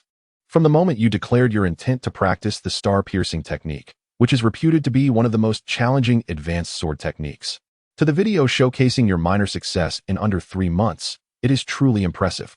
Wang Zhizhi exclaimed, her eyes sparkling with wonder. It was merely luck. Perhaps I have a higher affinity for the star-piercing technique. This is not merely a matter of affinity. Your progress with the Sun Golden Body was equally astonishing. Did you not update your video a few months ago to show that you had mastered it? While the Sun Golden Body is also an advanced skill, its difficulty, though less than that of the star-piercing technique, has stymied countless practitioners. Achieving mastery in such a short time, you truly deserve the title of the second Bodhi Dragon Son, Wang Zhizhi remarked enviously. I have been practicing the Azure Gang Sword technique for nearly half a year, yet I have yet to refine it into Azure Gang Sword Qi. You flatter me. I believe with your intelligence. It won't be long before you master the Azure Gang Sword technique and transform your true energy into Sword Qi. Qin Linye.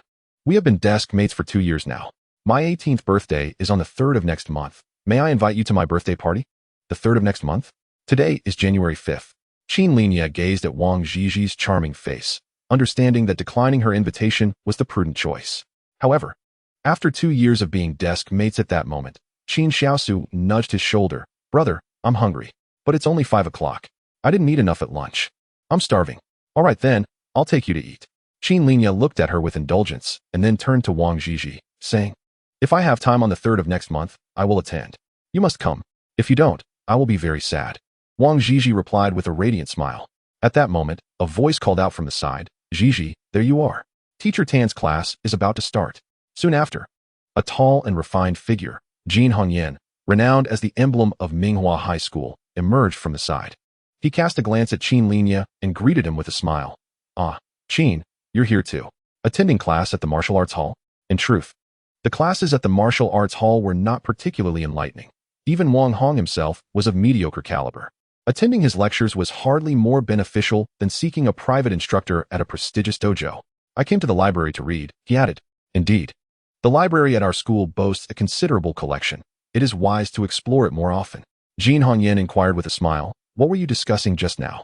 Wang Zhizhi glanced at Jin Hongyan, hesitating for a moment before responding. I was inviting Qin Linye to my birthday party. We've been desk mates for 2 years. Is that so?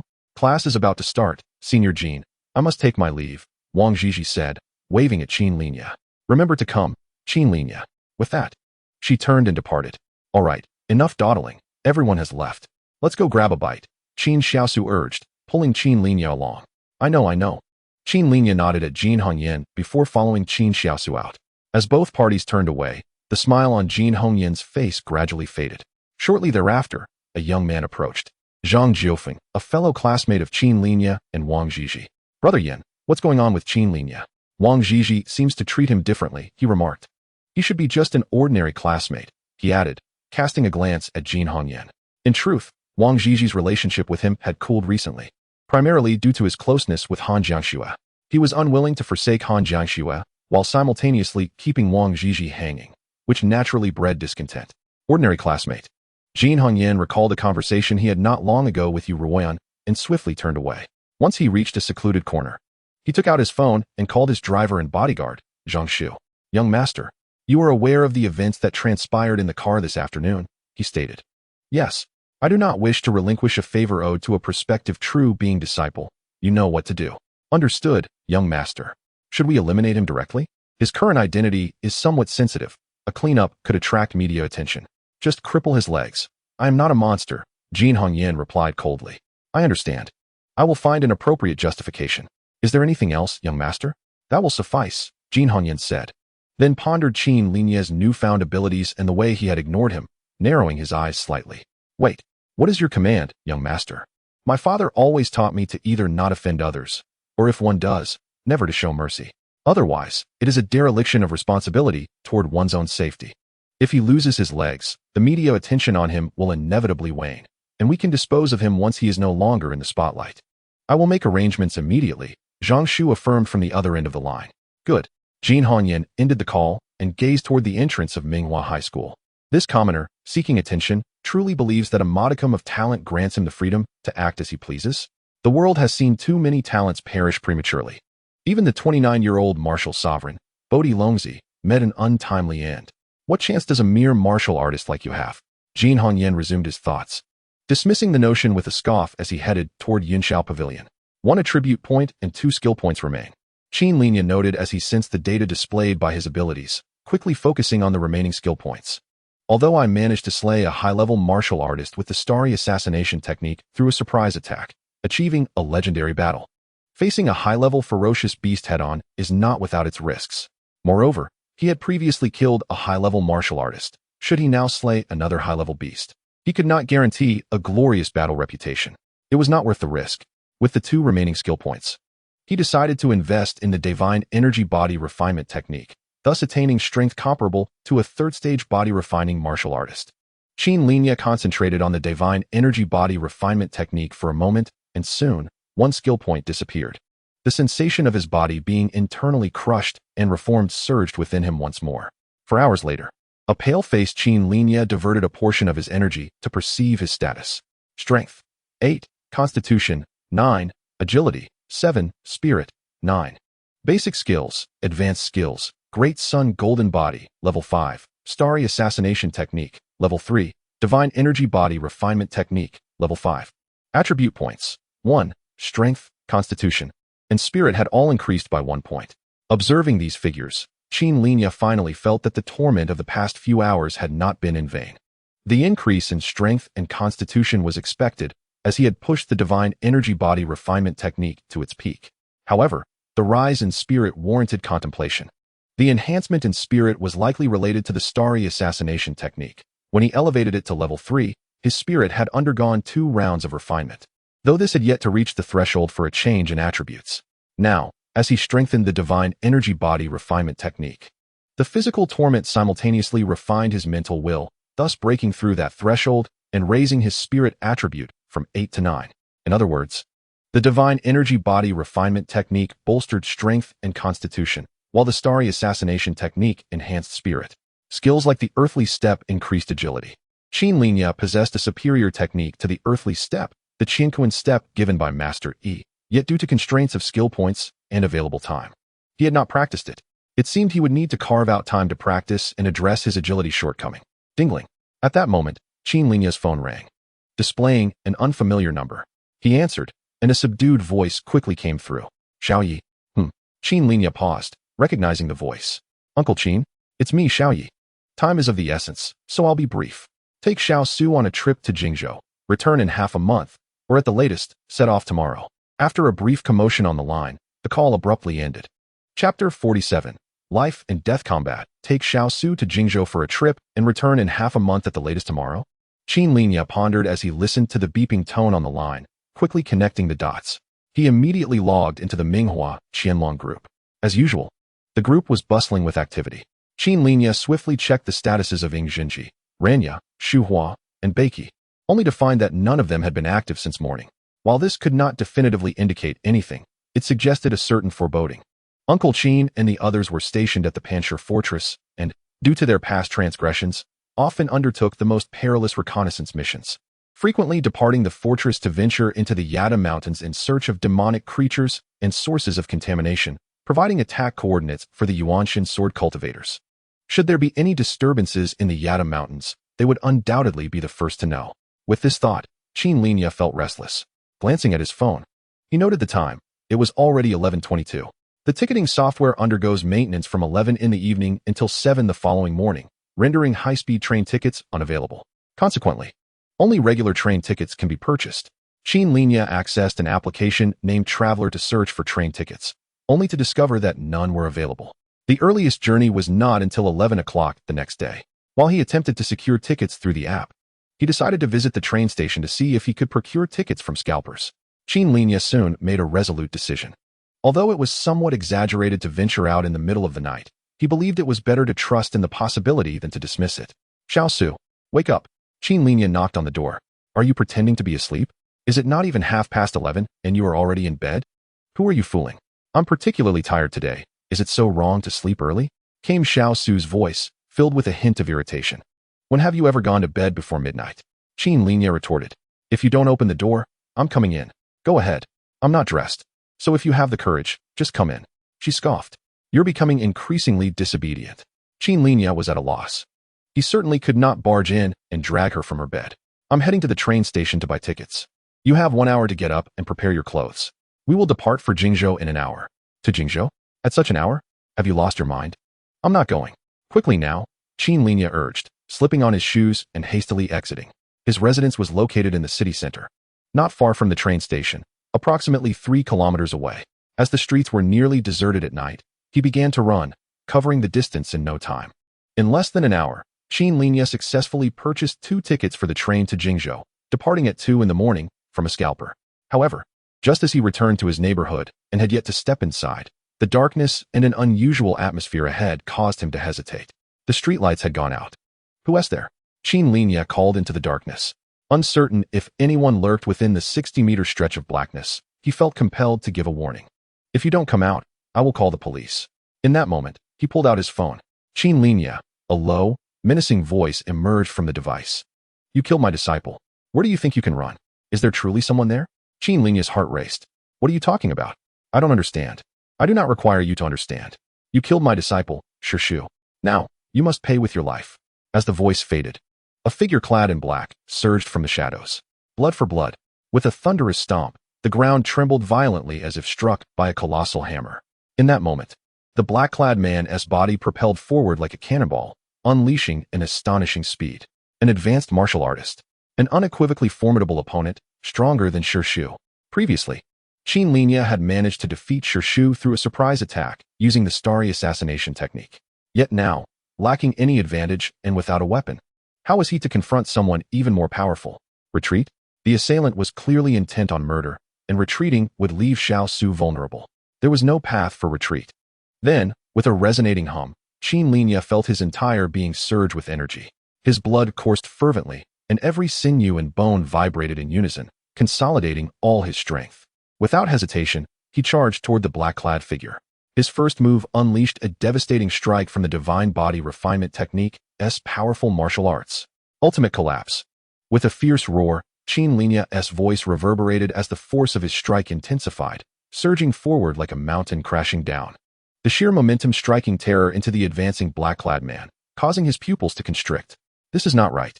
The intelligence he had gathered indicated that this individual had only recently become a martial artist. Yet here he was executing a formidable technique. The black-clad man unleashed his own power, his internal energy igniting like a massive furnace, generating an unprecedented force. Bang! As their fists collided, shockwaves erupted from the point of impact, sending dust swirling violently. Even the surrounding greenery was torn apart by the gale force. Qin Linye felt as if he were clashing not with an arm, but with a cannonball, one infused with devastating might. In that instant of collision, the cataclysmic power erupted, threatening to tear his arm asunder. Great Sun Golden Body.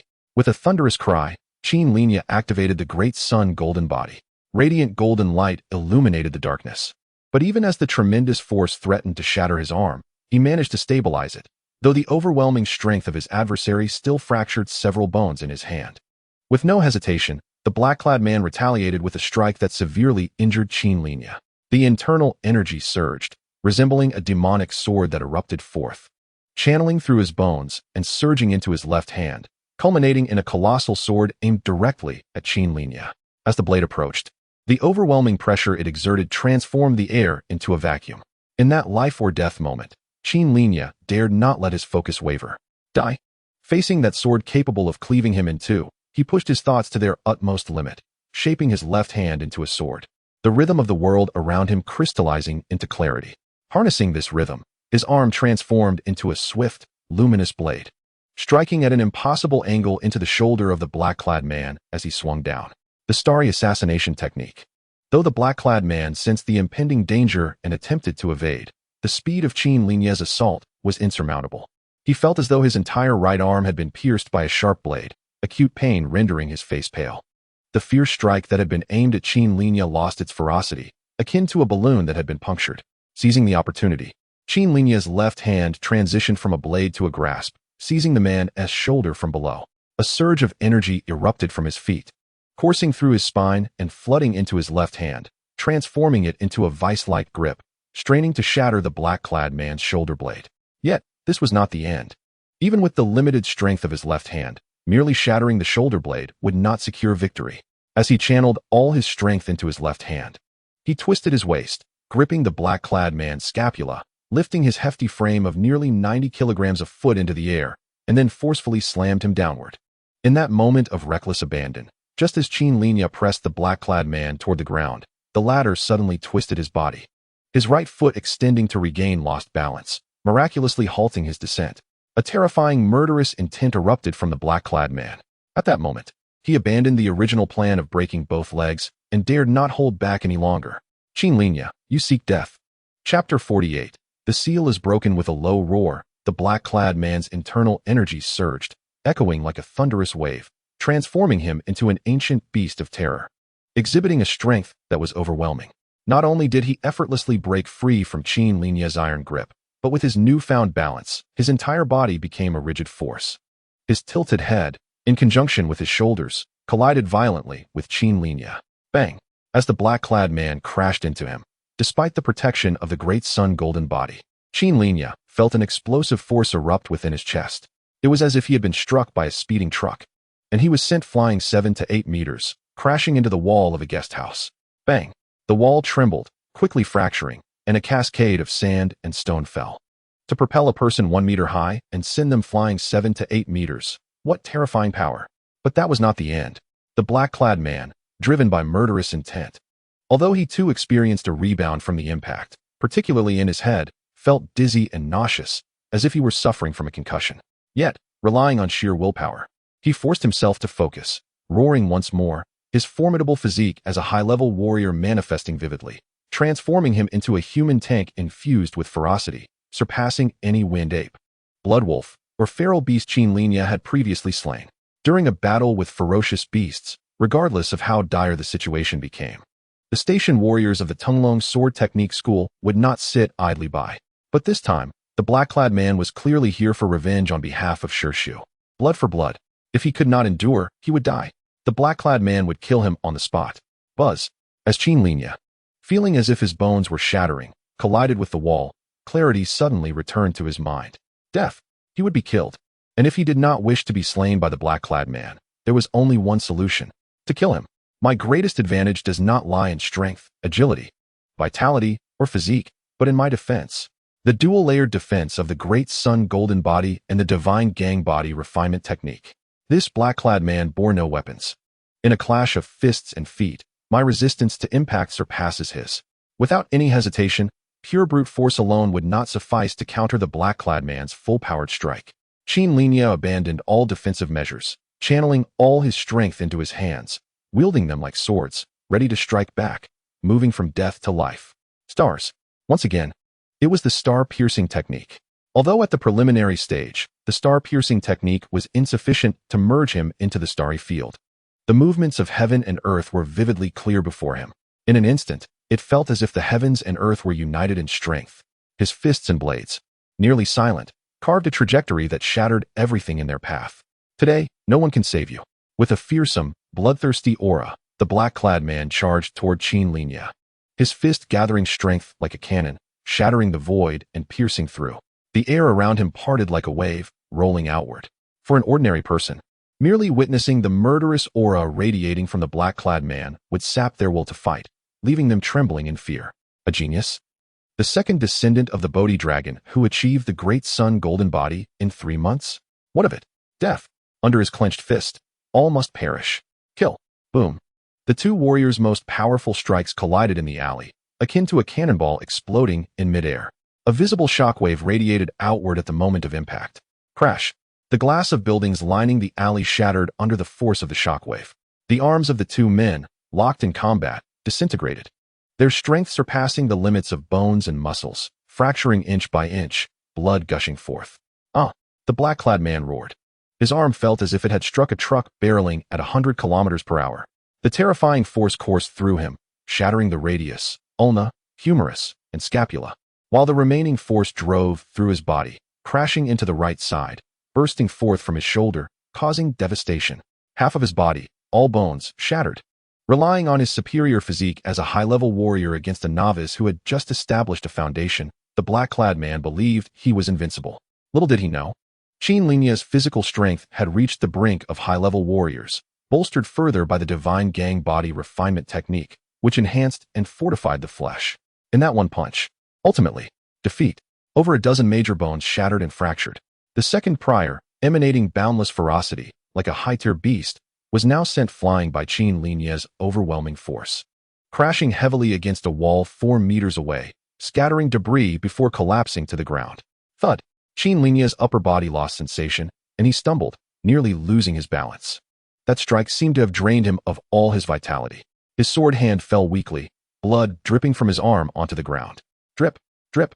Yet his gaze fell upon the black-clad man before him, who coughed up blood and struggled to rise. Impossible. The black-clad man weakly lifted his head to look at Qin Linye. Blood flowed from Qin Linye's mouth, body, and arms, as he too was in a wretched state. Not significantly better off, yet he still stood. Martial. To cease conflict with martial prowess. How to cease conflict? The victor lives, the vanquished dies, and thus, conflict ceases. He approached the black-clad man, lifting his right foot, aimed at the man's head. No, please, it's a misunderstanding. I was merely following orders. Qin Linye paused mid-motion. It was Jin Hongyan. Jin Hongyan wants to deal with you. In a desperate bid for survival, the black-clad man hastily betrayed his master, exclaiming, he wants to break your legs, cripple you, and then kill you once the public outcry fades. I impersonated Shishu merely to facilitate my actions. Why? Qin Linye inquired. He had no enmity with Jin Hongyan. Why? The disciple of the original Taoist academy, Yuan, sought to befriend him. Additionally, he was the scion of a logistics empire valued in the billions, possessing a 4-star aptitude that was truly exceptional. From a young age, he was the center of attention among his peers, basking in their adoration. Yet, recently, his brilliance had been overshadowed, leading to feelings of jealousy and resentment. Spare me your envy. I assure you, I shall never again. Qin Linye raised his right foot and brought it down with a thunderous crash. Boom. The earth trembled. Crack. Accompanied by the sound of skulls shattering, debris and dust erupted from the ground. Qin Linye gazed at the corpse of the man in black. Blood flowed from his lips, trickling down both hands, staining the earth crimson. Killing, whether once or countless times, held the same weight. Is it because I have eclipsed your glory that you seek to cripple me, to bring me to my demise? Qin Linye felt a profound sadness. His life, in the eyes of those around him, was as worthless as the weeds and wildflowers by the roadside, not worthy of a glance. They could discard him at will, as if he were nothing, to be killed or cast aside without a thought. Qin Linye looked up. Darkness enveloped him. The stars seemed to have retreated into obscurity. At 1 o'clock in the morning in Minghua City, silence reigned, devoid of sound. Only the orange glow of streetlights illuminated the sky. The world below thrived. It was a picture of tranquility and happiness. How absurd, truly absurd. He spoke of absurdity, yet his face bore no trace of a smile, only coldness and sorrow. My injuries will require at least half a month to heal. Qin Linye's gaze became increasingly defiant, wild, cold, and proud. Jin Hongyan, Yuan, during these next 2 weeks. Come, send someone, or come yourselves, to attempt to kill me. He extended his bloodied hands, fingers dripping. If you cannot slay me, then I shall bring you to your end. With that, he turned and vanished into the night. Chapter 49. The Great Trend from the alley to his home. The streetlights were all broken, including several critical surveillance cameras. At this hour, no one would come to repair them. Qin Linye, shrouded in night, returned home. Qin Xiaosu remained asleep. He glanced at her door. The first thing visible was a poster of Qi Qingyun, the favored child of the heavens. After a moment, he averted his gaze and proceeded to the bathroom to tend to his wounds. He pondered whether Qin Zhan's call was a warning of impending danger. After some contemplation, he concluded that the two matters were likely unrelated. He needed to leave Minghua City, but first, he had to address his injuries. He feared he would miss the 2 o'clock train. The only option was to hire a taxi for a long-distance trip, leaving Minghua City behind. In this world, martial artists typically kept healing medicines at home, akin to how ordinary families stock cold remedies. Over the past few months, Qin Linye had frequently battled ferocious beasts for his live stream, and despite the protection of his golden body, he was not immune to injuries. Fortunately, the medicines at home would suffice for initial treatment. An hour later, Qin Linye had managed to treat his injuries sufficiently that they appeared unremarkable. By then, it was already 2:19 in the morning. He knocked on Qin Xiaosu's door once more. Bang, bang, bang. Xiaosu, wake up. Within a minute, an irate voice came from inside. Qin Linye, what are you doing? I just fell asleep. Get up. We're leaving. I'm taking you on a trip. I'm not going anywhere. I'd rather die in my bed. Nonviolent resistance, is it? I'm coming in. Qin Xiaosu's bedroom door had long been broken. Qin Linye twisted the doorknob and barged in without hesitation, turning on the light. Before him lay a small room dominated by pink and blue hues. The walls were adorned with posters of numerous anime characters and cute animals. A pink tablecloth covered the desk, upon which lay over 10 figurines, most representing the most popular female characters from current anime. Observing these figurines, Qin Linye finally understood where her monthly expenditure of several thousand yuan had gone. My eyes are going to be blinded. Qin Linye, let us talk this through. Turn off the light. Qin Xiaosu quickly buried herself under the covers. Qin Linye stepped forward, grasped the edge of the blanket, and swiftly pulled it away. Curled up in a ball, her long black hair spilled over the pillow. Qin Xiaosu immediately squinted against the brightness. Are you truly not wearing pajamas? Qin Linye hurriedly covered her with the blanket once more. Qin Linye. Qin Xiaosu let out a scream that seemed capable of piercing the heavens. Get out. Hurry. You have 10 minutes to get up. We need to leave. I suspect there are mutated creatures planning to attack Minghua City. Qin Linye found it futile to linger in the room. After a quick word, he stepped out. Mutated creatures attacking Minghua City. Qin Xiaosu was instantly alert. Wait, how do you know? Bang. The door slammed shut. Hey, don't go. Qin Linye, with his hands somewhat hindered, had intended to delegate the task of packing to Qin Xiaosu, but it seemed he had to rely on himself. Insufficient training, it seems. In less than a minute, Qin Xiaosu emerged from her room, dragging a suitcase behind her, her hair disheveled and her complexion pale with fear. Qin Linye, what is going on? Are there mutated creatures attacking Minghua City? We need to call the police. It's so dark outside. We should hide in the basement. Without evidence. What good is calling the police? Qin Linye replied, eyeing her attire. Change into sportswear and hurry to gather your things. Oh, okay. Qin Xiaosu said, flustered as she hurriedly began to pack her clothes. Soon, sounds of clattering came from her bedroom. Seizing the opportunity, Qin Linye divided his focus, sensing the abilities panel. Comprehensive evaluation, glorious battle, skill point. 1. Surprised by this information, Qin Linye was taken aback. There was even an evaluation. He had previously assassinated a high-level martial artist. After a moment, he realized the distinction. He had previously been at the foundational stage when he killed a high-level martial artist. But now he was at the martial artist stage, engaging with high-level opponents. The realms were different. Hadn't the evaluation from the last legendary battle also fallen to the caliber of a glorious battle? Although it was somewhat disappointing to lose an attribute point. Gaining a skill point brought him a sense of security. As Qin Linye was perceiving the abilities panel, Qin Xiaosu emerged from her room after 3 minutes, dragging a suitcase behind her. I'm ready. That's what you call ready? Qin Linye glanced at her shirt adorned with cartoon patterns. You've buttoned it wrong. And also, why aren't you wearing a bra? Huh. Qin Xiaosu was taken aback, and in a flurry, she exclaimed, did I forget? I'll change right away. Her hands trembled as she began to unbutton her shirt. Go to your own room. Qin Linye pointed toward the door adorned with Qin Yuan's poster. There's still time. I haven't called for a taxi yet. Take your time, don't rush. Oh. Qin Xiaosu hurriedly replied, quickly darting back to her room, leaving the door wide open. Qin Linye felt a sense of helplessness as he lamented. The assault of demonic creatures is but a possibility. Perhaps it will not occur. Thus, there is no need for alarm. We shall gradually pack our belongings and temporarily depart from Yunzhou to Jingzhou, treating it as a mere excursion. It will happen. The seal has been lifted, the wheels of history have commenced their relentless roll, and a new epic is gently unfurling. I have foreseen the scene of Minghua City being breached, with thousands rendered homeless. Yet, I did not anticipate this day would arrive so swiftly. The Doomsday Survival Kit I ordered a week ago has yet to be dispatched, and I must leave them a poor review. Qin Xiaosu's voice was filled with panic and anxiety. Qin Linye recalled how she had been unresponsive when he tried to rouse her to buy tickets, appearing carefree. Yet now, well, though she acted with great speed, her efficiency and decisiveness were inversely proportional. After several minutes, Qin Xiaosu finally managed to gather herself. At that moment, Qin Linye's long-distance order was successfully accepted. They secured the doors and windows and waited less than 3 minutes before a white sedan arrived, transporting them directly onto the highway. Throughout the process, Qin Xiaosu clutched Qin Linye's sleeve tightly, her palms slick with sweat.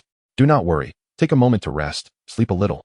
By the time you awaken, we will have left Yunzhou, Qin Linye reassured, smoothing her unkempt hair with a smile. I can't sleep. If you cannot sleep, just close your eyes.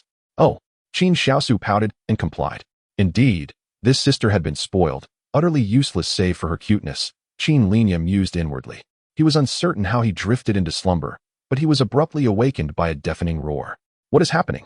What is happening? Qin Xiaosu also stirred from her sleep. Demonic avians. The driver exclaimed in alarm. Qin Linye quickly looked up to see, against the faint dawn sky. For fighter jets soaring through the air, launching missiles at a demonic bird, the fiery trails resembling dazzling rainbows. How could demonic avians appear in the heart of Yunzhou? Specifically in Minghua City? The driver's voice quavered, and he reduced the vehicle's speed. Qin Linye glanced outside and soon realized something. Driver, why are you taking the Jinghai Expressway?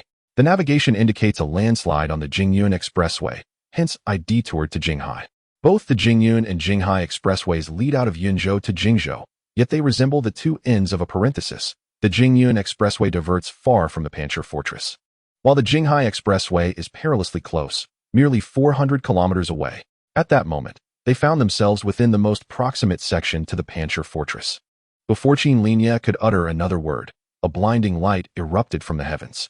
A second demonic avian suddenly appeared, streaking past a fighter jet at supersonic speed, causing the aircraft to explode mid-air, engulfed in flames as it plummeted towards the ground, landing precisely 1 kilometer ahead on the road.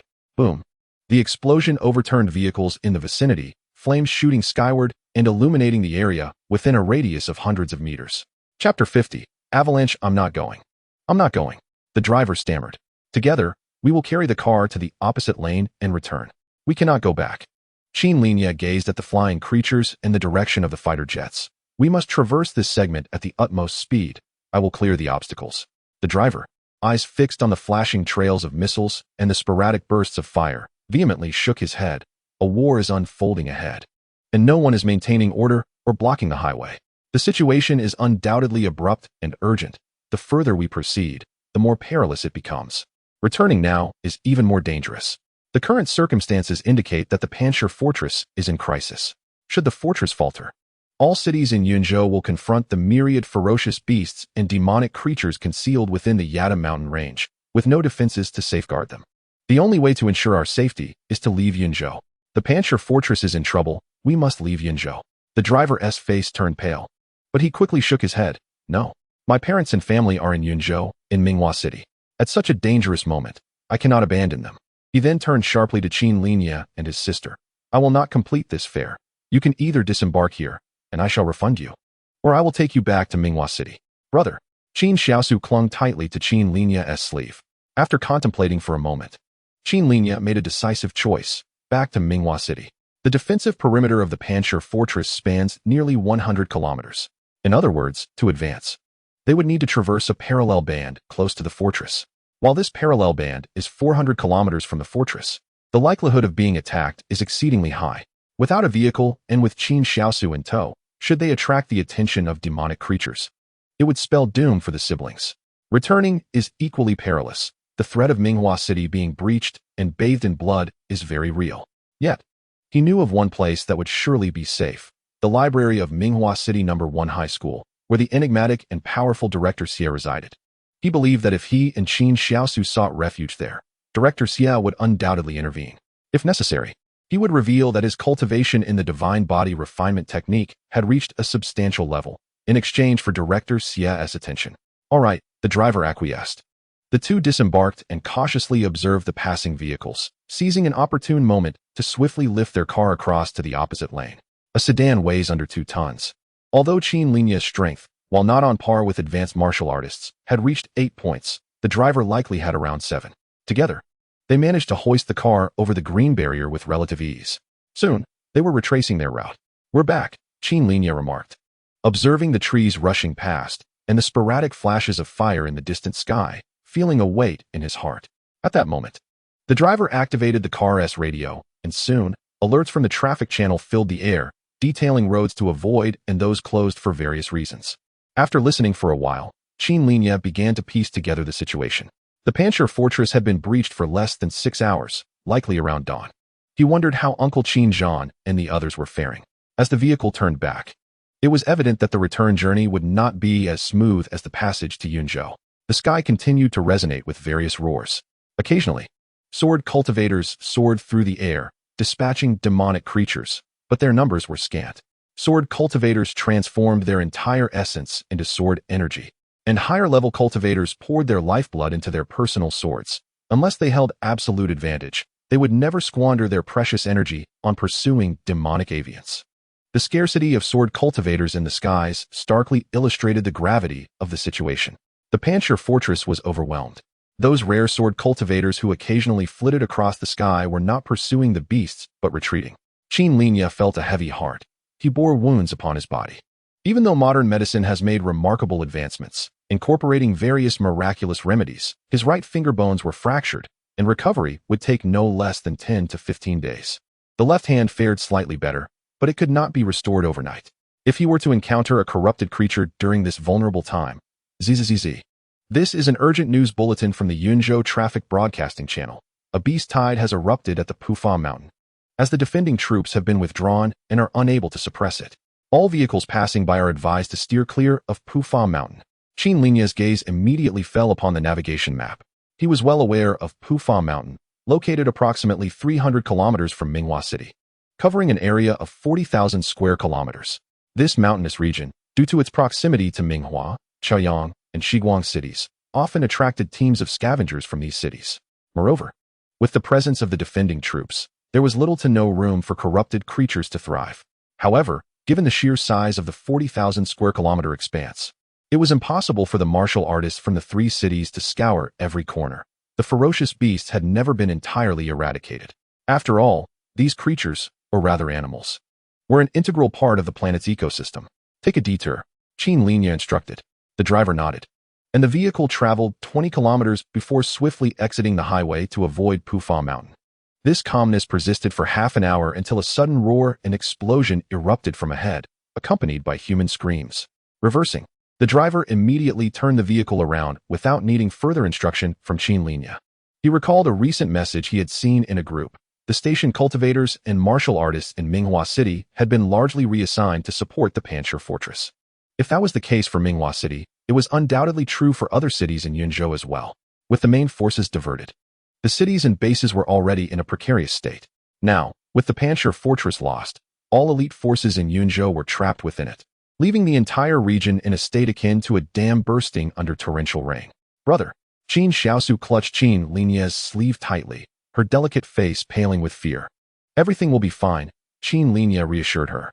Rustle. Suddenly, a commotion arose from the bushes ahead. Three creatures resembling rhinoceroses charged out. Ferocious horned cattle. Upon seeing Qin Linye's vehicle, the three horned cattle charged forward without hesitation.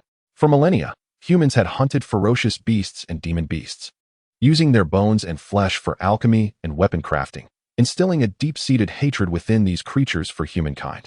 1,000 years ago, when the cultivators were powerful, demon beasts were deemed insignificant and were slaughtered at will. However, after the catastrophic battle a millennium ago, which shattered the star core and disrupted the flow of spiritual energy, the cultivators suffered grave injuries, as pollution sources continuously spawned corrupted beings, diverting the cultivators' focus. Even the ferocious beasts, typically reduced to mere food for humans, grew increasingly aggressive and prone to attacking. Brace yourself, the driver shouted. Watch out. Bang. Before he could finish his warning, a horned cattle, considerably larger than the others, burst forth from the bushes, crashing into the vehicle like a speeding tank, sending it tumbling. Hold on to me, Qin Linye exclaimed, pulling Qin Xiaosu out of the car with utmost speed. Bang. The vehicle flew 8 meters before crashing to the ground. Just as Qin Linye, having barely escaped the vehicle, took a breath, the towering horned cattle king charged forward, accompanied by the other 3 horned cattle, exuding a terrifying aura. Chapter 51. Catastrophe. The horned cattle were not particularly troublesome among ferocious beasts. Their notable characteristics included tremendous strength, formidable defense, and astonishing dynamic vision. These massive creatures, akin to rhinoceroses, had evaded sniper bullets on multiple occasions. If not for their size restricting their speed, they would undoubtedly rank among the most fearsome of beasts. Yet, their advantages were equally matched by clear disadvantages. They turned slowly, and their direct attacks were easily anticipated. While their robust defense and extraordinary vitality granted them a significant edge in combat against other beasts, it meant little against humans wielding sharp weapons. A flurry of information raced through Qin Linye's mind. Aspiring to wield a sword across the horizon, he quickly devised a plan. As the horned cattle king charged towards him, he pushed Qin Xiaosu away. Run. As Qin Xiaosu fled in panic, Qin Linye's figure flickered, transforming from extreme motion to total stillness in an instant. The horned cattle possessed remarkable dynamic vision and favored pursuing moving targets. At that moment, with one stationary and the other sprinting, the horned cattle king inexplicably chose to pursue Qin Xiaosu, who was farther away. As the horned cattle king thundered past him, Qin Linye unsheathed his sword with a swift motion. The starry assassination technique erupted, and his blade sliced through the air like a bolt of lightning, tearing the very fabric of space. Now, this strike transcended the constraints of air, shattering the forces of heaven and earth, even harnessing their power for himself. Despite the horned cattle king's exceptional dynamic vision and ability to evade sniper bullets, it was unable to dodge the imminent threat of Qin Linye's sword, which gleamed with lethal brilliance. In an instant, it pierced the robust body of the horned cattle king. Splat! Blood splattered. The horned cattle king emitted a pained bellow, twisting its massive form, an unfathomable force flinging Qin Linye away. In a critical moment, Qin Linye's blood surged, disregarding the excruciating pain in his left hand as he gripped the sword hilt and pulled downward, tearing a wound over a foot long into the high-ranking beast. Blood mixed with entrails cascaded down. The intense agony drove the horned cattle king into a frenzy, roaring as it pursued the now disoriented Qin Linye, who had barely regained his footing. The overwhelming aura of menace would have petrified Qin Xiaosu, leaving her frozen in place. Observing the blood flowing from the horned cattle king's wound, Qin Linye pivoted without hesitation, channeling his strength to sprint toward the 3 horned cattle. Got it. As he weaved between 2 of the horned cattle, he struck again, inflicting further wounds upon them. In an instant, both horned cattle, alongside the horned cattle king, were lured away, charging toward the concrete road. In terms of sheer strength and innate talent, ferocious beasts surpassed humans by far. Some demon beasts possessed inherent abilities. However, the reason humans remain the masters of Xianhuang Star, rather than being overshadowed by ferocious or demon beasts, lay in their superior intellect. Ferocious beasts exhibited formidable aggression towards humans. In a frenzy, they would fight to the last breath. Though the enraged horned cattle king was not truly berserk, it relentlessly pursued Qin Linye, ignoring the gaping wound on its body. As it sprinted, blood continued to flow from the wound, gradually siphoning away the beast's life force. Despite the horned cattle's respectable speed, Qin Linye could not shake it off, but he skillfully evaded the horned cattle king's pursuit by employing zigzag patterns in his flight, ensuring it could never truly catch up to him. Before him lay the prey, yet its capture remained elusive, which incited the bull king's fury, echoing through the air with its roars. It dashed forth, its rage fueling its speed, as blood flowed in torrents from its wounds, staining the ground. Ultimately, as Qin Linye felt his heart and lungs ablaze from the exertion, the bull king's pace began to falter. After 10 minutes, this formidable beast exhibited evident signs of weakness. Another 10 minutes passed, and with a mournful cry, the bull king succumbed to its injuries, collapsing under its own weight. Qin Linye, having pushed his own limits, exhaled a sigh of relief. Indeed, confining a speed-oriented beast within a cage to restrict its movements proved effective for non-speed beasts. The kite-flying tactic was most advantageous. Unwilling to rest, Qin Linye forced his weary body forward, drawing his sword to deliver a fatal blow to the still-struggling bull king. Having vanquished the beast, he retraced his steps, soon arriving at the site of the overturned vehicle. The driver was already riding the car and making repairs, while Qin Xiaosu sat beneath a tree 30 meters away, clutching her knees, exuding vulnerability. "Are you all right?" Qin Linye inquired. "Brother." Upon hearing his voice, Qin Xiaosu rushed into his embrace, her delicate face etched with fear. "It's all right. It's all right," Qin Linye reassured her, patting her back gently. "The car is operational. There were just some routing issues, but I can fix it swiftly," the driver interjected sincerely, expressing gratitude. "Thank you for diverting the bull king. I acted out of self-preservation," Qin Linye replied. Minutes later, a roar erupted from the slightly battered vehicle as it successfully started. This sight brought forth expressions of joy from both Qin Linye and Qin Xiaosu. "Wonderful. The car has started. I've driven for a decade and never imagined the sound of an engine could be so melodious," the driver beamed. With the vehicle functioning, their journey back to Minghua City would undoubtedly be expedited. The trio soon boarded the car, continuing their journey toward the city. For over an hour, aside from a fleeting glimpse of 2 beasts, they encountered no further mishaps. As they drew nearer to Minghua City, the vehicle suddenly halted before the scene of a catastrophic accident, blocking the road entirely. Amidst the wreckage, humans could be seen battling the feral beasts. "What should we do?" Qin Linye pondered aloud. "There are only a dozen beasts, and some strong humans are gaining the upper hand. You two stay in the car while I handle this. We cannot pass through with the beasts present." With that, he stepped out, sword in hand. Yet, he had barely advanced when a middle-aged man, pursuing a beast, felled it before him. The man's evident speed and strength revealed him to be a formidable warrior. Qin Linye, a tentative voice called out. Turning toward the sound, he spotted two women, one older and one younger. The elder, whom he recognized, was Miss Rania. What brings you here? He asked, noting the middle-aged man, clearly her bodyguard.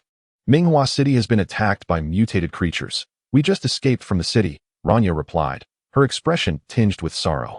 Mutated creatures attacking Minghua City. The beasts from the rock fortress have arrived so soon. They are not from the rock fortress, Rania clarified, her gaze meeting his. In fact, there seems to be a pollution source near Minghua City, though its precise location remains undetermined. Months ago, Lord Maching proposed organizing a team of cultivators and warriors to scour the area, but due to the crisis at the rock fortress, cultivators were reassigned to the front lines, and plans were postponed. Unexpectedly, at 6 this morning, hundreds of mutated creatures appeared. Her words hung heavy in the air. Hundreds? Qin Linye gasped, his breath catching. What did it mean to face thousands of mutated creatures? Unlike the beasts that were slightly weaker than human warriors of the same realm, mutated beings were significantly stronger, often only challengeable by high-ranking warriors or cultivators. The rock fortress, one of the 3 major fortifications of the Xiu kingdom, protected the core of the Yada Mountains with merely 2,000 cultivators stationed there. With the sudden emergence of hundreds of mutated creatures assaulting Minghua City, the likelihood of survival seemed grim. Qin Linye could already envision a scene of devastation, with bodies strewn and rivers of blood flowing. This is a catastrophe. As he stood stunned, the middle-aged man and another high-ranking warrior maneuvered a luxurious 7-seater vehicle across the wreckage. Miss, time is of the essence. We must depart immediately. The man urged. Are you heading towards Yinzhu? The rock fortress has likely fallen, and the journey will be fraught with danger from the mutated creatures. Not at all. 40 kilometers north lies the martial arts sect known as Yuan, led by Master Meng Chia, a powerful warrior. He was a survivor of the assault on Shaohua City 6 years ago, and the Yuan has complete refuge facilities. We can hide there for 10 to 15 days until reinforcements arrive from other provinces, Rania explained, considering Qin Linye's remarkable talent. Returning to Minghua City would be tantamount to walking into a trap. Would you accompany us to Yuan? My father once saved Uncle Meng's life. He will ensure our safety. Qin Linye understood that this was not the time for hesitation, even if he did not consider his own safety. He had to think of Qin Xiaosu. He nodded resolutely. Thank you. I will fetch my sister. All right, Rania nodded. Qin Linye swiftly approached the vehicle, explaining the dire situation in Minghua City. Naturally, Qin Xiaosu insisted on following him, but the driver remained adamant about returning to find his family. Faced with this, Qin Linye had no choice but to join Qin Xiaosu, gathering their belongings to rendezvous with Rania. Let us go, Rania urged. It seemed their delay had been prolonged, compounded by the overwhelming stench of blood from the numerous fallen creatures and humans. Suddenly, a piercing cry echoed as a colossal shadow, resembling a harbinger of doom, descended upon the accident site. The sheer force of its landing crushed the roof of a nearby bus, shattering glass in a cacophony of destruction. As they beheld this avian monstrosity enveloped in a nightmarish aura, Rania and the others felt as if their hearts were seized, the air stolen from their lungs. Mutated Creature. Chapter 52. Ignition. Mutated creatures. Only cultivators or martial masters can confront and combat these abominations. Although martial masters can indeed vanquish demonic creatures, it is unthinkable to do so without the combined efforts of at least a dozen such masters, who would inevitably pay a heavy price. At present, the group comprising Qin Linye and his companions consists of 6 members, not to mention the absence of martial masters. There are only 2 advanced martial artists and 1 innate realm cultivator among them. Even considering Qin Linye, who possesses the combat strength of an advanced martial artist despite his severe injuries, they can muster only 4 advanced combatants. 3 advanced martial artists facing a single demonic entity? No. Rania let out a desperate cry, her voice steeped in profound despair. Brother, Qin Xiaosu, hiding behind Qin Linye, clutched his sleeve tightly, her delicate frame trembling uncontrollably. Qin Linye gazed at the demonic creature, its wings spanning over 10 meters, engulfed in black flames, and sighed inwardly. Ultimately, they had encountered it. The wilderness harbors too many uncertainties, far too many. Even if martial masters roam the perilous region of Pufa Mountain, rife with ferocious beasts, they cannot guarantee their safe return. The onslaught of numerous ferocious beasts or the sudden arrival of a demonic creature could pose a lethal threat to martial masters. Young Miss, 4th Miss, at this juncture, Ali and I will split up to see if we can lure this demonic creature away. You must flee to Yiyun Gate as swiftly as possible. Master Meng is stationed there, and you will be safe once you reach. The middle-aged man spoke, exchanging a glance with another advanced martial artist named Ali, before they both dashed off in opposite directions without hesitation. You two? This scene filled Rania with shock and fury. Their claim of diverting the demonic creature was merely a pretext to abandon them and escape first. With their departure, the demonic creature, which had previously regarded them as prey, sprang into action. As its wings unfurled, a violent whirlwind erupted, scattering debris from the accident site. The very bus it had been perched upon seemed to be torn asunder by an unseen force, splitting in two. Through this display of power, the colossal beast surged forth with a speed that belied its size. Although it was not charging directly at Qin Linye, Qin Xiaosu, Rania, and the little girl beside her, the gust it generated nearly toppled them. No, the advanced martial artist Ali, the first to be targeted by the demonic creature, let out a piercing scream, desperately attempting to flee. Yet, the disparity in their speeds was insurmountable. The massive creature descended upon him with an overwhelming force, and in an instant, its razor-sharp claws shredded him to pieces. Blood swiftly stained the ground. Run, quickly, Qin Linye urged Rania, pulling Qin Xiaosu as they raced toward the business vehicle that the middle-aged man and Ali had brought. There is no escape. This is a demonic creature that only cultivators and martial masters can contend with. We lack even a martial master. There is no way out. Rania cried in despair. We may not escape, but we must try. In any circumstance, if we lack the courage to fight back, I refuse to concede. Qin Linye bellowed. His words finally sparked a flicker of resolve in Rania. Looking at her 10-year-old sister, Wan Ling, she suddenly scooped her up and followed Qin Linye into the business vehicle. Hold on tight, Qin Linye commanded, flooring the accelerator. The high-quality business vehicle, valued at over 3 million, surged forward toward Iyun Gate. However, at that moment, the demonic creature had already dispatched Ali and the middle-aged man, and upon hearing the engine roar, it pivoted sharply, flapping its wings and launching itself into the air like an arrow released from a bow, howling as it pursued them with the force of a tempest. It's coming. The demonic creature is coming. We can't escape, Rania exclaimed, her eyes wide with despair. Even though she possessed innate realm cultivation, stronger than Qin Linye, she felt no courage to resist at this moment. There was no escape. Qin Linye glanced through the rearview mirror at the demonic avian, which had just slaughtered 2 advanced martial artists and was now closing in at a speed exceeding 400 or 500 kilometers per hour, causing a chill to wash over him. His heart plummeted like a stone into an abyss. It was a deadlock, a certain death. If even advanced martial artists could be dispatched with such ease, what chance did he, a mere martial artist, stand? Especially in his current injured state. He was no match for either the middle-aged man or Ali. Under these circumstances, how could he escape? It was utterly hopeless. Had he not yet had the chance to chase his dreams, to wield his sword across the world, to achieve greatness that would make his forsaken parents regret? Had he not yet had the opportunity to burn brightly in this world? Was he to perish at the hands of this demonic creature? Would no one know? And would even his body be devoured by the ferocious beasts roaming this area, leaving no trace behind to vanish from existence? Was this his fate? So humble and insignificant, like the wild grasses and flowers by the roadside? No, he could not accept such an undistinguished death. A demonic creature? A demonic creature could not kill him. Qin Linye suddenly pressed down hard. A demonic creature? What of it?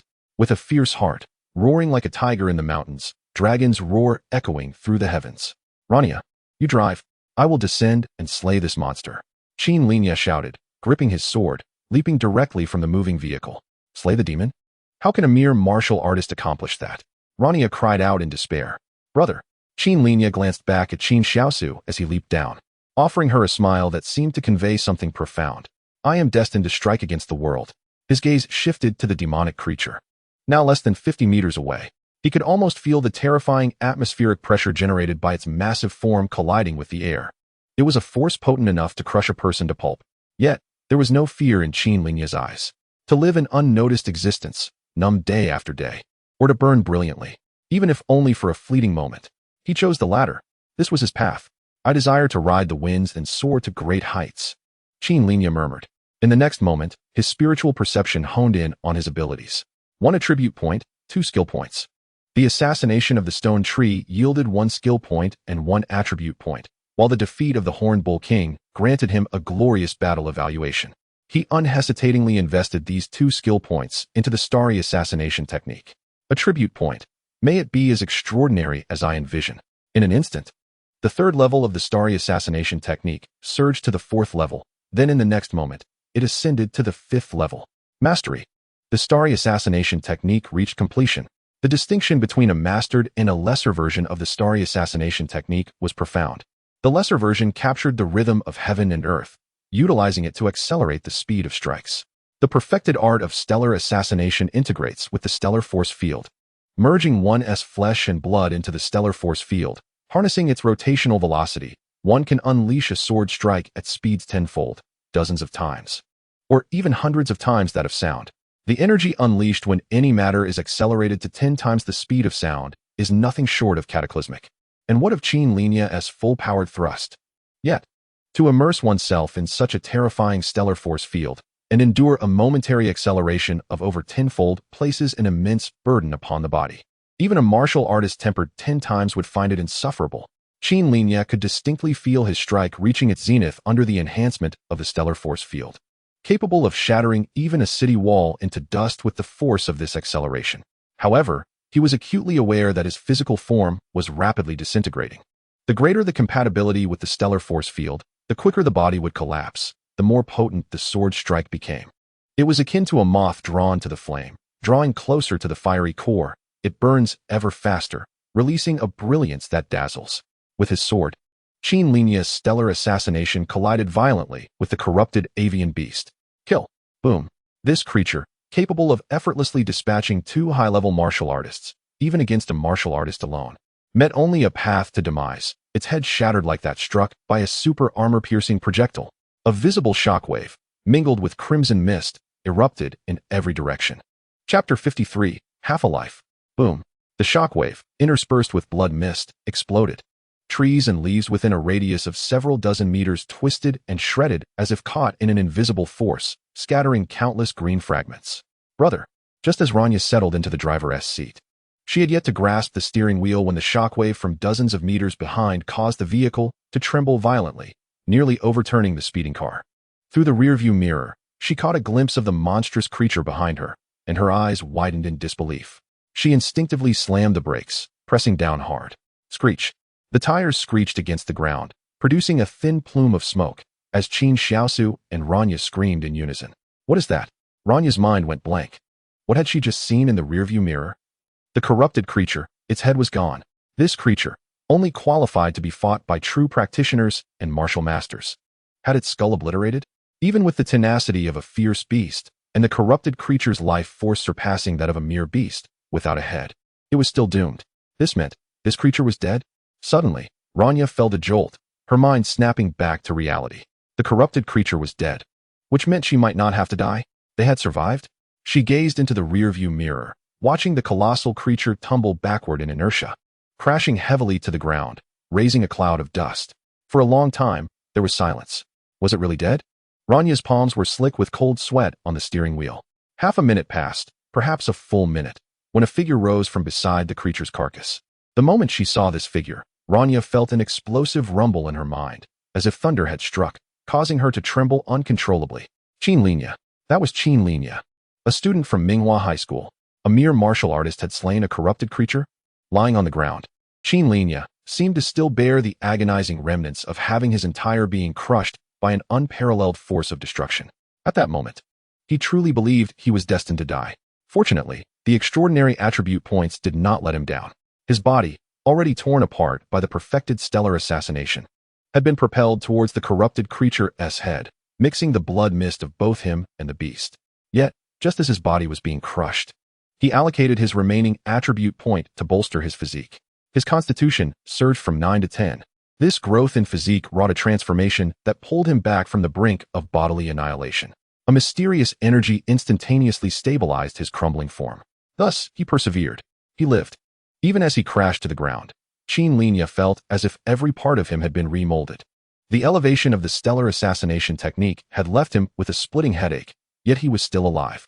In fact, in terms of physical condition, he was in a better state than he had been during his previous injuries. If previously his physiological functions had been operating at around 30% of their peak, now they were at least 40%, perhaps even 50%. His injuries felt as though they had undergone several days of recuperation. 50%. Qin Linye quickly connected this increase in attributes to the benefits it conferred. Thus, when attribute points increased, irrespective of the severity of his injuries, even if he had faced death, it would not impact this newfound 50% status? The miraculous nature of attribute points had not disappointed him. He had misjudged them. What were attribute points, if not a lifeline? One attribute point could save him half a life, a value that could not be traded for 10 skill points.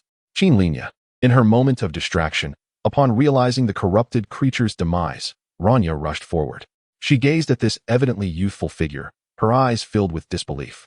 You killed this creature? It just happened to collide with my sword, Qin Linye replied. Brother. At this moment, Qin Xiaosu also exited the vehicle, looking at the corrupted beast. Then back at Qin Linye, seemingly understanding something. What luck. All right, we should hurry and leave. We wouldn't want another corrupted creature to come after us. This time, it truly was luck, Qin Linye said, patting Qin Xiaosu's head reassuringly. It's fine, you must have faith in me. Rania nodded quickly and made her way toward the business vehicle. Yet, after taking a couple of steps, she couldn't help but glance back at the fallen corrupted creature. Then at the 18-year-old Qin Linye. Regardless of whether Qin Linye's slaying of this beast was mere coincidence, the fact that he could demonstrate such capability indicated he possessed significant potential. Corrupted creatures could only be faced head-on by practitioners at the sword mastery level and martial masters. Yet, among the students of martial academies, only a quarter would reach such a level by graduation.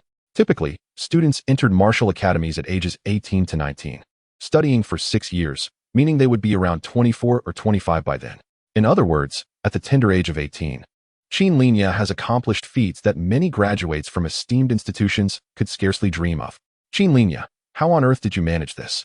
Rania couldn't help but inquire. It is the stellar assassination technique. The stellar assassination technique. Rania's eyes widened in astonishment as a realization struck her. The perfected version of the stellar assassination technique? Indeed. It is the perfected sun golden body combined with the perfected stellar assassination technique, along with another unique body refining technique. I cannot disclose the origins of this body refining technique, but the amalgamation of these three, coupled with the aggressive advance of a demonic creature towards me, enabled me to successfully execute the stellar assassination technique and eliminate the creature with a single strike. Qin Linye's voice made Rania aware that he had also mastered the sun golden body, the perfected stellar assassination technique, the perfected sun golden body, alongside a mysterious body refining technique. Rania suddenly realized that the seemingly unremarkable Qin Linye had achieved an extraordinary level of prowess in swordsmanship and martial arts training. While many of her peers had barely grasped the fundamentals of a high-level sword technique, he had already mastered 2 advanced skills to perfection. Moreover, these skills, such as the sun golden body and the stellar assassination technique, were notoriously difficult to master. If not for witnessing it firsthand, who would dare to imagine that an 18-year-old youth could attain such heights? Was it merely because his cultivation level was low that he was underestimated? Yet, the distinction in cultivation levels below the martial master and practitioner stages did not solely depend on innate talent. It hinged upon resources. As long as one was unafraid of hastening growth, an investment of countless resources would swiftly elevate one to the threshold of the martial master and practitioner realms within a few years. Everyone had underestimated Qin Linye. This thought flickered through Rania's mind. She then looked at him with a glimmer of regret in her eyes and said, I'm sorry, Qin Linye. I shouldn't have doubted you when you got off the vehicle. Qin Linye understood her sentiments and self-deprecatingly replied, no need to apologize. I, too, think I've gone mad for killing demonic creatures. Qin Linye, you saved my life. I must repay you. I did it to save myself as well. Moreover, we are currently heading to Yun Gate, and my sister and I will rely on your connections for shelter there. That is a separate matter. Rest assured regarding Yun Gate. Unless it falls, I will ensure the safety of both of you. However, I will also do my utmost to repay you for saving my life. Once the calamity in Minghua City passes, I will take responsibility for your future cultivation resources, Rania declared. There's no need for that. My father taught me from a young age that even a small favor should be repaid with a great gratitude, especially a life-saving one. I value my life highly. Thus I must repay this kindness, Rania insisted with determination. Seeing her resolute demeanor, Qin Linye, overwhelmed by the mental fatigue from the dual enhancements of the stellar assassination technique, decided to cease the futile debate and closed his eyes to gather his thoughts. Please do not publicize my act of slaying that demonic creature. I understand, Rania nodded. I won't speak of it. In her eyes, Qin Linye had transformed into a treasure radiating golden brilliance, and she naturally wished to keep him to herself, believing that fewer investors would yield better results. Unfortunately, the age gap between them was quite significant. After traveling several dozen kilometers without incident, The business vehicle swiftly arrived at Yiyun Gate, which was nestled against the mountains. The gate's master, Meng Qihe, personally came to greet Rania and led her and her companions into a cave. The living conditions within the cave were naturally not as luxurious as the outside world, but it was adequately equipped with essentials. Moreover, given the rampant beasts and demonic creatures outside, safety was paramount. Thus, Qin Linye and Qin Xiaosu dared not be overly demanding. Due to the limited space within the cave and the presence of over 100 people seeking refuge, Qin Linye and Qin Xiaosu were assigned to a modest 10 square meter shared room. The environment was secluded, and with a martial sovereign and 6 martial masters present, Qin Linye finally had a moment to catch his breath after a long day. At that moment, he could spare some energy to assess the spoils from his encounter with the demonic creature. Overall evaluation, legendary battle, attribute point 1, skill point 1. Good. Observing the newly acquired attribute points equivalent to half a life, Qin Linye let out a slight sigh of relief. With these attribute points, even if he were to encounter another demonic creature, he would have the confidence to turn the tide. Chapter 54, Awakening. Strength 8, Constitution 10, Agility 7, Spirit 10. Basic skills, Advanced skills, Sun Golden Body Level 5, Stellar Assassination Technique Level 5, Divine Energy Body Refinement Technique Level 5. Attribute point 1, skill point 1. Qin Linye contemplated his attribute values. 4 days had passed since he defeated the demonic creature. The most significant change in his attributes compared to 4 days prior was the increase in both Constitution and Spirit. These two values had both risen to 10. His Constitution was enhanced by the allocation of attribute points, while his Spirit was a result of the Stellar Assassination Technique. The Stellar Assassination Technique necessitated the practitioner to perceive the rhythm of nature and the stellar force field, which inherently demanded a high level of mental acuity. Through the extraordinary nature of the skill points, Qin Linye had cultivated the Stellar Assassination Technique to perfection at the martial practitioner stage, thus naturally elevating his Spirit attribute. He even had a premonition that once he fully mastered the Stellar Assassination Technique, his Spirit attribute would further increase. Due to Yiyun Gate's collaboration with Qianjintang, the quality of their medicinal supplies was far superior to those purchased for hundreds or thousands. Using these high-quality materials worth tens of thousands, his injuries had nearly healed after 4 days. With his injuries recovering, Qin Linye sensed the flow of his vital energy. Yes, vital energy.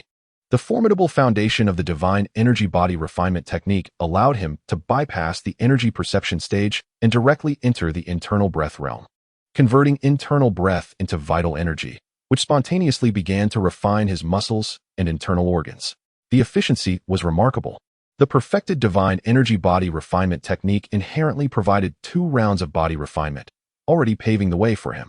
Even without consciously controlling the vital energy for body refinement, he would naturally undergo 3 rounds of refinement, reaching the advanced martial practitioner level within a few months, or at most, half a year.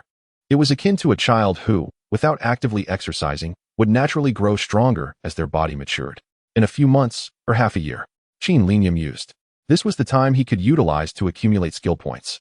Furthermore, if he chose to continue using skill points to enhance his skills, the speed of his breakthroughs would accelerate even further. Taking the Divine Energy Body Refinement Technique and the Sun Golden Body as examples, if he were to use skill points to elevate these 2 techniques to perfection, his Constitution attribute would further increase. At that point, the efficiency of body refinement would significantly accelerate, reducing the time frame from several months or half a year to 1 or 2 months, or even within a month. Many sword techniques and fist methods could only be executed when one's physique reached a corresponding level. Thus, elevating these skills with skill points would naturally promote the growth of his 4 attributes. Therefore, while others lament the slow pace of their cultivation, I find myself troubled by the rapid acceleration of mine. Qin Linye pondered. Simultaneously, he considered whether to attempt the dual cultivation of sword and martial arts. His unique ability enabled him to achieve what others could not. There had never been mention of someone mastering both swordsmanship and martial arts together. If he could merge the 2 and manifest them through combat, perhaps he could attain a legendary battle evaluation. This evaluation can yield insight points, which may lead to a remarkable transformation. If I surmise correctly, the reason my extraordinary abilities can conjure skill points, attribute points, and insight points from thin air is that I can achieve what others cannot, repeatedly addressing the shortcomings of this world's cultivation system. In other words, where the heavenly Tao is deficient, I single-handedly fill the void, thus being favored by fate. At this moment, Qin Linye's expression stiffened. Favored by fate. He had almost been led astray by Qin Xiaosu. However, could the integration of immortality and martial prowess truly secure rewards for mythic battles, while the mundane methods remain ineffective? Qin Linye recalled the mysterious elder. His inaugural mythic battle was indeed acquired through him. I have slain high-level beasts and formidable warriors to earn the glorious battle evaluation, and vanquished demonic entities for the legendary battle rating. What if I were to slay high-level demonic beings or martial sect leaders? With this thought, Qin Linye paused. High-level demonic entities are formidable opponents that only great cultivators and martial saints can confront directly. The vitality, defense, strength, and speed of such beings far surpass that of mere martial cultivators. The disparity is akin to an ordinary person wielding a sword against an armored tank. How could one possibly prevail? Perhaps, once I fully master the stellar assassination technique, I might dare to challenge them under closely matched circumstances, yet the risks are immense. If I fail to slay a high-level demonic entity with a single strike, it would surely be my demise. It would be wiser to accumulate some skill points first. I doubt I could achieve the glorious battle evaluation by merely hunting a single high-level beast. I would need to confront two high-level beasts simultaneously. With this in mind, Qin Linye's brow furrowed. He sat up in bed and reflected on his recent actions. It seemed as though everything he did was influenced by this extraordinary ability. His thoughts were consumed with acquiring skill points, even to the extent of suppressing his own cultivation progress. If this continues, I will become a slave to skill points. Insight. Elevating my insight is the essence of everything. He believed that if he could increase his insight by 10 or 8 points, he could master the Great Sun Golden Body, the stellar assassination technique, and the divine energy refinement technique within just 3 to 5 days without relying on skill points. My dependence on skill points is too severe. It is detrimental rather than beneficial, akin to being pursued by a young and beautiful tyrannical CEO who incessantly erodes my ambition with her gentle attentiveness, throwing billions to undermine my drive and draining my energy with her alluring presence, eventually transforming me into a mere slacker who languishes through life. Qin Linye's expression grew grave. I cannot allow this to continue. If I do, I will completely lose my dreams and my sense of self. I must strive for my future through my own efforts. As he rose to change his clothes, he focused his mental energy. Extraordinary ability, allocate points. Elevate the stellar assassination technique to the 6th tier. Time is of the essence. Brother, what are you doing? Qin Xiaosu, who had been lounging on the bed, called out as she noticed him getting up. Girls shouldn't always lay around and sleep, Qin Linye replied. I'm not asleep. I was just playing on my phone in bed. You should lie on your side or flat. Otherwise, you might regret it later. Though skeptical, Qin Xiaosu propped herself up and sat up. I wonder how long this calamity will last. The so-called calamity is relative. If I were a martial sect leader or saint, this level of calamity would hardly be considered a calamity.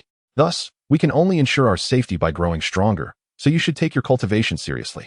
But once you reach the martial sect level or martial saint, there will be even more terrifying crises to face. Perhaps the fiendish star will once again connect with our Xianyuan star, unleashing a scale of devastation akin to that of 1,000 years ago, leading to the demise of countless primordial spirit true beings and transcendent beings in the apocalyptic battle. You're being a doomsayer, Qin Linye remarked. All right, I'm going out for a walk, following the patrol team of Yunmen to hunt nearby beasts, contributing my meager strength to hasten the end of this calamity. Just be careful. The one constant in this world is change. When you focus on killing beasts, high-level beasts may appear. Conversely, when you target high-level beasts, demonic entities may descend, so it's best to lower your standards a notch, Qin Xiaosu advised earnestly. Qin Linye initially thought she was rambling. However, recalling the encounters with the Horned Ox and Horned Ox King, as well as the demonic entities encountered 4 days ago, he ultimately decided to proceed with caution. I will be careful, Qin Linye assured her as he stepped out of the room. Sigh, with the ceiling lifted, the world has indeed become increasingly perilous. Yet, the wheel of history rolls ceaselessly forward, unstoppable and unyielding. What can be done? Qin Xiaosu pondered, feeling a sense of urgency. After a moment, she realized she needed to find another route. If her brother is destined for greatness, then various opportunities will undoubtedly present themselves as he embarks on his fated path.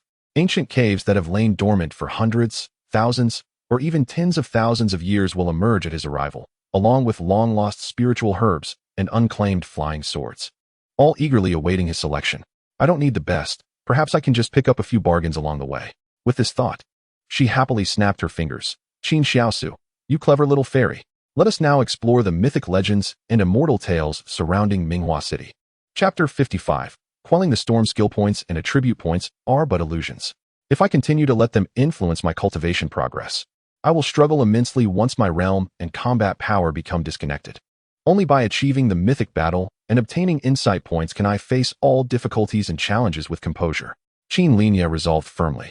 Even if it risks augmenting my physical attributes to 11 or 12, significantly shortening the advancement time to becoming a high-level martial artist, I must secure some insight points through the mythic battle. However, before that, I need to address all my shortcomings, such as deficiencies in strength and agility.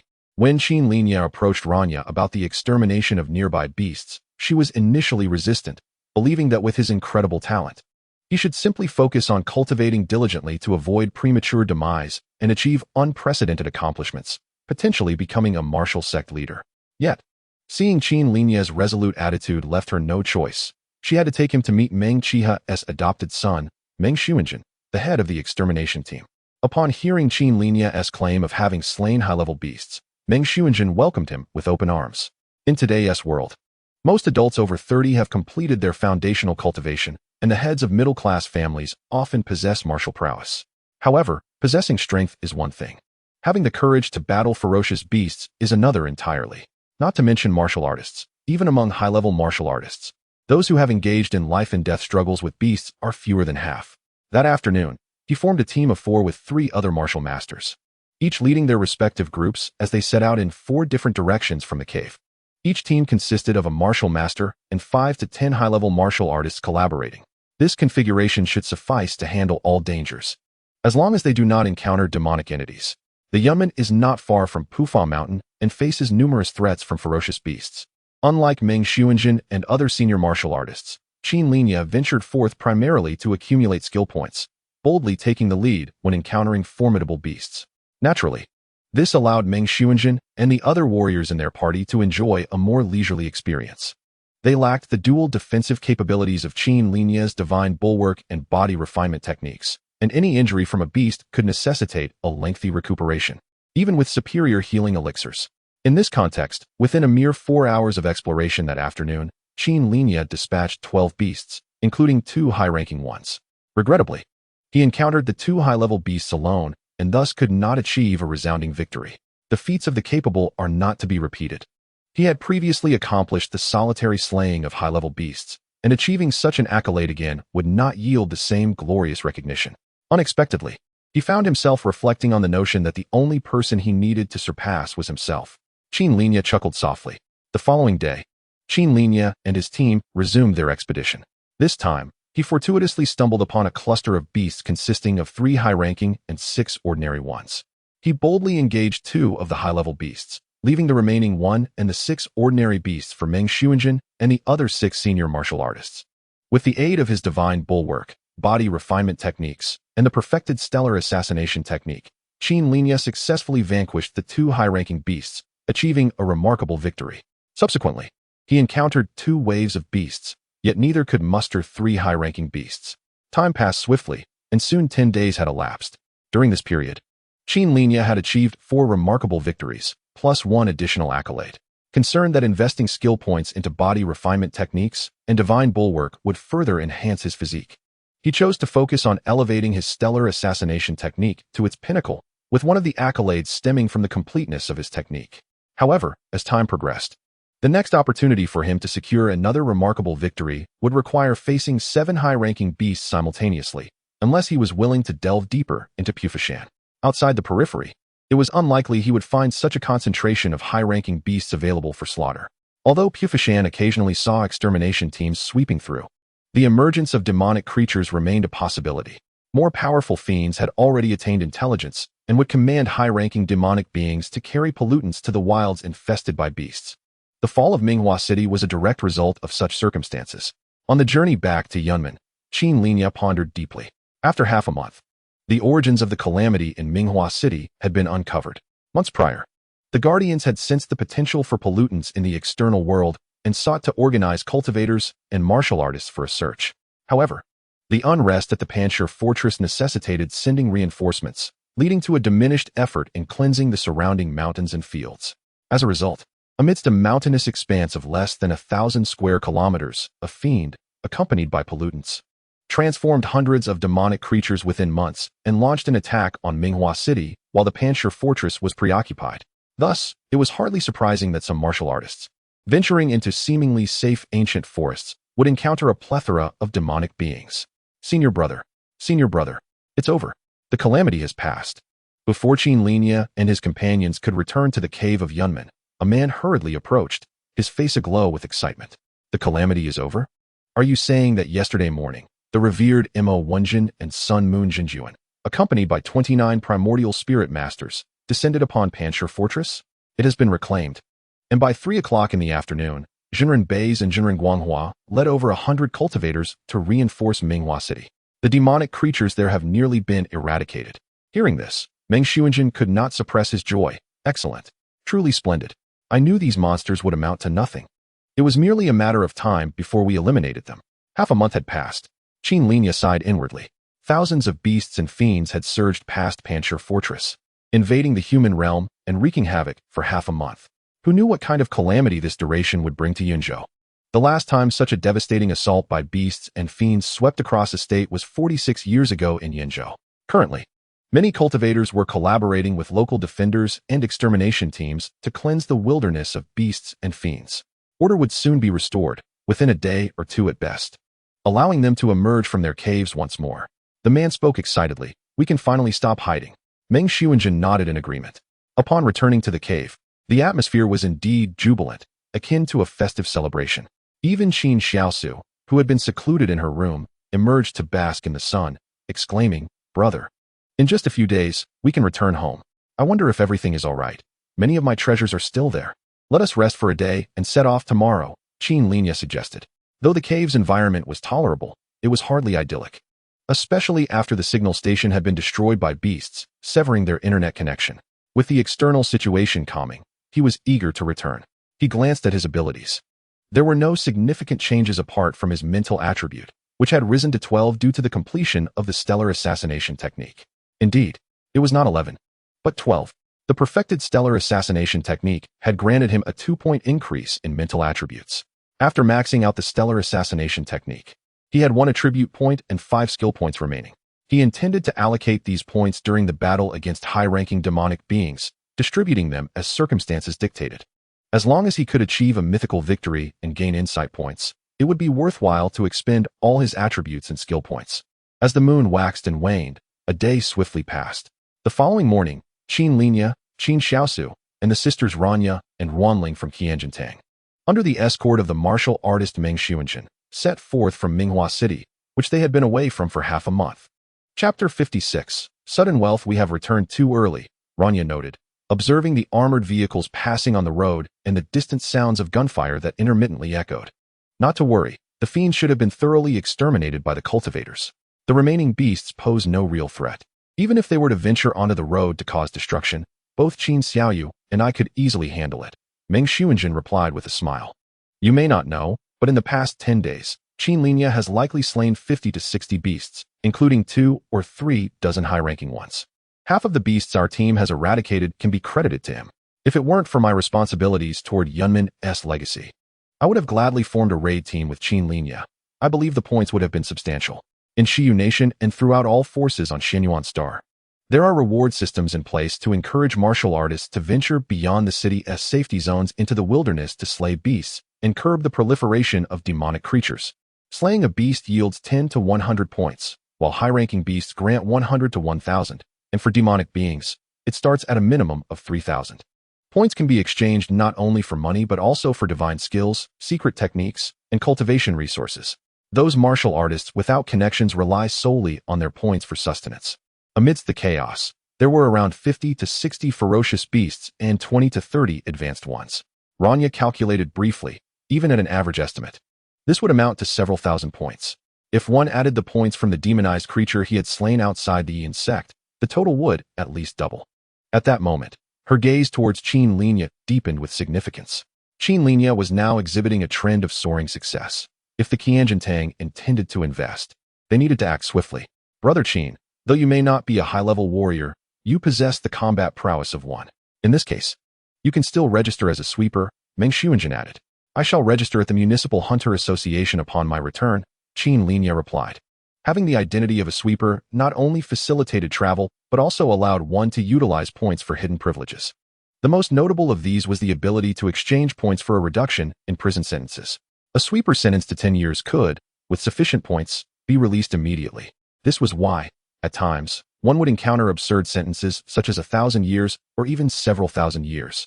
In addition to various hidden privileges, points could also be exchanged for rare techniques, secret arts, and cultivation resources unavailable in the market. The most expensive methods listed in the technique section were all top-tier practices aimed at immortality. This was the only channel for individuals who failed to gain admission to the 9 great sects or prestigious academies to access such elite teachings, aside from joining the military. Minghua City remains chaotic, Qin Linye observed as he gazed at the gradual emergence of the city's silhouette on the horizon. Returning to Minghua City after half a month, he could not help but feel a sense of profound change. Once a bustling metropolis filled with towering skyscrapers, it now appeared ravaged by countless assaults, nearly reduced to ruins, with remnants of walls scattered everywhere. Even after more than a day had passed, thick smoke still billowed from many areas, reaching into the sky. Occasionally, the sounds of gunfire and sword energies echoed, proclaiming to the world that this city had yet to find peace. This time, the demonized creatures attacking Minghua City numbered in the hundreds or thousands, although insignificant compared to the city's population of over 13 million. Their destructive power had still left half the city in ruins, incurring immeasurable economic losses. As for casualties, no accurate figures had yet emerged. However, it was anticipated that the calamity in Yunzhou would undoubtedly be regarded as the most severe in the past 46 years of the Xiyu Kingdom, with scars that would take years to heal. With a true spirit master stationed, the demonized creatures in the urban area should have been completely eradicated, eliminating concerns about any remaining threats. The real danger in the current turmoil was not the beasts, but rather humanity itself, Meng Shuanjin implied. Humanity. Qin Linye's expression hardened. The order in Minghua City had been shattered. Although reconstruction was underway, a complete restoration would require some time. Areas where surveillance systems, power supplies, and communication networks had been destroyed had become breeding grounds for crime. Those idle individuals would not hesitate to take advantage of the chaos to enrich themselves through theft and robbery. Therefore, Qin Shuedi, I believe it is best for you to stay with us for the next few days. My father has 2 martial artists assigned for protection, and no foolish thief would dare to cause trouble there, Rania invited. No need. We plan to return and check on things. Moreover, we know a place that is quite safe. We will tidy up and head there, Qin Linye replied. Rania made another attempt to invite him, but upon seeing Qin Linye's resolute determination, she had to suppress her thoughts for the time being. Before long, the business vehicle arrived at a villa complex. Though the security forces in these affluent residences were somewhat stronger, they could not make a significant difference given the overall breach of security in Minghua City. Among the dozens of villas, half had been destroyed, yet the other half remained intact. Rania and Meng Shuanjin led them to a well-preserved 4-story villa. As soon as the vehicle arrived, a dozen individuals emerged. Among them was Rania's father, Ran Fengyu, a prominent figure frequently seen on television as the leader of Qianjintang. Xiaoya. Xiaoling, you have returned. Did you encounter any mishaps on the way back? Ran Fengyu inquired. With Senior Shuanjin and Brother Qin escorting us, there were no dangers on the road, Rania responded. Shuanjin, thank you, Ran Fengyu expressed to Meng Shuanjin. Mr. Ran, you are too kind. Now that Miss Rania has arrived, I must take my leave, Meng Shuanjin said with a slight bow.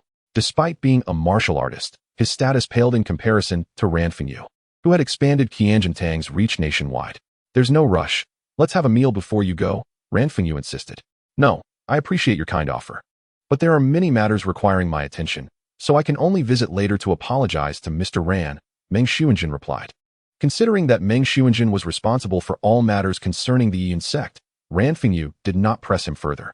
Once things settle down here, I will personally visit you.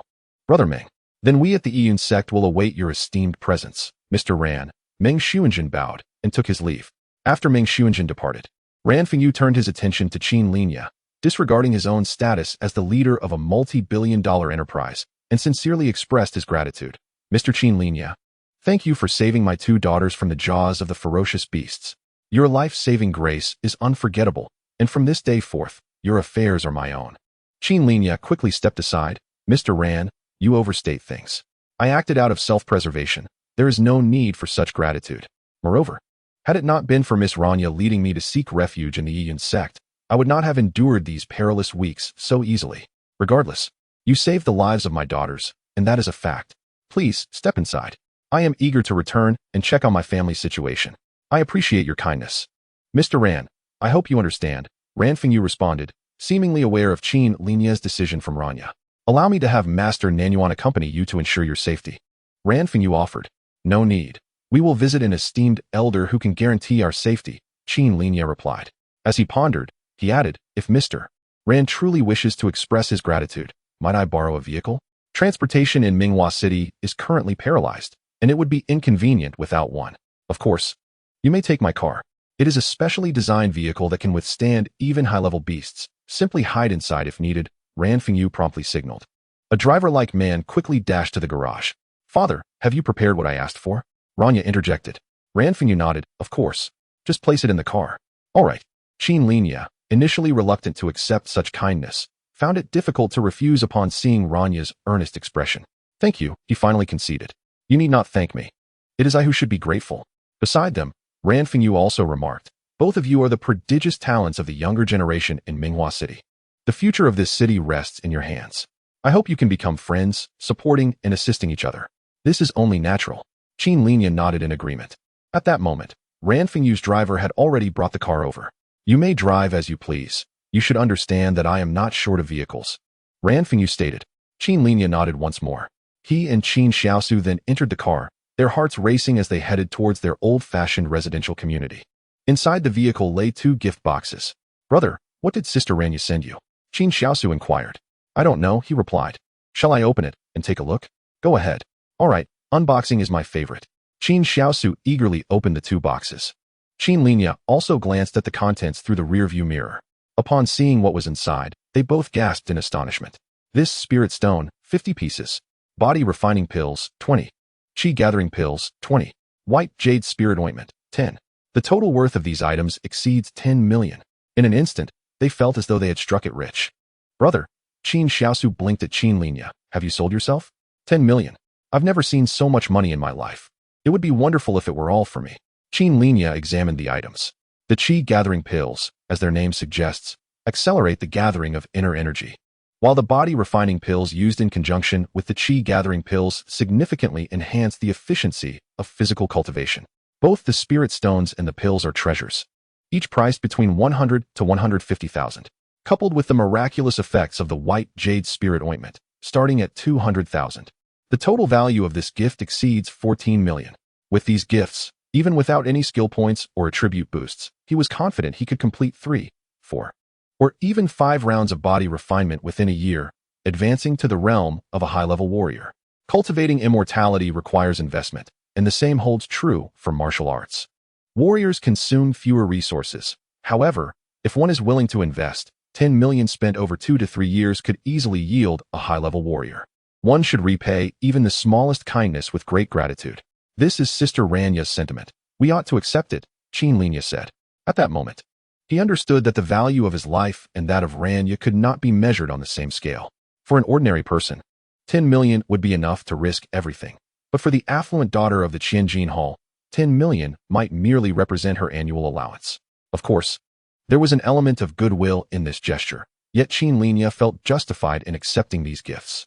The Qianjin Hall's total assets are in the tens or even hundreds of billions, maintaining amicable relations with 3 martial ancestors. But the annual contributions needed to sustain such relationships far exceed 10 million. Regrettably, while Ranya's intentions were commendable, the gifts she provided were resources that could hasten his ascension to a high-level warrior. Yet, did he really need to rely on elixirs to swiftly break through to that level? Even if he lived like a pig, eating and sleeping all day, he would naturally advance to a high-level warrior within 3 to 5 months. If he devoted some effort to his body refinement, the time to reach that stage could be halved. Had he known that Miss Ran was such a spendthrift, he would have preferred a direct transfer of 10 million. With that amount, he could purchase high-level ferocious beasts, and even at 200,000 each, he could acquire 50, effortlessly accumulating 5 skill points. Qin Linye felt a tinge of regret. Gazing at the spirit stones and Qi gathering pills, he finally addressed Qin Xiaosu. Although I know it would be a waste to use these on you, these are Sister Ranya's heartfelt intentions. Selling them for money seems inappropriate. So you should use them. Why would using them on me be a waste? Humph. Qin Linye, are you discriminating against me? Qin Xiaosu placed the box on her lap. Displeased, Qin Linye glanced at her sideways. Are you still trembling when you take the exam with a sword? Do your legs go weak when you see a corpse? A little, she admitted. Would you dare to fight a ferocious beast to the death? I would. Exactly, Qin Linye observed as Qin Xiaosu shrank back like a timid dove. With your mental fortitude, even if you piled your cultivation to the level of a nascent soul true person, what difference would it make? When I become a nascent soul true person, if you ask me to fight a ferocious beast to the death, I would absolutely do it. No, I wouldn't even need to be a nascent soul true person. I would dare to do it as a true dance stage warrior, Qin Xiaosu insisted. Once you cultivate your vital energy, ferocious beasts will be unable to breach your defenses, right? But what if your energy runs out? I can escape. A true dance stage warrior can fly quickly, Qin Xiaosu argued back. Fool, Qin Linye scoffed. Qin Linye. Qin Xiaosu felt insulted and exclaimed, 30 years of River East. 30 years of River West. Do not underestimate a girl in poverty. In 30 years, even if you were given 300 more, you would struggle to achieve anything. Qin Linye, I will break up with you, she declared, gritting her teeth. Haha. Qin Xiaosu persisted. Do you really think that because you are destined for greatness, you can act recklessly towards me? I, Qin Xiaosu, shall defy destiny. Oh, so you've decided to start staying up late to cultivate? Indeed. Then what are we waiting for? Let us begin right away. I will start tomorrow. Understood, Qin Linye nodded. The vehicle continued, soon arriving at Qin Linye's residential complex. The area had also suffered considerable damage, but compared to some regions that had been leveled, the destruction rate was less than 20%, which was a stroke of luck. As they approached the door, an ominous premonition washed over Qin Linye. The door had been pried open. He strode forward and pushed the ajar door open. Indeed, the interior had clearly been ransacked. Nearly all valuable electronics had been taken, leaving the place in disarray. Ah, my room. Qin Xiaosu dashed into her room. It was a mess, with belongings strewn everywhere. Fortunately, all her collectibles, clothing, and props remained intact. It seemed that to the opportunistic looters, those items were of little value. This sight brought a sigh of relief from Qin Xiaosu. You scared me. Thankfully, my treasures are all here. There is nothing of value to steal in our home. Qin Linye remarked helplessly. He spoke the truth. His living expenses were earned through his own efforts, and as for Qin Xiaosu, she had no affinity for gold or silver jewelry. At 16, she had yet to reach the age of desiring luxury items. Looks like we need to replace the door with an iron one, Qin Linye said, while also advising, I'll go change the lock. You check if there's anything valuable to take. We should go find Director Xie at the First High School. I just asked on Ding Ding. Grandpa Xie isn't at the First High School. The school is closed, and he invited us to stay at his place for a few days. I'll guide you there later. You've contacted him? Qin Linye was momentarily taken aback, but he quickly responded, very well, we shall depart shortly. The two acted with remarkable efficiency, spending less than half an hour in the room before setting off again towards a location near the outskirts of the city. After another half hour, their vehicle came to a halt within a spacious courtyard, enclosed by tall walls and spanning over 1,000 square meters. The courtyard itself was vast, yet the buildings within were relatively modest. The total floor area was estimated to be less than 300 square meters, which was hardly spacious for a three-story building. Upon arrival, they found Director Xie reclining in a chair, basking in the sun, seemingly unaffected by the dire circumstances in Minghua City. Grandpa Xie, Senior Xie, Qin Linye greeted respectfully. If you feel unsafe in the city these days, you may stay here. I have vacant rooms, and it will also allow me to assess your progress in cultivation properly. I apologize for the intrusion, Senior Xie, Qin Linye added. Director Xie waved his hand dismissively. Sha, please show them to a room. Of course, Elder, a young woman, appearing to be in her mid-20s and of similar age to Rania, responded with respect. From her, Qin Linye sensed the distinct aura of an innate realm cultivator, exuding a refined physique, appearance, and demeanor. The two followed the young woman, named Sha, to the second floor where they selected 2 guest rooms. After settling their belongings, dusk descended. During dinner, Qin Xiaosu appeared exceptionally cheerful, completely disregarding her earlier proclamations of defying fate. After months of interaction, she had come to understand Director Xie's temperament, seeming to regard him as the grandfather she had lost at the tender age of 1. The two shared a delightful companionship. Despite being located on the outskirts of Minghua City, they could still hear distant roars occasionally, sometimes even the sonic booms created by formidable cultivators accelerating to their limits, indicating that the night in Minghua City was far from peaceful. At that moment, a voice resonated from outside. Elder Xie. Ah, Lian Cheng has arrived, Director Xie remarked, motioning to Qin Linye and Qin Xiaosu. Come, I will introduce you to your master. The three exited the main hall, and stepped into the courtyard, where a man, appearing to be in his 30s and seemingly at the pinnacle of his life, awaited them. Upon seeing Qin Linye and Qin Xiaosu following Director Xie, his gaze sharpened, instantly locking onto them with a pressure tenfold stronger than that of the demonic creature they had encountered 2 weeks prior. This was Lian Cheng, hailing from the primitive Dao sect. Chapter 58, Master and Apprentice. The primitive Dao sect, a mere character away from the primitive Dao Academy. Yet the weight of both was as disparate as heaven and earth. The Hongming Immortal Sect holds unparalleled authority in the Xinhuang Star, spanning over 100 billion square kilometers, encompassing countless nations, sects, aristocratic families, martial halls, and academies, with its populace reaching into the hundreds of billions. This supreme sect, standing at the apex of the Xinhuang world, comprises 9 true disciples. However, a millennium ago, the founder of the Hongming Immortal Palace, Hongming Daoist, ventured into the stars and never returned. The sect's primary disciple, Taishang Wuwei, who was meant to govern in his stead, became reclusive, focusing solely on cultivation and seeking the Tao, neglecting the sect's internal strife, which ultimately erupted into civil war. This conflict fragmented the already disjointed 9, and following the fall of the 6th true disciple, Emperor A, during the battle against the demonic forces, the remaining members grew despondent and ventured into the stars, never to return. Today, only Taishang, Primitive, Haoyan, and Lingtai remain active within the Xinhuang world. Among them, Taishang remains indifferent to worldly affairs, allowing the forces under the Hongming Immortal Sect to develop freely. Witnessing this, Primitive established the primitive Dao sect outside the Hongming Immortal Palace, honoring Hongming Daoist as their ancestral master, yet rarely engaging with Taishang. Currently, the prestigious primitive Dao Academy in the Shiyu Kingdom, renowned for its prominence, is one of the many institutions under the primitive Dao sect. The other 2, Lingtai, have cultivated a serene realm, self-identifying as Lingtai Patriarch, gathering a dozen disciples and numerous servants, living a leisurely existence akin to that of recluses.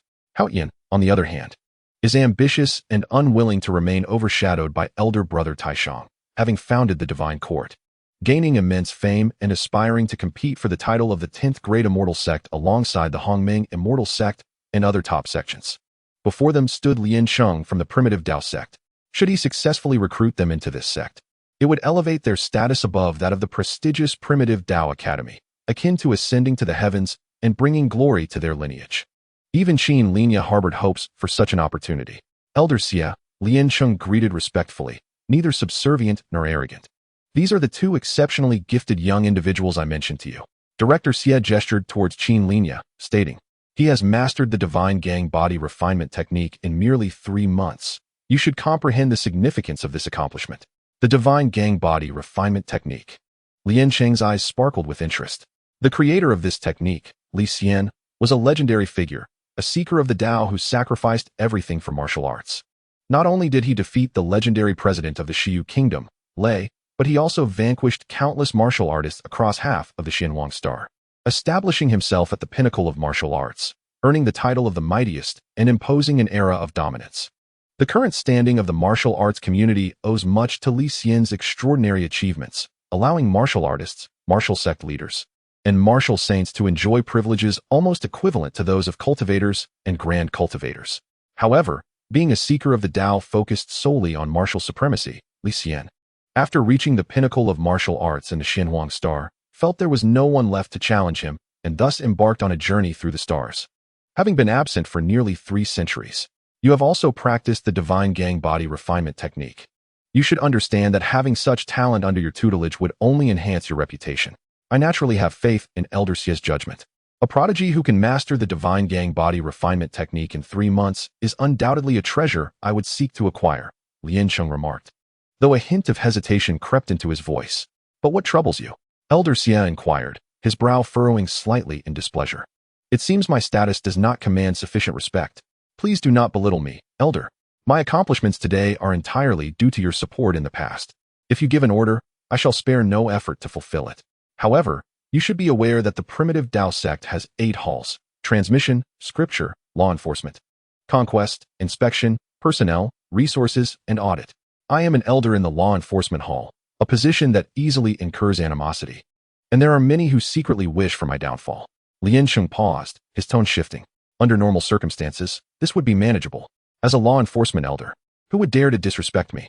However, a year ago, a vice hall master in our law enforcement hall was slain by a demon, leaving a vacancy. I sought to compete for this position, but I am not the only contender. 2 other elders and a true disciple are also vying for it. As I am perceived as the strongest candidate, these 3 have secretly allied against me and are employing extreme measures to eliminate me, while I remain unharmed. 2 of my disciples have also fallen victim to this scheme. I was compelled to escort them to the Tianzhu fortress for service. Hearing this, Director Xie fell into a contemplative silence. The situation in Lianqing truly exemplifies a heart full of aspirations, yet lacking the means to act. Beside him, the expectant Qin Linye quickly regained his composure upon hearing about Lianqing's predicament. The matter concerned the position of Deputy Hall Master within the formidable original Dao sect, a high-stakes game that, given his current abilities, would be exceedingly perilous to engage in. In truth, the delay in my visit to the esteemed Mr. Xie was primarily to evade the scrutiny of my 3 competitors. Had it not been for the pretext of supporting the Yunzhua Pancher fortress, my arrival would have likely been postponed by an additional month or 2, Lianqing lamented. Enough of this. Since you find yourself in such a precarious situation, we shall set this matter aside for the time being, Director Xie remarked. Lianqing glanced at Qin Linye, feeling a pang of regret. The prospect of mastering the divine energy body refinement technique to a minor success within 3 months showcased a talent that could only be encountered once in a century. It was likely that apart from the originator of the technique, no one could surpass his speed in cultivation. Should he continue to develop, he might very well become a formidable martial artist in the future. After a moment's contemplation, he continued, if you and Mr. Qin Linye trust me, perhaps you could wait for a year or 2. During this time, I could arrange for Qin Linye to be admitted to the original Dao Academy. I share a deep bond with the Vice Dean Chong Guangming, making it feasible for him to cultivate there. Once the competition for the Deputy Hall Master concludes, I could then formally take him under my wing for personal instruction. Although the original Dao Academy lacked a martial arts division, powerful practitioners often invited warriors for personal protection. For instance, Chong Guangming had 4 followers, 3 of whom were martial artists, 2 martial zone, and 1 martial saint. Director Xie remained silent. Turning his attention to Qin Linye, you are aware of Lianqing's situation. Thus, the decision to accompany him to the original Dao Academy rests with you. Qin Linye observed the eager Lianqing and then looked back at Director Xie, saying, while the original Dao Academy may not have a martial arts division, its cultivation programs have consistently ranked among the best in prestigious institutions. If I were to follow the followers of Dean Chong Guangming in martial practice, could we arrange for Qin Xiaosu to enroll in the academy as well? Lianqing glanced at Qin Xiaosu and responded with a smile. This young lady, at just 16 years of age, possesses 4-star qualifications and a commendable inner breath cultivation. I can certainly secure a special admission quota from Chong Guangming for her, ensuring that if she can cultivate genuine energy, she will rightfully become a part of the original Dao Academy. Lianqing's words dispelled any doubts from Qin Linye, who nodded in agreement. I am willing to proceed to the original Dao Academy, and I will also ensure that Xiaosu cultivates her genuine energy as promptly as possible. Excellent. Lianqing could not suppress a smile. Gaining a disciple of Qin Linye's extraordinary talent was indeed a joyous occasion for him. Once he became the Deputy Hall Master of the Enforcement Hall, having a reliable disciple would prove invaluable. Given my current circumstances, I cannot hold a formal initiation ceremony to accept you as my disciple. That will have to wait for some time. However, should you encounter any difficulties in your cultivation, do not hesitate to ask me. Furthermore, let us exchange contact information. You may directly message me through Ding when you cannot find me, Lianqing said with a chuckle. The suggestion to exchange Ding contact details struck Qin Linye as peculiar. Even someone of Lianqing's stature, who was eligible to contend for the position of Deputy Hall Master within the original Dao Academy, utilized such a tool. Lianqing had also practiced the Divine Energy Body Refinement Technique and had been taught the advanced technique, Divine Energy True Body. This would be the technique he would later pursue. With his guidance, Qin Linye's cultivation of the Divine Energy Body Refinement Technique would surely progress at an astonishing pace. Director Xie raised his teacup, and Qin Linye nodded. Yet, despite the allure of the Divine Energy True Body, what he truly needed was a secret technique capable of unleashing power on par with that of a martial master, or even a martial zone. One that could be cultivated at the advanced warrior stage. Even a life-risking technique would suffice.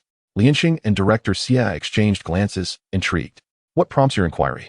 I merely wish to gather information for a potential future strategy, Qin Linye replied. Without sufficient strength, his perfected stellar assassination technique would likely be his limit against advanced demonic creatures, to engage in combat among high-level warriors and rekindle the mythic battles. He needed to contemplate new explosive techniques that could synergize to produce results greater than the sum of their parts. Such explosive techniques did exist, but they invariably came with severe side effects. Take the example of advanced warriors. The demonic disintegration technique was suitable for achieving power rivaling that of a martial master. However, to unleash power comparable to a martial zone, the golden demonic disintegration technique would be necessary. Yet, this technique required one to cultivate the demonic disintegration technique to its third level, a method that was lethal to its user. Apart from its originator, no one had succeeded in mastering it. Once, within the original Tao sect, there was a prodigious individual who forsook immortality for martial prowess, achieving the rank of martial saint by the age of 32. Yet, due to an insatiable curiosity, he attempted to master this technique and met an untimely demise. Truly, fate can be cruel to the gifted. Lianqing shook his head. There is little benefit in discussing this further. You should focus on mastering the divine energy body refinement technique first. Once you have achieved its full potential, I will take the responsibility of teaching you the demonic disintegration technique. Golden demonic disintegration technique. Qin Linye's eyes brightened slightly, observing his newly acknowledged mentor. He considered Lianqing's background within the original Tao sect and surmised that he had likely encountered countless prodigies. Thus, his own accomplishments may not seem remarkable. He candidly stated, "To be frank, I have already attained great success in my divine energy body refinement technique." Chapter 59, Demonic Disintegration Technique. Puffed. Director Xie, who had just taken a sip of tea, spluttered it out in disbelief. Great success. He stared at Qin Linye, his expression filled with incredulity. Yes. Although my time spent cultivating has been relatively brief, I endured the calamity in Minghua City, witnessing countless lives lost to the claws of ferocious beasts and demonic creatures. I was spurred to work diligently, leaving no room for complacency. Moreover, after numerous life and death confrontations with ferocious beasts and advanced demonic creatures, I finally broke through under immense pressure and successfully advanced the divine energy body refinement technique to great success. Qin Linye explained earnestly, showcasing the various characteristics of his mastery. His discourse was methodical and articulate. Such reasoned and compelling assertions left Director Xie speechless. Great success in the divine energy body refinement technique. Did not Mr. Xie claim that you had only recently achieved minor success last month? Even considering last month's beginning, it has not yet been a month and a half. And you have reached great success in that time? Lianqing, too, could not resist inquiring, how long did this take you? Approximately 18 days, Qin Linye humbly replied. 18 days. Lianqing gaped. 18 days to elevate the divine energy body refinement technique from minor success to great success. Reflecting on his own 3 years and 4 months spent in the same realm, he found himself rendered speechless. This was indeed a number that would silence men and bring tears to women. Qin Linye seemed to sense the peculiarity of this figure. Had it not been for his desire to obtain the golden demonic disintegration technique at the earliest opportunity, he would not have taken such a risk, likely choosing to conceal the fact of his great success in the divine energy body refinement technique for at least another 4 to 5 months. The atmosphere was heavy, prompting him to hastily add, "The rapid advancement of my divine energy body refinement technique is largely due to the numerous life and death battles against ferocious beasts over the past half-month. I recall an elder once stating that as long as one continuously challenges their limits and breaks through their own barriers, one day, they will realize that human potential is boundless, divine-like potential that knows no limits." Refinement City felt a sudden urge to refrain from conversing with him. However, he soon became exhilarated. To think that such a genius, who had perfected the divine energy body refinement technique in just 4 months, was his disciple. A fortuitous find indeed. With such martial talent, if given ample time to grow, he could potentially surpass even the realms he had never reached, achieving the elusive void-shattering stage. This was a level that could compete with the 8 great hall masters of the original Tao sect. With this thought, a broad smile spread across his face. Excellent. Excellent. Excellent. Qin Linye, your talent has not disappointed me. Although possessing a 1-star aptitude may require more resources for your advancement, the consumption of these resources is insignificant to me. I will arrange for Chong Wangming to prepare the necessary cultivation resources for you. Once you arrive at the original Tao Academy, within a year or 2, you will reach the threshold of a martial master. At that point, if you can perfect the divine energy body refinement technique, I will teach you to transform your body into the divine energy true form, thereby establishing a solid foundation for your martial mastery, granting you extraordinary potential. Understood, Master. Qin Linye replied respectfully. I must not linger here for too long, lest I arouse the suspicions of Yin Duxiang, Haigua Yi, and Duanmu Chanqi. I will rely on Chong Wangming to contact you and invite both of you to the original Dao Academy. My friendship with Chong Wangming is well known, and my occasional visits will pose no danger to you. Yes, Qin Linye responded, his gaze fixed on Refinement City. Refinement City discerned his intent. Initially, he was reluctant to share such perilous techniques with Qin Linye, fearing he might succumb to curiosity and meet the same fate as the arrogant genius who had abandoned his celestial path for martial prowess. However, their lineage placed great importance on loyalty. If he could not ensure this, he would have no face to claim he had practiced the technique of that supreme being. Ultimately, he conceded, I can provide you with the demon disintegration technique, but you must only study it. Do not attempt to practice it lightly. The first and second levels of this explosive secret technique are manageable, but the third level demands utmost caution, as a single misstep could lead to death. As for the fourth level, known as the golden demon disintegration technique, merely the initial step of refining Tai gold into your body can bring unbearable pain. To induce nuclear fission within, the risks are so grave that only those with exceptional constitutions and top-tier self-healing techniques can safely employ it. I understand. I will not gamble with my life, Qin Linye stated earnestly. He valued his life even more than Refinement City, Xie Guanchang, and others could imagine. Refinement City spent less than half an hour meticulously writing down the demon disintegration technique. Remember, never attempt to practice it on yourself, Refinement City admonished gravely. Qin Linye nodded. Unless I can ensure my own safety, I will not recklessly wield this secret method. Please wait for a while, at most 2 months. The special invitation letter from the original Dao Academy will arrive. At that time, you can proceed to the academy like any other student without fear of danger. Yes, Qin Linye affirmed. Refinement City bestowed further blessings regarding minor details before turning to leave, vanishing into the night. Watching him depart, Qin Xiaosu seemed momentarily dazed. Have I truly become a member of the prestigious original Dao Academy, without even an examination? That's precisely how it works with a special invitation. Qin Linye replied. When Lin Yaoyao received her special invitation from the original Dao Academy, she hadn't even completed her foundation establishment. After a moment, he added, in the coming month or two, you must diligently cultivate and quickly refine your true energy. At 16, coupled with your true energy cultivation, receiving a special invitation is entirely reasonable. Dean Chong Wangming will not face any backlash because of it. Oh, Xie Guanchang remarked, gazing at the hurriedly departing Refinement City.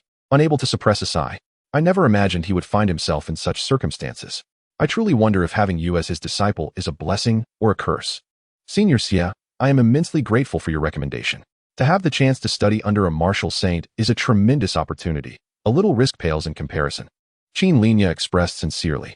Xie Guanchang regarded Qin Linye thoughtfully. In truth, given your accomplishments in the Great Sun Golden Body and stellar assassination technique, once your reputation spreads, it won't be long, within 6 months or a year, before a martial sovereign or even a martial saint comes to Minghua City to take you as a disciple. My recommendation to Refinement City was not without ulterior motives. Ulterior motives? The divine energy body refinement technique originated from a supreme being who dominated the martial world 300 years ago. What you do not know is that both Refinement City and I can be considered disciples of that supreme being. However, while Refinement City learned his techniques and regarded him as a master, he paused, his tone shifting, I am his true disciple. True disciple? Indeed. In my prime, I was a formidable figure in the martial world, earning the title of Sword God in the southern regions. Coupled with my surname, Xie, and the name Buba, I was revered as the unbeatable Sword God until I met my master. Upon witnessing his might, I realized what it truly meant to be a frog at the bottom of a well. Thus, I willingly relinquished my identity to follow him and was subsequently honored to be taken as a disciple. Qin Linye listened, suddenly struck by a revelation. That supreme being lived 300 years ago, and you were accepted as his disciple. Does that not mean you have lived for 300 years? I am 394 years old. 394 years. A martial artist can live for 394 years. Qin Linye had never encountered such revelations before. While cultivation could extend life, martial artists were not meant to achieve longevity. This was precisely why cultivators looked down upon martial practitioners. Yet here was Dean Xie, who had lived for 394 years, nearing 4 centuries.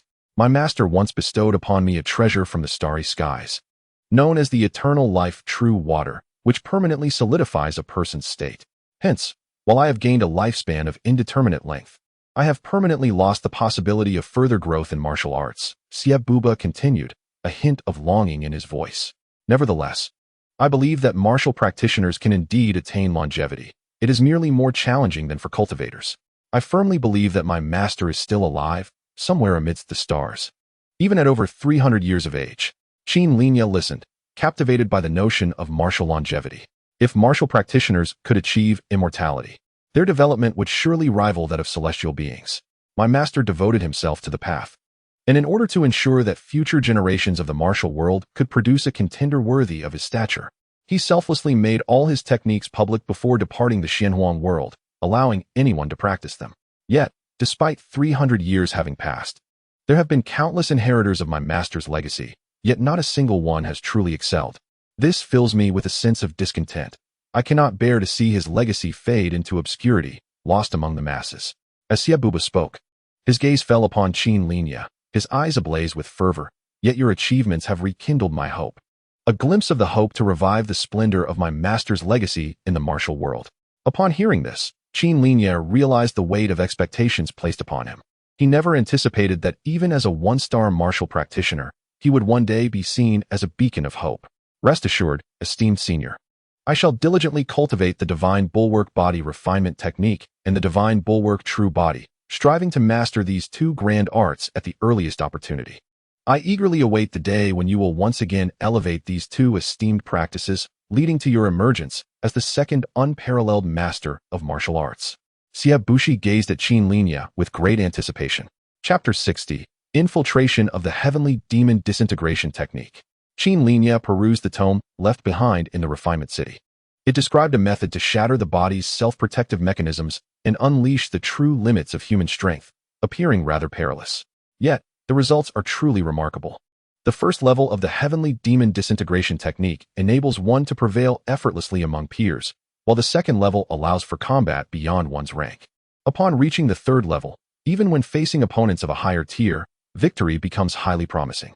The fourth level, previously wielded by the founder known as Void to dominate an era, is the illustrious golden Heavenly Demon Disintegration Technique.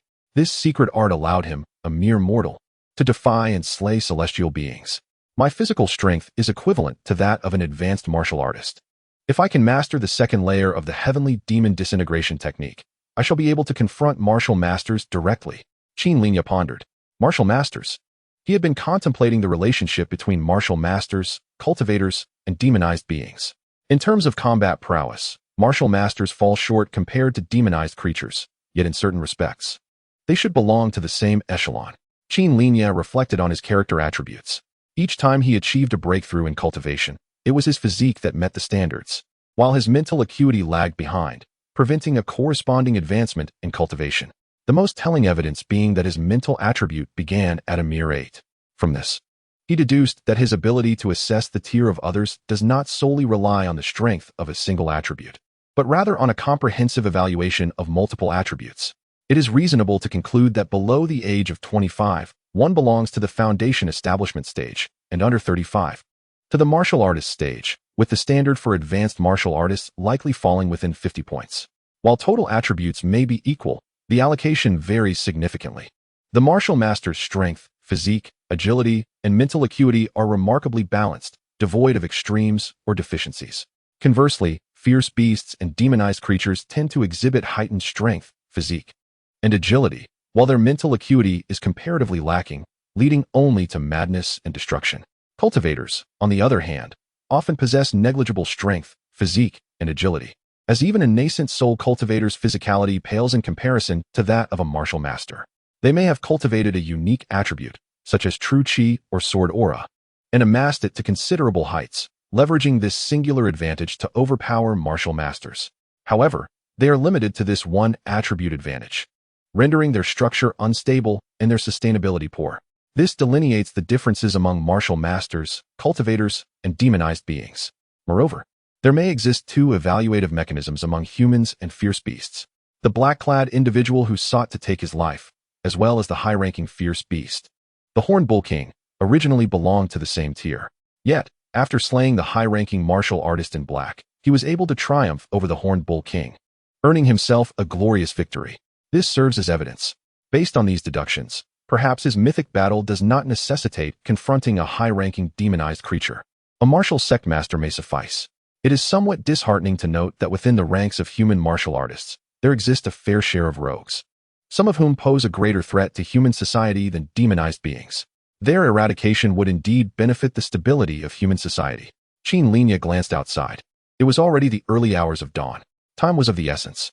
He rose, retrieved his sword, and quietly pushed open the door. Outside, silence did not reign.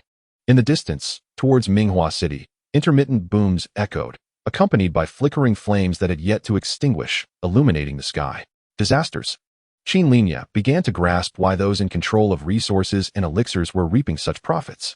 On ordinary days, all was well, yet in the past fortnight, with the collapse of the rock fortress and the onslaught of fierce beasts and demonized entities ravaging Yunzhou, even bustling urban centers like Minghua City, home to 13 million souls, had fallen under siege, leaving everyone in a state of trepidation. Given this experience, it is only natural that individuals would seek to acquire various resources for self-preservation. Living conditions may be slightly compromised, and the quality of sustenance may be less than ideal, but the impact on daily life remains minimal. However, if one's strength is insufficient to confront the ravaging fierce beasts and demonized creatures, the outcome could be dire. In the face of death, concerns such as purchasing cars, houses, or traveling must be cast aside. Qin Linye murmured this name.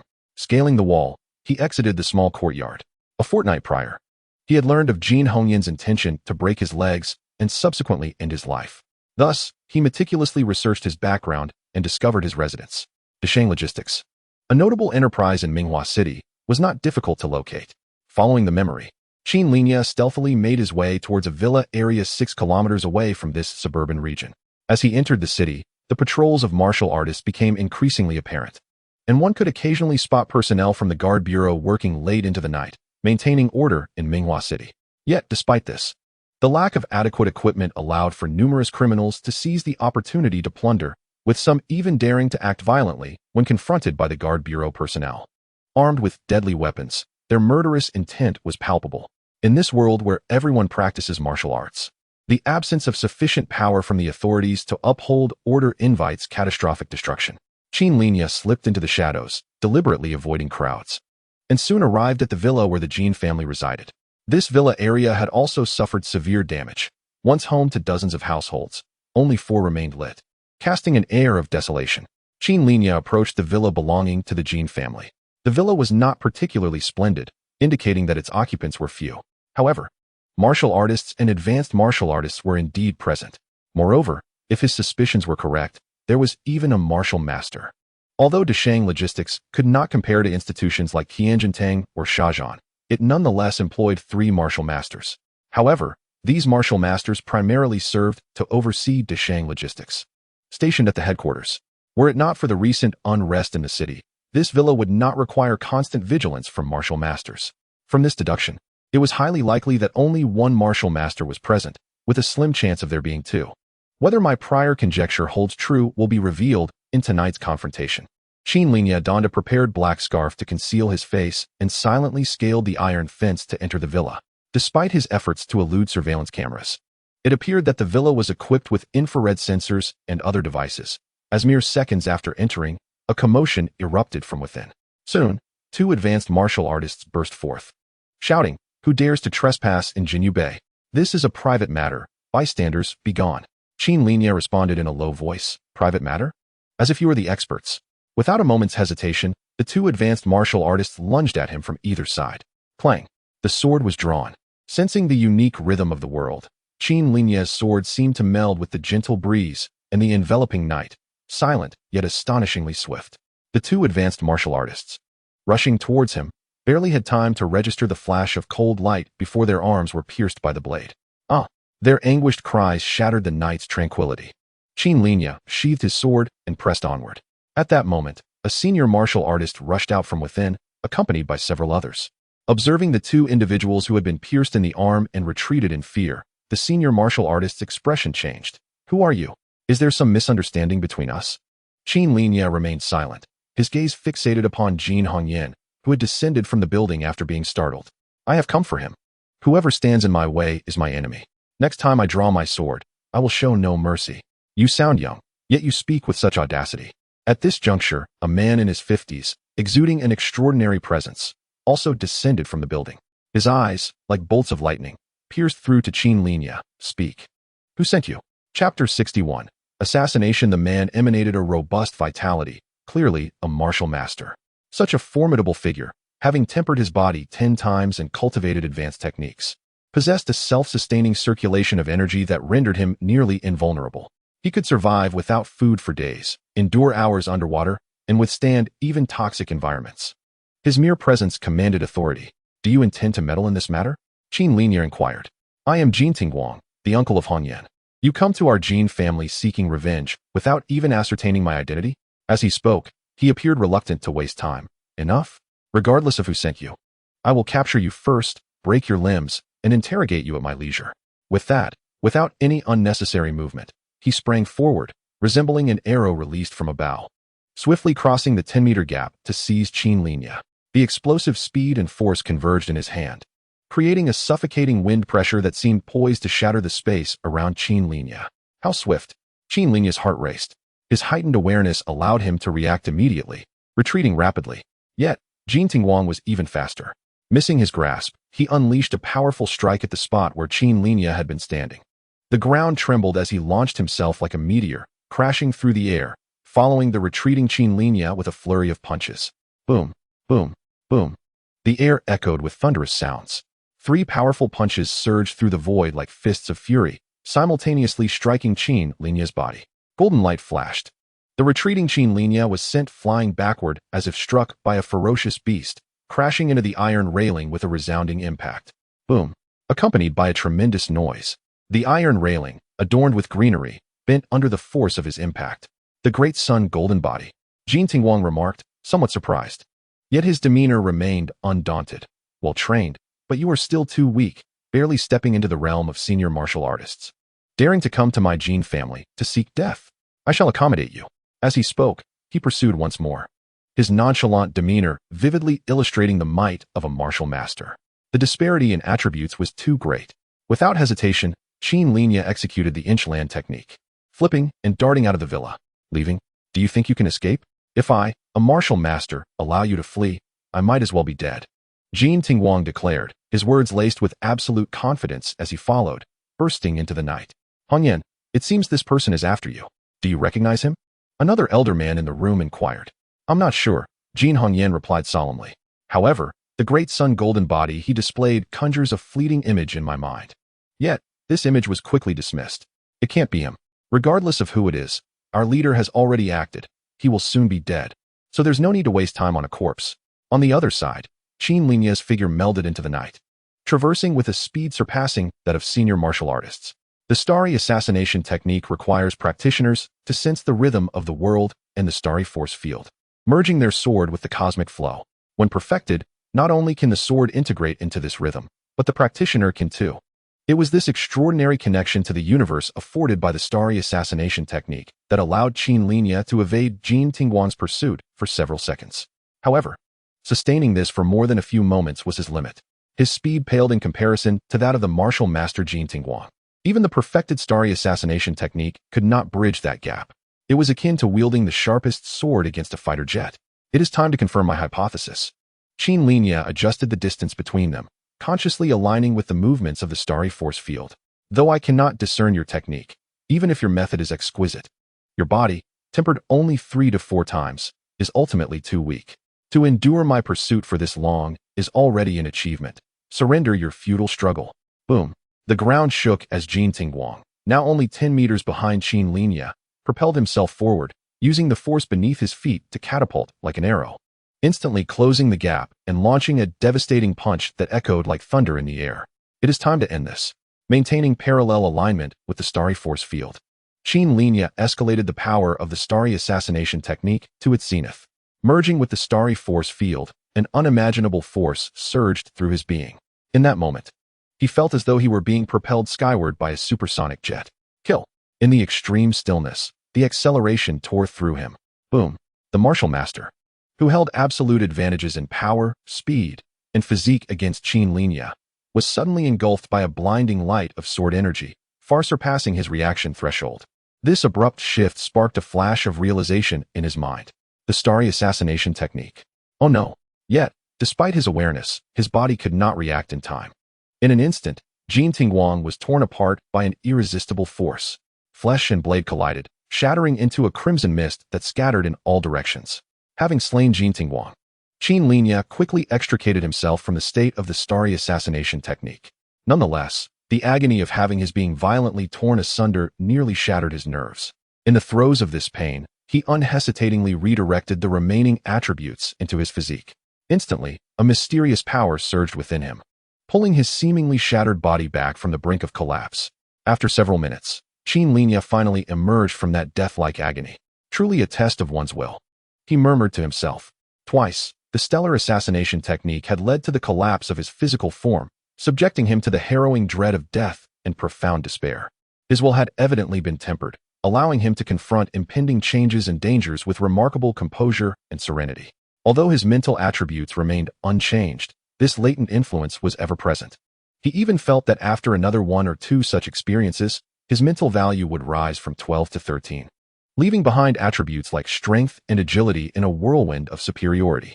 Not only had his mental prowess been enhanced, but the refinement of his physical form had also significantly improved. Factors contributing to his physical attributes being raised to 11 included both the enhancement from the refinement process and the restructuring following the collapse of his body. Indeed, one must break to rebuild, and rebuild he would. Qin Linye paused for a moment, not returning immediately.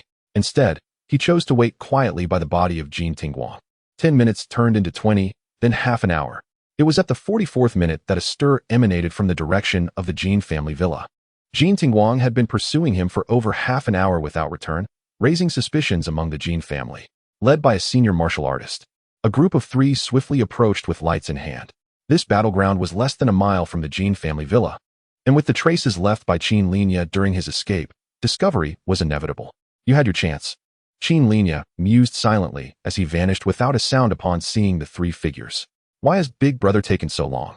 As a martial artist, dispatching that refined body practitioner should be a trivial task. Could something have gone awry? Don't be ridiculous. He'll be fine. Search diligently. The voices of the group echoed as the lights flickered. Soon, the eerie crimson glow of blood and an indistinct body came into view. Upon recognizing the clothing of the corpse, the 3 were struck dumb, as if struck by lightning. Big Brother, how could this be? In their moment of shock, a shadow of a blade, akin to a ghost in the night, swept through the air with an ominous energy, striking with lethal precision. The stellar assassination technique. Renowned for its deadly efficacy, this swordsmanship was said to have been founded by one once dubbed the world's greatest assassin, underscoring its formidable power in assassination. Everyone, be cautious. The leading senior martial artist seemed to sense the impending danger and cried out. But in the blink of an eye, the blade flashed. Blood sprayed from his throat. This is bad.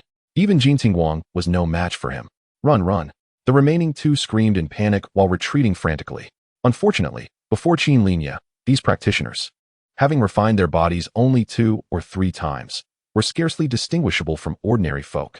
As his blade flickered, their cries were swiftly replaced by screams. And then silence ensued once more in the small grove. After waiting several more minutes, Qin Linye felt a stirring within him, perceiving something significant. Overall evaluation, legendary battle.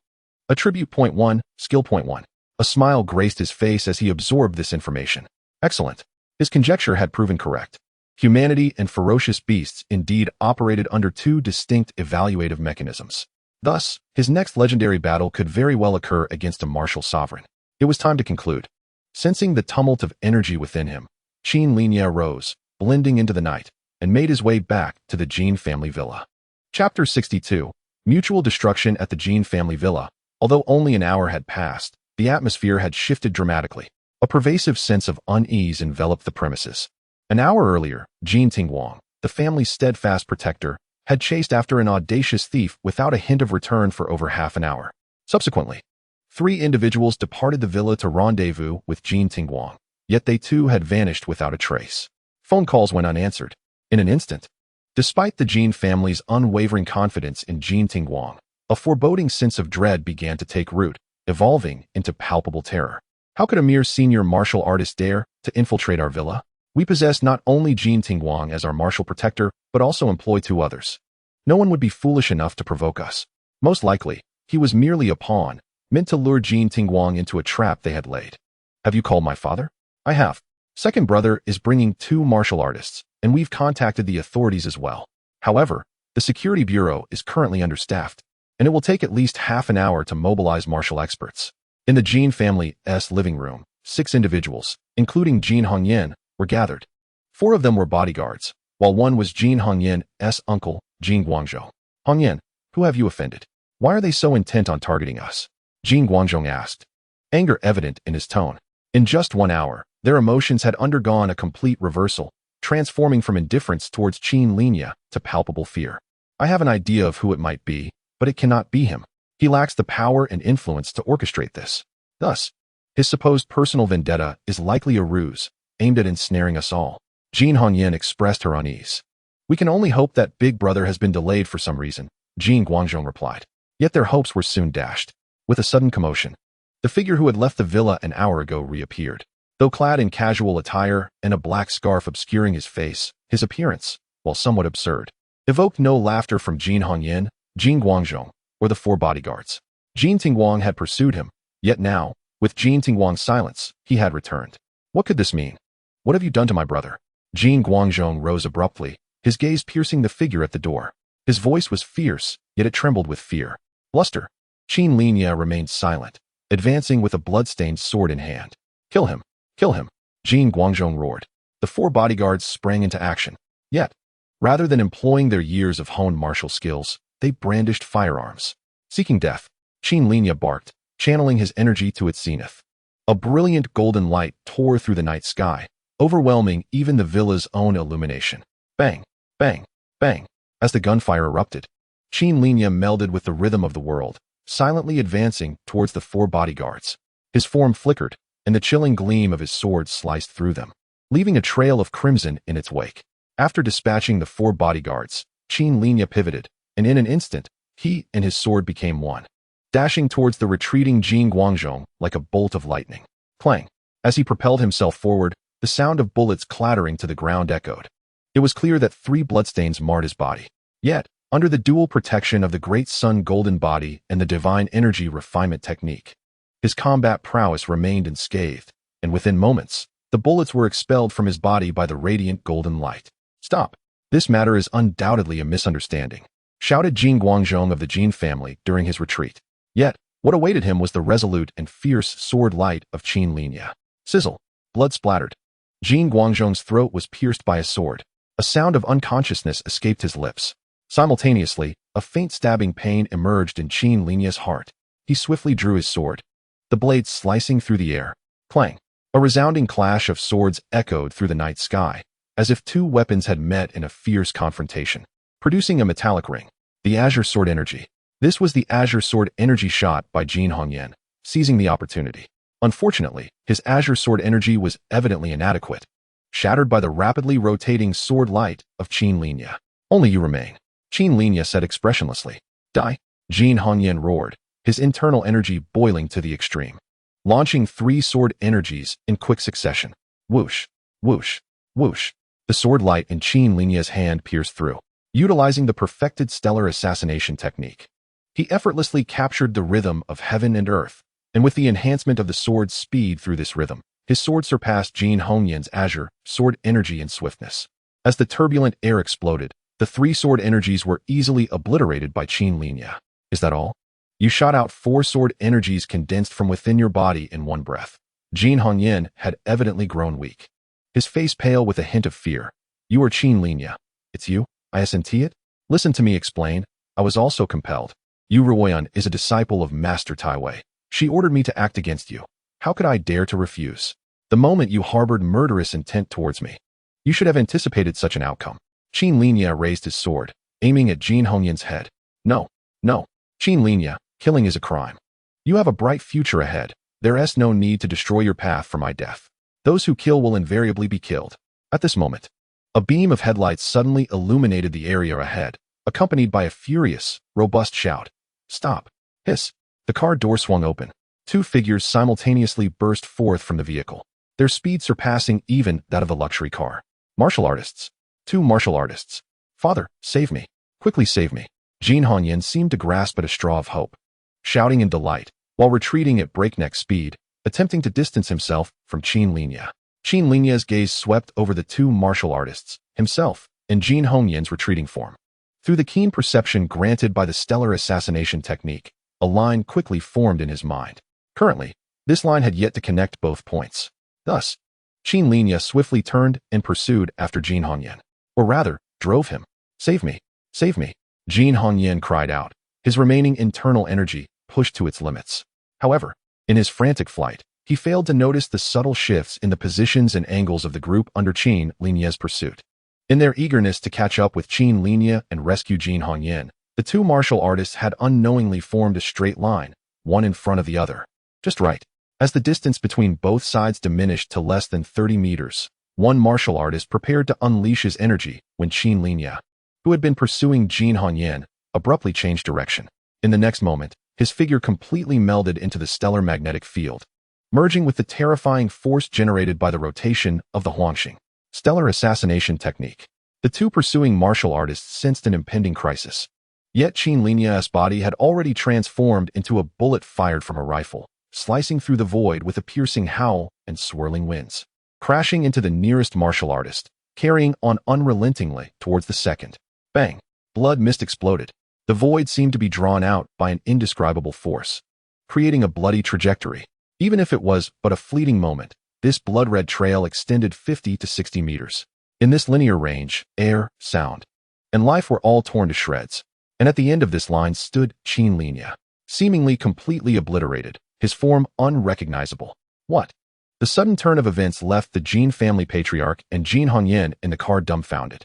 They never expected that Qin Linye, upon realizing his impending doom, would choose such a brutal and savage method to perish alongside the two martial artists of the Jin family. Insane. Truly insane. What could he possibly gain from this? What deep-seated enmity drove him to such extremes? However, in the next second, the two remaining witnesses appeared as if they had seen a ghost. They watched in disbelief as the seemingly disfigured Qin Linye, having slain the two martial artists, began to heal at an astonishing rate. Despite his exterior being still stained with blood, he was alive. He lived. Chapter 63. Conclusion. A monster? A demon? The Jin family patriarch felt a chilling sensation enveloping him. The two martial artists and Jin Tingguang were the Jin family's greatest reliance. Yet now, Jin Tingguang had almost certainly met with a grim fate, and the two martial artists had perished on the spot. What calamity had befallen the Jin family? However, upon seeing the resurrected figure turn its gaze towards him, he was suddenly jolted with alarm. This is bad. In the next moment, he lunged towards the driver's seat and slammed the accelerator, intending to flee in the car. As for his son Jin Hongyan's fate, he could no longer afford to care. Whoosh! The sword light pierced through the air. The sword in Qin Linye's hand was flung forth, crossing the 20-meter gap in an instant, shattering the car's glass, and with unyielding force, penetrating the Jin family patriarch's skull. After accomplishing this, Qin Linye advanced, retrieved the launched sword, and turned, striding towards Jin Hongyan. Upon witnessing the demise of the only two remaining martial artists, Jin Hongyan stood frozen, disbelief etched across his face. It's the stellar assassination technique. Qin Linye had actually perfected the stellar assassination technique.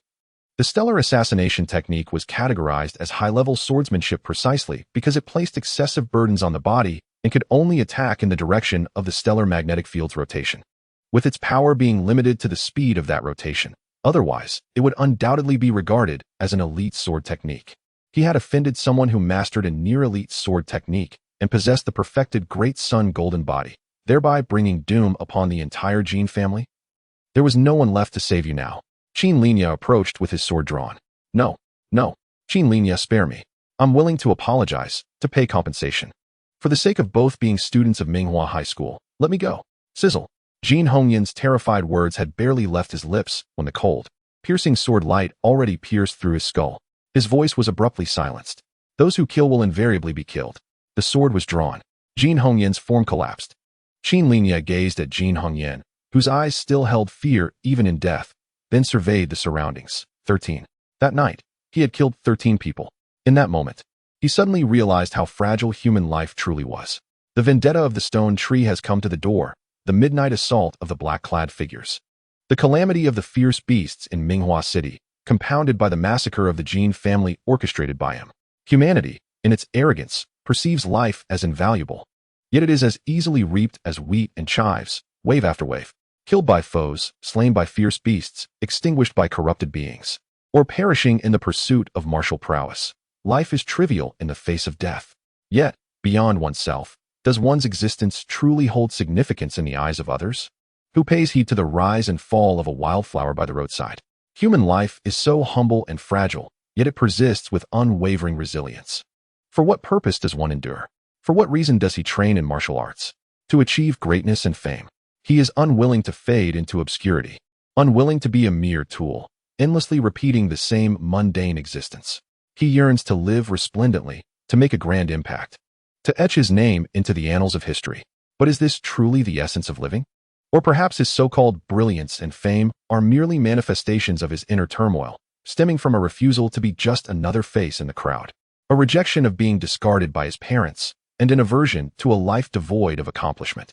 The true source of this discontent is insecurity, a lack of self-confidence. Hence, he craves attention, achievement, and renown. All my bravado, my nonchalance, my smiles, my indifference, my hopes, and my dreams merely serve to mask the profound insecurity within my heart. Why do people experience insecurity? Because they are weak. This is the greatest insecurity.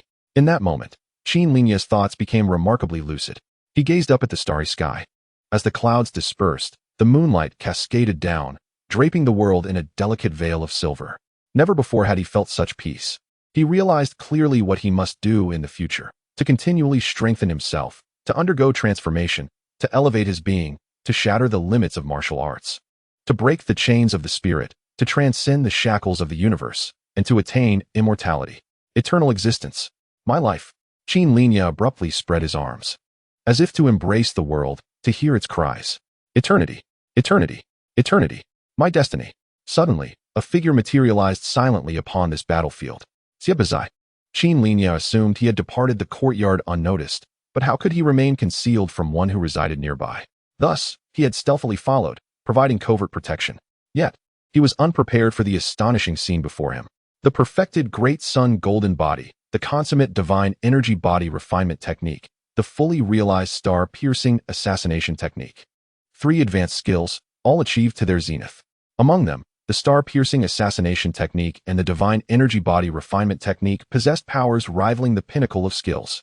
Additionally, there was his innate ability, rapid recovery from grave injuries, as if flesh and blood were regenerating.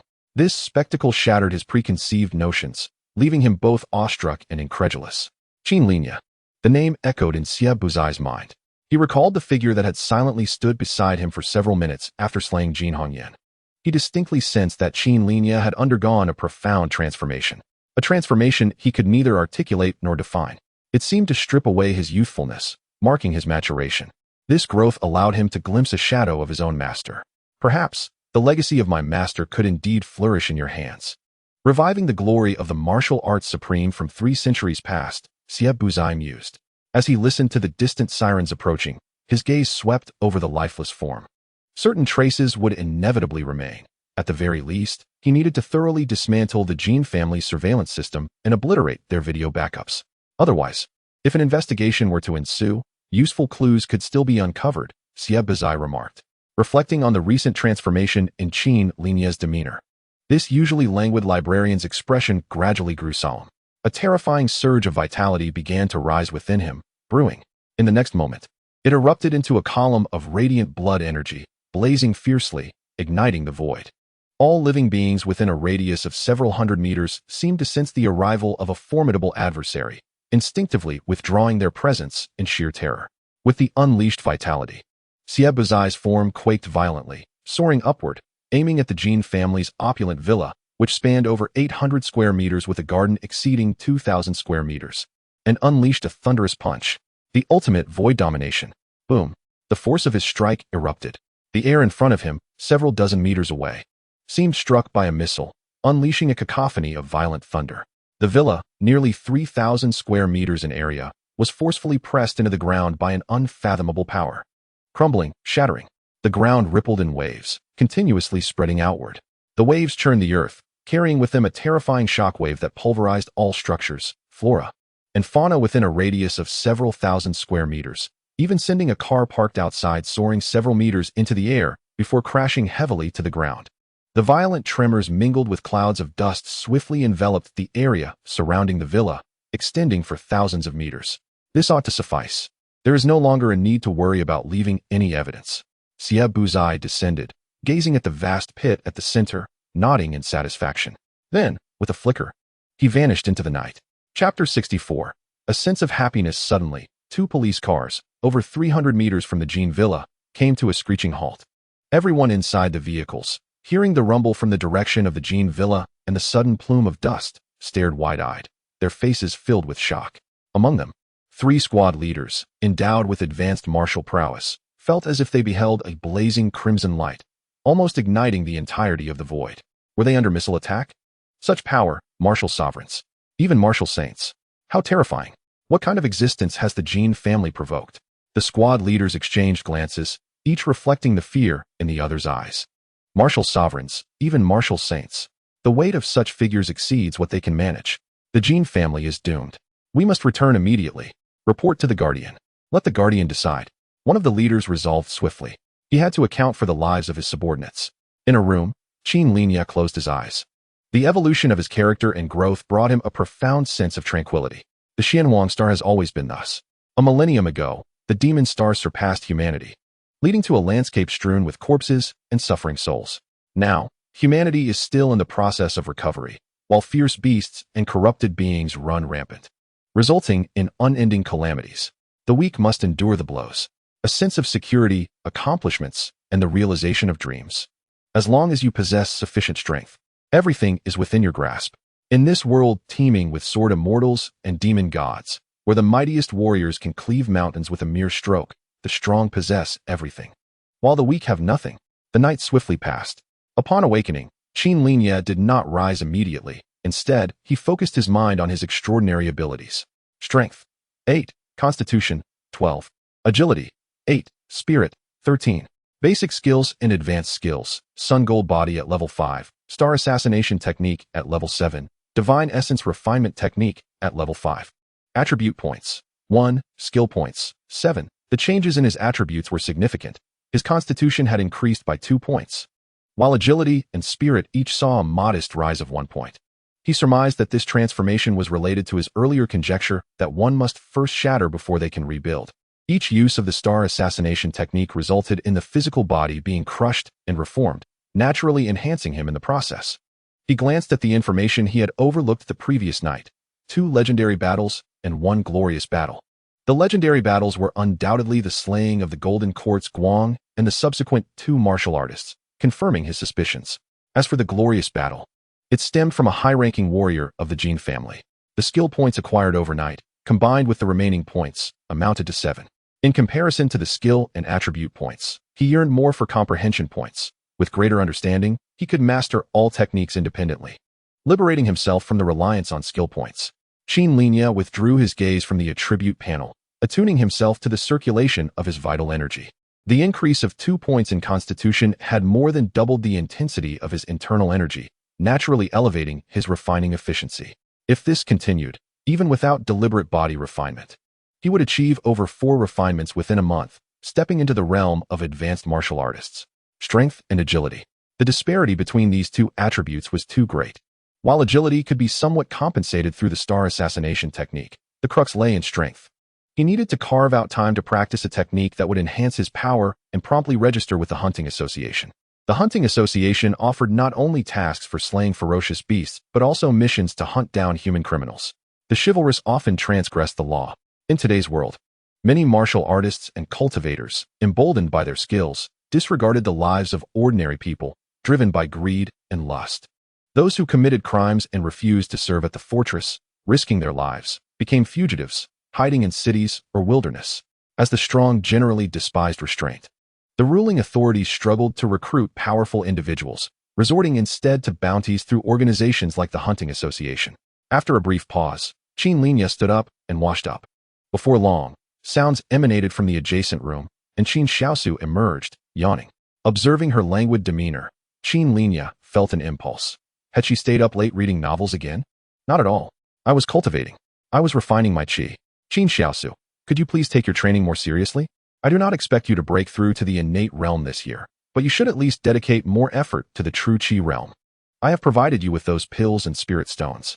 I have been practicing diligently. I've even reduced my time for literary accumulation from 4 hours to 3. What is the merit in reading those unrelated books? You ought to cease that immediately. It is a waste of time. Focus on enhancing your true Qi and swordsmanship.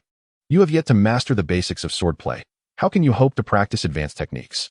Without mastering advanced swordsmanship, how will you condense your sword energy? I am researching materials. Besides, how can you dismiss those books as irrelevant? People invest years, pouring their efforts into crafting those works, and I merely take a few insignificant days to finish them. How is that a waste of time? Do you understand what it means to respect the fruits of labor?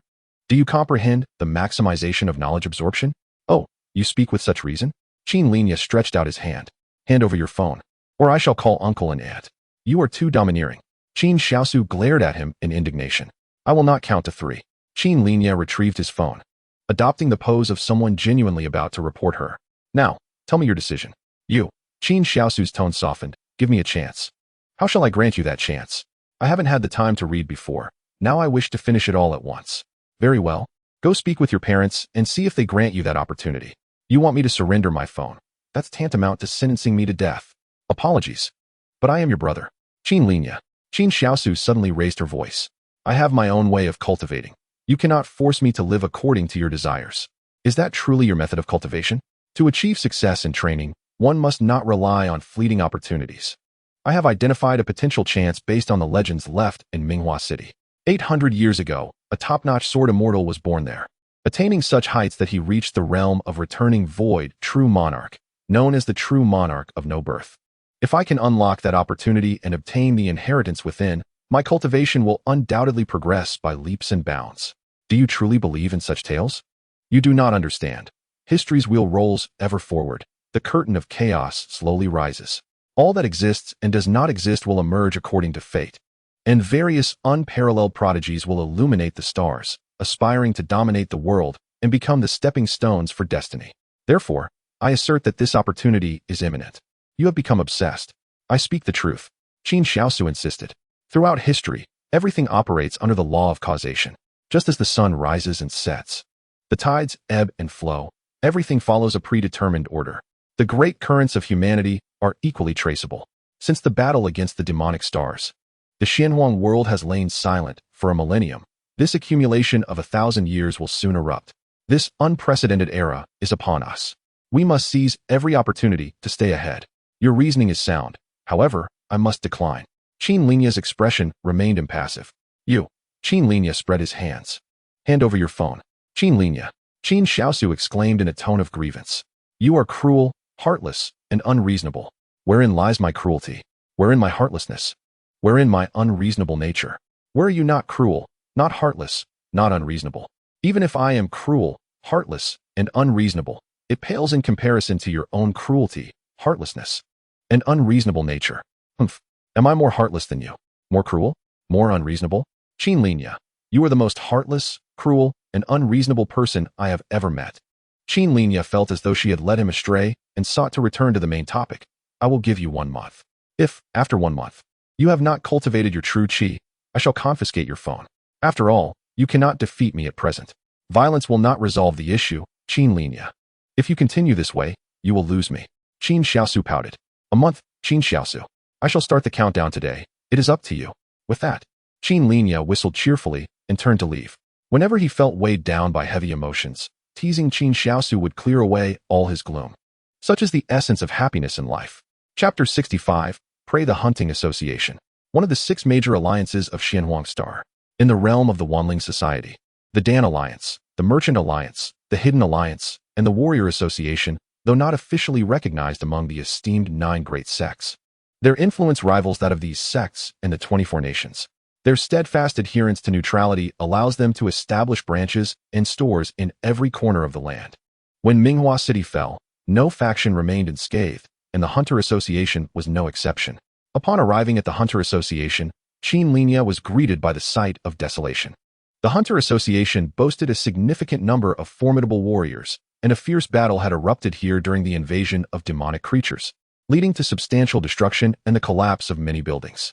Nonetheless, Local authorities sought to harness the strength of the Hunter Association to rally civilian warriors for the extermination of the ferocious beasts and demonic entities that roamed the area, designating a building nearby as a temporary office for the association. As Qin Linye entered the Hunter Association, he noticed a steady influx of personnel, with the organization exhibiting superior order compared to other governmental departments. After observing the hall for a brief moment, he quickly acquired a form, filled in his pertinent information, and submitted it. Shortly thereafter, a staff member escorted him to the inner chamber, where a man in his 30s awaited him. "Greetings, Mr. Qin. I am the verifier. Zhu He," the man introduced himself with a smile.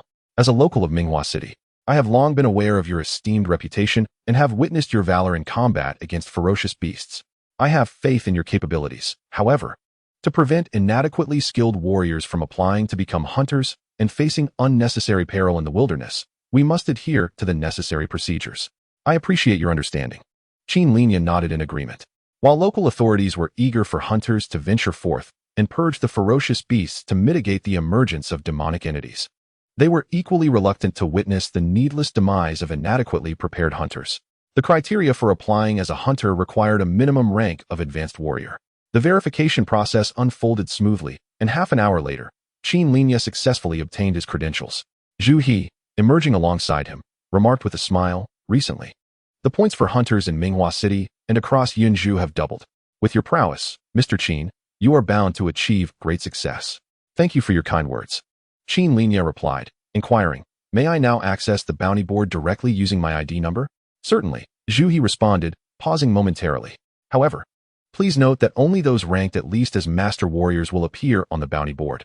It is merely for your observation." "I understand," Qin Linye acknowledged with a nod. He chose not to return, but instead settled into a seat in the lounge area, downloaded the Hunter Association app, registered an account, and logged into the official website of the association. Despite the temporary cessation of hostilities among the 9 sects and the 24 nations in light of the threat posed by the demonic creatures, the divisions between different factions persisted. The information he received was limited to the jurisdiction of the Hongming Immortal Sect. Nevertheless, several notifications captured his attention. The Infinite Sword Saint, Li Qiudao, shatters the void and engages in a bloody battle at Qianxua Mountain, slaying 12 demonic creatures. The Taiyin Martial Saint expands territory by 3,000 miles at Tianlong Mountain, establishing a sect. The bounty for the demon sorcerer Xing has surged from 2 billion to 3 billion, with the generous offer of a territory spanning 100 kilometers around Qiuyan Peak. Qin Linye pondered these messages. Each individual featured prominently on the front page was a top-tier powerhouse, renowned throughout the world. He believed that one day, he too would achieve greatness comparable to theirs. Yet for now, he needed to shift his focus to the bounty board. As he opened the bounty board, a flurry of bounty information rapidly filled the screen, hundreds in total. Qin Linye sorted the bounties by amount, with the top positions predominantly occupied by martial saints, while only 3 were held by essence masters. Given the lavish treatment afforded to essence masters by various sects and nations, minor offenses typically went unpunished. In contrast, martial saints often resorted to extreme measures to acquire resources for breakthroughs, resulting in a litany of transgressions. Those willing to face the consequences would receive leniency, while the more obstinate would find themselves on the bounty list, hunted by other warriors. Martial saints and essence masters. Qin Linye shook his head, adjusting the filter to target martial disciples, sorting bounties from low to high amounts. His aim in hunting martial disciples was primarily to gain evaluation points for mythic battles, making weaker targets preferable.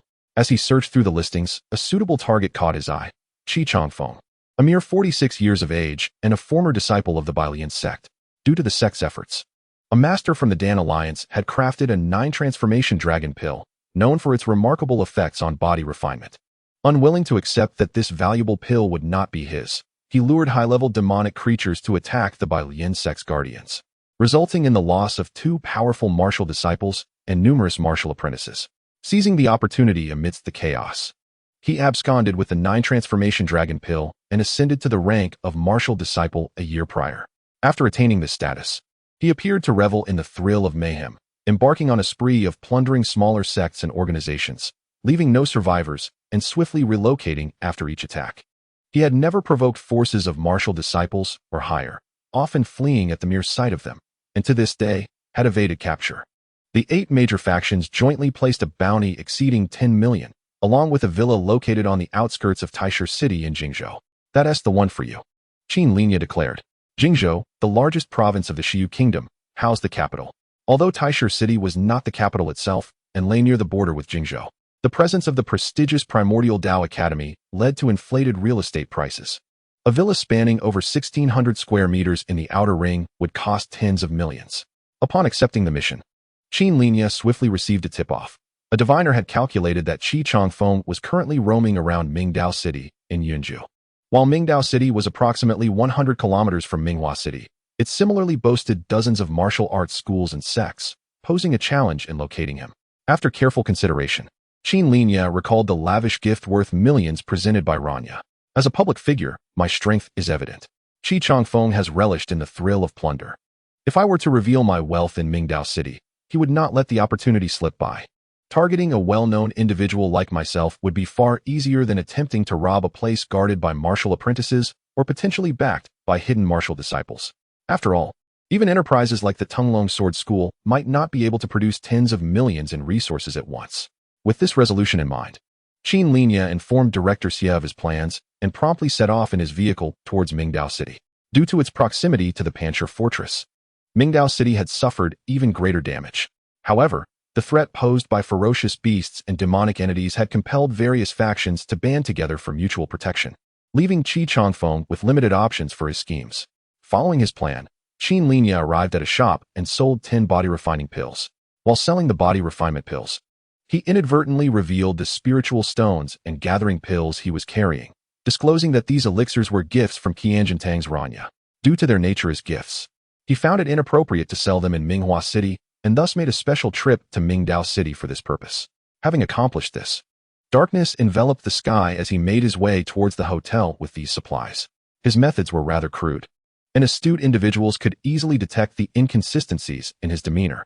However, no matter how many doubts there were, one undeniable fact remained.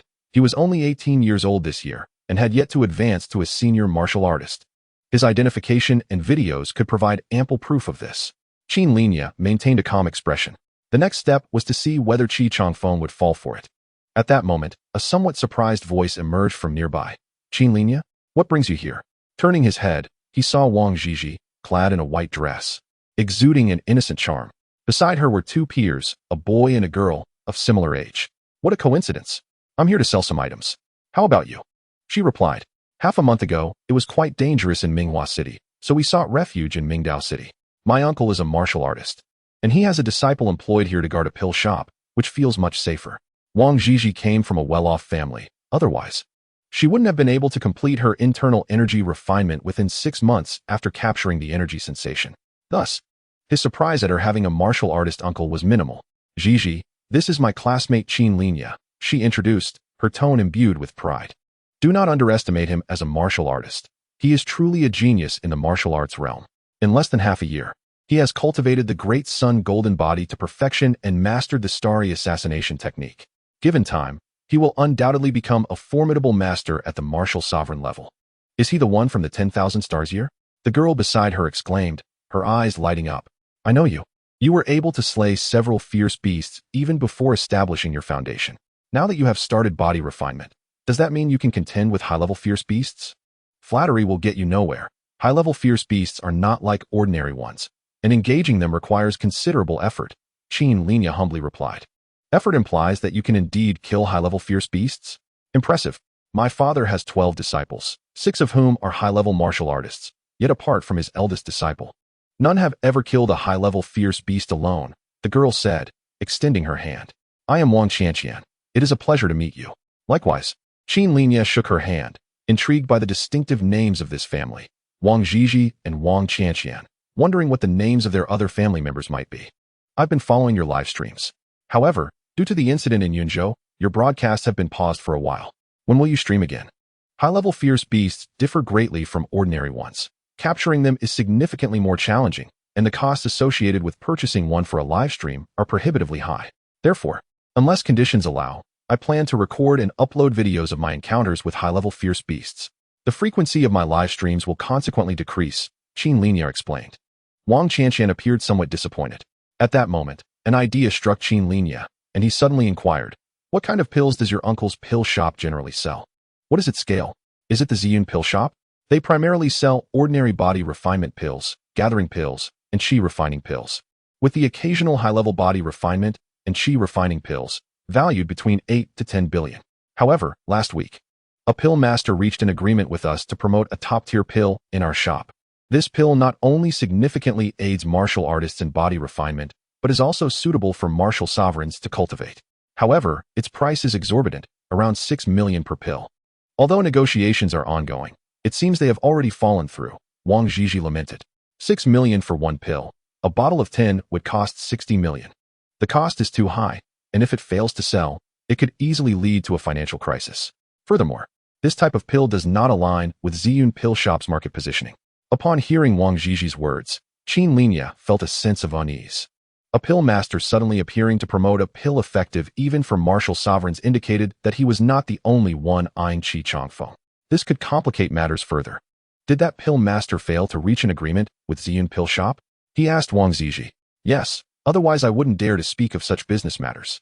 Although they are currently staying in the inn across from the pill shop, they will depart early tomorrow morning, she replied. Is that so? Qin Linye remarked, raising the box in his hand. I happen to have some pills to sell. Does Ziyun Pill Shop buy back pills? Absolutely. Wang Qianqian eagerly responded. Since we are nearly done browsing, I will take you to Ziyun Pill Shop. With my father's connections, they will surely offer you a satisfactory buyback price. Then I shall trouble you. Qin Linye agreed readily. The group quickly set off for Ziyun Pill Shop. Upon arriving, Qin Linye began to understand why the pill master targeting Qi Changfeng had set his sights on Ziyun Pill Shop. The establishment was not located in the bustling city center, and the area had suffered considerable damage from the fierce beast's rampage, with remnants of destruction visible everywhere. Even the power supply had just barely been restored, let alone other facilities. With Wang Qianqian's enthusiastic assistance, Qin Linye successfully sold the body refinement pills to Ziyun Pill Shop for 88,000 each, 3,000 more than the previous shop. 3,000 for one, 30,000 for 10, he mused, feeling a pang of regret. Including the purchase price, his total loss amounted to 270,000. Nevertheless, such an investment was essential to lure Qi Changfeng into action. After concluding the transaction, Qin Linye chatted briefly with Wang Qianqian and her sister, exchanged phone numbers, and added them on Ding Ding before heading back. However, he did not return to his previous lodging. Instead, he booked a room in an operational hotel less than 30 meters from Ziyun Pill Shop. According to Wang Qianqian, the pill master had been there for 6 days. And after such a duration, his patience should have worn thin, prompting him to plan for an early departure the following morning. If Qi Changfeng were to act, tonight would be the time, though it remained uncertain whether he would see through the pill master's intentions. In his room, Qin Linye contemplated. Yet, after a moment, he refocused his mind on his abilities. He needed to prepare adequately for his confrontation with the martial sovereign Qi Changfeng this evening. The battle of myths may yield failure, but his own safety must be guaranteed. With this thought, he reduced his skill points from 7 to 5. In an instant, the 5th level of the Great Sun Golden Body surged to perfection at the 7th level as 2 skill points vanished. The perfected Great Sun Golden Body enveloped Qin Linye as though he were once again thrust into a furnace, being smelted and refined. The intense heat nearly consumed him from the inside out. However, having endured the agony of the starry assassination technique thrice before, his resistance to such fiery torment had strengthened. Though his complexion paled and beads of cold sweat formed on his forehead, for the first time, he bore the pain without a single cry. Exhale. A few minutes later, Qin Linye let out a long breath, feeling as though he had just been pulled from a furnace. His Great Sun Golden Body was now perfected. He sensed a faint layer of golden light enveloping his body, which seemed to shine spontaneously in response to any attack, generating a force akin to a protective barrier that deflected the assault. Moreover, with a mere thought, Qin Linye found himself standing by the window under the sunlight. As the rays illuminated him, he distinctly felt a wondrous reaction between his skin and the sun, as if he were absorbing its energy, transforming it, and storing it within himself to be utilized as a defense at critical moments. A human solar lamp? Qin Linye mused. He began to understand why practitioners with a perfected Great Sun Golden Body could draw upon the essence of the sun to enhance themselves. Even when not actively channeling the Great Sun Golden Body, his physique could interact with sunlight, creating a luminescent effect. If he fully activated it, the brilliance would be undeniable. His physique had risen to 13. After examining his attributes, he focused his mind on his skill points. Soon, his skill points diminished from 5 to 3. while the mastery of his divine energy body refinement technique ascended directly from the 5th to the 7th level of perfection.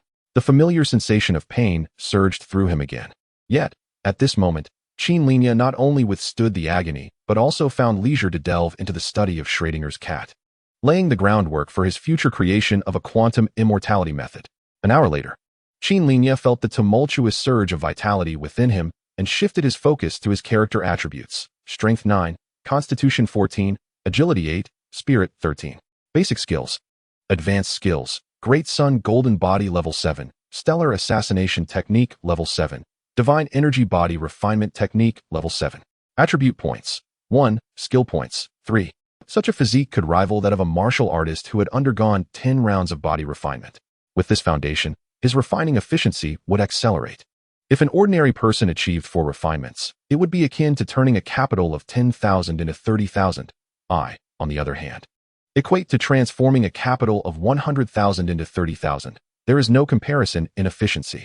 Feeling his own strength, Qin Linye practiced the extreme 9 forms of the divine energy body refinement technique in his room, honing his awareness of the fluctuations in vitality. Everything was set. He awaited the appearance of Qi Changfeng. Time flew by, and it was already past midnight. Qin Linye sat by the window, attuned to any subtle changes within 100 meters around him. Suddenly, a disturbance arose from the direction of the Ziyundan workshop. In the next moment, a figure burst through the air with incredible speed, leaping the mere 30 meters between his hotel and the workshop, launching an attack. Accompanying this was a hearty laugh. Ha ha! Finally, I've got you. In stark contrast, another figure was hastily fleeing from the Ziyundan workshop. Qi Changfeng. Qin Linye sprang up, ready to pursue the 2 figures. However, he halted shortly after. A martial sovereign. The figure rushing towards the Ziyundan workshop was unmistakably a martial sovereign, and his presence was doubly formidable compared to ordinary martial sovereigns. A peak martial sovereign. It made sense. Who but a peak martial sovereign or a greater power would dare target the bounty placed on Qi Changfeng's head? Yet, he had only 1 attribute point. And knowing that 2 martial sovereigns were engaged in battle meant his trump card could not dominate the scene. As for waiting for them to mutually exhaust themselves before swooping in, the perception of a martial sovereign is not so easily deceived. Regrettably, Qin Linye reigned in his thoughts. Boom. Just as he resigned from this endeavor, a sudden commotion erupted from the adjacent room, accompanied by a terrified shout. It has nothing to do with me. I was just... The voice abruptly ceased. Huh. Qin Linye's keen intuition sparked. A diversion? This is bad. In the next instant, he unhesitatingly pushed open the hotel window and leaped down from the 6th floor. Almost simultaneously, a tremendous force shattered the wall of his room. Amidst flying debris and dust, a figure emanating a chilling malevolence surged towards Qin Linye, accompanied by a cruel taunt. Such an obvious ploy to lure me out for a kill. And now, I have arrived. Why do you run? Chapter 67. Easily a martial sovereign. Qin Linye immediately discerned the strength emanating from the man before him. A martial sovereign. Coupled with his self-identification, the truth became glaringly clear. Qi Changfeng. This was the primary target of his arrival in Mingdao City, the traitor of the 100 Refinement sect, Qi Changfeng. Boom. The overwhelming vitality radiating from Qi Changfeng conjured a tempest, shattering the window of Qin Linye's room. Shards of glass, stone, and dust cascaded down like a dark curtain from the night sky. As Qin Linye landed from his leap off the 6th floor, he rolled upon hitting the ground, then unleashed his strength, propelling himself at lightning speed towards an open space while activating his stellar force field. Adjusting his angle. Did he escape? Qi Changfeng's figure bore down with suffocating pressure, sweeping up debris and wood chips in his wake, scattering them in all directions. Regardless of who you have behind you, I shall accept the bait you laid to draw me out. Now, I pursue. In the next moment, Qi Changfeng's body coiled like a taut spring, exploding forth with speed. The ground beneath him shattered under the ferocity of his power. Debris flying as the clash of his energy with the surrounding air created a thunderous roar, reminiscent of an explosion. Despite the apparent distance of over 100 meters, he closed the gap in a single stride. Die. Buzz. A resplendent golden light illuminated the night sky. Qin Linye activated the full potential of his perfected Great Sun golden body. In the pitch-black night, it was as though a blazing sun had descended, radiating countless golden rays, its brilliance surpassing even that of a 100-watt bulb. The sudden glare instinctively caused Qi Changfeng to squint. In that fleeting moment, Qin Linye vanished. Concurrently, a chilling dread surged within Qi Changfeng. though the man he was pursuing appeared to be merely a high-level martial artist. The sense of life-threatening danger plunged him into a frozen state of fear. Were there other ambushers? His thoughts raced as his mental acuity reached its zenith, immediately encompassing all beings within a 100-meter radius. Yet, this erroneous assessment sealed his last chance for escape. The true peril did not stem from the potential ambushes of martial sovereigns or martial saints lurking nearby, but rather from the one before him. Qin Linye, empowered by the stellar force field, Qin Linye's assassination strike surged to 10 times the speed of sound. In the void, the sound of thunder echoed. Boom. The darkness was pierced by resplendent golden light, flooding Qi Chongfeng's entire field of vision in an instant. The radiant golden light and the thunderous roar jolted him awake. Through his powerful perception, he faintly detected the traces left by the starry force field. The starry assassination technique. Immediately following this realization was disbelief. How could a high-level warrior possibly wield the starry assassination technique? Alas, by the time he grasped this notion, the dazzling golden light had already become the final image etched in his mind.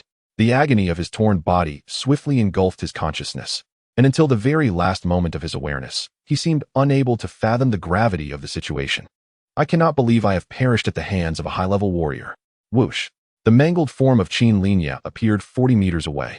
Soon after, his battered body seemed to be infused with vitality, flesh regenerating rapidly until he was restored, though not entirely. He was now capable of basic movement. Slowly, he straightened up, his gaze falling upon the nearly shattered corpse of Qi Chongfeng, slain by his sword. Dead. A martial zone. A human martial zone had fallen beneath his blade. Killed by someone who had barely completed his foundation establishment less than half a year ago. In cities like Minghua and Mingdao, a martial master was regarded as a successful individual, possessing status and influence, while a martial zone occupied an even higher echelon of society, representing a minuscule portion of the population of millions. Individuals like Wang Zhizhi and Jin Hongyan, viewed by ordinary people as privileged heirs, were in truth backed only by martial masters. Even Rania and her affluent backing merely maintained cordial relations with martial zones, relying on their influence to ensure the smooth operation of their enterprises. This illustrates the weight of a martial zone. Martial masters possess the right to retaliate infinitely. Martial zones, under specific circumstances, hold the privilege of killing without consequence. Yet now, he had personally slain a martial zone. It was as if he were no different from anyone else. When a person is killed, they die. Even considering the martial zone's presumptuousness and reliance on the intricacies of the starry assassination technique, the fact remained that a martial zone had perished at his hands. After observing for a moment, Qin Linye stepped forward to Qi Chongfeng's side. He spotted several pill bottles on the body, but whether the bottles or the elixirs within, all had been shattered by the power of the starry assassination technique. His hopes of claiming spoils from Qi Chongfeng evaporated. After a brief moment, Qin Linye retrieved a specially designed phone, recorded a video for the Hunter Association, uploaded photos, then avoided the cameras and returned to his room to gather his belongings. The commotion in this hotel had already prompted someone to call the police, and the sound of sirens grew closer. As he exited his room, he glanced at another room not far from him, its door splintered, with chips scattered, dust swirling. In that chaotic scene lay a man dressed as an alchemist, devoid of life. The hunt is fraught with peril. One must tread cautiously, Qin Linye reminded himself as he leaped from the window. After he left, a swarm of security personnel and martial masters from the Ziyun Pill workshop rushed to the scene. Less than 10 minutes later, the previously diverted martial zone seemed to realize he had been tricked and hurried back. Upon seeing the alchemist's corpse in the room, he let out a furious roar. Soon, following the traces left behind, he arrived at Qin Linye's room and, through the shattered window and the evidence on the ground, discovered the lifeless Qi Chongfeng. He immediately took out his phone and accessed the Hunter Association to check the task of hunting Qi Chongfeng. Indeed, the task was now in a submitted state. This revelation darkened his expression. Good. I have killed an alchemist disciple and wasted a vial of pills worth tens of millions, only to have someone else reap the rewards. I will see who dares to claim my task from Wujishan. Although his heart boiled with murderous intent, he first crouched down to examine Qi Chongfeng's corpse. After a moment, he furrowed his brow. Killed in a single encounter? The opponent's sword speed was extraordinarily swift. Qi Chongfeng had hardly reacted. What kind of swordsmanship is this? Could it be the work of a martial saint? In the realm of martial cultivation, warriors and high-level warriors belong to one stage, refining their bodies from 1 to 9 times. Martial masters and martial zones belong to another, refining their bodies from 10 to 99 times while practicing advanced body refinement techniques, achieving intricate control over their vital energy, forming a self-sustaining cycle of life. Meanwhile, martial saints transcend into an entirely different domain. Not only do they refine their bodies 100 times, but they also condense their martial will, capable of killing, and cultivate a life force that allows for tracking over vast distances, embodying the mystical powers akin to those of immortals. Cultivators may look down upon martial masters, yet true beings will respect martial saints. If the one who killed Qi Changfeng were such a figure, even if Wujishin were to choke on its grievances, it would have to swallow them silently. Chapter 68. The Prodigy Overall Evaluation. Mythical Battle. Insight Point 1. Attribute Point 1. Skill Point 1. Excellent. A faint smile graced Qin Linye's lips. The mythical battle had been achieved. Despite the high difficulty of countering a martial zone as a mere warrior and utterly shattering the martial cultivation system of the Xianhuang star, the mythical battle had indeed come to fruition.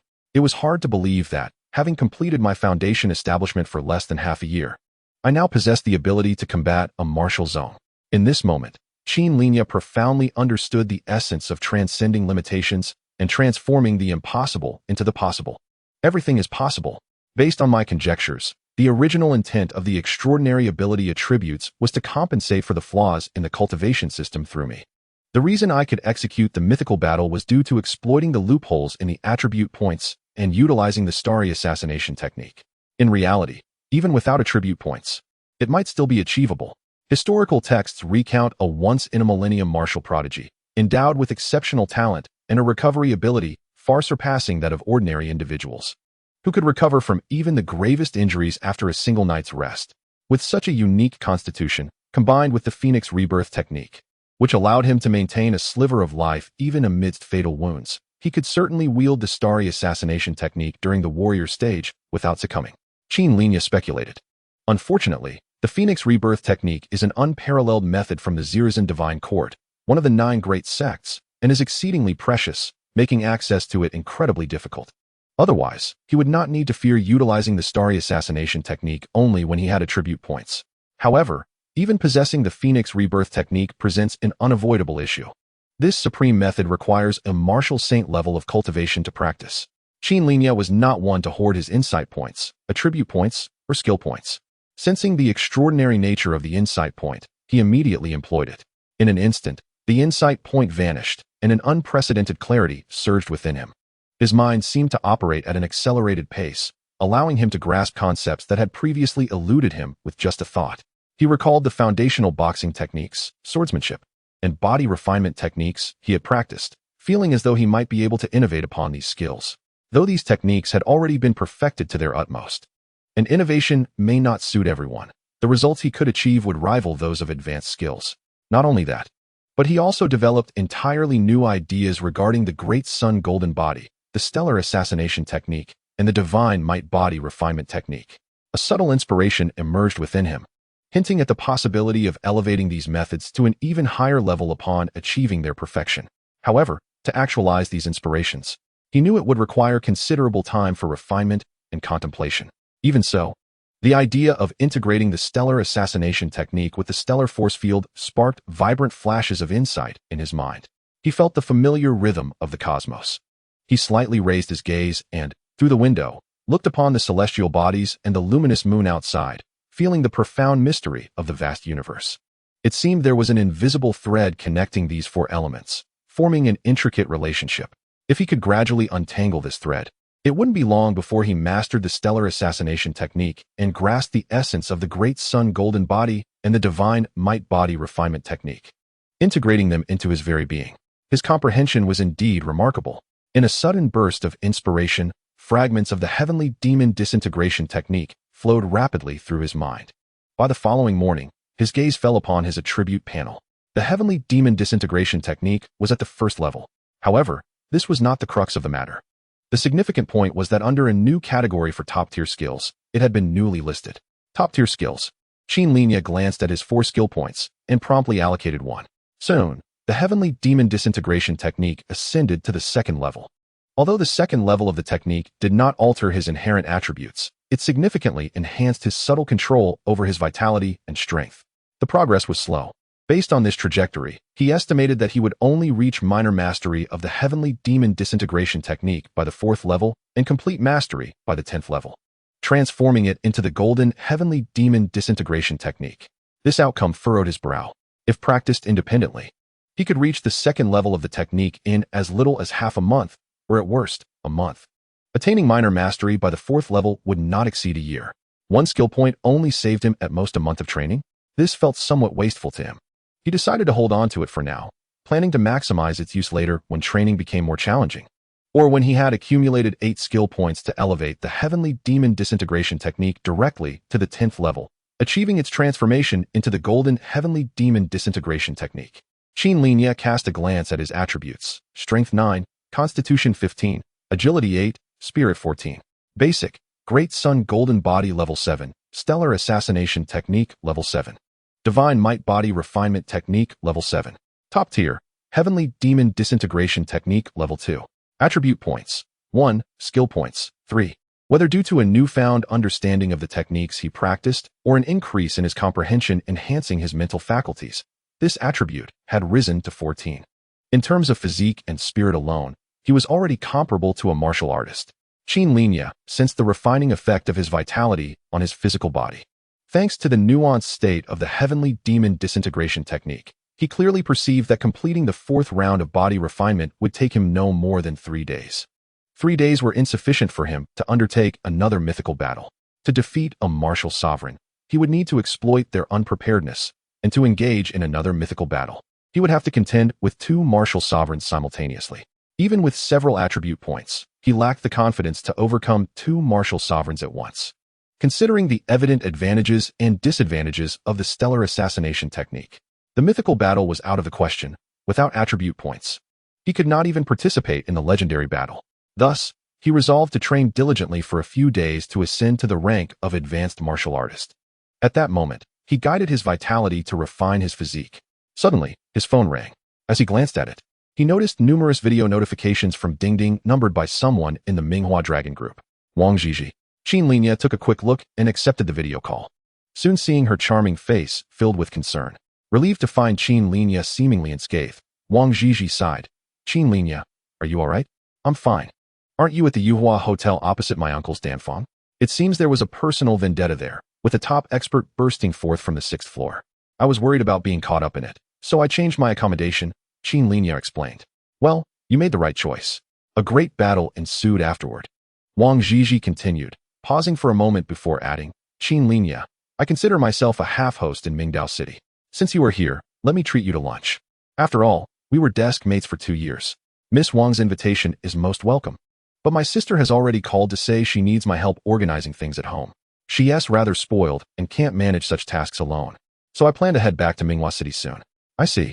Then let us gather when you arrive in Minghua City. All right, we'll meet in Minghua City. After concluding the video call, Qin Linye gazed at the darkened screen, feeling a sense of calm within. He noticed Wang Jiji's change in attitude towards him. If this had occurred 6 months prior, he would have been elated. However, now, compared to the trivialities of romantic sentiments, he found himself more captivated by the gradual experience of life's significance. Perhaps in the future, he would seek a companion to share his life with, but only if she could keep pace with him. It was time to return. Qin Linye descended the stairs, locating his vehicle in the parking lot, and set off towards Minghua City. He sensed something amiss and left early. At the Ziyun Danfang, Wang Ziji turned to her uncle, Wang Lang. Uncle, do you suspect that the martial sovereign's death, for which there is a bounty, is connected to Qin Linye? I was at Ziyun Danfang when I saw a figure leap from the building. Although it was late at night, I could still discern that the person was quite young. And given that Qin Linye was staying in that room, Father, you're clearly mistaken. Although Qin Linye is formidable, he is at best comparable to an advanced martial artist. No match for you or the senior brother, Wang Qianqian interjected. Could it be that Qin Linye has a martial sovereign mentor? His martial arts prowess has surged remarkably in recent times. A few months ago, we speculated in the group whether he had some high-level guidance or had joined the ranks of a martial sovereign, remarked a man beside Wang Qianqian. There are too many coincidences, and I investigated his actions since arriving in Mingdao City. It seems he specifically targeted the bountied martial sovereign, Qi Changfeng, and Qi Changfeng evidently intruded upon his residence, while the Wu Jiushan martial sovereign was led away. As he said this, Wang Lang's expression sharpened. Moreover, I observed a brilliant golden light emerging from the battlefield, reminiscent of the fully activated Great Sun golden body. The man still found it difficult to believe. Qin Linye appears very young and lacks any semblance of a strong presence. How could he possess strength rivaling that of a martial sovereign? Wang Qianqian nodded in agreement. This world has never lacked dazzling talents. 800 years ago, the Azure Emperor. Gu Chongqing, the Sword Saint. Wu Xingzhenjuan, 300 years ago. The Supreme Expert Li Xian, 200 years ago. The Void Emperor. Each of them was a figure who dominated their era at a young age.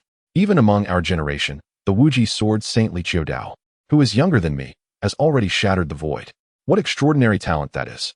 Wang Lang paused for a moment and said, "Of course, perhaps I am overthinking it. However, Gigi, once we return to Minghua City, you should maintain close contact with this classmate and nurture a good relationship." "I understand." Wang Gigi nodded. At that moment, she felt an intense curiosity towards Qin Linye. If Uncle's speculation is true, martial ancestor, even as a martial practitioner, his status could rival that of true cultivators. Even if she were to gain admission to a prestigious institution and graduate smoothly, she would merely attain the level of a cultivator's certificate. Unbeknownst to her, this desk mate she had shared 2 years with had already surpassed everyone, even overshadowing Jin Hongyan, the top student of Minghua City No. 1 High School, whose accomplishments paled in comparison. Chapter 69, Balance Minghua City Hunters Association. Qin Linye parked his vehicle at the entrance and walked into the hall.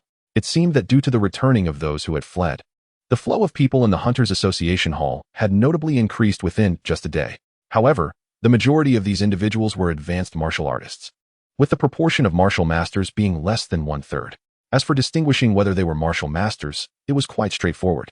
In Minghua City, every martial master was well known, and their appearance would inevitably stir quite a commotion in the hall.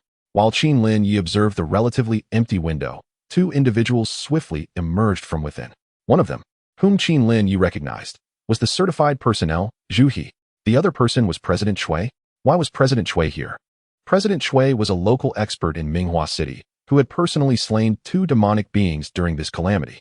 Given his abilities, he had a chance of entering the inner circle of the Hunters Association, yet he chose to remain in Minghua City, serving as the vice president of the Hunters Association out of concern for the city.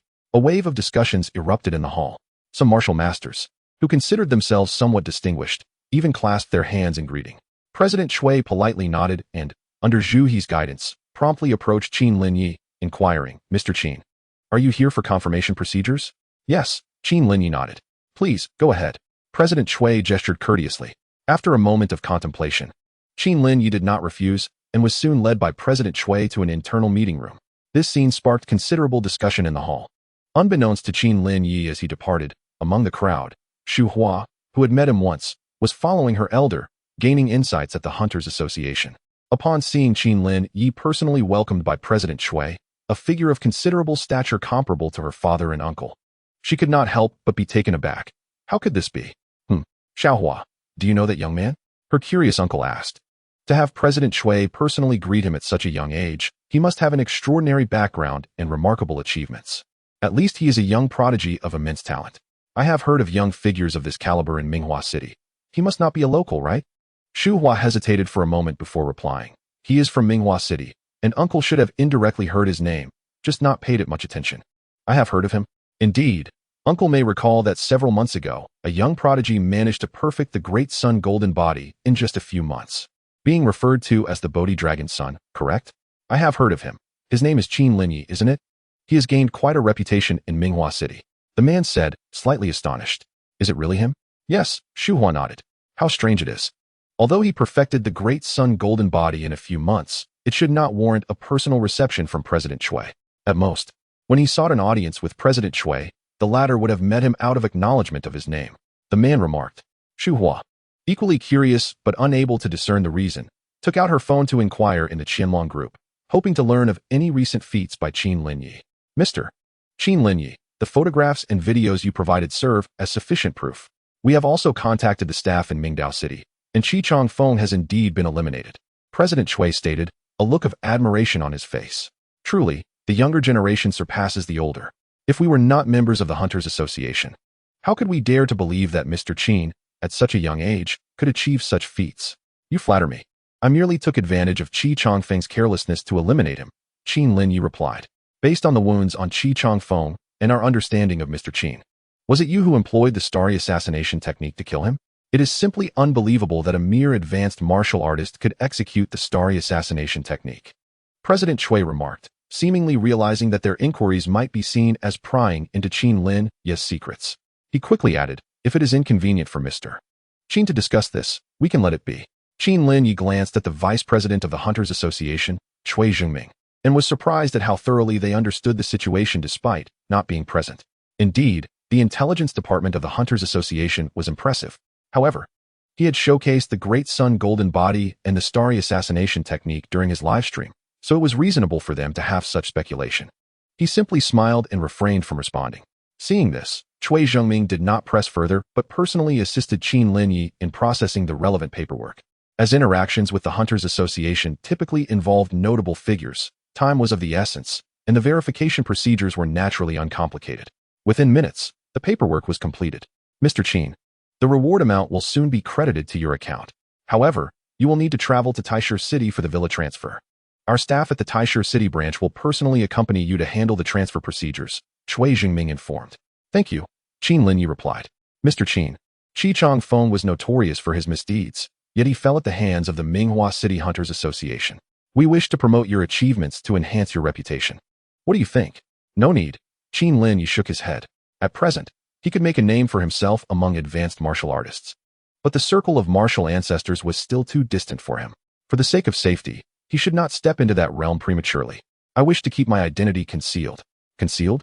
Mr. Qin, this is an opportunity that could make your name known across the world. With such an achievement, all sects and martial arts schools nationwide would be stirred, and they would extend generous invitations to you. You might even have the chance to join top martial sects like Wuji sect. Make my name known across the world. Qin Linye mused on that phrase. One of his goals was indeed to achieve such fame. If this news were to spread, they would surely come seeking him, wouldn't they? At 18, slaying a martial ancestor after a brief moment, Qin Linye fell silent. Achieving fame at a young age could bring both opportunities and risks.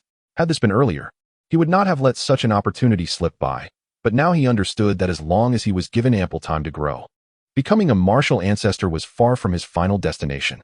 Thus, for the sake of prudence and personal safety, what difference did it make whether he achieved fame a year or two earlier or later? With this thought in mind, Qin Linye's expression turned calm, and he reiterated, do not disseminate my information. As you wish, Cui Zhengming replied, not pressing further. After a brief exchange, Qin Linye took his leave. Upon exiting Cui Zhengming's office, a message pinged on his phone. Your card ending in 8879 received a transfer of 1,000,000,000 yuan online on February 16th at 11:21. Your balance after the transaction is 178,401,951 yuan.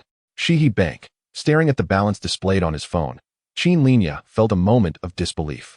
He had over 11 million in his account, although the majority of that sum originated from the sale of 20 body refining pills. Such a significant deposit marked the largest amount of money he had ever possessed. Even during the prosperous days of his family, he had never amassed more than 300,000. This fortune arrived just in time. With this sum, his plans for cultivation could finally commence.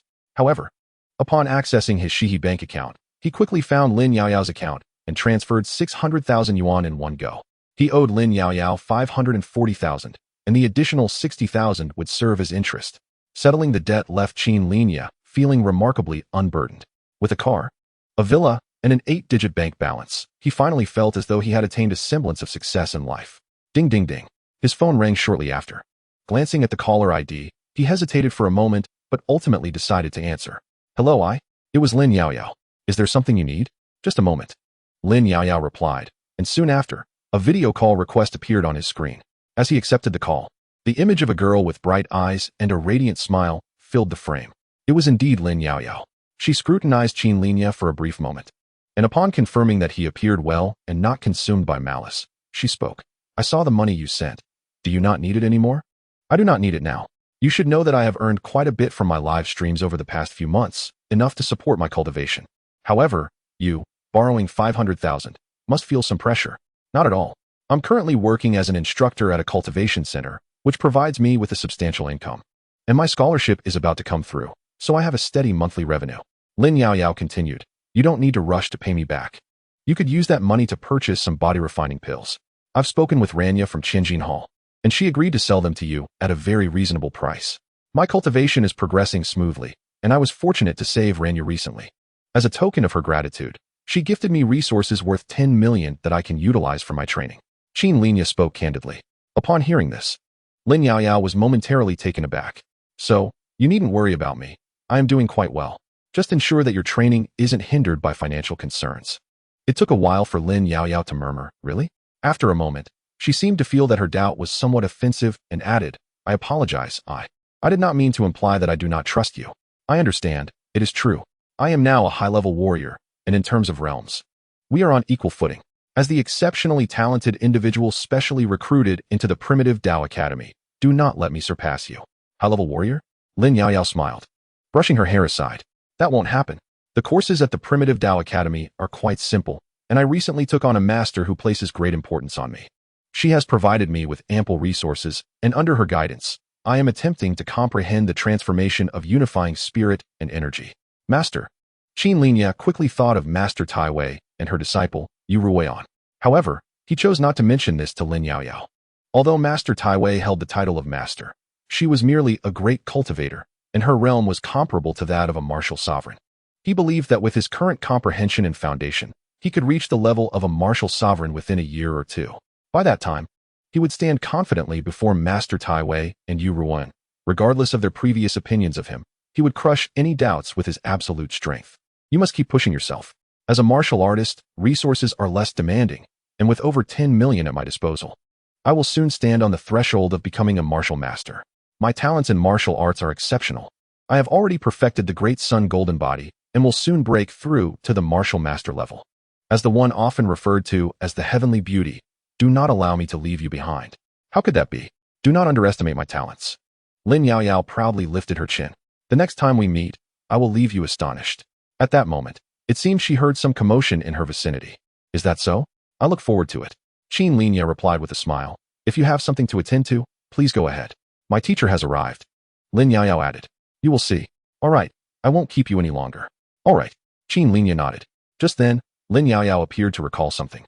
Her star-like eyes fixed on him as if trying to see through the screen. I apologize for what I said in my last message. Qin Linye understood what she referred to and, after a moment, smiled gently. I accept. Youth, I look forward to the day of your triumph in martial arts. Lin Yaoyao raised her fair left hand in a gesture of encouragement. Indeed. Qin Linye replied. Beep. The video call ended. Triumph. Qin Linye withdrew his phone, his expression calm and composed. Exiting the Hunter Association, he drove back to Director Xie's courtyard. In the courtyard, he observed Xie Bubi practicing a form of boxing. After watching for a moment, Qin Linye noticed that although the movements appeared slow and unrestrained, they exuded an inexplicable sense of harmony and naturalness. Not only did he find it captivating to watch, but he also felt invigorated and at peace just from observing. Although Xie Bubi did not openly express it, he held Qin Linye in high regard, mindful of him ever since he entered the courtyard. Sensing Qin Linye's effortless relaxation, Xie Bubi seemed to have an epiphany. Want to practice? I can teach you. Sure. Qin Linye did not decline and began practicing under Xie Bubi's guidance. This boxing technique emphasized intention over force. The fists moved with intention, and power flowed with the heart, unrestricted by form.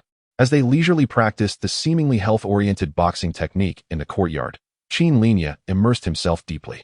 He distinctly felt that, apart from enhancing his perception, the spontaneous guidance of his spirit was harmonizing his physical movements, regulating his vital energy circulation, and seamlessly merging his body-refining techniques with the Great Sun Golden Body, which initially had some minor conflicts. Though the two methods remained unchanged, the unspoken conflicts dissipated, resulting in an unexpected enhancement of his body's defensive capabilities. After completing the set of boxing, Qin Linye felt utterly rejuvenated. He had never imagined that practicing boxing could invigorate the spirit and improve one's state of being. Upon witnessing this scene, Xie Bubi's eyes sparkled with awe and excitement. To master this martial art after just one viewing, what extraordinary talent. Truly remarkable. Though his emotions surged, he maintained an outwardly calm demeanor and spoke in a measured tone. This is the Star God Body Refining Fist, primarily used to regulate the natural circulation of one's vital energy. In the realm of cultivators, there are 3 stages within the innate realm, returning to the postnatal to achieve the innate, the unity of vital energy, and the unity of spirit. These 3 steps are designed to harmonize the practitioner's vital energy, achieving completeness. This paves the way for transcending mental barriers, entering a state of fluidity, and significantly invigorating the spirit, thereby awakening the sword spirit. This transforms one's iron sword into an external manifestation, a precursor to the true Dan Realm's life sword. Is there a concept of unity of vital energy and spirit in martial arts cultivation?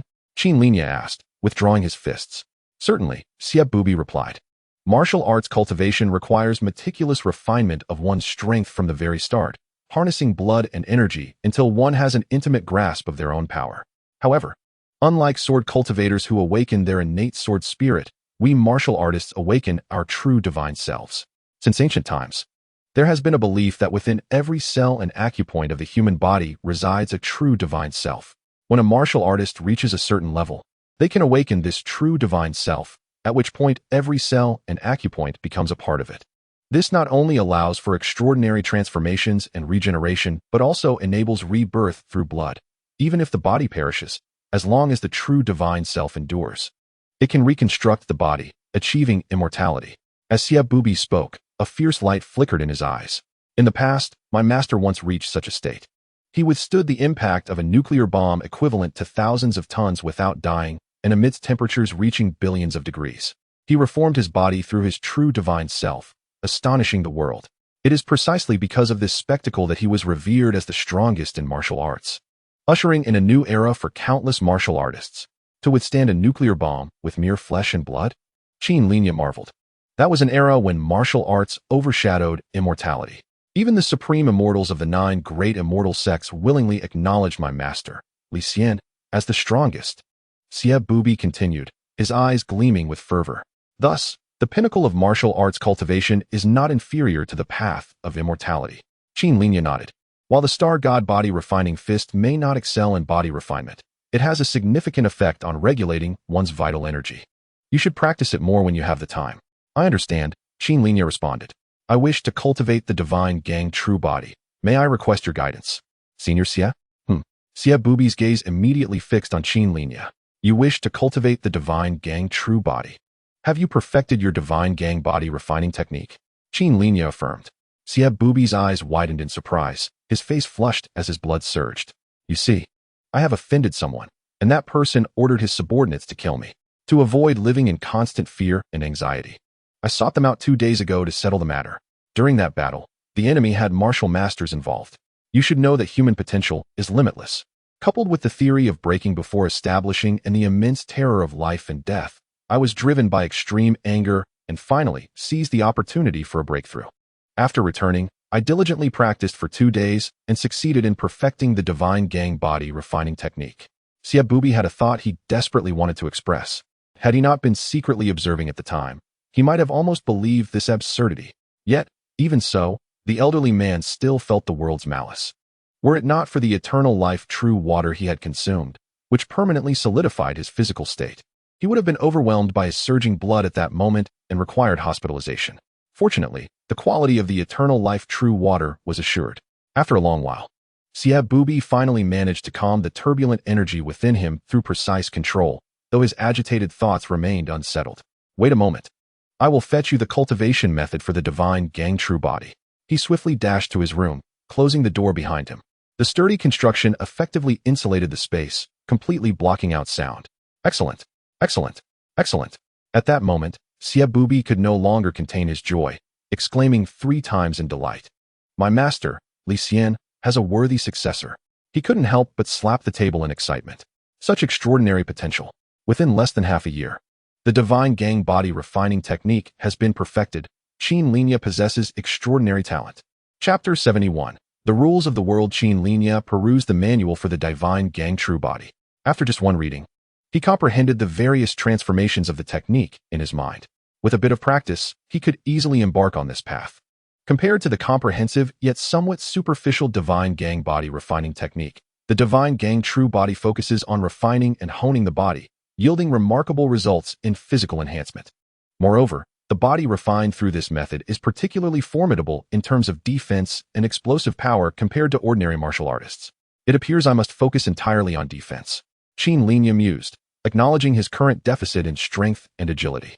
The divine gang true body primarily enhances the number of body refinements, physical strength, explosive power, and defensive capabilities, while also providing some increase in overall strength, a suitable initial approach. Crucially, however, was agility. Qin Linye contemplated this, deciding to pivot back.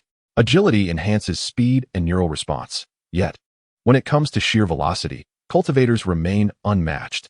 If one disregards energy consumption, a cultivator at the sword control stage can traverse vast distances in a single day. And upon reaching the true Dan realm and mastering Gang Qi, they can easily break the sound barrier. Some true Dan realm cultivators who condense high-quality Gang Qi can even reach 2 or 3 times the speed of sound. In martial arts cultivation, Qin Linye possessed both attribute points and skill points.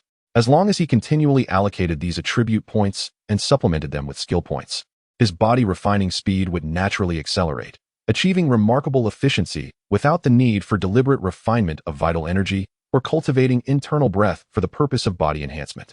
This way, he could fully devote his energy to the path of immortality. In today's world, there are indeed individuals who cultivate both immortality and martial arts. However, internal breath must either be used for body refining or transformed into sword energy. One cannot have both. Furthermore, the martial techniques of sword immortals far surpass those of martial artists, leading many with cultivation potential to eschew martial arts entirely. Yet, this is not the crux of the matter. The most significant point is that martial artists cannot fly before shattering the vacuum. Even martial sovereigns and martial saints can only rely on their strength, speed, and explosive leaps to traverse the air. In such circumstances, even a martial saint, faced with a cultivator who can fly using replenishing chi pills, is rendered powerless. In martial arts, he would rely on his supernatural attributes, while for cultivation, he must depend solely on himself, whether in immortality or martial arts. The first step is to develop a sense of energy. As Qin Linye pondered the unification of immortality and martial arts, his phone incessantly buzzed. He glanced at it and saw a message from Wang Zhizhi. Have you arrived in Minghua City? How are things there? Qin Linye, have you heard? The Jin Hongyan family has encountered disaster. It seems they offended a martial saint. Everyone in the group is discussing it. It's terrifying. I plan to return to Minghua City in a few days. Would you like to join me for a meal? Qin Linye paused for a moment. Deep in thought, a martial saint? Rather than replying to Wang Zhizhi immediately, he opened the Minghua Qianlong group to check the unread messages. The topic has been fervently debated this morning by the likes of Ing Zhenji, Xu Hua, Bei Qi, and several others in the group. In recent years, Deshang Logistics has made many enemies in its pursuit of expansion and at times has resorted to underhanded tactics that have left others devastated. It is highly probable that they have now provoked individuals who are not easily trifled with. I inquired at the security office and learned from the scene assessment that the assailant is undoubtedly a martial saint. A martial saint. Such formidable beings have never been stationed in Minghua City. This incident is unlikely to be thoroughly investigated. Martial sovereigns are granted a license to kill under certain circumstances. And as long as a martial saint can fabricate even the slightest justification against Deshang Logistics, they could eliminate the entire Jin family with impunity. Moreover, the Jin family is already tainted, and the higher-ups might even express gratitude to the martial saint for acting as an enforcer of justice by rooting out the wicked. Qin Linye, having absorbed this information, quickly pieced together the circumstances surrounding the matter. A martial saint. He rose from his seat and stepped outside. There, he found Xie Bazai meticulously organizing books, carefully laying them out to bask in the sunlight.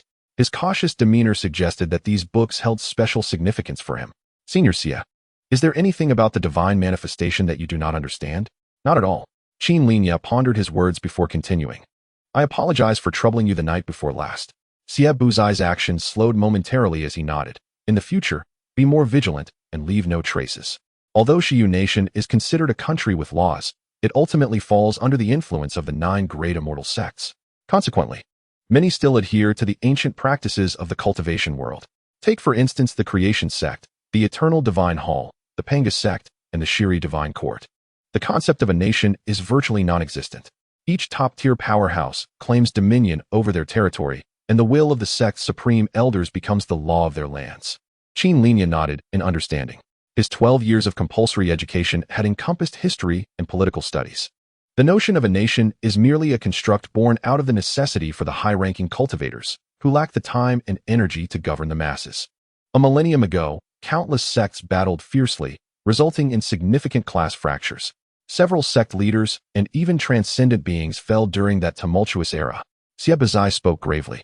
The deaths of many disciples cast a pall over the 9 great immortal sects. They witnessed the 24 nations binding the once lofty cultivators through law, preventing them from wreaking havoc among the common folk. Within a few hundred years, thoughts were liberated, and the population surged. Amidst this vast populace, rare talents emerged. Leading sects like the Hongming Immortal Sect, the 33 Heavenly Demonic Sect, the Tai Sword Sect, and the Human Sovereign Sect to emulate this model, delegating power to mortal nations. Thus, the heinous acts of sacrificing an entire city for the sake of refining treasures have become a thing of the past. This was Qin Linye's first profound insight into the broader trends of the Xianwang star. Despite the interconnectedness facilitated by the internet among the various nations and factions, many pieces of information remained elusive through ordinary channels. Although laws were in effect within Xiu Nation, the deeply ingrained reverence for the strong was not easily overturned. Some sects continued to operate freely within their territories, and many believed that in the cultivation world, a true immortal was far more valuable than 1,000 true monarchs. The exalted figures of the 9 great immortal sects also wished to avoid the fate of their counterparts in the 24 nations, where a moment of displeasure could lead to the arbitrary execution of innocent mortals, turning a blind eye to the misdeeds of the powerful. Qin Linye nodded thoughtfully. The 24 nations were indeed teeming with powerful beings. However, those dullards, stripped of their edge and shackled by their own natures, could never ascend to the pinnacle of the world. As such, to this day, aside from the original founders, no one from the 24 nations has successfully traversed the thunder tribulation to attain the path of immortality. If you are an ordinary person, untouched by the affairs of the upper echelons, you will inevitably drift through life, getting by. A slightly more mature disposition may allow you to thrive in the mundane world. But, Xiebazai regarded Qin Linye with a stern expression, you have pledged yourself to the refinement city and received the legacy of my master, which will inevitably draw you into the perilous upper echelons of the cultivation world. If you do not shift the current mindset of the common folk, you will surely come to regret it in the future. The mindset of the common folk, to those great figures, renders murder devoid of necessity for evidence. Mere motive suffices. Sometimes, no motive is needed at all. Should their loved ones perish, someone must pay the price. At that moment, who will bear the brunt of this unwarranted calamity? Qin Linye was taken aback, though he was aware that the world was not as tranquil as it seemed. Otherwise, why would so many strive to accumulate wealth and diligently practice to ascend? He could not have anticipated the brutality and bloodshed that characterized the upper echelons of the cultivation world. In such a world, is there even a semblance of law? Is there still justice? I hope you never encounter the dark side of this world, but in a realm that is anything but peaceful, where there is light, there is shadow, it is unavoidable. Therefore, you must remember, killing is an act of malevolence. If you choose to commit evil, do so with absolute resolve. Do not be a wicked person while pretending to have a kind heart.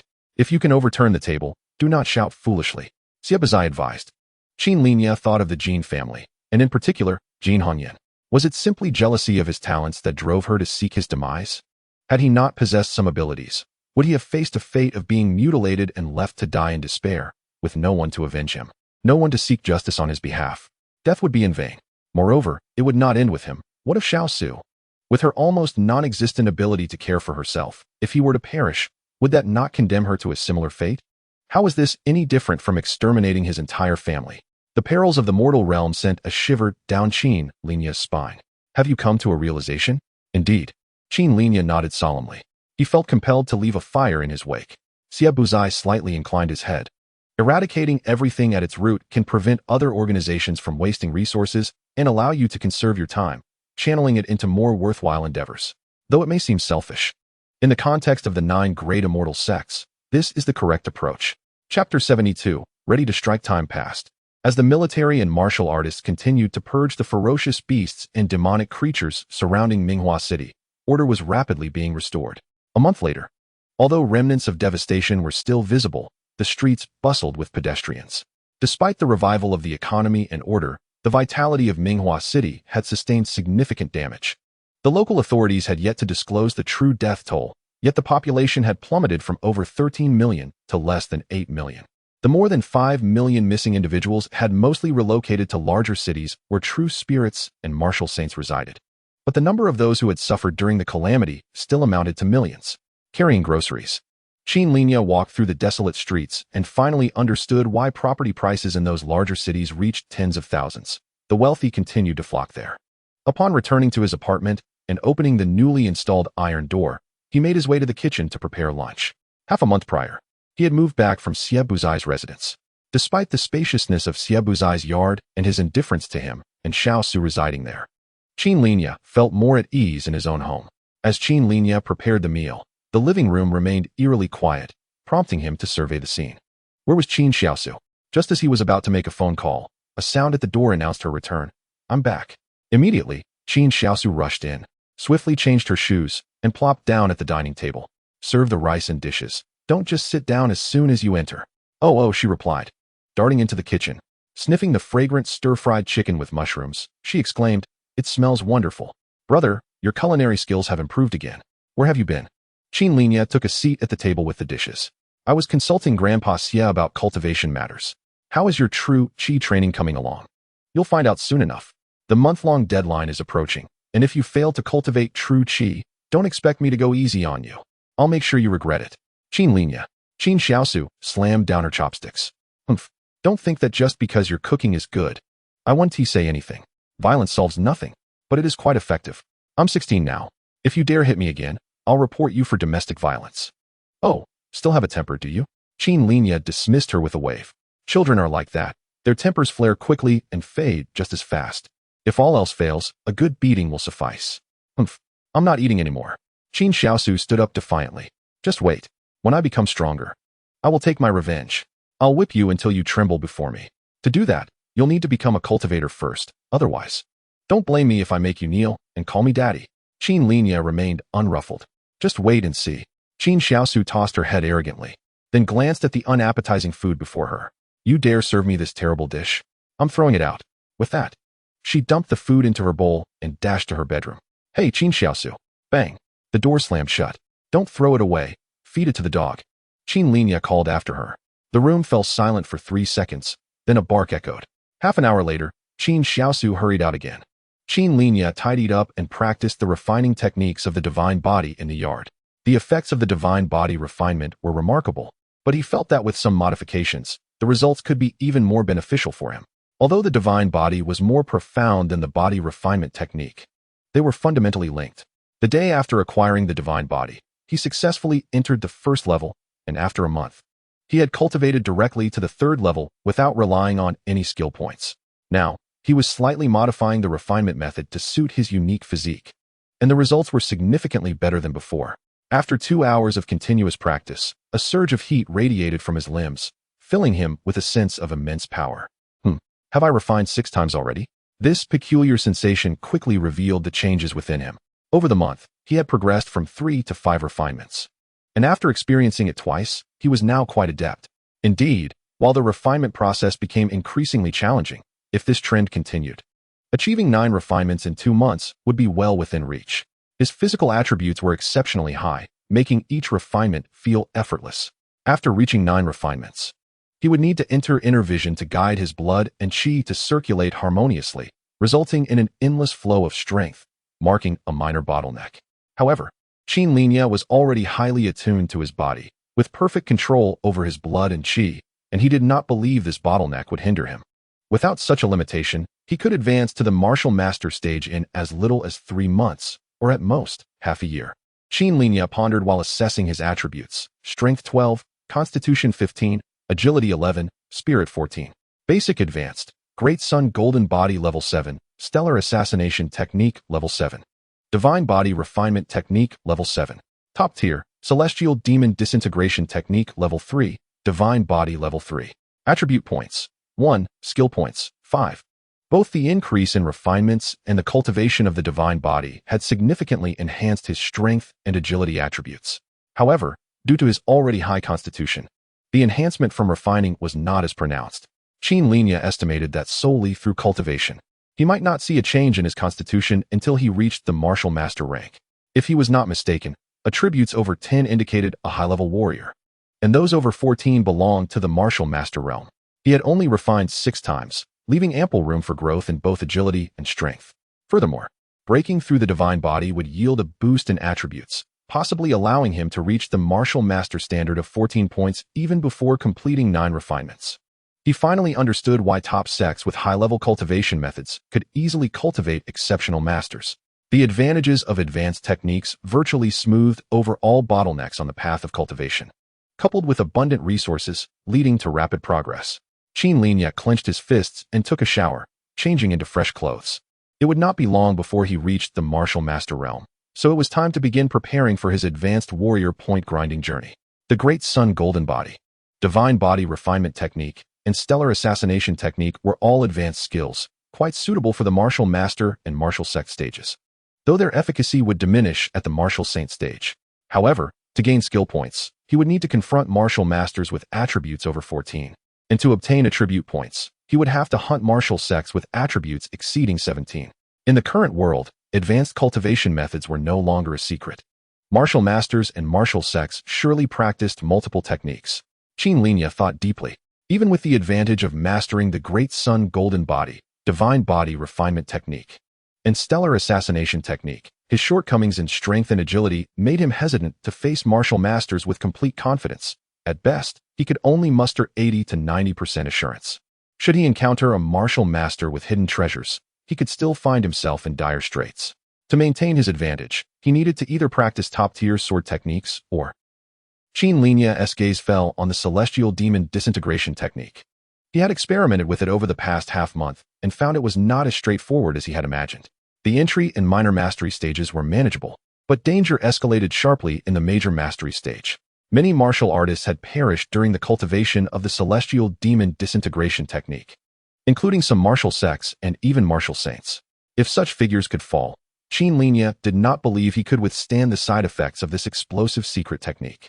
Over the month, he had practiced several times, but even with enhanced comprehension, he had barely reached the 3rd layer just the day before. Moreover, each attempt at the Celestial Demon Disintegration Technique severely drained his vital energy, costing him 3 million from his considerable savings to replenish what he lost. If the novice stage was this perilous, the minor mastery stage would be even more so. This explosive technique could only be enhanced with skill points. Qin Linye focused intently on the Celestial Demon Disintegration Technique. Soon, one skill point vanished, and in return, the technique advanced to the 4th layer. Minor mastery. The Celestial Demon Disintegration Technique at this stage further enhanced his subtle control over himself. With just a thought, he could liberate his body from all constraints and produce a surge of adrenaline. The amplification effect is truly remarkable, equivalent to an overall attribute enhancement of 2, albeit with a fleeting duration lasting only a few seconds to a little over 10 seconds. Once utilized, even with medicinal replenishment, one must languish in bed for 10 days to half a month. Qin Linye sensed this. It was quite disheartening. Its practicality paled in comparison to the Stellar Assassination Technique. Over the past month, I have demonstrated the perfected level of the Great Sun Golden Body and the Divine Aura Refinement Technique through combat, earning 2 skill points. I just spent 1, leaving me with 4. I am still 2 points away from elevating the Celestial Demon Disintegration Technique to the 10th perfected level, transforming it into the Golden Celestial Demon Disintegration Technique. Qin Linye has perused numerous texts. The disparity in power between the 7th level of great accomplishment and the 10th perfected stage of the Celestial Demon Disintegration Technique is significant. The former is referred to as Celestial Demon Disintegration Technique 3, while the latter is distinguished by the additional title of Golden Celestial Demon Disintegration Technique, which speaks volumes. Now, he merely hopes that the effects of the Golden Celestial Demon Disintegration Technique will not disappoint him. Ding dong. The sound of the doorbell echoed. Qin Linye rose and opened the door. However, upon seeing the elegantly poised, refreshingly exquisite mature woman standing at the threshold, he fell silent. The woman, unfazed by his quiet demeanor, smiled and said, "Xiaoya, won't you invite your mother in for a chat?"